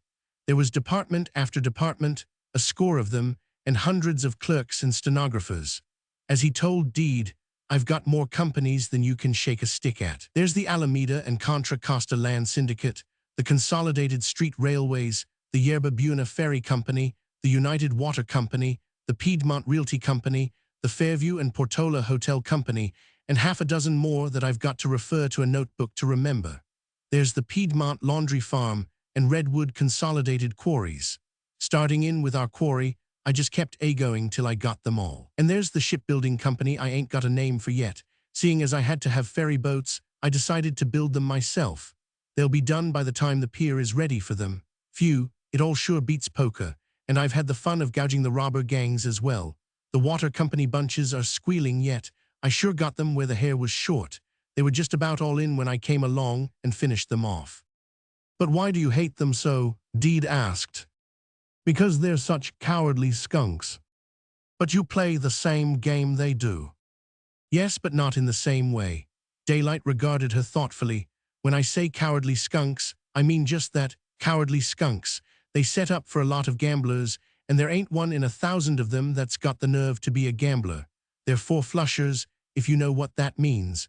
They're a lot of little cottontail rabbits making believe they're big, rip-snorting timber wolves. They set out to everlastingly eat up some proposition, but at the first sign of trouble, they turn tail and stampede for the brush. Look how it works. When the big fellows wanted to unload Little Copper, they sent Jakey Fallow into the New York Stock Exchange to yell out, 'I'll buy all or any part of Little Copper at 55, Little Copper being at 54. And in 30 minutes them cottontails, financiers, some folks call them, bid up Little Copper to 60. And an hour after that, stampeding for the brush, they were throwing Little Copper overboard at 45 and even 40. They're catspaws for the big fellows. Almost as fast as they rob the suckers, the big fellows come along and hold them up. Or else the big fellows use them in order to rob each other. That's the way the Chattanooga Coal and Iron Company was swallowed up by the trust in the last panic. The trust made that panic. It had to break a couple of big banking companies and squeeze half a dozen big fellows too, and it did it by stampeding the cottontails. The cottontails did the rest all right. and the trust gathered in Chattanooga coal and iron.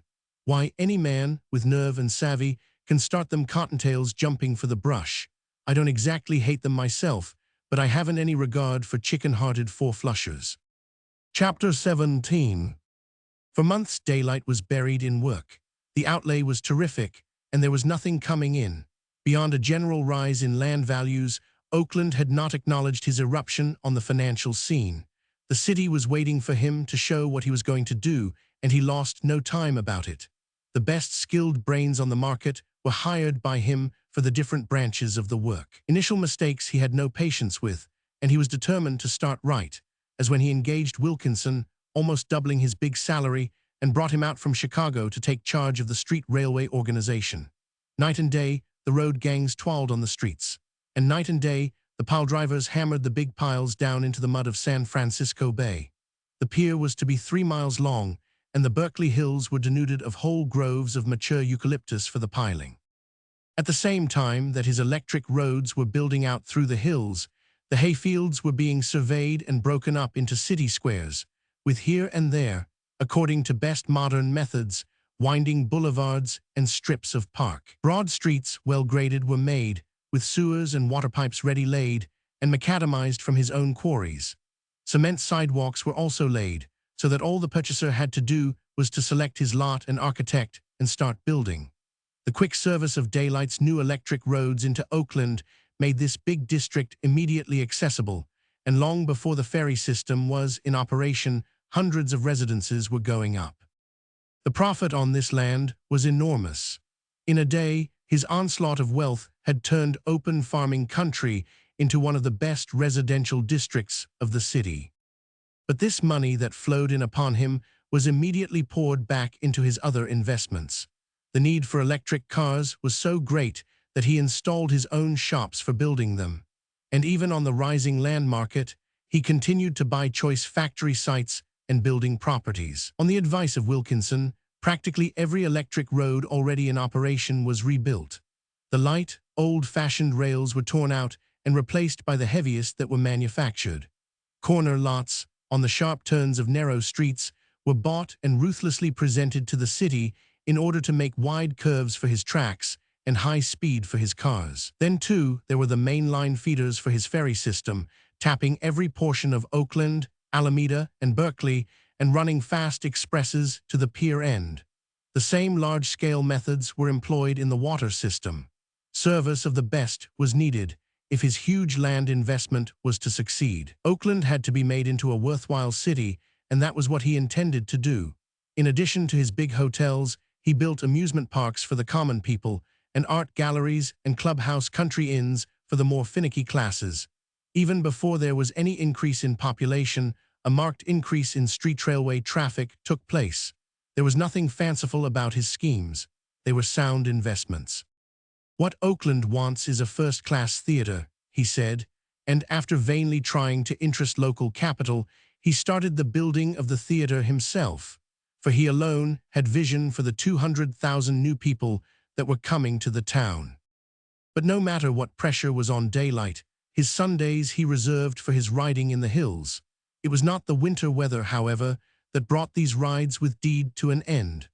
One Saturday afternoon in the office, she told him not to expect to meet her next day, and when he pressed for an explanation, "I've sold Mab." Daylight was speechless for the moment. Her act meant one of so many serious things that he couldn't classify it. It smacked almost of treachery. She might have met with financial disaster. It might be her way of letting him know she had seen enough of him. Or, "What's the matter?" he managed to ask. "I couldn't afford to keep her with hay $45 a ton," Deed answered. "Was that your only reason?" he demanded, looking at her steadily, for he remembered her once telling him how she had brought the mare through one winter, 5 years before, when hay had gone as high as $60 a ton. "No, my brother's expenses have been higher as well, and I was driven to the conclusion that since I could not afford both, I'd better let the mare go and keep the brother." Daylight felt inexpressibly saddened. He was suddenly aware of a great emptiness. What would a Sunday be without Deed, and Sundays without end without her? He drummed perplexedly on the desk with his fingers. Who bought her? He asked. Deed's eyes flashed in the way long since familiar to him when she was angry. Don't you dare buy her back for me, she cried, and don't deny that that was what you had in mind. I won't deny it. It was my idea to a T, but I wouldn't have done it without asking you first, and seeing how you feel about it, I won't even ask you. But you thought a heap of that mare, and it's pretty hard on you to lose her. I'm sure sorry, and I'm sorry, too, that you won't be riding with me tomorrow. I'll be plumb lost. I won't know what to do with myself. Neither shall I, Deed confessed mournfully, except that I shall be able to catch up with my sewing. But I haven't any sewing. Daylight's tone was whimsically plaintive, but secretly he was delighted with her confession of loneliness. It was almost worth the loss of the mare to get that out of her. At any rate, he meant something to her. He was not utterly unliked. I wish you would reconsider, Miss Mason, he said softly, not alone for the mare's sake, but for my sake. Money don't cut any ice in this. For me to buy that mare wouldn't mean, as it does to most men, to send a bouquet of flowers or a box of candy to a young lady. And I've never sent you flowers or candy. He observed the warning flash of her eyes and hurried on to escape refusal. I'll tell you what we'll do. Suppose I buy the mare and own her myself and lend her to you when you want to ride. There's nothing wrong in that. Anybody borrows a horse from anybody, you know. Again he saw refusal and headed her off. Lots of men take women buggy riding. There's nothing wrong in that. And the man always furnishes the horse and buggy. Well now, what's the difference between my taking you buggy riding and furnishing the horse and buggy, and taking you horseback riding and furnishing the horses? She shook her head and declined to answer, at the same time looking at the door as if to intimate that it was time for this unbusinesslike conversation to end. He made one more effort. Do you know, Miss Mason, I haven't a friend in the world outside you. I mean a real friend, man or woman, the kind you chum with, you know, and that you're glad to be with and sorry to be away from. Hegan is the nearest man I get to, and he's 1,000,000 miles away from me. Outside business, we don't hitch. He's got a big library of books and some crazy kind of culture, and he spends all his off times reading things in French and German and other outlandish lingos when he ain't writing plays and poetry. There's nobody I feel chummy with except you, and you know how little we've chummed, once a week, if it didn't rain, on Sunday. I've grown kind of to depend on you. You're a sort of. A sort of habit, she said with a smile. That's about it, and that mare, and you astride of her, coming along the road under the trees or through the sunshine. Why, with both you and the mare missing, there won't be anything worth waiting through the week for, if you just let me buy her back. No, I tell you no. Deed rose impatiently, but her eyes were moist with the memory of her pet. Please don't mention her to me again. If you think it was easy to part with her, you are mistaken, but I've seen the last of her, and I want to forget her. Daylight made no answer, and the door closed behind him. Half an hour later he was conferring with Jones, the erstwhile elevator boy and rabid proletarian whom Daylight long before had grub-staked to literature for a year. The resulting novel had been a failure. Editors and publishers would not look at it, and now Daylight was using the disgruntled author in a little private Secret Service system he had been compelled to establish for himself. Jones, who affected to be surprised at nothing after his crushing experience with railroad freight rates on firewood and charcoal, betrayed no surprise now when the task was given to him to locate the purchaser of a certain sorrel mare. How high shall I pay for her? He asked. Any price, you've got to get her, that's the point. Drive a sharp bargain so as not to excite suspicion, but buy her. Then you deliver her to that address up in Sonoma County. The man's the caretaker on a little ranch I have there. Tell him he's to take whacking good care of her. And after that, forget all about it. Don't tell me the name of the man you buy her from. Don't tell me anything about it, except that you've got her and delivered her. Savvy. But the week had not passed when Daylight noted the flash in Deed's eyes that boded trouble. Something's gone wrong. What is it? He asked boldly. Mab, she said, the man who bought her has sold her already. If I thought you had anything to do with it. I don't even know who you sold her to, was Daylight's answer. And what's more, I'm not bothering my head about her. She was your mare, and it's none of my business what you did with her. You haven't got her, that's sure, and worse luck. And now, while we're on touchy subjects, I'm going to open another one with you, and you needn't get touchy about it, for it's not really your business at all." She waited in the pause that followed, eyeing him almost suspiciously. "It's about that brother of yours. He needs more than you can do for him. Selling that mare of yours won't send him to Germany, and that's what his own doctors say he needs, that crack German specialist who rips a man's bones and muscles into pulp and then molds them all over again. Well, I want to send him to Germany and give that crack a flutter, that's all." "If it were only possible," she said, half breathlessly and wholly without anger. "Only it isn't, and you know it isn't. I can't accept money from you." "Hold on now," he interrupted. "Wouldn't you accept a drink of water from one of the 12 apostles if you was dying of thirst, or would you be afraid of his evil intentions?" She made a gesture of dissent, or of what folks might say about it. "But that's different," she began. "Now look here, Miss Mason, you've got to get some foolish notions out of your head. This money notion is one of the funniest things I've seen. Suppose you was falling over a cliff, wouldn't it be all right for me to reach out and hold you by the arm? Sure it would. But suppose you needed another sort of help, instead of the strength of arm, the strength of my pocket. That would be all, and that's what they all say. But why do they say it? Because the robber gangs want all the suckers to be honest and respect money. If the suckers weren't honest and didn't respect money, where would the robbers be? Don't you see? The robbers don't deal in armholds, they deal in dollars. Therefore armholds are just common and ordinary, while dollars are sacred, so sacred that you didn't let me lend you a hand with a few. Or here's another way," he continued, spurred on by her mute protest. "It's all right for me to give the strength of my arm when you're falling over a cliff, but if I take that same strength of arm and use it at pick and shovel work for a day and earn $2, you won't have anything to do with the $2. Yet it's the same old strength of arm in a new form, that's all. Besides, in this proposition, it won't be a claim on you. It ain't even a loan to you. It's an arm hold I'm giving your brother, just the same sort of arm hold as if he was falling over a cliff. And a nice one you are, to come running out and yell stop at me and let your brother go on over the cliff. What he needs to save his legs is that crack in Germany, and that's the arm hold I'm offering. Wish you could see my rooms. Walls all decorated with horsehair bridles, scores of them, hundreds of them. They're no use to me, and they cost like Sam's scratch. But there's a lot of convicts making them, and I go on buying. Why, I've spent more money in a single night on whiskey than would get the best specialists and pay all the expenses of a dozen cases like your brother's. And remember, you've got nothing to do with this. If your brother wants to look on it as a loan, all right. It's up to him, and you've got to stand out of the way while I pull him back from that cliff." Still Dade refused, and Daylight's argument took a more painful turn.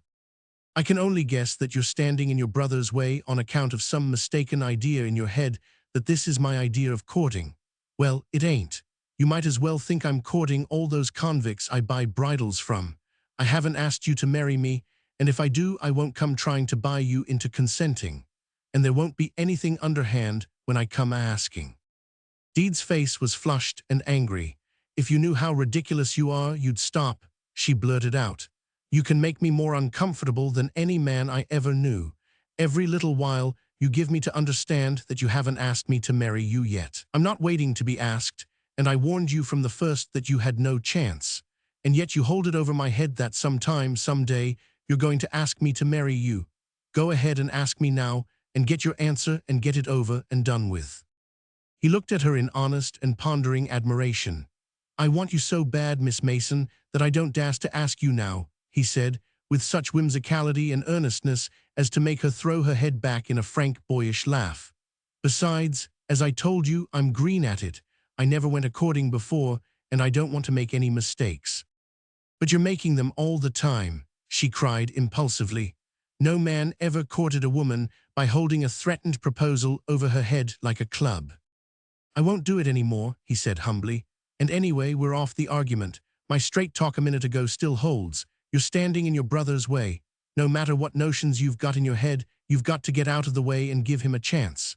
Will you let me go and see him and talk it over with him? I'll make it a hard and fast business proposition. I'll stake him to get well, that's all, and charge him interest." She visibly hesitated. And just remember one thing, Miss Mason, it's his leg, not yours. Still she refrained from giving her answer, and Daylight went on strengthening his position. And remember, I go over to see him alone. He's a man, and I can deal with him better without women folks around. I'll go over tomorrow afternoon. Chapter 18. Daylight had been wholly truthful when he told Deed that he had no real friends. On speaking terms with thousands, on fellowship and drinking terms with hundreds, he was a lonely man. He failed to find the one man, or group of several men, with whom he could be really intimate. Cities did not make for comradeship, as did the Alaskan Trail.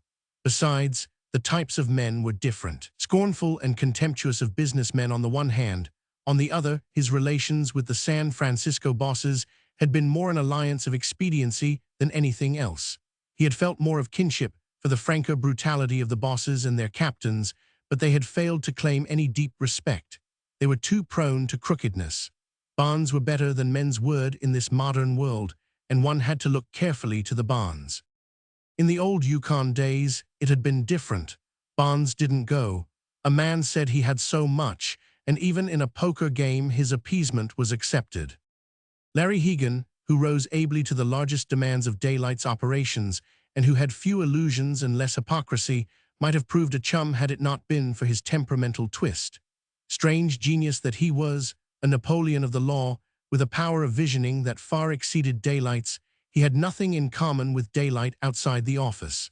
He spent his time with books, a thing Daylight could not abide. Also, he devoted himself to the endless writing of plays, which never got beyond manuscript form, and though Daylight only sensed the secret taint of it, was a confirmed but temperate eater of hashish. Hegan lived all his life cloistered with books in a world of agitation. With the out-of-door world, he had no understanding nor tolerance. In food and drink, he was abstemious as a monk, while exercise was a thing abhorrent. Daylight's friendships, in lieu of anything closer, were drinking friendships and roistering friendships, and with the passing of the Sunday rides with Deed, he fell back more and more upon these for diversion. The cocktail wall of inhibition he reared more assiduously than ever. The big red motorcar was out more frequently now, while a stable hand was hired to give Bob exercise. In his early San Francisco days, there had been intervals of easement between his deals, but in this present biggest deal of all the strain was unremitting. Not in a month, or 2 or 3, could his huge land investment be carried to a successful consummation.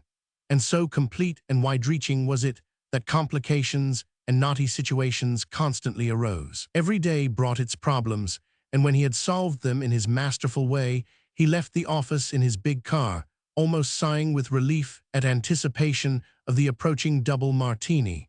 Rarely was he made tipsy. His constitution was too strong for that. Instead, he was that direst of all drinkers, the steady drinker, deliberate and controlled, who averaged a far higher quantity of alcohol than the irregular and violent drinker.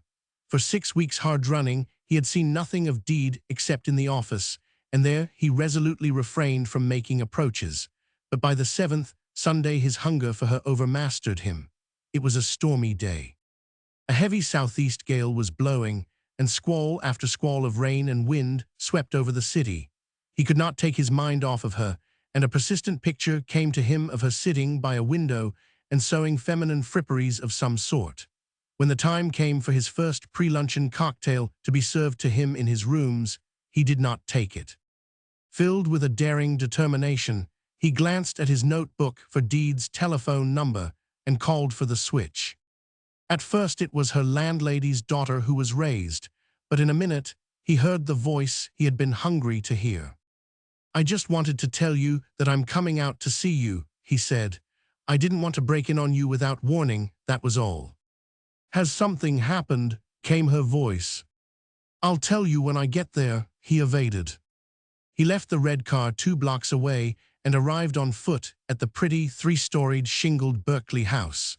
For an instant only, he was aware of an inward hesitancy, but the next moment he rang the bell. He knew that what he was doing was in direct violation of her wishes, and that he was setting her a difficult task to receive as a Sunday caller the multimillionaire and notorious Elam Harnish of newspaper fame. On the other hand, The one thing he did not expect of her was what he would have termed silly female capers. And in this, he was not disappointed. She came herself to the door to receive him and shake hands with him. He hung his mackintosh and hat on the rack in the comfortable square hall and turned to her for direction. "They are busy in there," she said, indicating the parlor from which came the boisterous voices of young people, and through the open door of which he could see several college youths. "So you will have to come into my rooms." She led the way through the door opening out of the hall to the right, and once inside, he stood awkwardly rooted to the floor, gazing about him and at her, and all the time trying not to gaze. In his perturbation, he failed to hear and see her invitation to a seat. So these were her quarters. The intimacy of it, and her making no fuss about it, was startling, but it was no more than he would have expected of her. It was almost 2 rooms in one, the one he was in evidently the sitting room, and the one he could see into, the bedroom.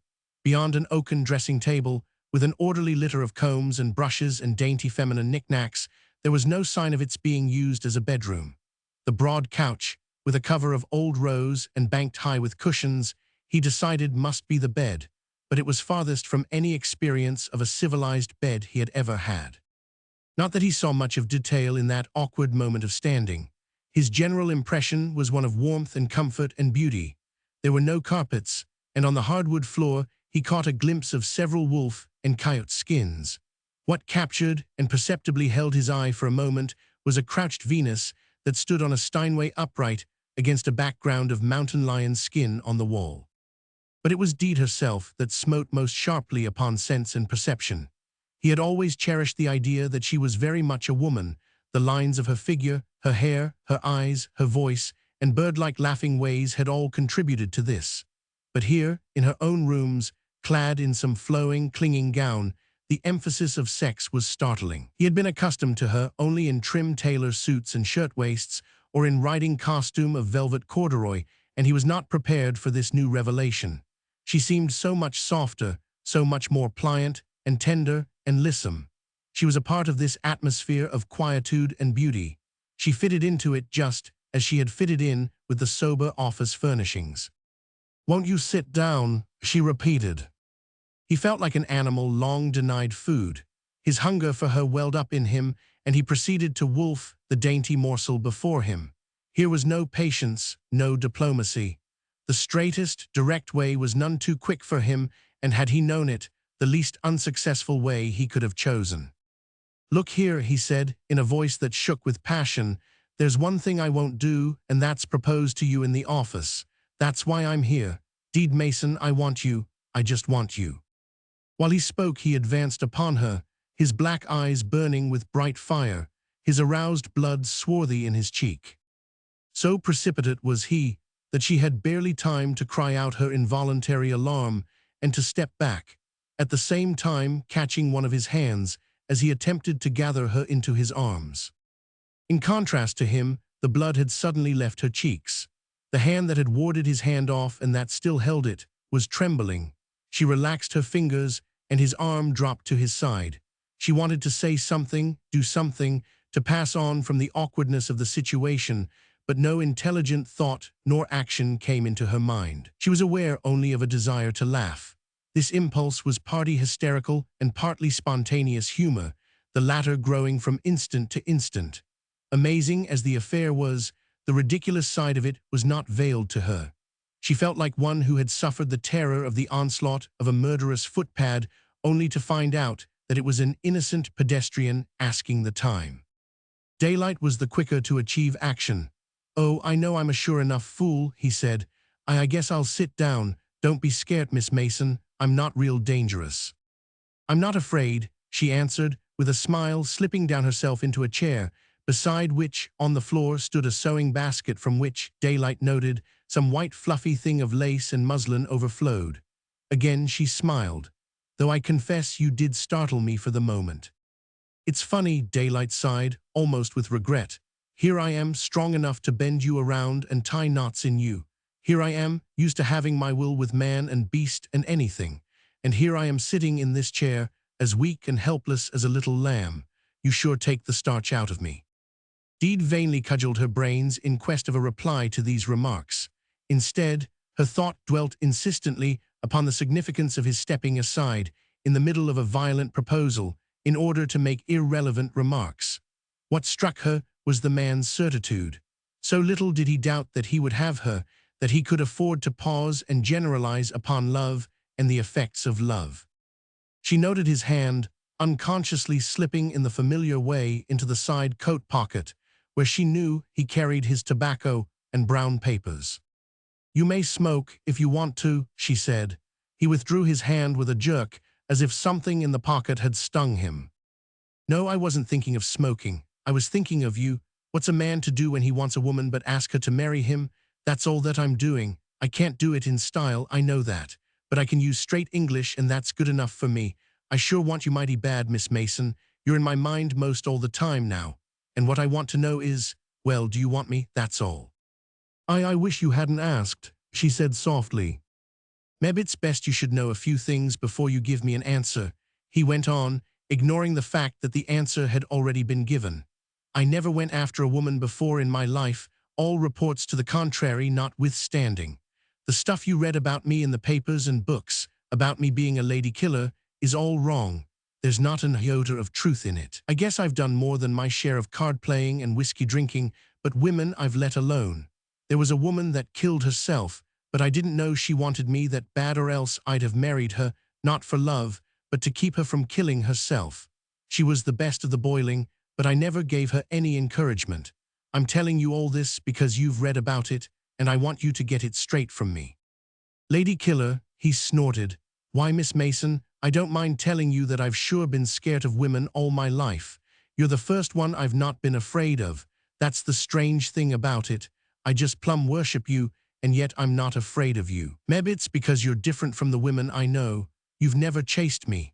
Lady killer, why, I've been running away from ladies ever since I can remember, and I guess all that saved me was that I was strong in the wind, and that I never fell down and broke a leg or anything. I didn't ever want to get married until after I met you, and until a long time after I met you. I cottoned to you from the start, but I never thought it would get as bad as marriage. Why, I can't get to sleep nights, thinking of you and wanting you." He came to a stop and waited. She had taken the lace and muslin from the basket, possibly to settle her nerves and wits, and was sewing upon it. As she was not looking at him, he devoured her with his eyes. He noted the firm, efficient hands that could control a horse like Bob, that could run a typewriter almost as fast as a man could talk, that could sew on dainty garments, and that, doubtlessly, could play on the piano over there in the corner. Another ultra-feminine detail he noticed, her slippers. They were small and bronze. He had never imagined she had such a small foot. Street shoes and riding boots were all that he had ever seen on her feet, and they had given no advertisement of this. The bronze slippers fascinated him, and to them his eyes repeatedly turned. A knock came at the door, which she answered. Daylight could not help hearing the conversation. She was wanted at the telephone. "Tell him to call up again in 10 minutes, he heard her say, and the masculine pronoun caused in him a flashing twinge of jealousy. Well, he decided, whoever it was, Burning Daylight would give him a run for his money. The marvel to him was that a girl like Deed hadn't been married long since. She came back, smiling to him, and resumed her sewing. His eyes wandered from the efficient hands to the bronze slippers and back again, and he swore to himself that there were mighty few stenographers like her in existence. That was because she must have come of pretty good stock and had a pretty good raising. Nothing else could explain these rooms of hers and the clothes she wore and the way she wore them. "Those 10 minutes are flying," he suggested. "I can't marry you," she said. "You don't love me." She shook her head. "Do you like me the littlest bit?" This time she nodded, at the same time allowing the smile of amusement to play on her lips. But it was amusement without contempt. The humorous side of a situation rarely appealed in vain to her. "Well, that's something to go on," he announced. "You've got to make a start to get started. I just liked you at first, and look what it's grown into. You recollect, you said you didn't like my way of life. Well, I've changed it a heap. I ain't gambling like I used to. I've gone into what you called the legitimate, making 2 minutes grow where one grew before, 300,000 folks, where only 100,000 grew before. And this time, next year, there'll be 2 million eucalyptus growing on the hills. Say, do you like me more than the littlest bit? She raised her eyes from her work and looked at him as she answered, I like you a great deal, but...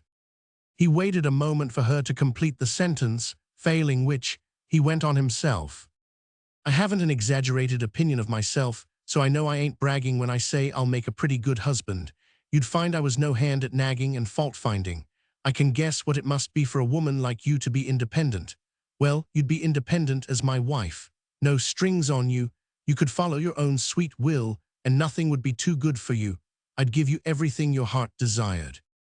Except yourself, she interrupted suddenly, almost sharply. Daylight's astonishment was momentary.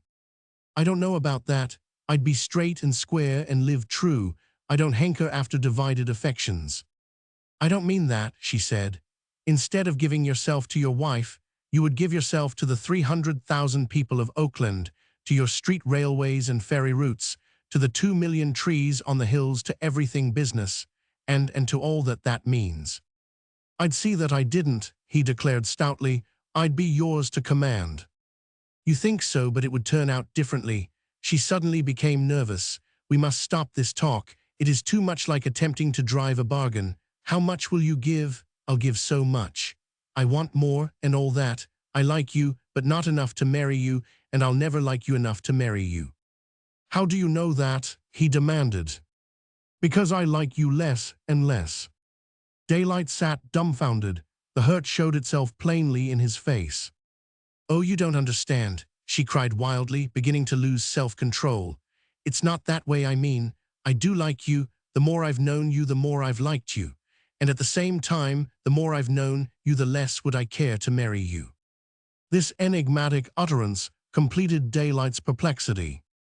Don't you see, she hurried on, I could have far easier married the elam harnish fresh from Klondike when I first laid eyes on him long ago than marry you sitting before me now. He shook his head slowly. That's one too many for me. The more you know and like a man, the less you want to marry him. Familiarity breeds contempt. I guess that's what you mean. No, no, she cried, but before she could continue, a knock came on the door. The 10 minutes is up, Daylight said. His eyes, quick with observation like an Indian's, darted about the room while she was out. The impression of warmth and comfort and beauty predominated, though he was unable to analyze it. While the simplicity delighted him, expensive simplicity, he decided, and most of it leftovers from the time her father went broke and died. He had never before appreciated a plain hardwood floor with a couple of wolfskins. It sure beat all the carpets in creation. He stared solemnly at a bookcase containing a couple of 100 books. There was mystery. He could not understand what people found so much to write about. Writing things and reading things were not the same as doing things, and himself primarily a man of action, doing things was alone comprehensible. His gaze passed on from the crouched Venus to a little tea table with all its fragile and exquisite accessories, and to a shining copper kettle and copper chafing dish. Chafing dishes were not unknown to him, and he wondered if she concocted suppers on this one for some of those university young men he had heard whispers about. 1 or 2 watercolors on the wall made him conjecture that she had painted them herself. There were photographs of horses and of old masters, and the trailing purple of a burial of Christ held him for a time. But ever his gaze returned to that crouched Venus on the piano. To his homely, frontier-trained mind, it seemed curious that a nice young woman should have such a bold, if not sinful, object on display in her own room, but he reconciled himself to it by an act of faith. Since it was deed, it must be eminently all right. Evidently such things went along with culture. Larry Hegan had similar casts and photographs in his book-cluttered quarters, but then Larry Hegan was different. There was that hint of unhealth about him that Daylight invariably sensed in his presence, while Deed, on the contrary, seemed always so robustly wholesome, radiating an atmosphere compounded of the sun and wind and dust of the open road. And yet, if such a clean, healthy woman as she went in for naked women crouching on her piano, it must be all right. Deed made it all right. She could come pretty close to making anything all right. Besides, he didn't understand culture anyway. She re-entered the room, and as she crossed it to her chair, he admired the way she walked, while the bronze slippers were maddening. "I'd like to ask you several questions," he began immediately. "Are you thinking of marrying somebody?" She laughed merrily and shook her head. "Do you like anybody else more than you like me? That man at the phone just now, for instance." "There isn't anybody else. I don't know anybody I like well enough to marry. For that matter, I don't think I am a marrying woman. Office work seems to spoil one for that." Daylight ran his eyes over her, from her face to the tip of a bronze slipper, in a way that made the color mantle in her cheeks. At the same time, he shook his head skeptically. "It strikes me that you're the most marryingest woman that ever made a man sit up and take notice. And now another question. You see, I've just got to locate the lay of the land. Is there anybody you like as much as you like me?" But Deed had herself well in hand. "That's unfair," she said, "and if you stop and consider, you will find that you are doing the very thing you disclaimed, namely nagging. I refuse to answer any more of your questions. Let us talk about other things. How is Bob?" Half an hour later, whirling along through the rain on Telegraph Avenue toward Oakland, Daylight smoked one of his brown paper cigarettes and reviewed what had taken place. It was not at all bad, was his summing up, though there was much about it that was baffling. There was that liking him the more she knew him, and at the same time wanting to marry him less. That was a puzzler. But the fact that she had refused him carried with it a certain elation. In refusing him, she had refused his $30 million. That was going some for a $90 a month stenographer who had known better times. She wasn't after money, that was patent. Every woman he had encountered had seemed willing to swallow him down for the sake of his money.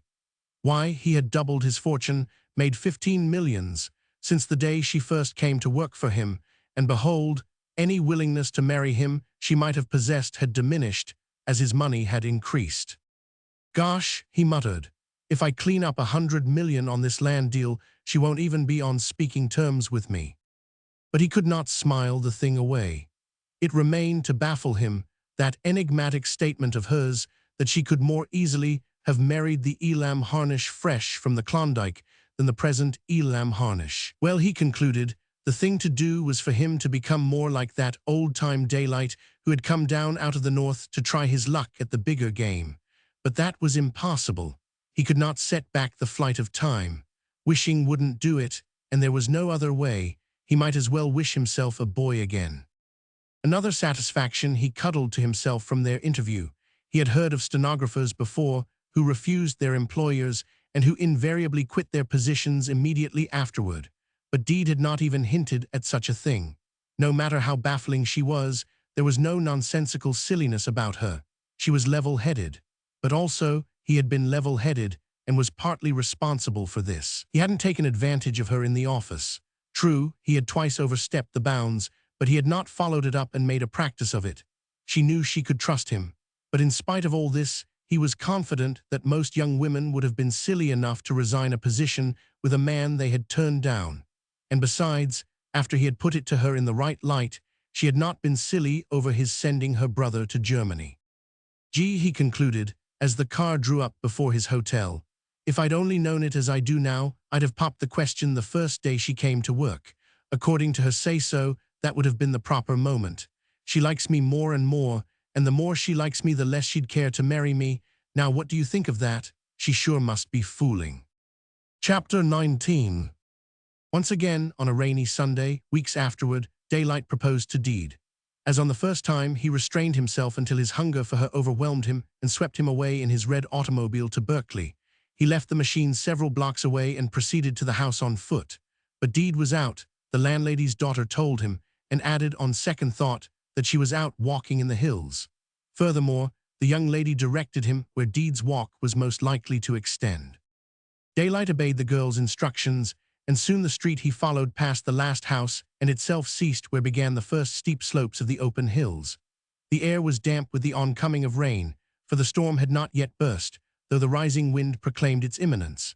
As far as he could see, there was no sign of Deed on the smooth, grassy hills. To the right, dipping down into a hollow and rising again, was a large, full-grown eucalyptus grove. Here all was noise and movement. the lofty, slender trunk trees swaying back and forth in the wind and clashing their branches together. In the squalls, above all the minor noises of creaking and groaning, arose a deep thrumming note as of a mighty harp. Knowing Deed as he did, Daylight was confident that he would find her somewhere in this grove where the storm effects were so pronounced. And find her he did, across the hollow and on the exposed crest of the opposing slope where the gale smote its fiercest blows. There was something monotonous, though not tiresome, about the way Daylight proposed. Guiltless of diplomacy, subterfuge, he was as direct and gusty as the gale itself. He had time neither for greeting nor apology. "It's the same old thing," he said. "I want you and I've come for you. You've just got to have me, Deed. For the more I think about it, the more certain I am that you've got a sneaking liking for me that's something more than just ordinary liking. And you don't dast say that it isn't, now dast you?" He had shaken hands with her at the moment he began speaking, and he had continued to hold her hand. Now, when she did not answer, she felt a light but firmly insistent pressure as of his drawing her to him. Involuntarily, she half yielded to him, her desire for the moment stronger than her will. Then suddenly she drew herself away, though permitting her hand still to remain in his. "You sure ain't afraid of me?" he asked, with quick compunction. "No," she smiled woefully, "not of you, but of myself." "You haven't taken my dare," he urged under this encouragement. "Please, please," she begged. "We can never marry, so don't let us discuss it." "Then I copper your bet to lose." He was almost gay now, for success was coming faster than his fondest imagining. She liked him, without a doubt, and without a doubt she liked him well enough to let him hold her hand, well enough to be not repelled by the nearness of him. She shook her head. "No, it is impossible. You would lose your bet." For the first time, a dark suspicion crossed Daylight's mind, a clue that explained everything. "Say, you ain't been let in for some one of these secret marriages, have you?"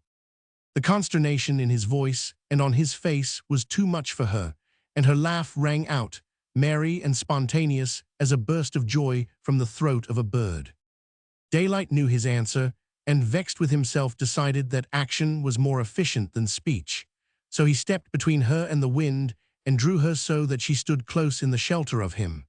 An unusually stiff squall blew about them and thrummed overhead in the treetops, and both paused to listen. A shower of flying leaves enveloped them, and hard on the heel of the wind came driving drops of rain. He looked down on her, and on her hair wind-blown about her face, and because of her closeness to him and of a fresher and more poignant realization of what she meant to him, he trembled so that she was aware of it in the hand that held hers. She suddenly leaned against him, bowing her head until it rested lightly upon his breast. And so they stood while another squall, with flying leaves and scattered drops of rain, rattled past.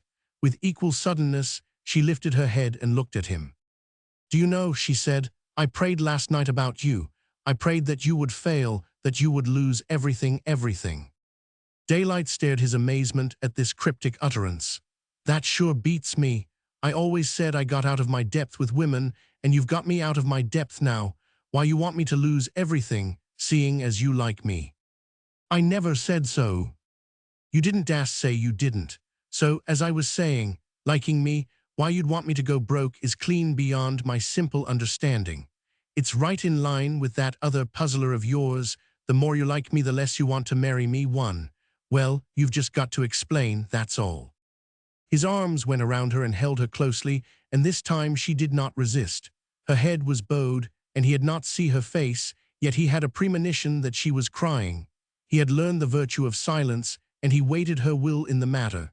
Things had come to such a pass that she was bound to tell him something now. Of that he was confident. "I am not romantic," she began, again looking at him as he spoke. "It might be better for me if I were. Then I could make a fool of myself and be unhappy for the rest of my life. But my abominable common sense prevents, and that doesn't make me a bit happier either." "I'm still out of my depth and swimming feeble," Daylight said, after waiting vainly for her to go on. "You've got to show me, and you ain't shown me yet. Your common sense and praying that I'd go broke is all up in the air to me. Little woman, I just love you mighty hard, and I want you to marry me. That's straight and simple and right off the bat. Will you marry me?" She shook her head slowly. and then, as she talked, seemed to grow angry, sadly angry, and Daylight knew that this anger was against him. Then let me explain, and just as straight and simply as you have asked. She paused, as if casting about for a beginning. You are honest and straightforward. Do you want me to be honest and straightforward, as a woman is not supposed to be, to tell you things that will hurt you, to make confessions that ought to shame me, to behave in what many men would think was an unwomanly manner? The arm around her shoulder pressed encouragement, but he did not speak. I would dearly like to marry you, but I am afraid. I am proud and humble at the same time that a man like you should care for me, but you have too much money. There's where my abominable common sense steps in.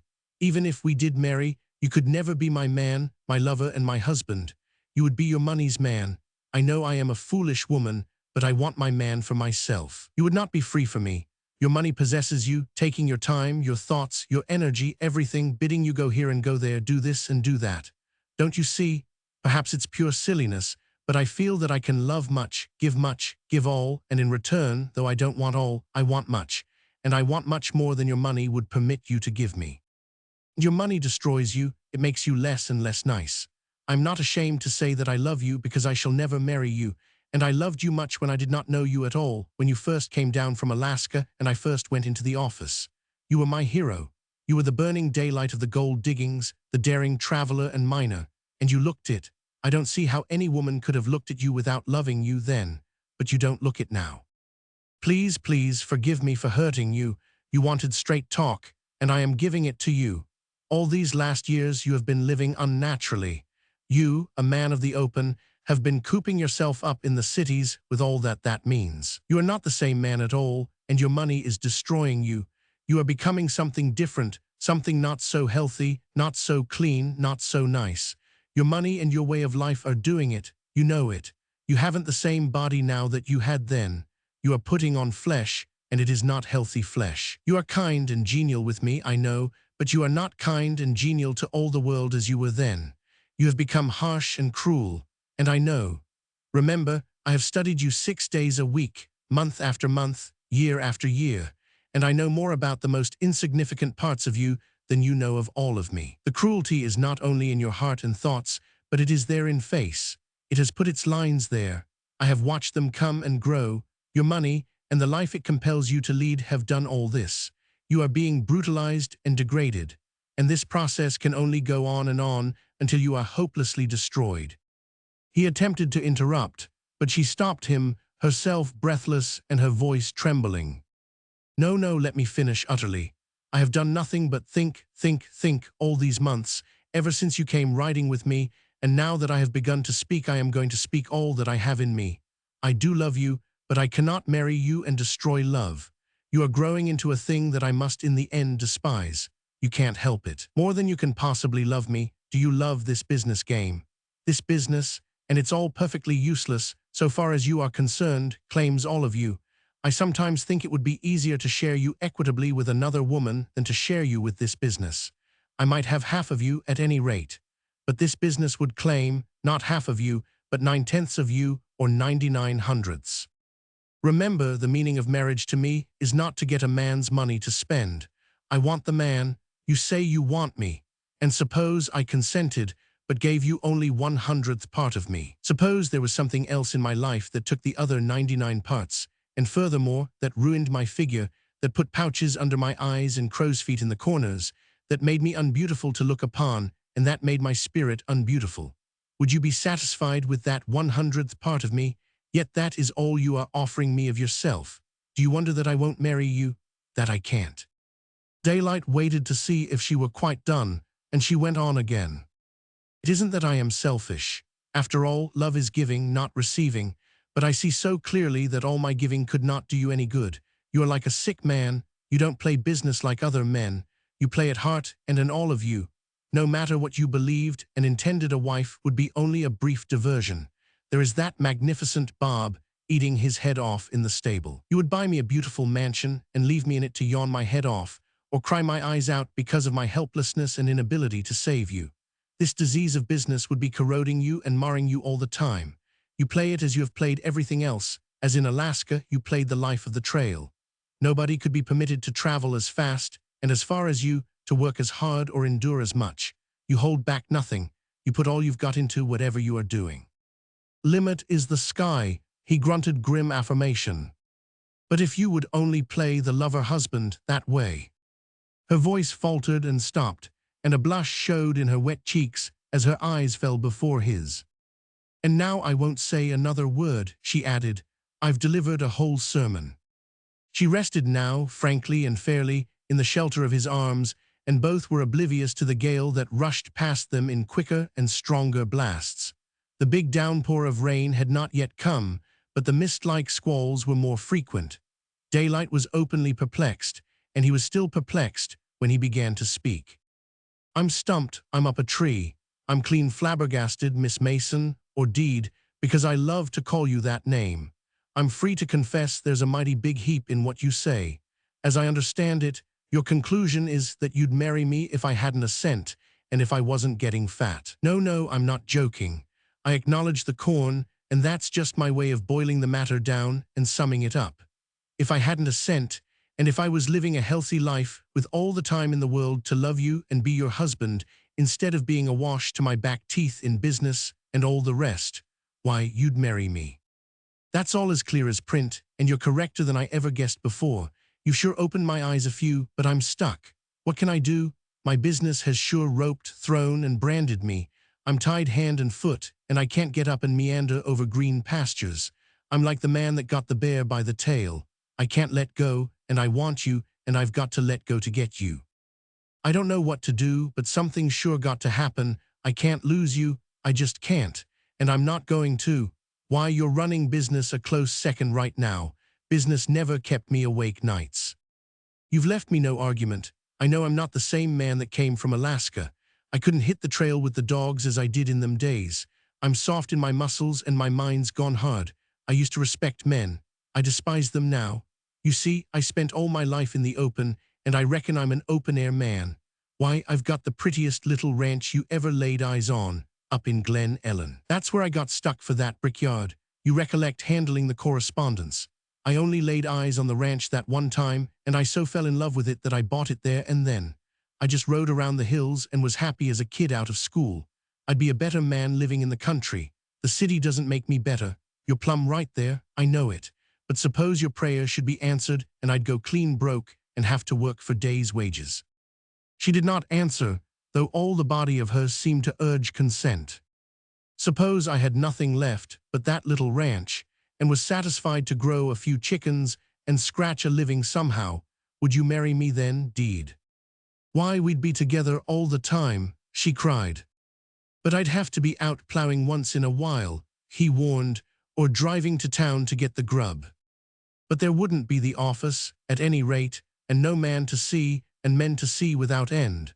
But it is all foolish and impossible, and we'll have to be starting back now if we're to escape the rain. Then was the moment, among the trees, where they began the descent of the hill, that daylight might have drawn her closely to him and kissed her once. But he was too perplexed with the new thoughts she had put into his head to take advantage of the situation. He merely caught her by the arm and helped her over the rougher footing. It's darn pretty country up there at Glen Ellen, he said meditatively. I wish you could see it. At the edge of the grove, he suggested that it might be better for them to part there. It's your neighborhood, and folks is liable to talk. But she insisted that he accompany her as far as the house. I can't ask you in, she said, extending her hand at the foot of the steps. The wind was humming wildly in sharply recurrent gusts, but still the rain held off. Do you know, he said, taking it by and large, it's the happiest day of my life. He took off his hat, and the wind rippled and twisted his black hair as he went on solemnly, and I'm sure grateful to God, or whoever or whatever is responsible for your being on this earth. For you do like me heaps. It's been my joy to hear you say so today. He left the thought arrested, and his face assumed the familiar whimsical expression as he murmured, Deed, we've just got to get married. It's the only way, and trust to luck for it's coming out all right. But the tears were threatening to rise in her eyes again, as she shook her head and turned and went up the steps. Chapter 20. When the ferry system began to run, and the time between Oakland and San Francisco was demonstrated to be cut in half, the tide of Daylight's terrific expenditure started to turn. Not that it really did turn, for he promptly went into further investments. Thousands of lots in his residence tracts were sold, and thousands of homes were being built. Factory sites also were selling, and business properties in the heart of Oakland. All this tended to a steady appreciation in value of Daylight's huge holdings. But as of old, he had his hunch and was riding it. Already, he had begun borrowing from the banks. The magnificent profits he made on the land he sold were turned into more land, into more development, and instead of paying off old loans, he contracted new ones. As he had pyramided in Dawson City, he now pyramided in Oakland, but he did it with the knowledge that it was a stable enterprise rather than a risky placer mining boom. In a small way, other men were following his lead, buying and selling land and profiting by the improvement work he was doing. But this was to be expected, and the small fortunes they were making at his expense did not irritate him. There was an exception, however. One Simon Dolliver, with money to go in with, and with cunning and courage to back it up, bade fair to become a several times millionaire at Daylight's expense. Dolliver, too, pyramided, playing quickly and accurately, and keeping his money turning over and over. More than once Daylight found him in the way, as he himself had got in the way of the Guggenhammers when they first set their eyes on Ophir Creek. Work on Daylight's dock system went on apace, yet was one of those enterprises that consumed money dreadfully, and that could not be accomplished as quickly as a ferry system. The engineering difficulties were great, the dredging and filling a cyclopean task. The mere item of piling was anything but small. A good average pile, by the time it was delivered on the ground, cost a $20 gold piece, and these piles were used in unending thousands. All accessible groves of mature eucalyptus were used, and as well, great rafts of pine piles were towed down the coast from Puget Sound. Not content with manufacturing the electricity for his street railways in the old-fashioned way, in powerhouses, Daylight organized the Sierra and Salvador Power Company. This immediately assumed large proportions. Crossing the San Joaquin Valley on the way from the mountains and plunging through the Contra Costa Hills, there were many towns and even a robust city that could be supplied with power, also with light, and it became a street and house lighting project as well. As soon as the purchase of power sites in the Sierras was rushed through, the survey parties were out and building operations begun. And so it went.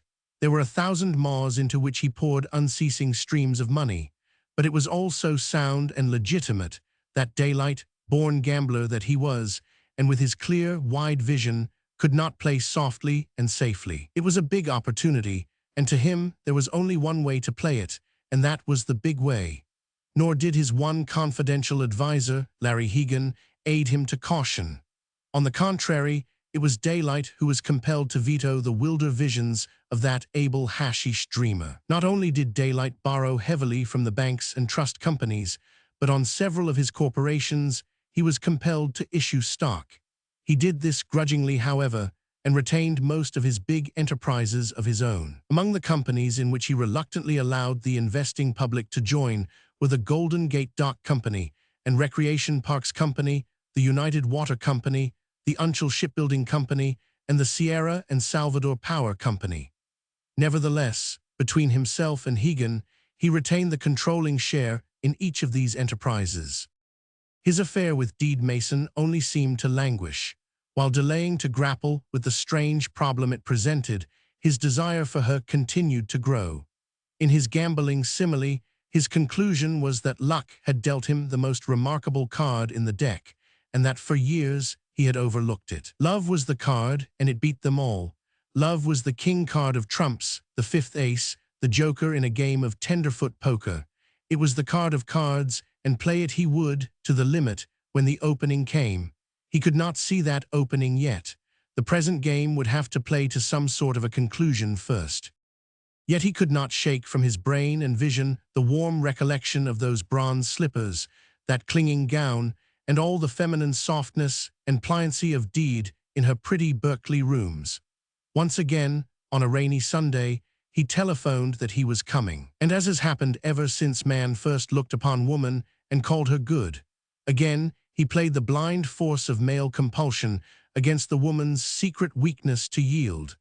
Not that it was Daylight's way abjectly to beg and entreat. On the contrary, he was masterful in whatever he did, but he had a trick of whimsical wheedling that Deed found harder to resist than the pleas of a suppliant lover.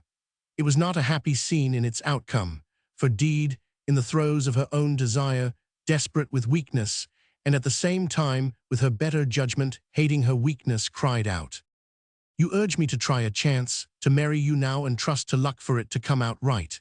And life is a gamble, say, very well, let us gamble. Take a coin and toss it in the air. If it comes heads, I'll marry you. If it doesn't, you are forever to leave me alone and never mention marriage again." A fire of mingled love and the passion of gambling came into Daylight's eyes. Involuntarily, his hand started for his pocket for the coin. Then it stopped, and the light in his eyes was troubled. "Go on," she ordered sharply.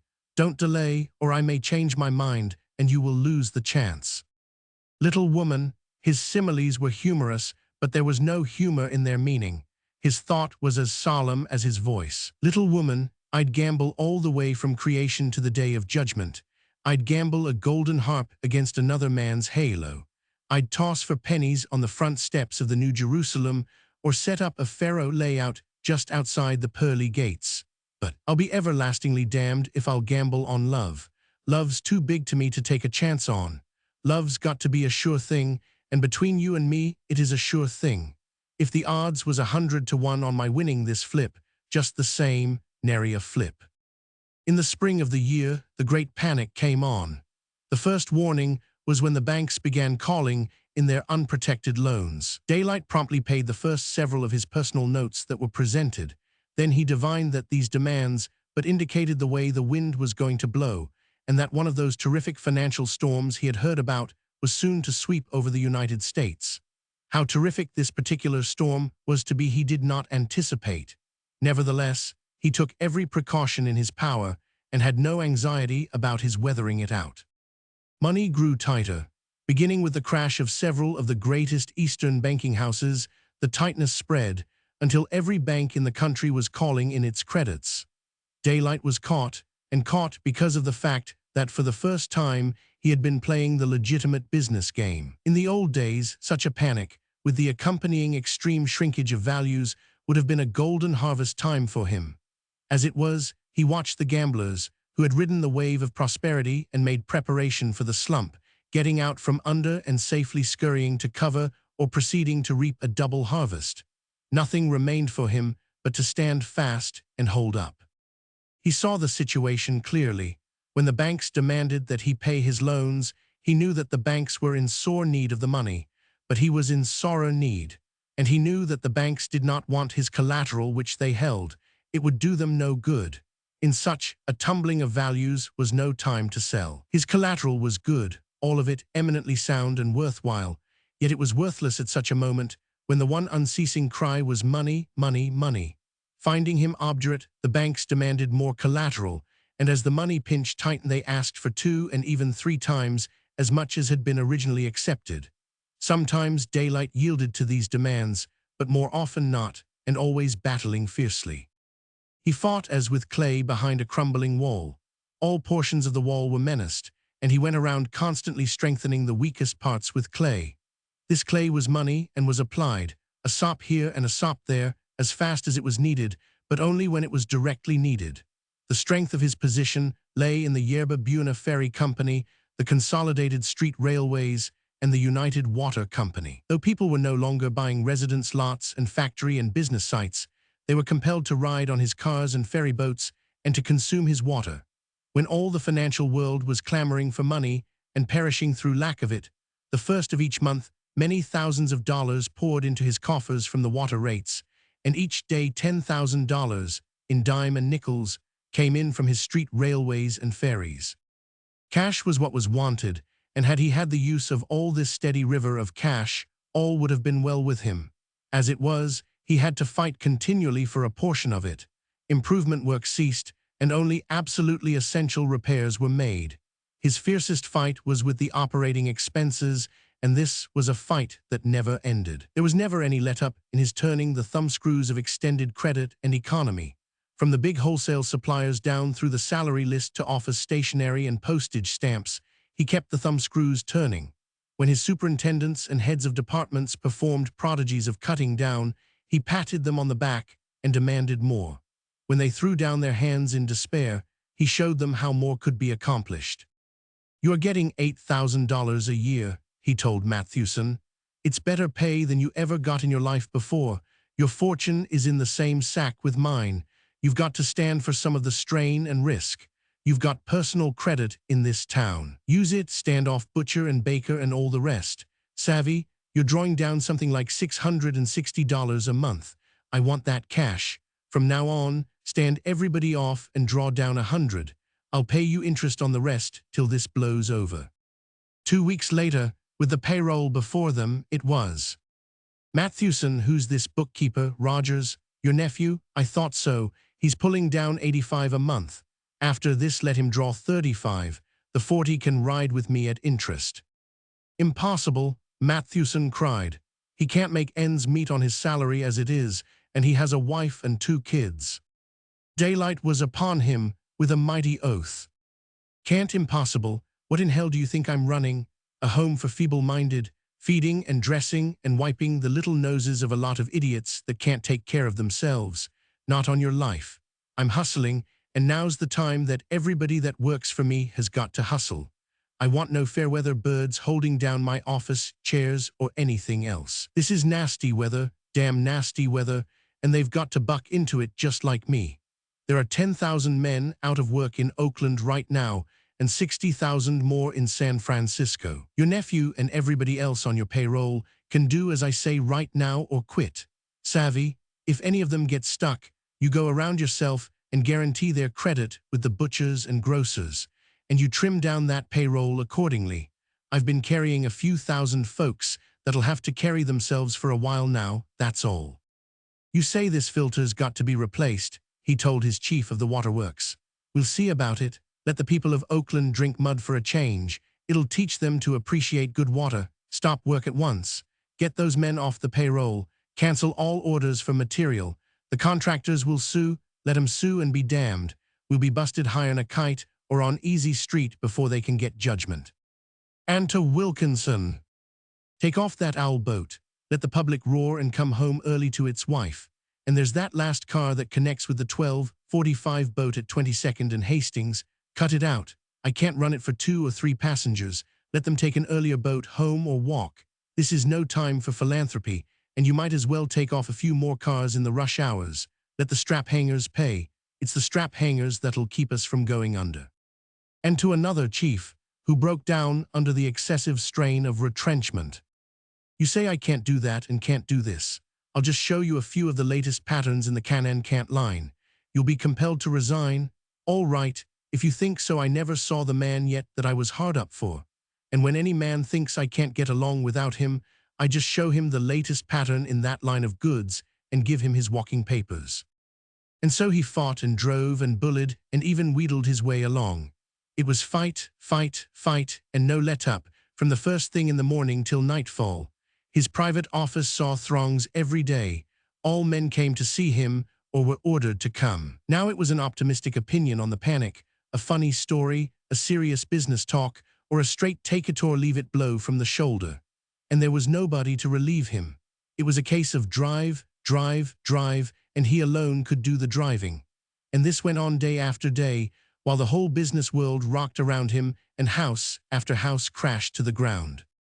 "It's all right, old man," he told Hegan every morning, and it was the same cheerful word that he passed out all day long, except at such times when he was in the thick of fighting to have his will with persons and things. 8 o'clock saw him at his desk each morning. By 10 o'clock, it was into the machine and away for a round of the banks, and usually in the machine with him was the $10,000 and more that had been earned by his ferries and railways the day before.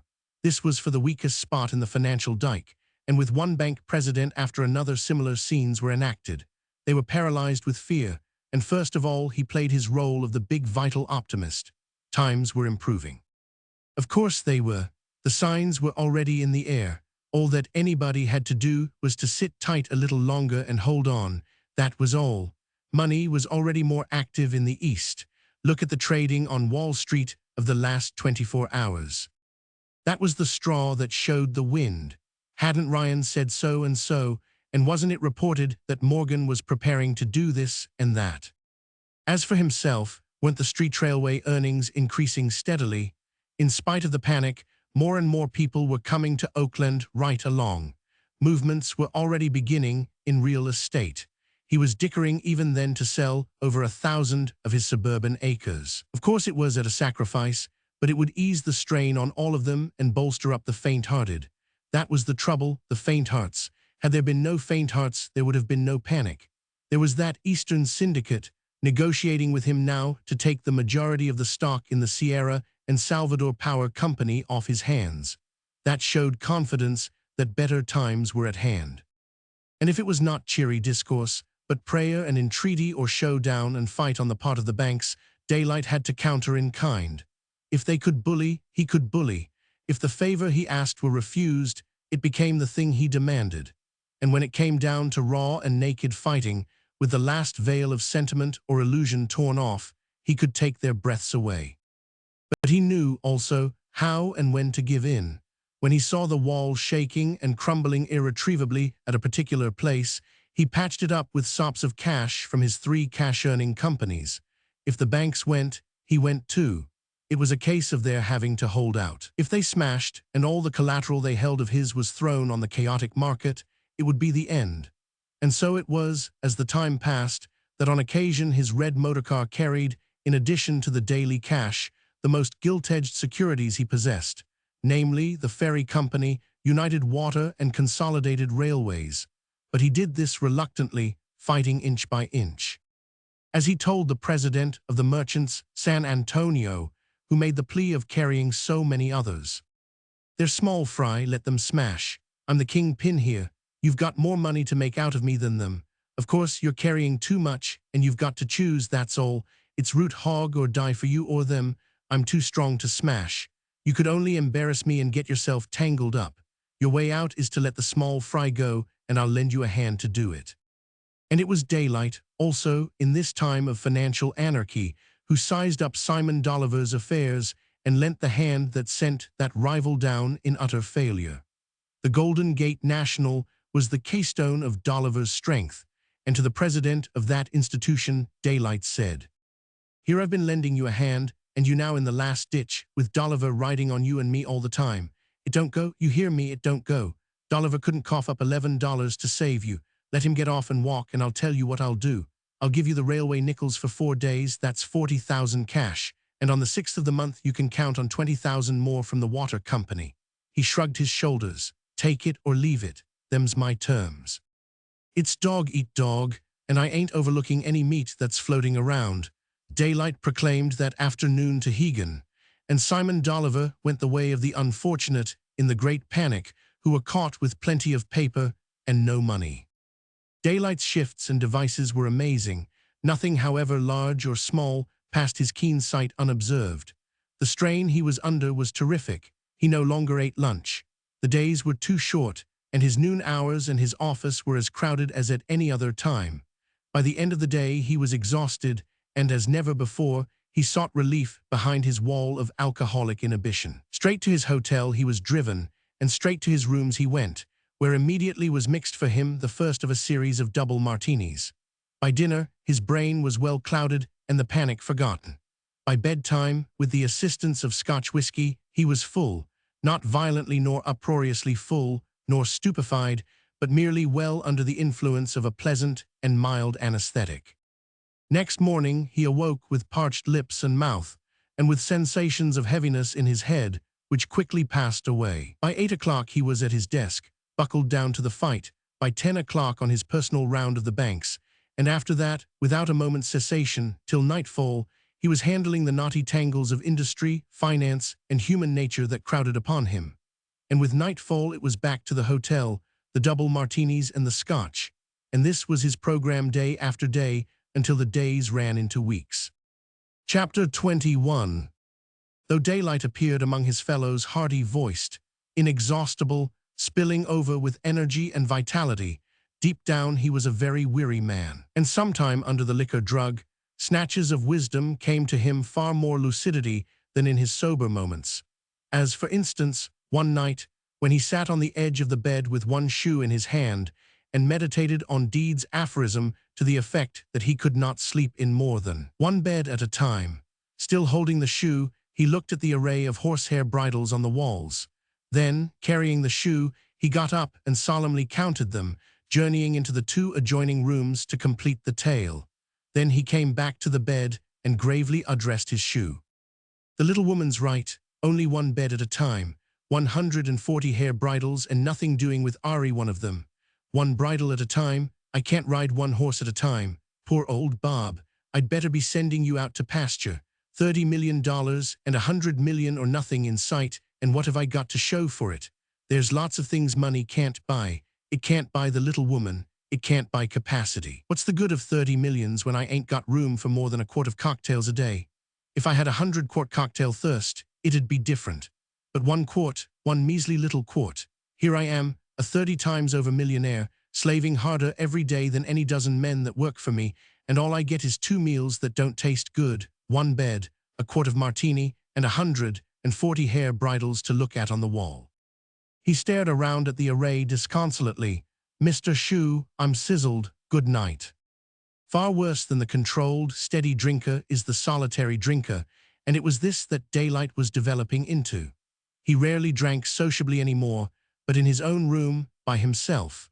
Returning weary from each day's unremitting effort, he drugged himself to sleep, knowing that on the morrow he would rise up with a dry and burning mouth and repeat the program. But the country did not recover with its wonted elasticity. Money did not become freer, though the casual reader of Daylight's newspapers, as well as of all the other owned and subsidized newspapers in the country, could only have concluded that the money tightness was over and that the panic was past history. All public utterances were cheery and optimistic, but privately many of the utterers were in desperate straits.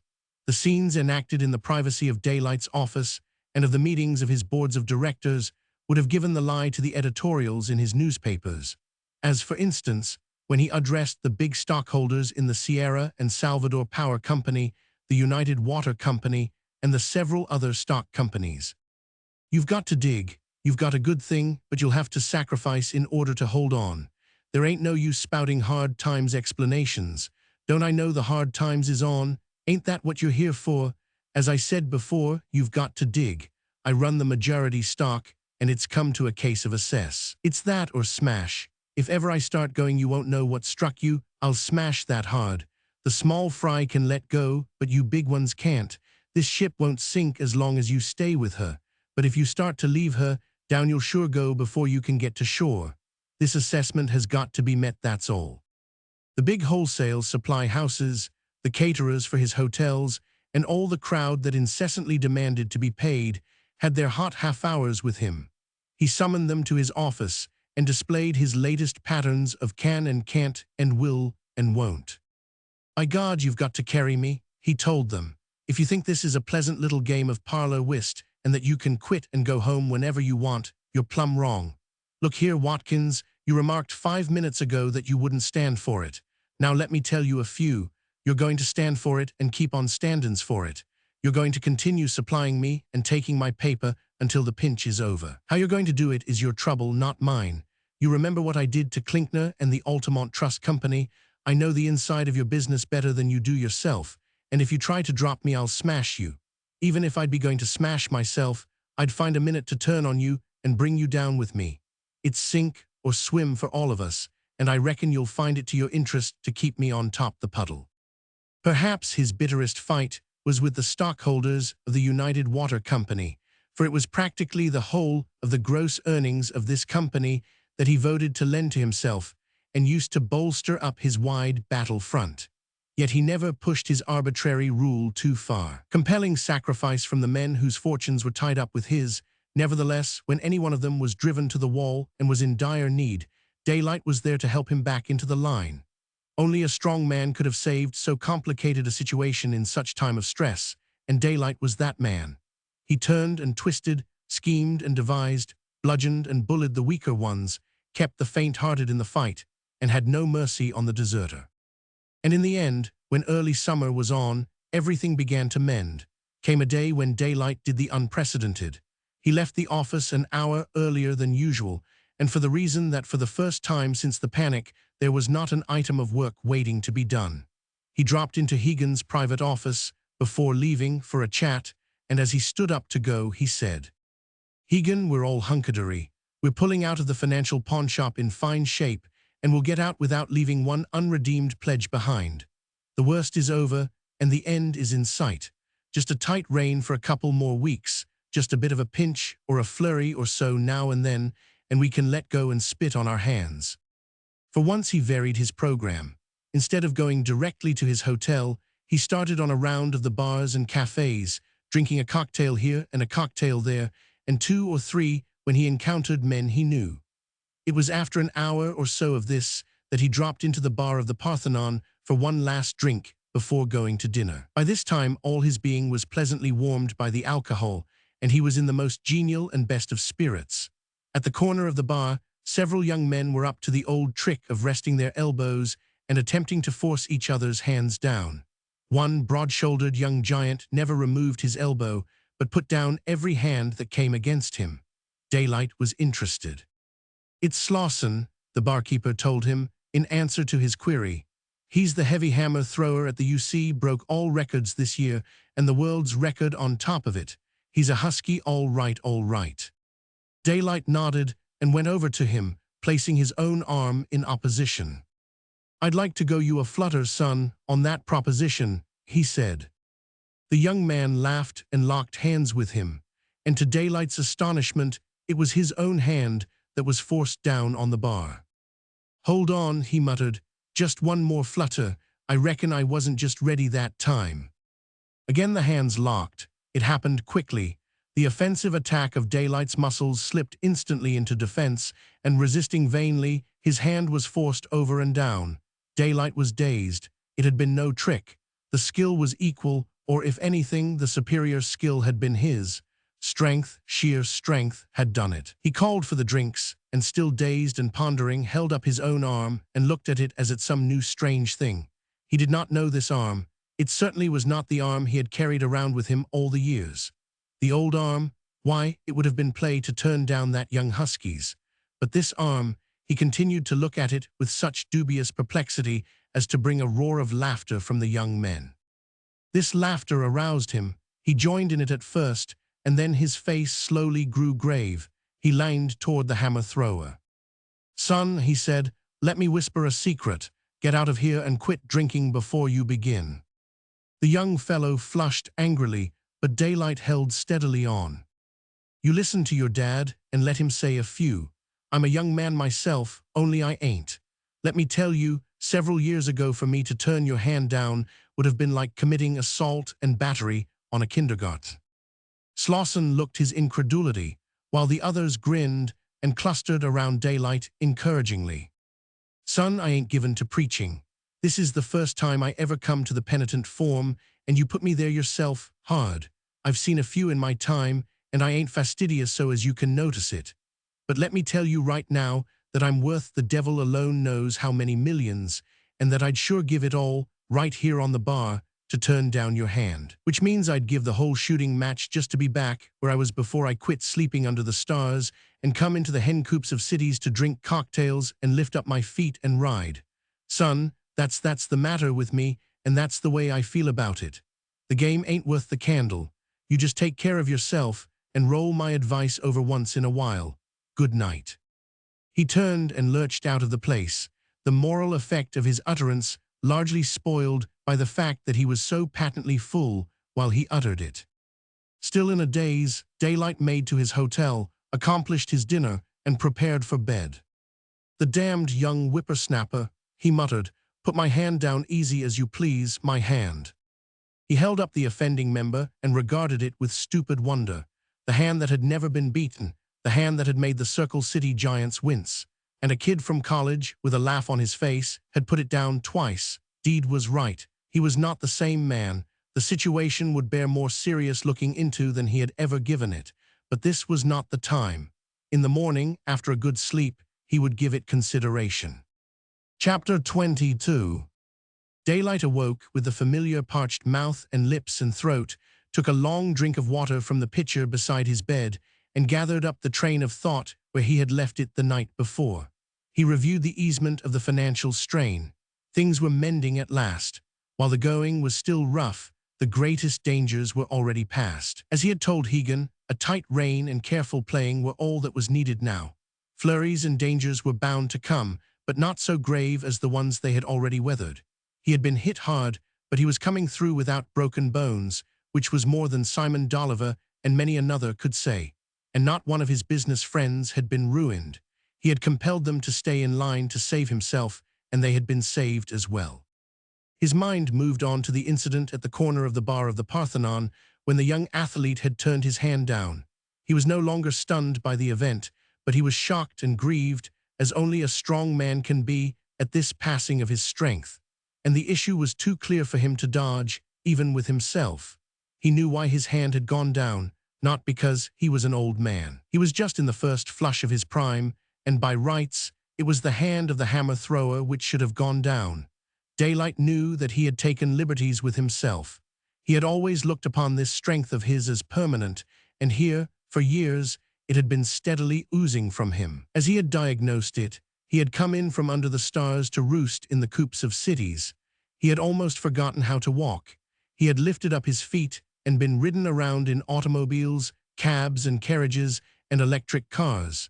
He had not exercised, and he had dry-rotted his muscles with alcohol. And was it worth it? What did all his money mean after all? Deed was right. It could buy him no more than one bed at a time, and at the same time it made him the abjectest of slaves. It tied him fast. He was tied by it right now. Even if he so desired, he could not lie abed this very day. His money called him. The office whistle would soon blow, and he must answer it. The early sunshine was streaming through his window, a fine day for a ride in the hills on Bob, with Deed beside him on her Mab. Yet all his millions could not buy him this one day. One of those flurries might come along, and he had to be on the spot to meet it.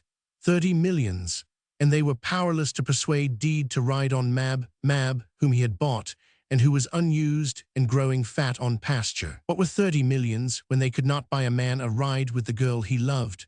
30 millions.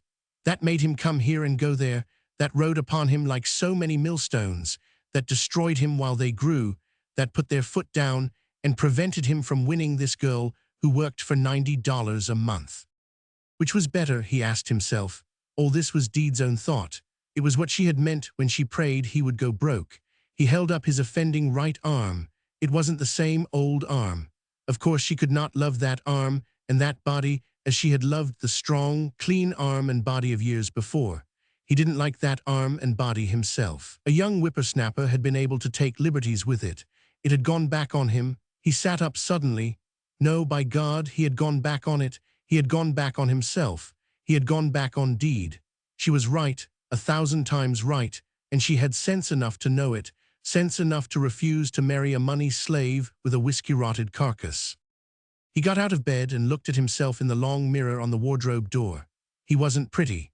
The old-time lean cheeks were gone. These were heavy, seeming to hang down by their own weight.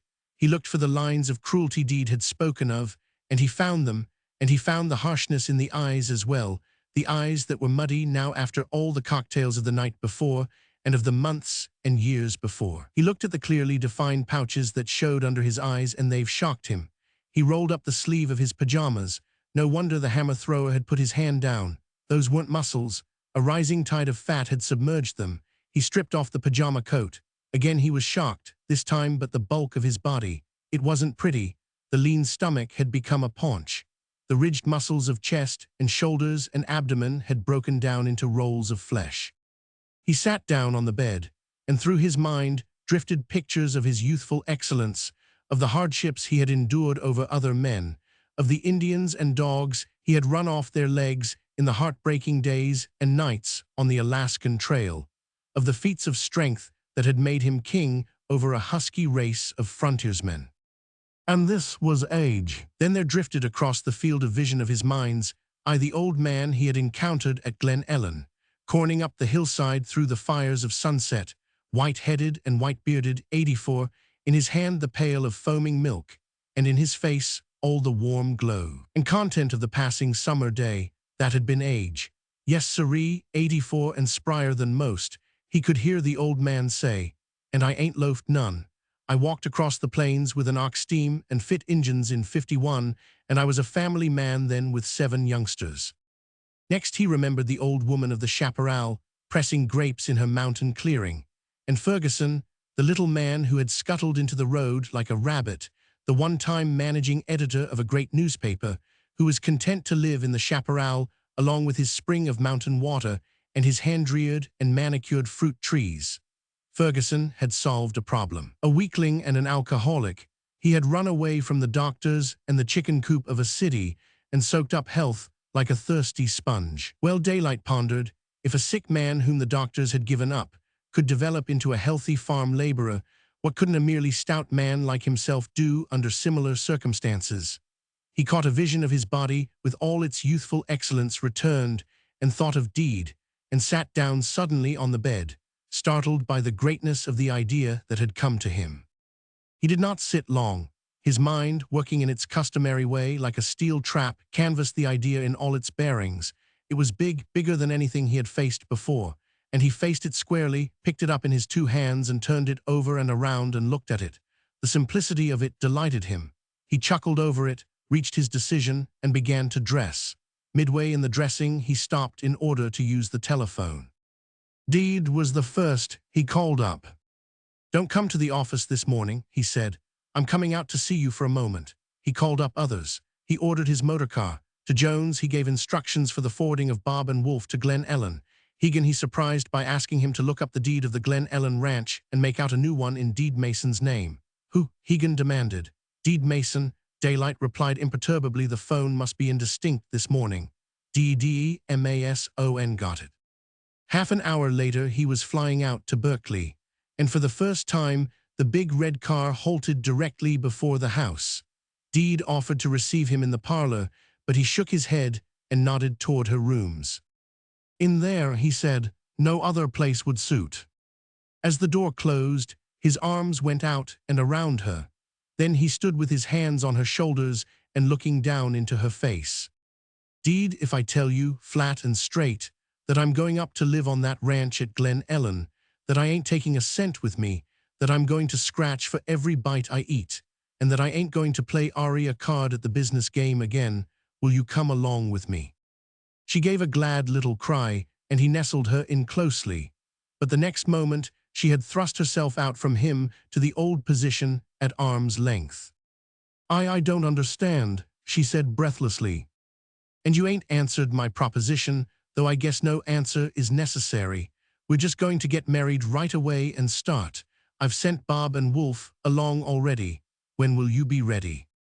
Deed could not forbear to smile. My, what a hurricane of a man it is. I'm quite blown away, and you haven't explained a word to me. Daylight smiled responsively. Look here, Deed, this is what card sharps call a showdown. No more philandering and frills and long-distance sparring between you and me. We're just going to talk straight out in meeting, the truth, the whole truth, and nothing but the truth. Now you answer some questions for me, and then I'll answer yours. He paused. Well, I've got only one question after all. Do you love me enough to marry me? But she began. No buts, he broke in sharply. This is a showdown. When I say marry, I mean what I told you at first, that we'd go up and live on the ranch. Do you love me enough for that?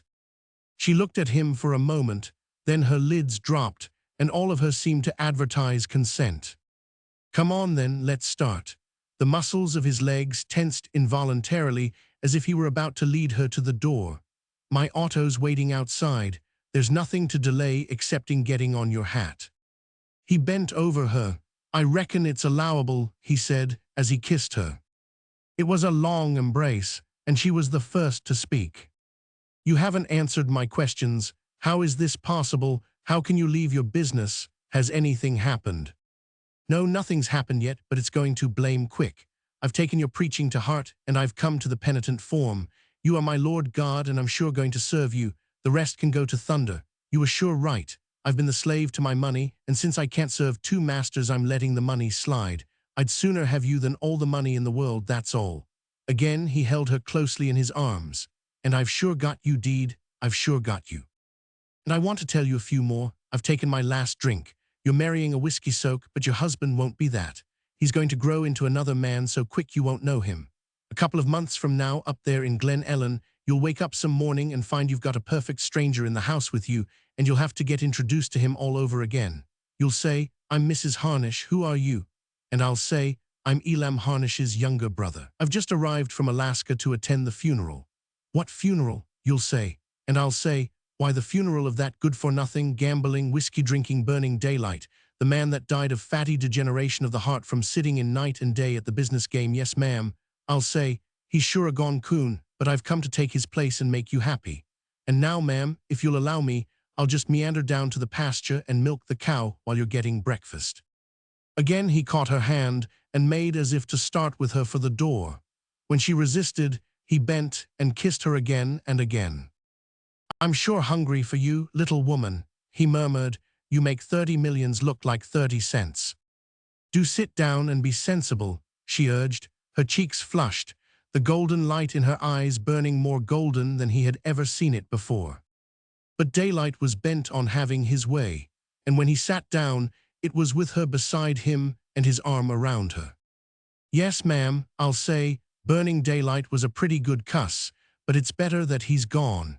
He quit rolling up in his rabbit skins and sleeping in the snow and went to living in a chicken coop. He lifted up his legs and quit walking and working and took to existing on martini cocktails and Scotch whiskey.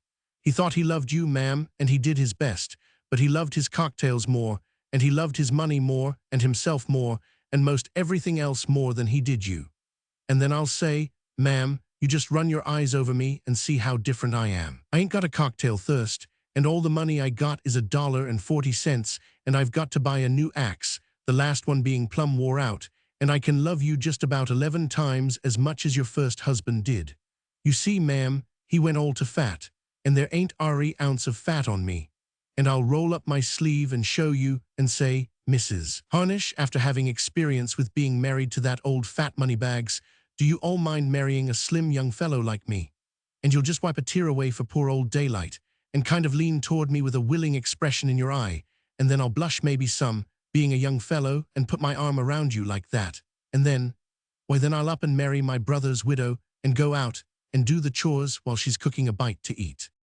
"But you haven't answered my questions," she reproached him as she emerged, rosy and radiant, from the embrace that had accompanied the culmination of his narrative. "Now just what do you want to know?" he asked. "I want to know how all this is possible, how you are able to leave your business at a time like this, what you meant by saying that something was going to happen quickly." She hesitated and blushed. "I answered your question, you know." "Let's go and get married," he urged, all the whimsicality of his utterance duplicated in his eyes. "You know I've got to make way for that husky young brother of mine, and I ain't got long to live." She made an impatient moo, and he continued seriously. "You see, it's like this, Deed. I've been working like 40 horses ever since this blamed panic set in, and all the time some of those ideas you'd given me were getting ready to sprout. Well, they sprouted this morning, that's all. I started to get up, expecting to go to the office as usual, but I didn't go to the office. All that sprouting took place there and then. The sun was shining in the window, and I knew it was a fine day in the hills, and I knew I wanted to ride in the hills with you just about 30 million times more than I wanted to go to the office, and I knew all the time it was impossible. And why? Because of the office. The office wouldn't let me. All my money reared right up on its hind legs and got in the way and wouldn't let me. It's a way that blamed money has of getting in the way. You know that yourself. And then I made up my mind that I was to the dividing of the ways. One way led to the office, the other way led to Berkeley, and I took the Berkeley road. I'm never going to set foot in the office again. That's all gone, finished, over and done with, and I'm letting it slide clean to smash and then some. My mind's set on this. You see, I've got religion, and it's sure the old-time religion. It's love and you, and it's older than the oldest religion in the world. It's it, that's what it is, it with a capital IT. She looked at him with a sudden, startled expression. You mean, she began. I mean just that. I'm wiping the slate clean. I'm letting it all go to smash. When them $30 million stood up to my face and said I couldn't go out with you in the hills today, I knew the time had come for me to put my foot down. And I'm putting it down. I've got you and my strength to work for you and that little ranch in Sonoma. That's all I want, and that's all I'm going to save out, along with Bob and Wolf, a suitcase and 140 hair bridles. All the rest goes, and good riddance. It's that much junk. But Deed was insistent. Then this tremendous loss is all unnecessary, she asked. Just what I haven't been telling you. It is necessary. If that money thinks it can stand up right to my face and say I can't go riding with you. No, be serious, Deed broke in. I don't mean that, and you know it. What I want to know is, from a standpoint of business, is this failure necessary? He shook his head. You bet it isn't necessary. That's the point of it. I'm not letting go of it because I'm licked to a standstill by the panic and have got to let go. I'm firing it out when I've licked the panic and am winning, hands down. That just shows how little I think of it. It's you that counts, little woman, and I make my play accordingly. But she drew away from his sheltering arms. You are mad, Elam. Call me that again, he murmured ecstatically. It's sure sweeter than the chink of millions. All this she ignored. It's madness. You don't know what you are doing. Oh yes, I do, he assured her. I'm winning the dearest wish of my heart. Why, your little finger is worth more. Do be sensible for a moment. I was never more sensible in my life. I know what I want, and I'm going to get it. I want you and the open air. I want to get my foot off the paving stones and my ear away from the telephone. I want a little ranch house in one of the prettiest bits of country God ever made, and I want to do the chores around that ranch house, milk cows and chop wood and curry horses and plow the ground and all the rest of it. And I want you there in the ranch house with me. I'm plumb tired of everything else and clean wore out. And I'm sure the luckiest man alive, for I've got what money can't buy. I've got you, and 30 millions couldn't buy you, nor 3,000 millions, nor 30 cents. A knock at the door interrupted him, and he was left to stare delightedly at the crouched Venus and on around the room at Deed's dainty possessions, while she answered the telephone. It is Mr. Hegan, she said on returning. He is holding the line. He says it is important. Daylight shook his head and smiled. Please tell Mr. Hegan to hang up. I'm done with the office, and I don't want to hear anything about anything. A minute later, she was back again. He refuses to hang up. He told me to tell you that Unwin is in the office now, waiting to see you, and Harrison, too. Mr. Hegan said that Grimshaw and Hodgkins are in trouble, that it looks as if they are going to break, and he said something about protection. It was startling information. Both Unwin and Harrison represented big banking corporations, and Daylight knew that if the house of Grimshaw and Hodgkins went, it would precipitate a number of failures and start a flurry of serious dimensions. But Daylight smiled and shook his head and mimicked the stereotyped office tone of voice as he said, Miss Mason, you will kindly tell Mr. Hegan that there is nothing doing and to hang up. But you can't do this, she pleaded. Watch me, he grimly answered. Elam. Say it again, he cried. Say it again, and a dozen Grimshaws and Hodgkins can smash. He caught her by the hand and drew her to him. You let Hegan hang on to that line till he's tired. We can't be wasting a second on him on a day like this. He's only in love with books and things, but I've got a real live woman in my arms that's loving me all the time she's kicking over the traces. Chapter 23. But I know something of the fight you have been making, Deed contended. If you stop now, all the work you have done, everything will be destroyed. You have no right to do it. You can't do it. Daylight was obdurate. He shook his head and smiled tantalizingly. Nothing will be destroyed, Deed, nothing. You don't understand this business game. It's done on paper, don't you see? Where's the gold I dug out of Klondike? Why, it's in $20 gold pieces, in gold watches, in wedding rings. No matter what happens to me, the $20 pieces, the watches, and the wedding rings remain. Suppose I died right now. It wouldn't affect the gold one iota. It's sure the same with this present situation. All I stand for is paper. I've got the paper for thousands of acres of land. All right, burn up the paper and burn me along with it. The land remains, don't it? The rain falls on it, the seeds sprout in it, the trees grow out of it, the houses stand on it, the electric cars run over it. It's paper that business is run on. I lose my paper or I lose my life, it's all the same. It won't alter one grain of sand in all that land, or twist one blade of grass around sideways. Nothing is going to be lost, not one pile out of the docks, not one railroad spike, not 1 ounce of steam out of the gauge of a ferry boat.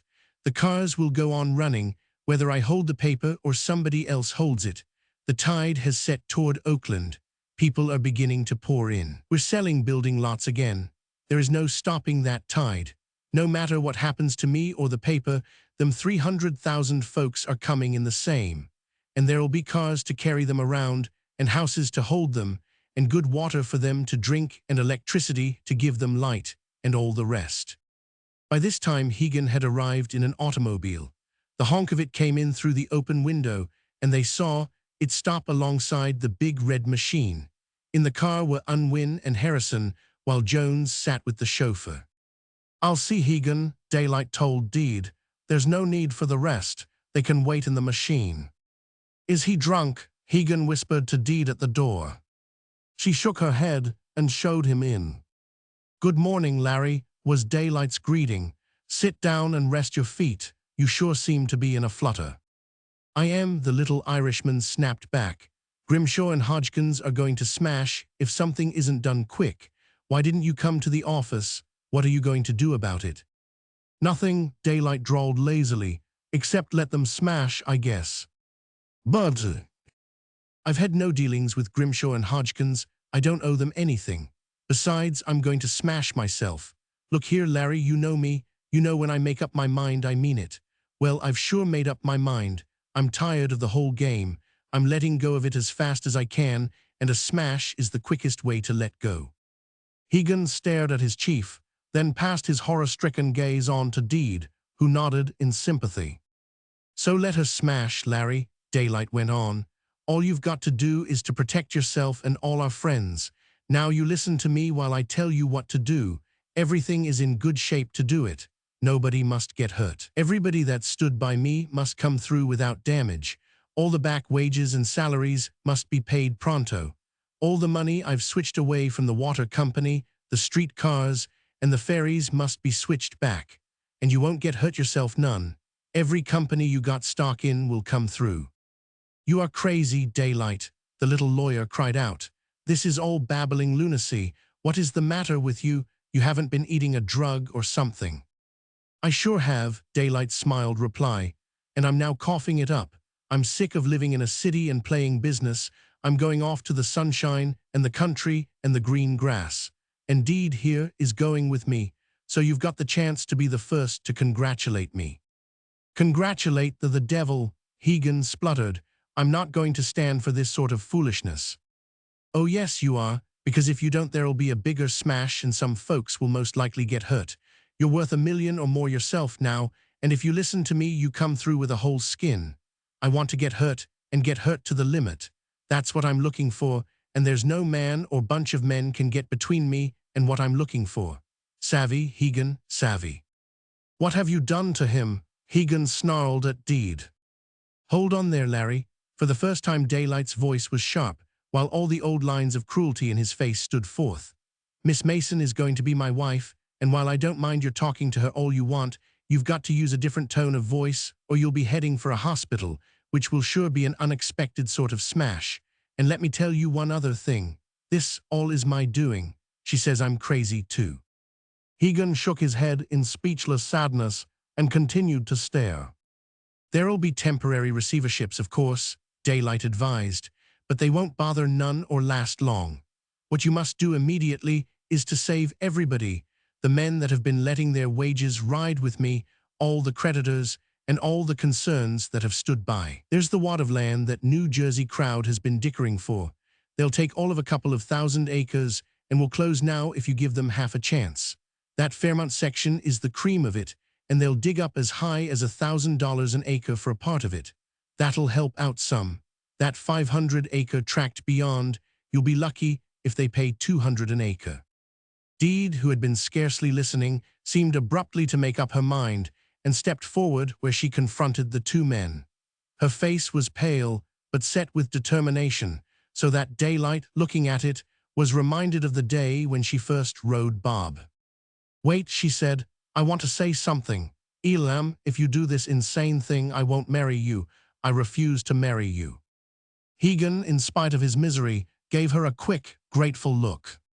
"I'll take my chance on that," Daylight began. "Wait," she again interrupted, "and if you don't do this thing, I will marry you." "Let me get this proposition clear." Daylight spoke with exasperating slowness and deliberation. "As I understand it, if I keep right on at the business game, you'll sure marry me. You'll marry me if I keep on working my head off and drinking martinis." After each question he paused, while she nodded an affirmation. "And you'll marry me right away?" "Yes. Today, now." "Yes." He pondered for a moment. "No, little woman, I won't do it. It won't work, and you know it yourself. I want you, all of you, and to get it I'll have to give you all of myself, and there'll be darn little of myself left over to give if I stay with the business game. Why, Deed, with you on the ranch with me, I'm sure of you, and of myself. I'm sure of you anyway. You can talk will or won't all you want, but you're sure going to marry me just the same. And now, Larry, you'd better be going. I'll be at the hotel in a little while, and since I'm not going a step into the office again, bring all papers to sign and the rest over to my rooms. And you can get me on the phone there any time. This smash is going through. Savvy? I'm quit and done." He stood up as a sign for Hegan to go. The latter was plainly stunned. He also rose to his feet, but stood looking helplessly around. "Sheer, downright, absolute insanity," he muttered. Daylight put his hand on the other's shoulder. "Buck up, Larry. You're always talking about the wonders of human nature, and here I am giving you another sample of it, and you ain't appreciating it. I'm a bigger dreamer than you are, that's all, and I'm sure dreaming what's coming true. It's the biggest, best dream I ever had, and I'm going after it to get it." "By losing all you've got," Hegan exploded at him. "Sure, by losing all I've got that I don't want, but I'm hanging on to them 140 hair bridles just the same. Now you'd better hustle out to Unwin and Harrison and get on downtown. I'll be at the hotel, and you can call me up any time." He turned to Deed as soon as Hegan was gone and took her by the hand. "And now, little woman, you needn't come to the office anymore. Consider yourself discharged. And remember, I was your employer, so you've got to come to me for recommendation, and if you're not real good, I won't give you one. In the meantime, you just rest up and think about what things you want to pack, because we'll just about have to set up housekeeping on your stuff, leastways, the front part of the house." "But Elam, I won't. If you do this mad thing, I never will marry you."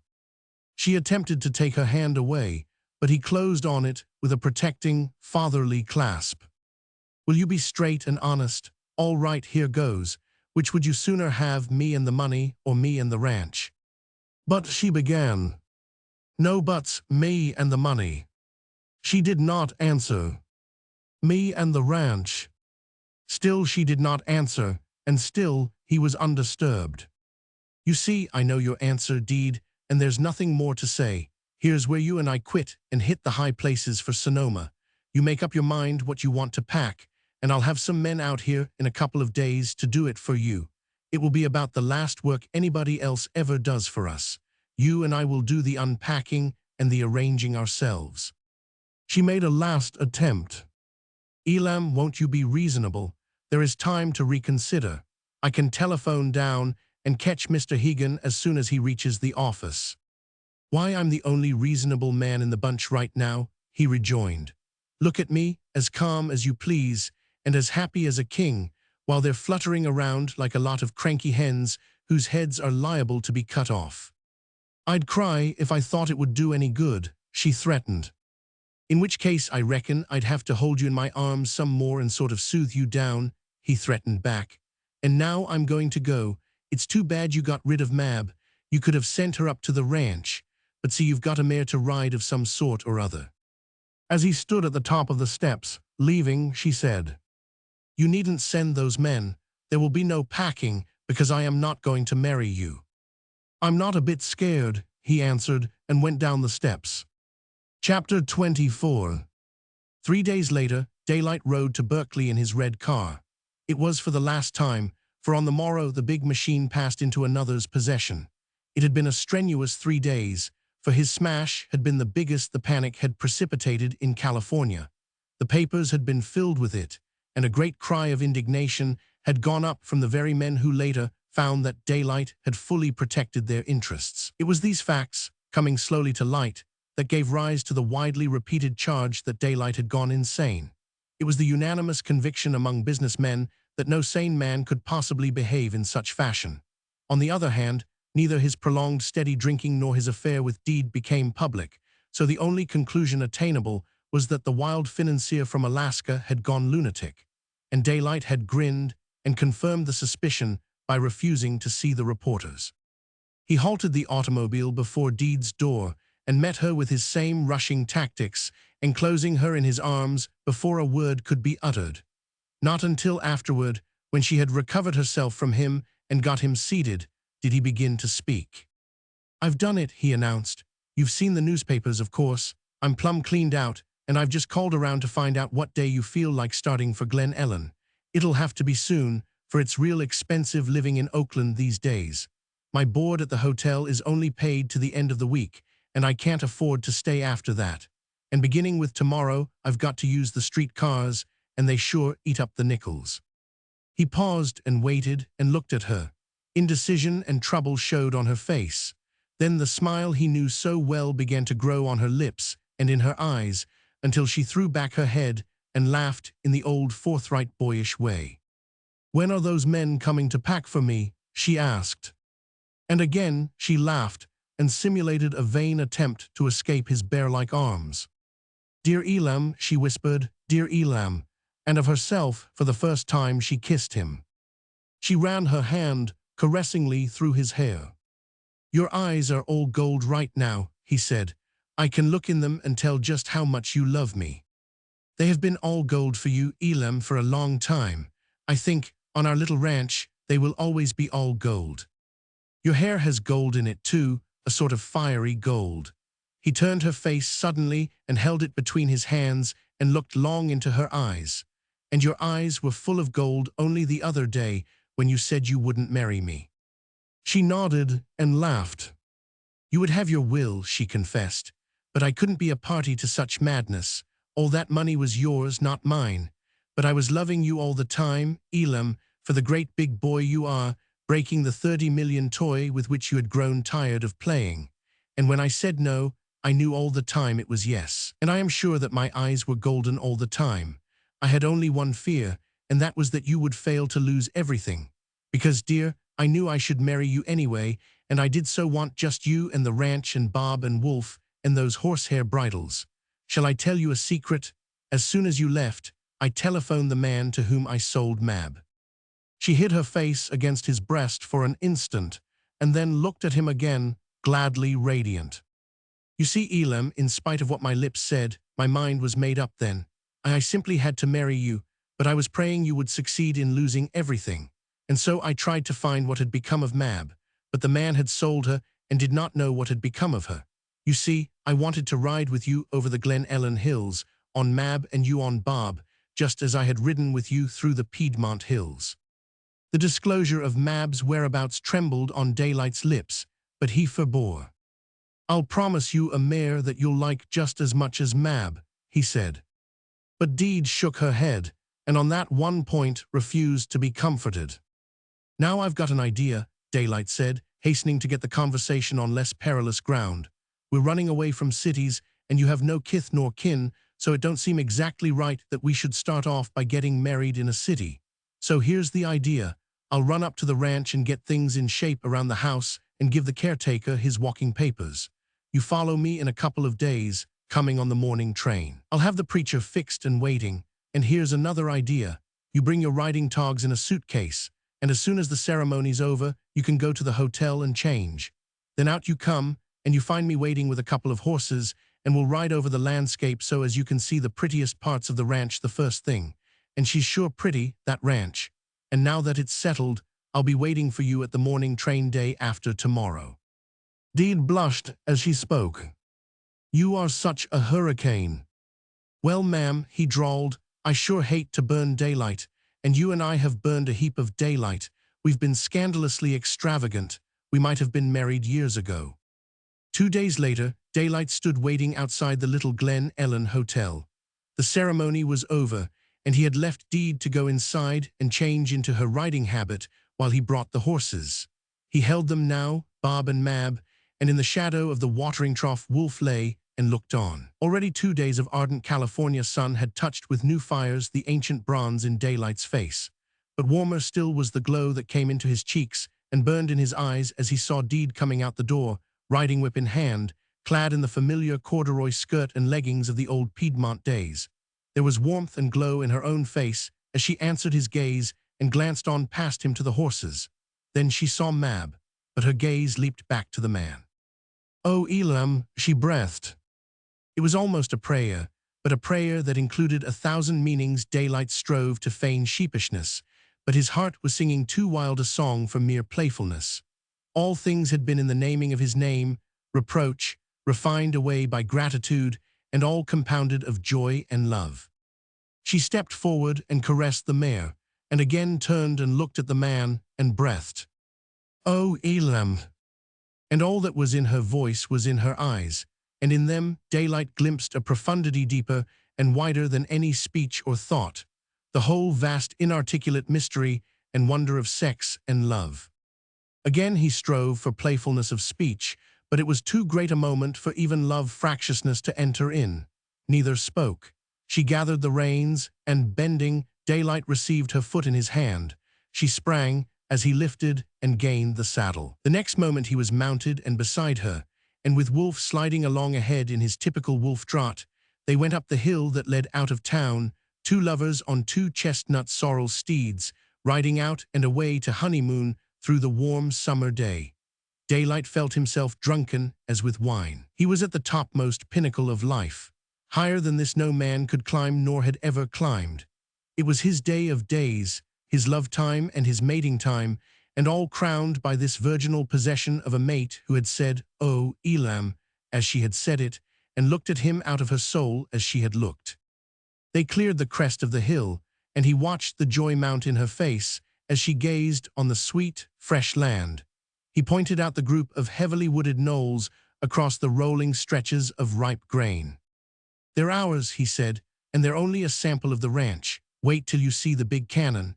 There are coons down there, and back here on the Sonoma there are mink. And deer, why, that mountain's sure thick with them, and I reckon we can scare up a mountain lion if we want to real hard. And say, there's a little meadow. Well, I ain't going to tell you another word. You wait and see for yourself." They turned in at the gate, where the road to the clay pit crossed the fields, and both sniffed with delight as the warm aroma of the ripe hay rose in their nostrils. As on his first visit, the larks were uttering their rich notes and fluttering up before the horses until the woods and the flower-scattered glades were reached, when the larks gave way to blue jays and woodpeckers. "We're on our land now," he said, as they left the hayfield behind. "It runs right across country over the roughest parts, just you wait and see." As on the first day, he turned aside from the clay pit and worked through the woods to the left, passing the first spring and jumping the horses over the ruined remnants of the stake and rider fence. From here on, Deed was in an unending ecstasy.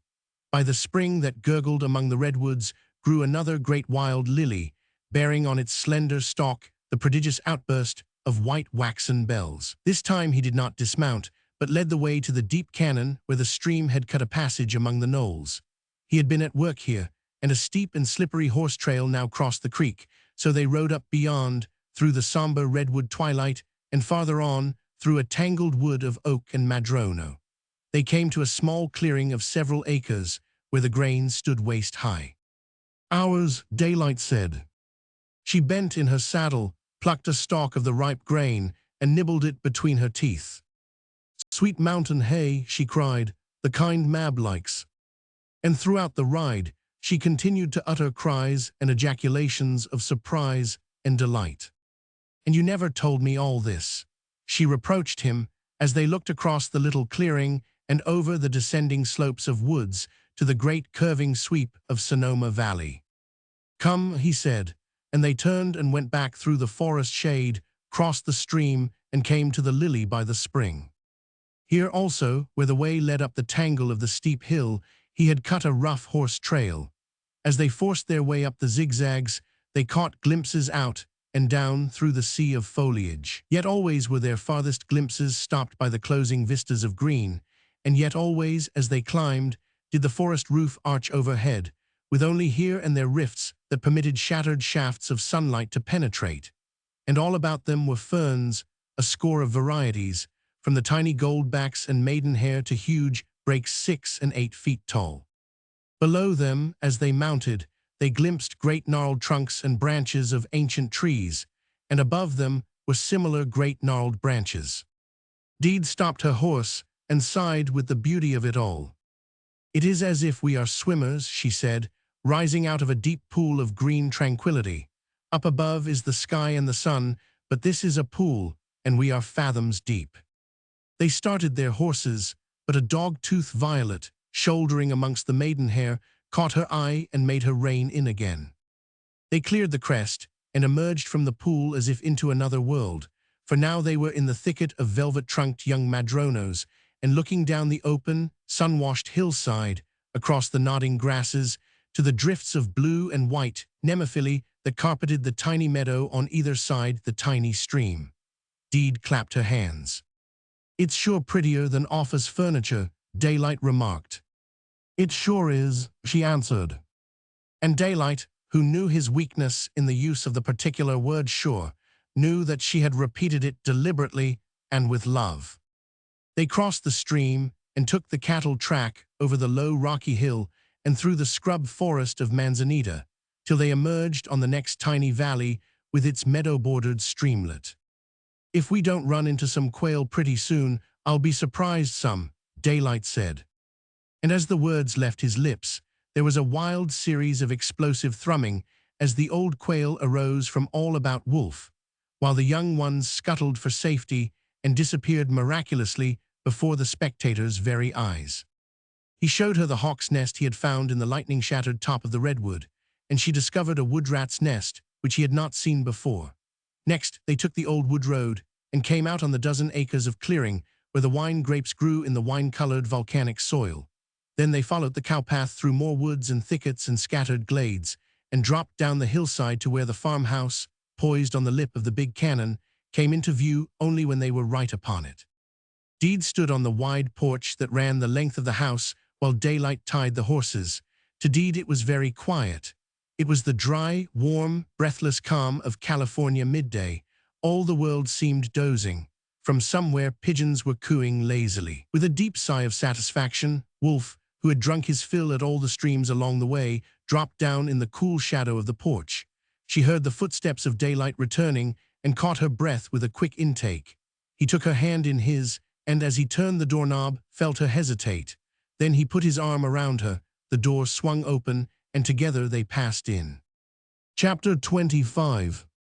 Many persons, themselves city-bred and city-reared, have fled to the soil and succeeded in winning great happiness.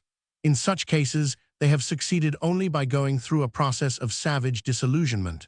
But with Deed and Daylight, it was different. They had both been born on the soil, and they knew its naked simplicities and rower ways. They were like two persons, after far wandering, who had merely come home again. There was less of the unexpected in their dealings with nature, while theirs was all the delight of reminiscence. What might appear sordid and squalid to the fastidiously reared was to them eminently wholesome and natural. The commerce of nature was to them no unknown and untried trade. They made fewer mistakes. They already knew, and it was a joy to remember what they had forgot. And another thing they learned was that it was easier for one who has gorged at the flesh pots to content himself with the meagerness of a crust than for one who has known only the crust. Not that their life was meager. It was that they found keener delights and deeper satisfactions in little things. Daylight, who had played the game in its biggest and most fantastic aspects, found that here, on the slopes of Sonoma Mountain, it was still the same old game. Man had still work to perform, forces to combat, obstacles to overcome. When he experimented in a small way at raising a few pigeons for market, He found no less zest in calculating in squabs than formerly when he had calculated in millions. Achievement was no less achievement, while the process of it seemed more rational and received the sanction of his reason. The domestic cat that had gone wild and that preyed on his pigeons, he found, by the comparative standard, to be of no less paramount menace than a Charles Klinkner in the field of finance, trying to raid him for several millions.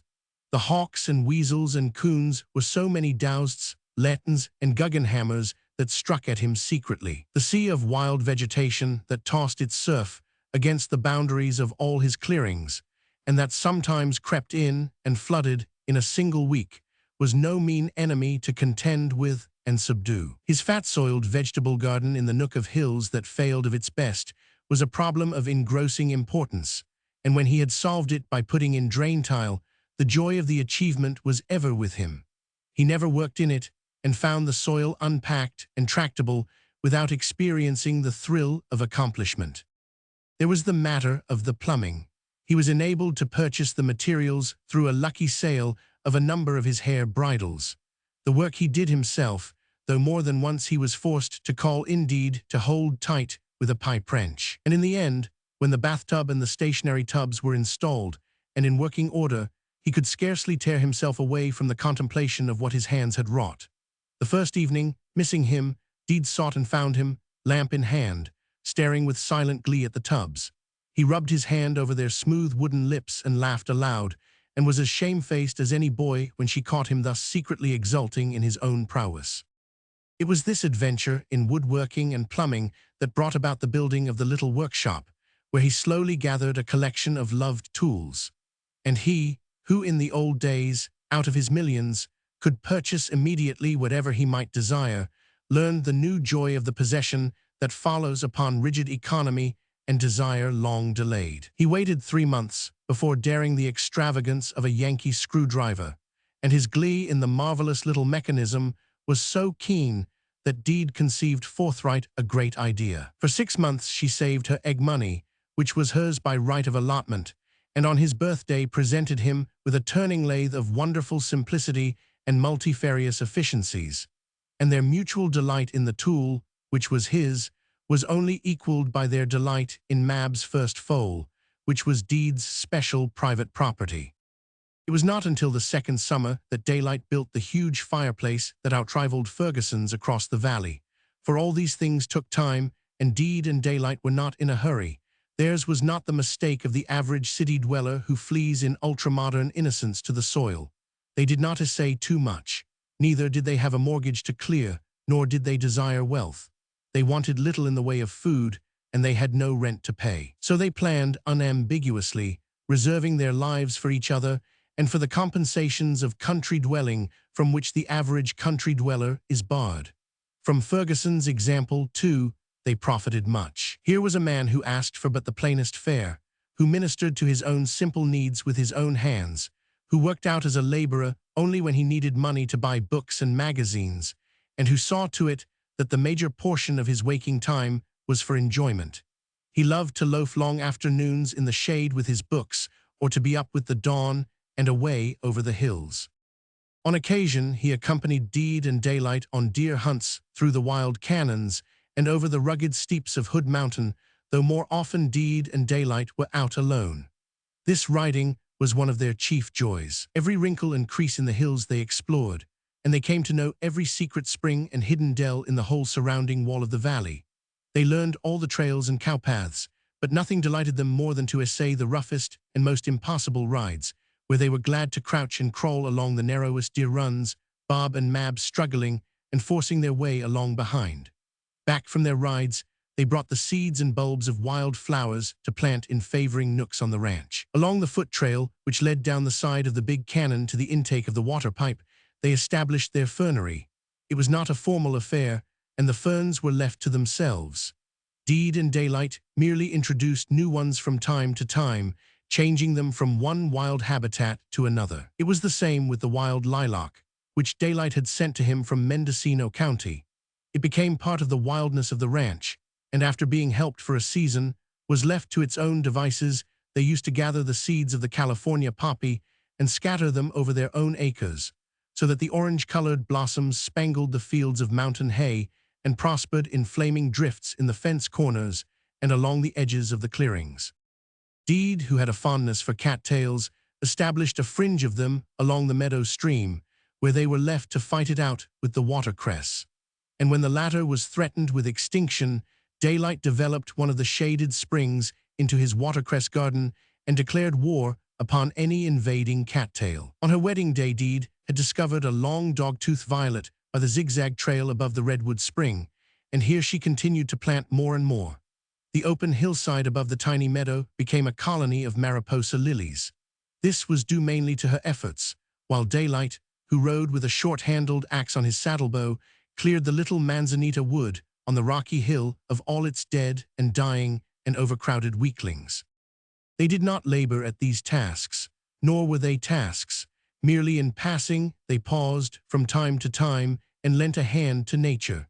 These flowers and shrubs grew of themselves, and their presence was no violation of the natural environment. The man and the woman made no effort to introduce a flower or shrub that did not of its own right belong, nor did they protect them from their enemies. The horses and the colts and the cows and the calves ran at pasture among them or over them, and flower or shrub had to take its chance. But the beasts were not noticeably destructive, for they were few in number and the ranch was large. On the other hand, Daylight could have taken in fully a dozen horses to pasture, which would have earned him $1.50 per head per month. But this he refused to do because of the devastation such close pasturing would produce. Ferguson came over to celebrate the housewarming that followed the achievement of the great stone fireplace.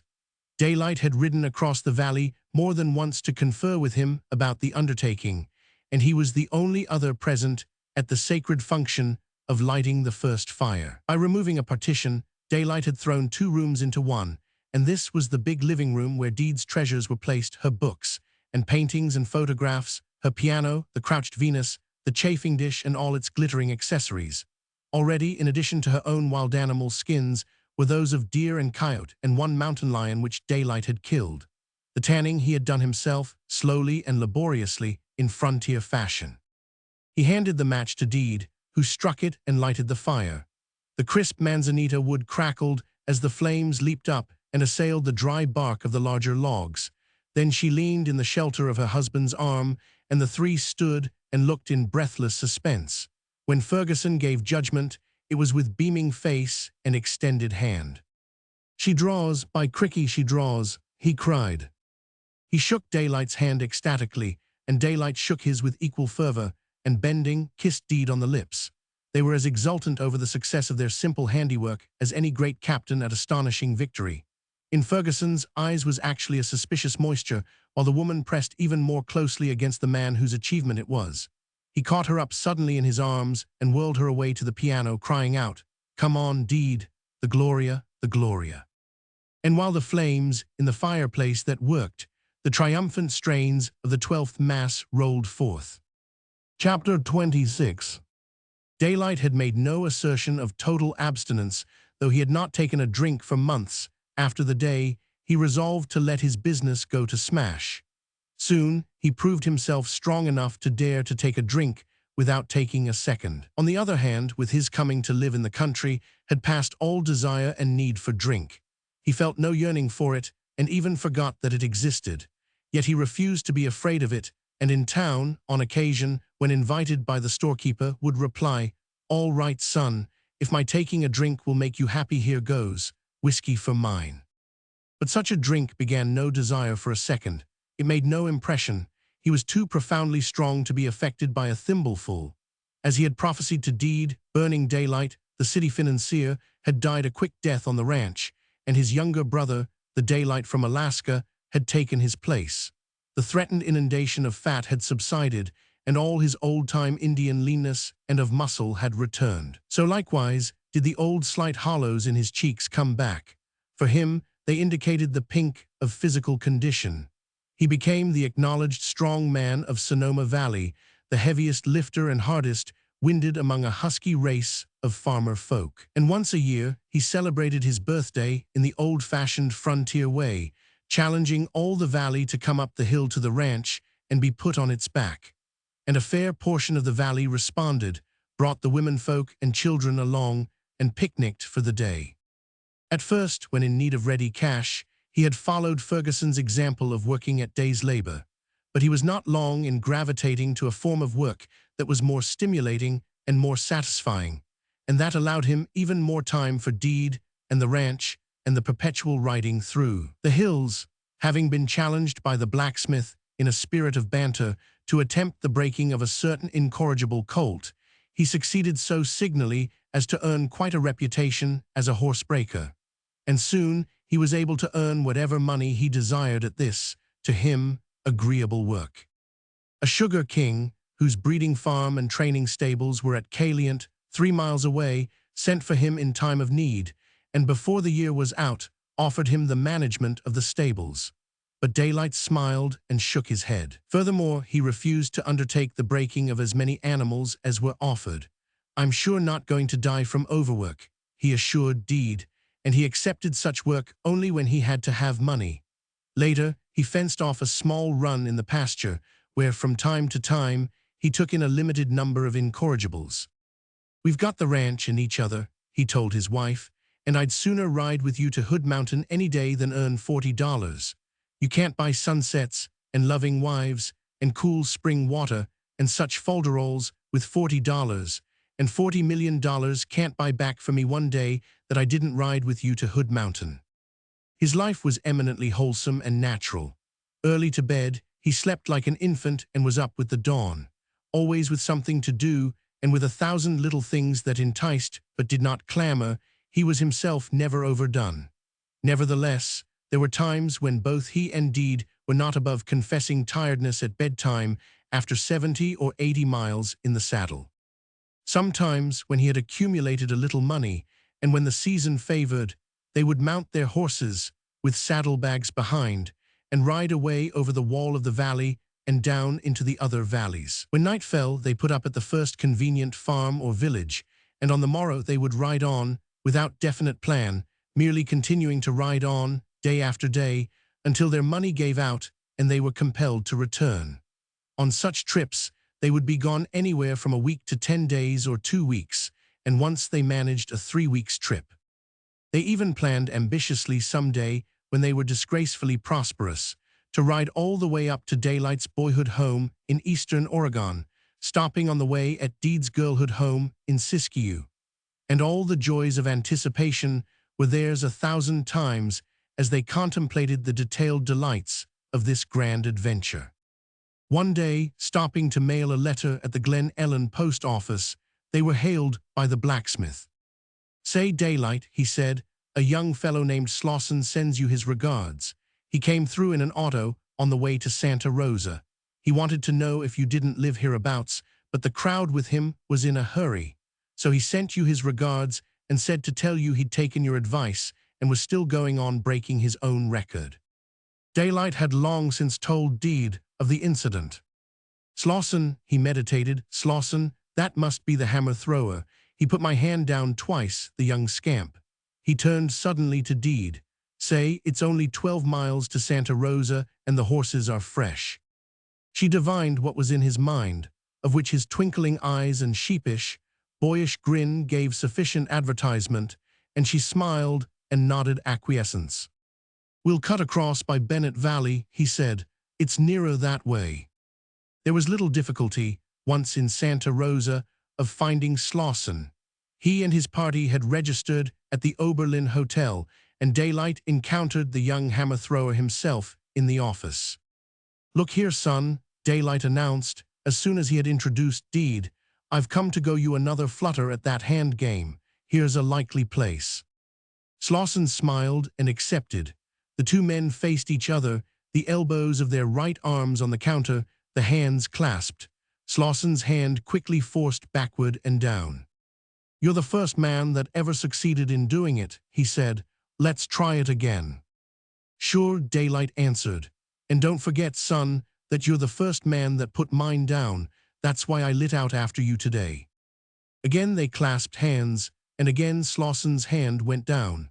He was a broad-shouldered, heavy-muscled young giant, at least half a head taller than Daylight, and he frankly expressed his chagrin and asked for a third trial. This time he steeled himself to the effort, and for a moment the issue was in doubt. With flushed face and set teeth, he met the other's strength till his crackling muscles failed him. The air exploded sharply from his tensed lungs as he relaxed in surrender, and the hand dropped limply down. "You're too many for me," he confessed. "I only hope you'll keep out of the hammer-throwing game." Daylight laughed and shook his head. "We might compromise and each stay in his own class. You stick to hammer-throwing, and I'll go on turning down hands." But Slauson refused to accept defeat. "Say," he called out, as Daylight and Deed, astride their horses, were preparing to depart. "Say, do you mind if I look you up next year? I'd like to tackle you again." "Sure, son, you're welcome to a flutter any time, though I give you fair warning that you'll have to go some. You'll have to train up, for I'm plowing and chopping wood and breaking colts these days." Now and again, on the way home, Deed could hear her big boy husband chuckling gleefully. As they halted their horses on the top of the divide out of Bennett Valley in order to watch the sunset, he ranged alongside and slipped his arm around her waist. "Little woman," he said, "you're sure responsible for it all, and I leave it to you. If all the money in creation is worth as much as one arm like that, when it's got a sweet little woman like this to go around." For of all his delights in the new life, Deed was his greatest. As he explained to her more than once, he had been afraid of love all his life, only in the end to come to find it the greatest thing in the world. Not alone were the two well mated, but in coming to live on the ranch, they had selected the best soil in which their love would prosper. In spite of her books and music, there was in her a wholesome simplicity and love of the open and natural, while Daylight, in every fiber of him, was essentially an open-air man. Of one thing, indeed, Daylight never got over marveling about, and that was her efficient hands, the hands that he had first seen taking down flying shorthand notes and ticking away at the typewriter, the hands that were firm to hold a magnificent brute like Bob, that wonderfully flashed over the keys of the piano, that were unhesitant in household tasks, and that were twin miracles to caress and to run rippling fingers through his hair. But Daylight was not unduly uxorious. He lived his man's life just as she lived her woman's life. There was proper division of labor in the work they individually performed, but the whole was entwined and woven into a fabric of mutual interest and consideration.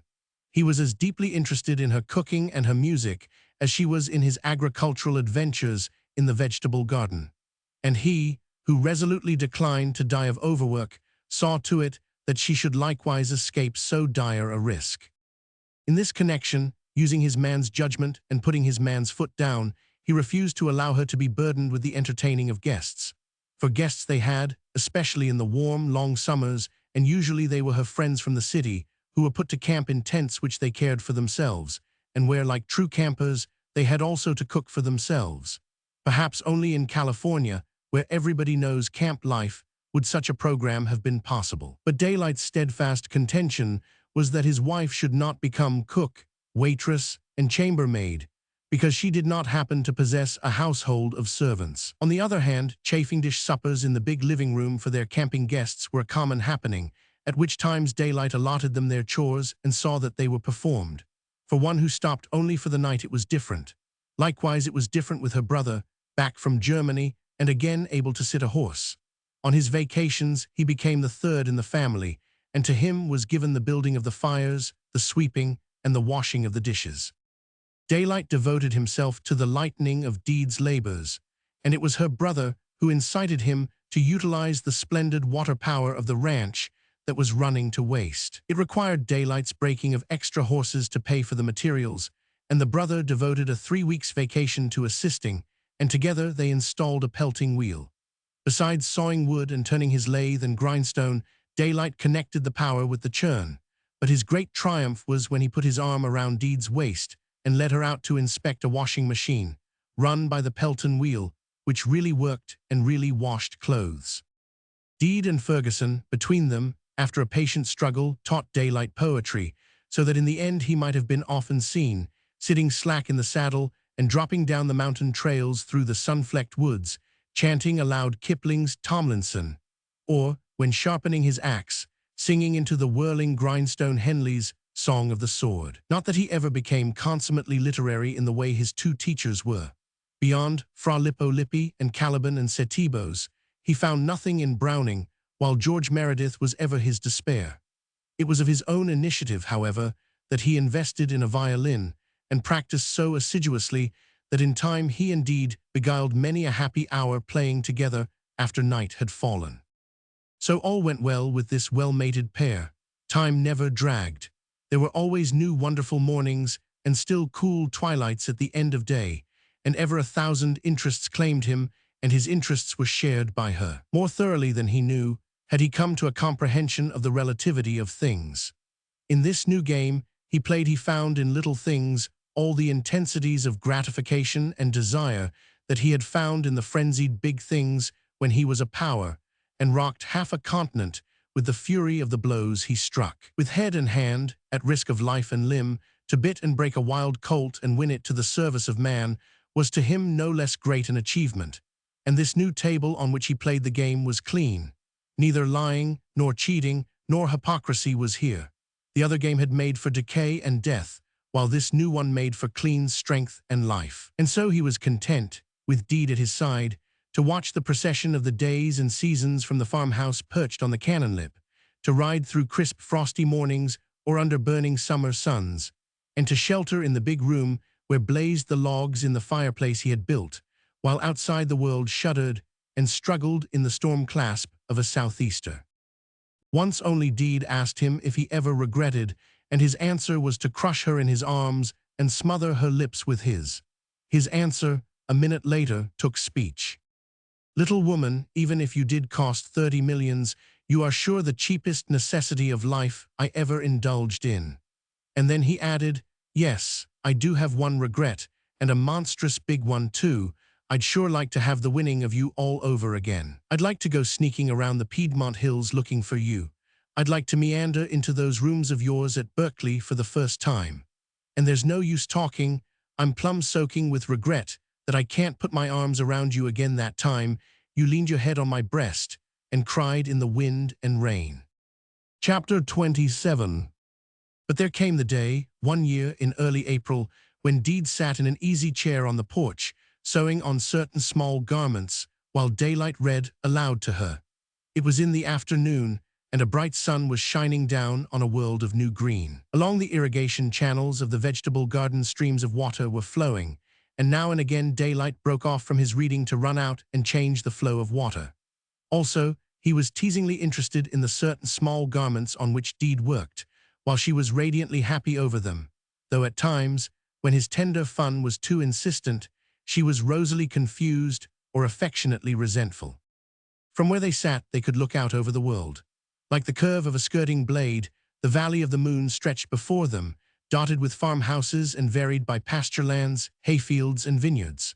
Beyond rose the wall of the valley, every crease and wrinkle of which Deed and daylight knew, and at one place, where the sun struck squarely, the white dump of the abandoned mine burned like a jewel. In the foreground, in the paddock by the barn, was Mab, full of pretty anxieties for the early spring foal that staggered about her on tottery legs.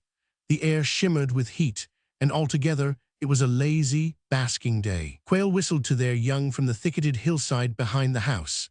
There was a gentle cooing of pigeons, and from the green depths of the big cannon arose the sobbing wood note of a mourning dove.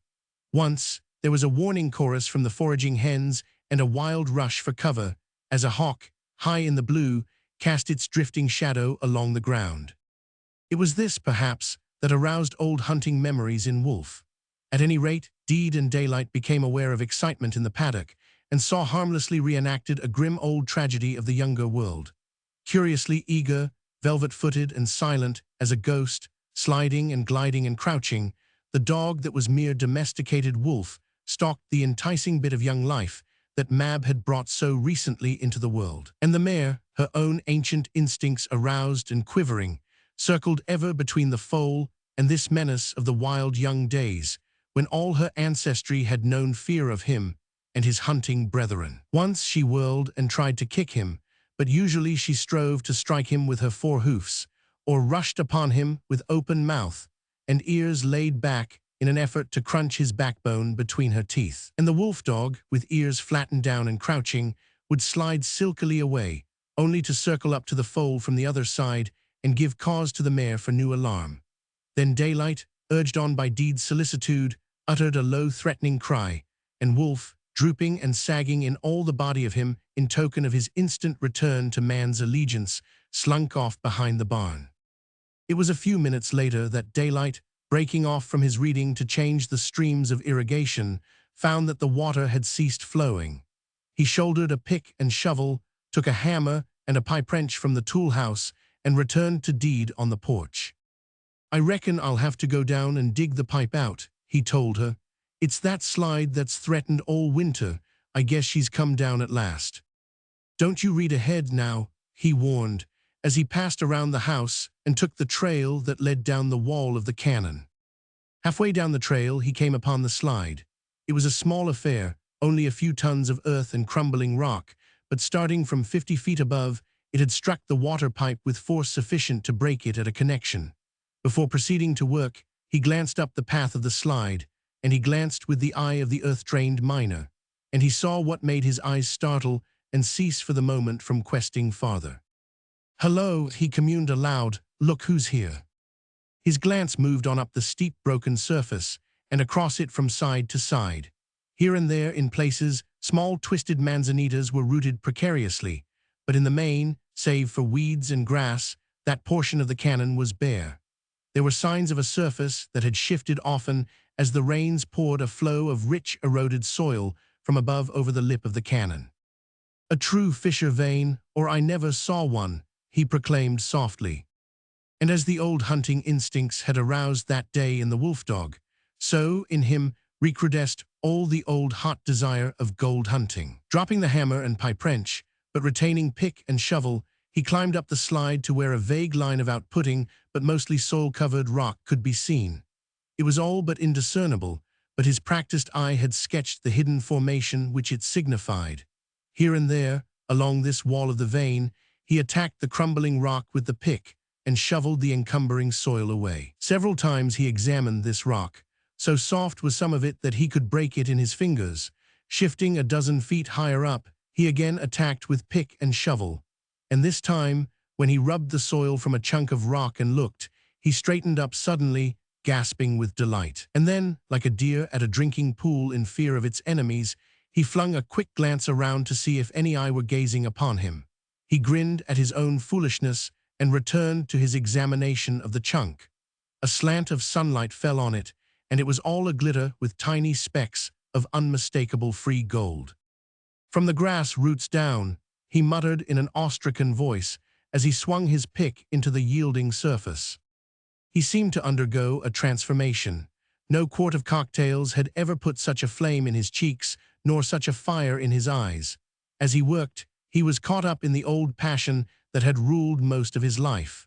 A frenzy seized him that markedly increased from moment to moment. He worked like a madman till he panted from his exertions and the sweat dripped from his face to the ground. He quested across the face of the slide to the opposite wall of the vein and back again. And midway, he dug down through the red volcanic earth that had washed from the disintegrating hill above until he uncovered quartz, rotten quartz, that broke and crumbled in his hands and showed to be alive with free gold. Sometimes he started small slides of earth that covered up his work and compelled him to dig again.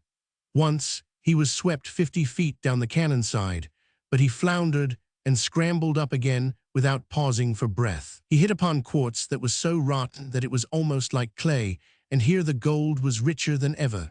It was a veritable treasure chamber. For 100 feet up and down, he traced the walls of the vein. He even climbed over the cannon lip to look along the brow of the hill for signs of the outcrop. But that could wait, and he hurried back to his find. He toiled on in the same mad haste, until exhaustion and an intolerable ache in his back compelled him to pause. He straightened up with even a richer piece of gold-laden quartz. Stooping, the sweat from his forehead had fallen to the ground. It now ran into his eyes, blinding him. He wiped it from him with the back of his hand and returned to a scrutiny of the gold. It would run 30,000 to the ton, 50,000, anything, he knew that. And as he gazed upon the yellow lure and panted for air, and wiped the sweat away, his quick vision leaped and set to work. He saw the spur track that must run up from the valley and across the upland pastures, and he ran the grades and built the bridge that would span the canon until it was real before his eyes. Across the canon was the place for the mill, and there he erected it, and he erected also the endless chain of buckets, suspended from a cable and operated by gravity, that would carry the ore across the canon to the quartz crusher. Likewise, the whole mine grew before him, and beneath him tunnels, shafts, and galleries, and hoisting plants. The blasts of the miners were in his ears, and from across the canon he could hear the roar of the stamps. The hand that held the lump of quartz was trembling, and there was a tired, nervous palpitation apparently in the pit of his stomach. It came to him abruptly that what he wanted was a drink, whiskey, cocktails, anything, a drink. And even then, with this new hot yearning for the alcohol upon him, he heard, faint and far, drifting down the green abyss of the canon, Deed's voice, crying, "Here, check, check, check, check, check. Here, check, check, check." He was astounded at the lapse of time. She had left her sewing on the porch and was feeding the chickens preparatory to getting supper. The afternoon was gone. He could not conceive that he had been away that long. Again came the call, "Here, check, check, check, check, check. Here, check, check, check." It was the way she always called, first 5 and then 3. He had long since noticed it, and from these thoughts of her arose other thoughts that caused a great fear slowly to grow in his face, for it seemed to him that he had almost lost her. Not once had he thought of her in those frenzied hours, and for that much, at least, had she truly been lost to him. He dropped the piece of quartz, slid down the slide, and started up the trail, running heavily.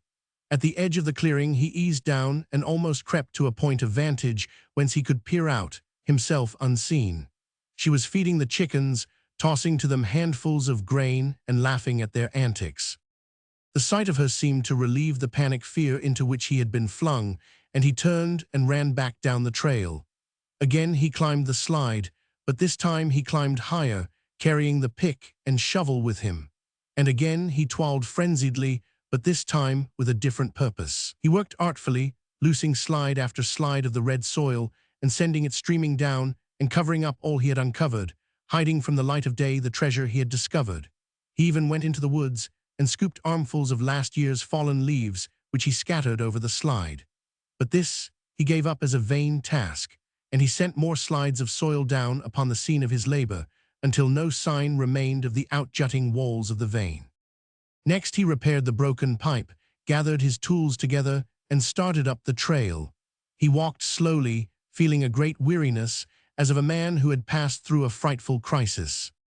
He put the tools away, took a great drink of the water that again flowed through the pipes, and sat down on the bench by the open kitchen door. Deed was inside, preparing supper, and the sound of her footsteps gave him a vast content. He breathed the balmy mountain air in great gulps, like a diver fresh risen from the sea. And, as he drank in the air, he gazed with all his eyes at the clouds and sky and valley, as if he were drinking in that, too, along with the air.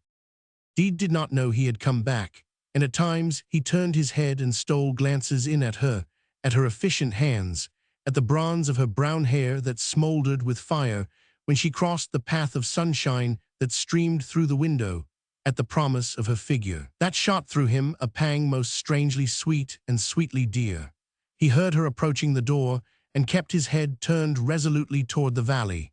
And next, he thrilled, as he had always thrilled, when he felt the caressing gentleness of her fingers through his hair. "I didn't know you were back," she said. "Was it serious?" "Pretty bad, that slide," he answered, still gazing away and thrilling to her touch. "More serious than I reckoned, but I've got the plan. Do you know what I'm going to do? I'm going to plant eucalyptus all over it. They'll hold it. I'll plant them thick as grass so that even a hungry rabbit can't squeeze between them, and when they get their roots a-going, nothing in creation will ever move that dirt again." "Why is it as bad as that?" He shook his head.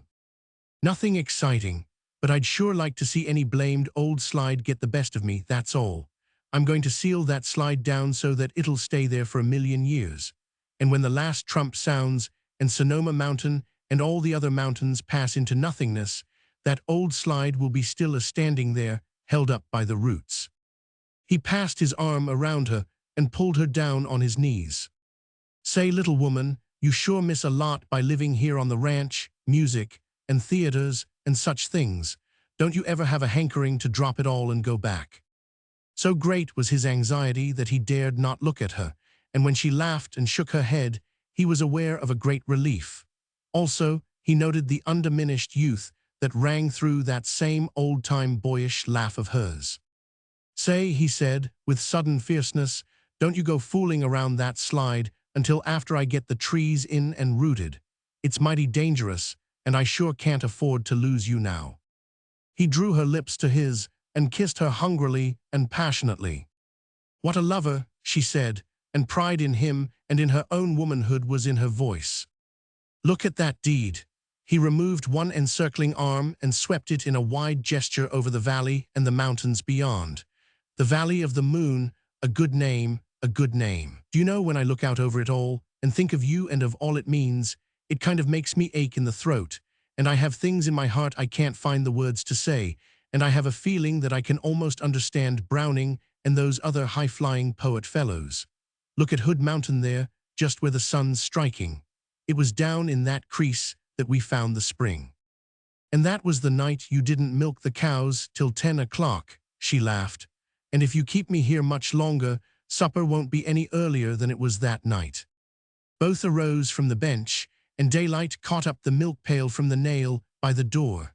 He paused a moment longer to look out over the valley. It's sure grand, he said. It's sure grand, she echoed, laughing joyously at him and with him and herself and all the world as she passed in through the door. And Daylight, like the old man he once had met, himself went down the hill through the fires of sunset with a milk pail on his arm.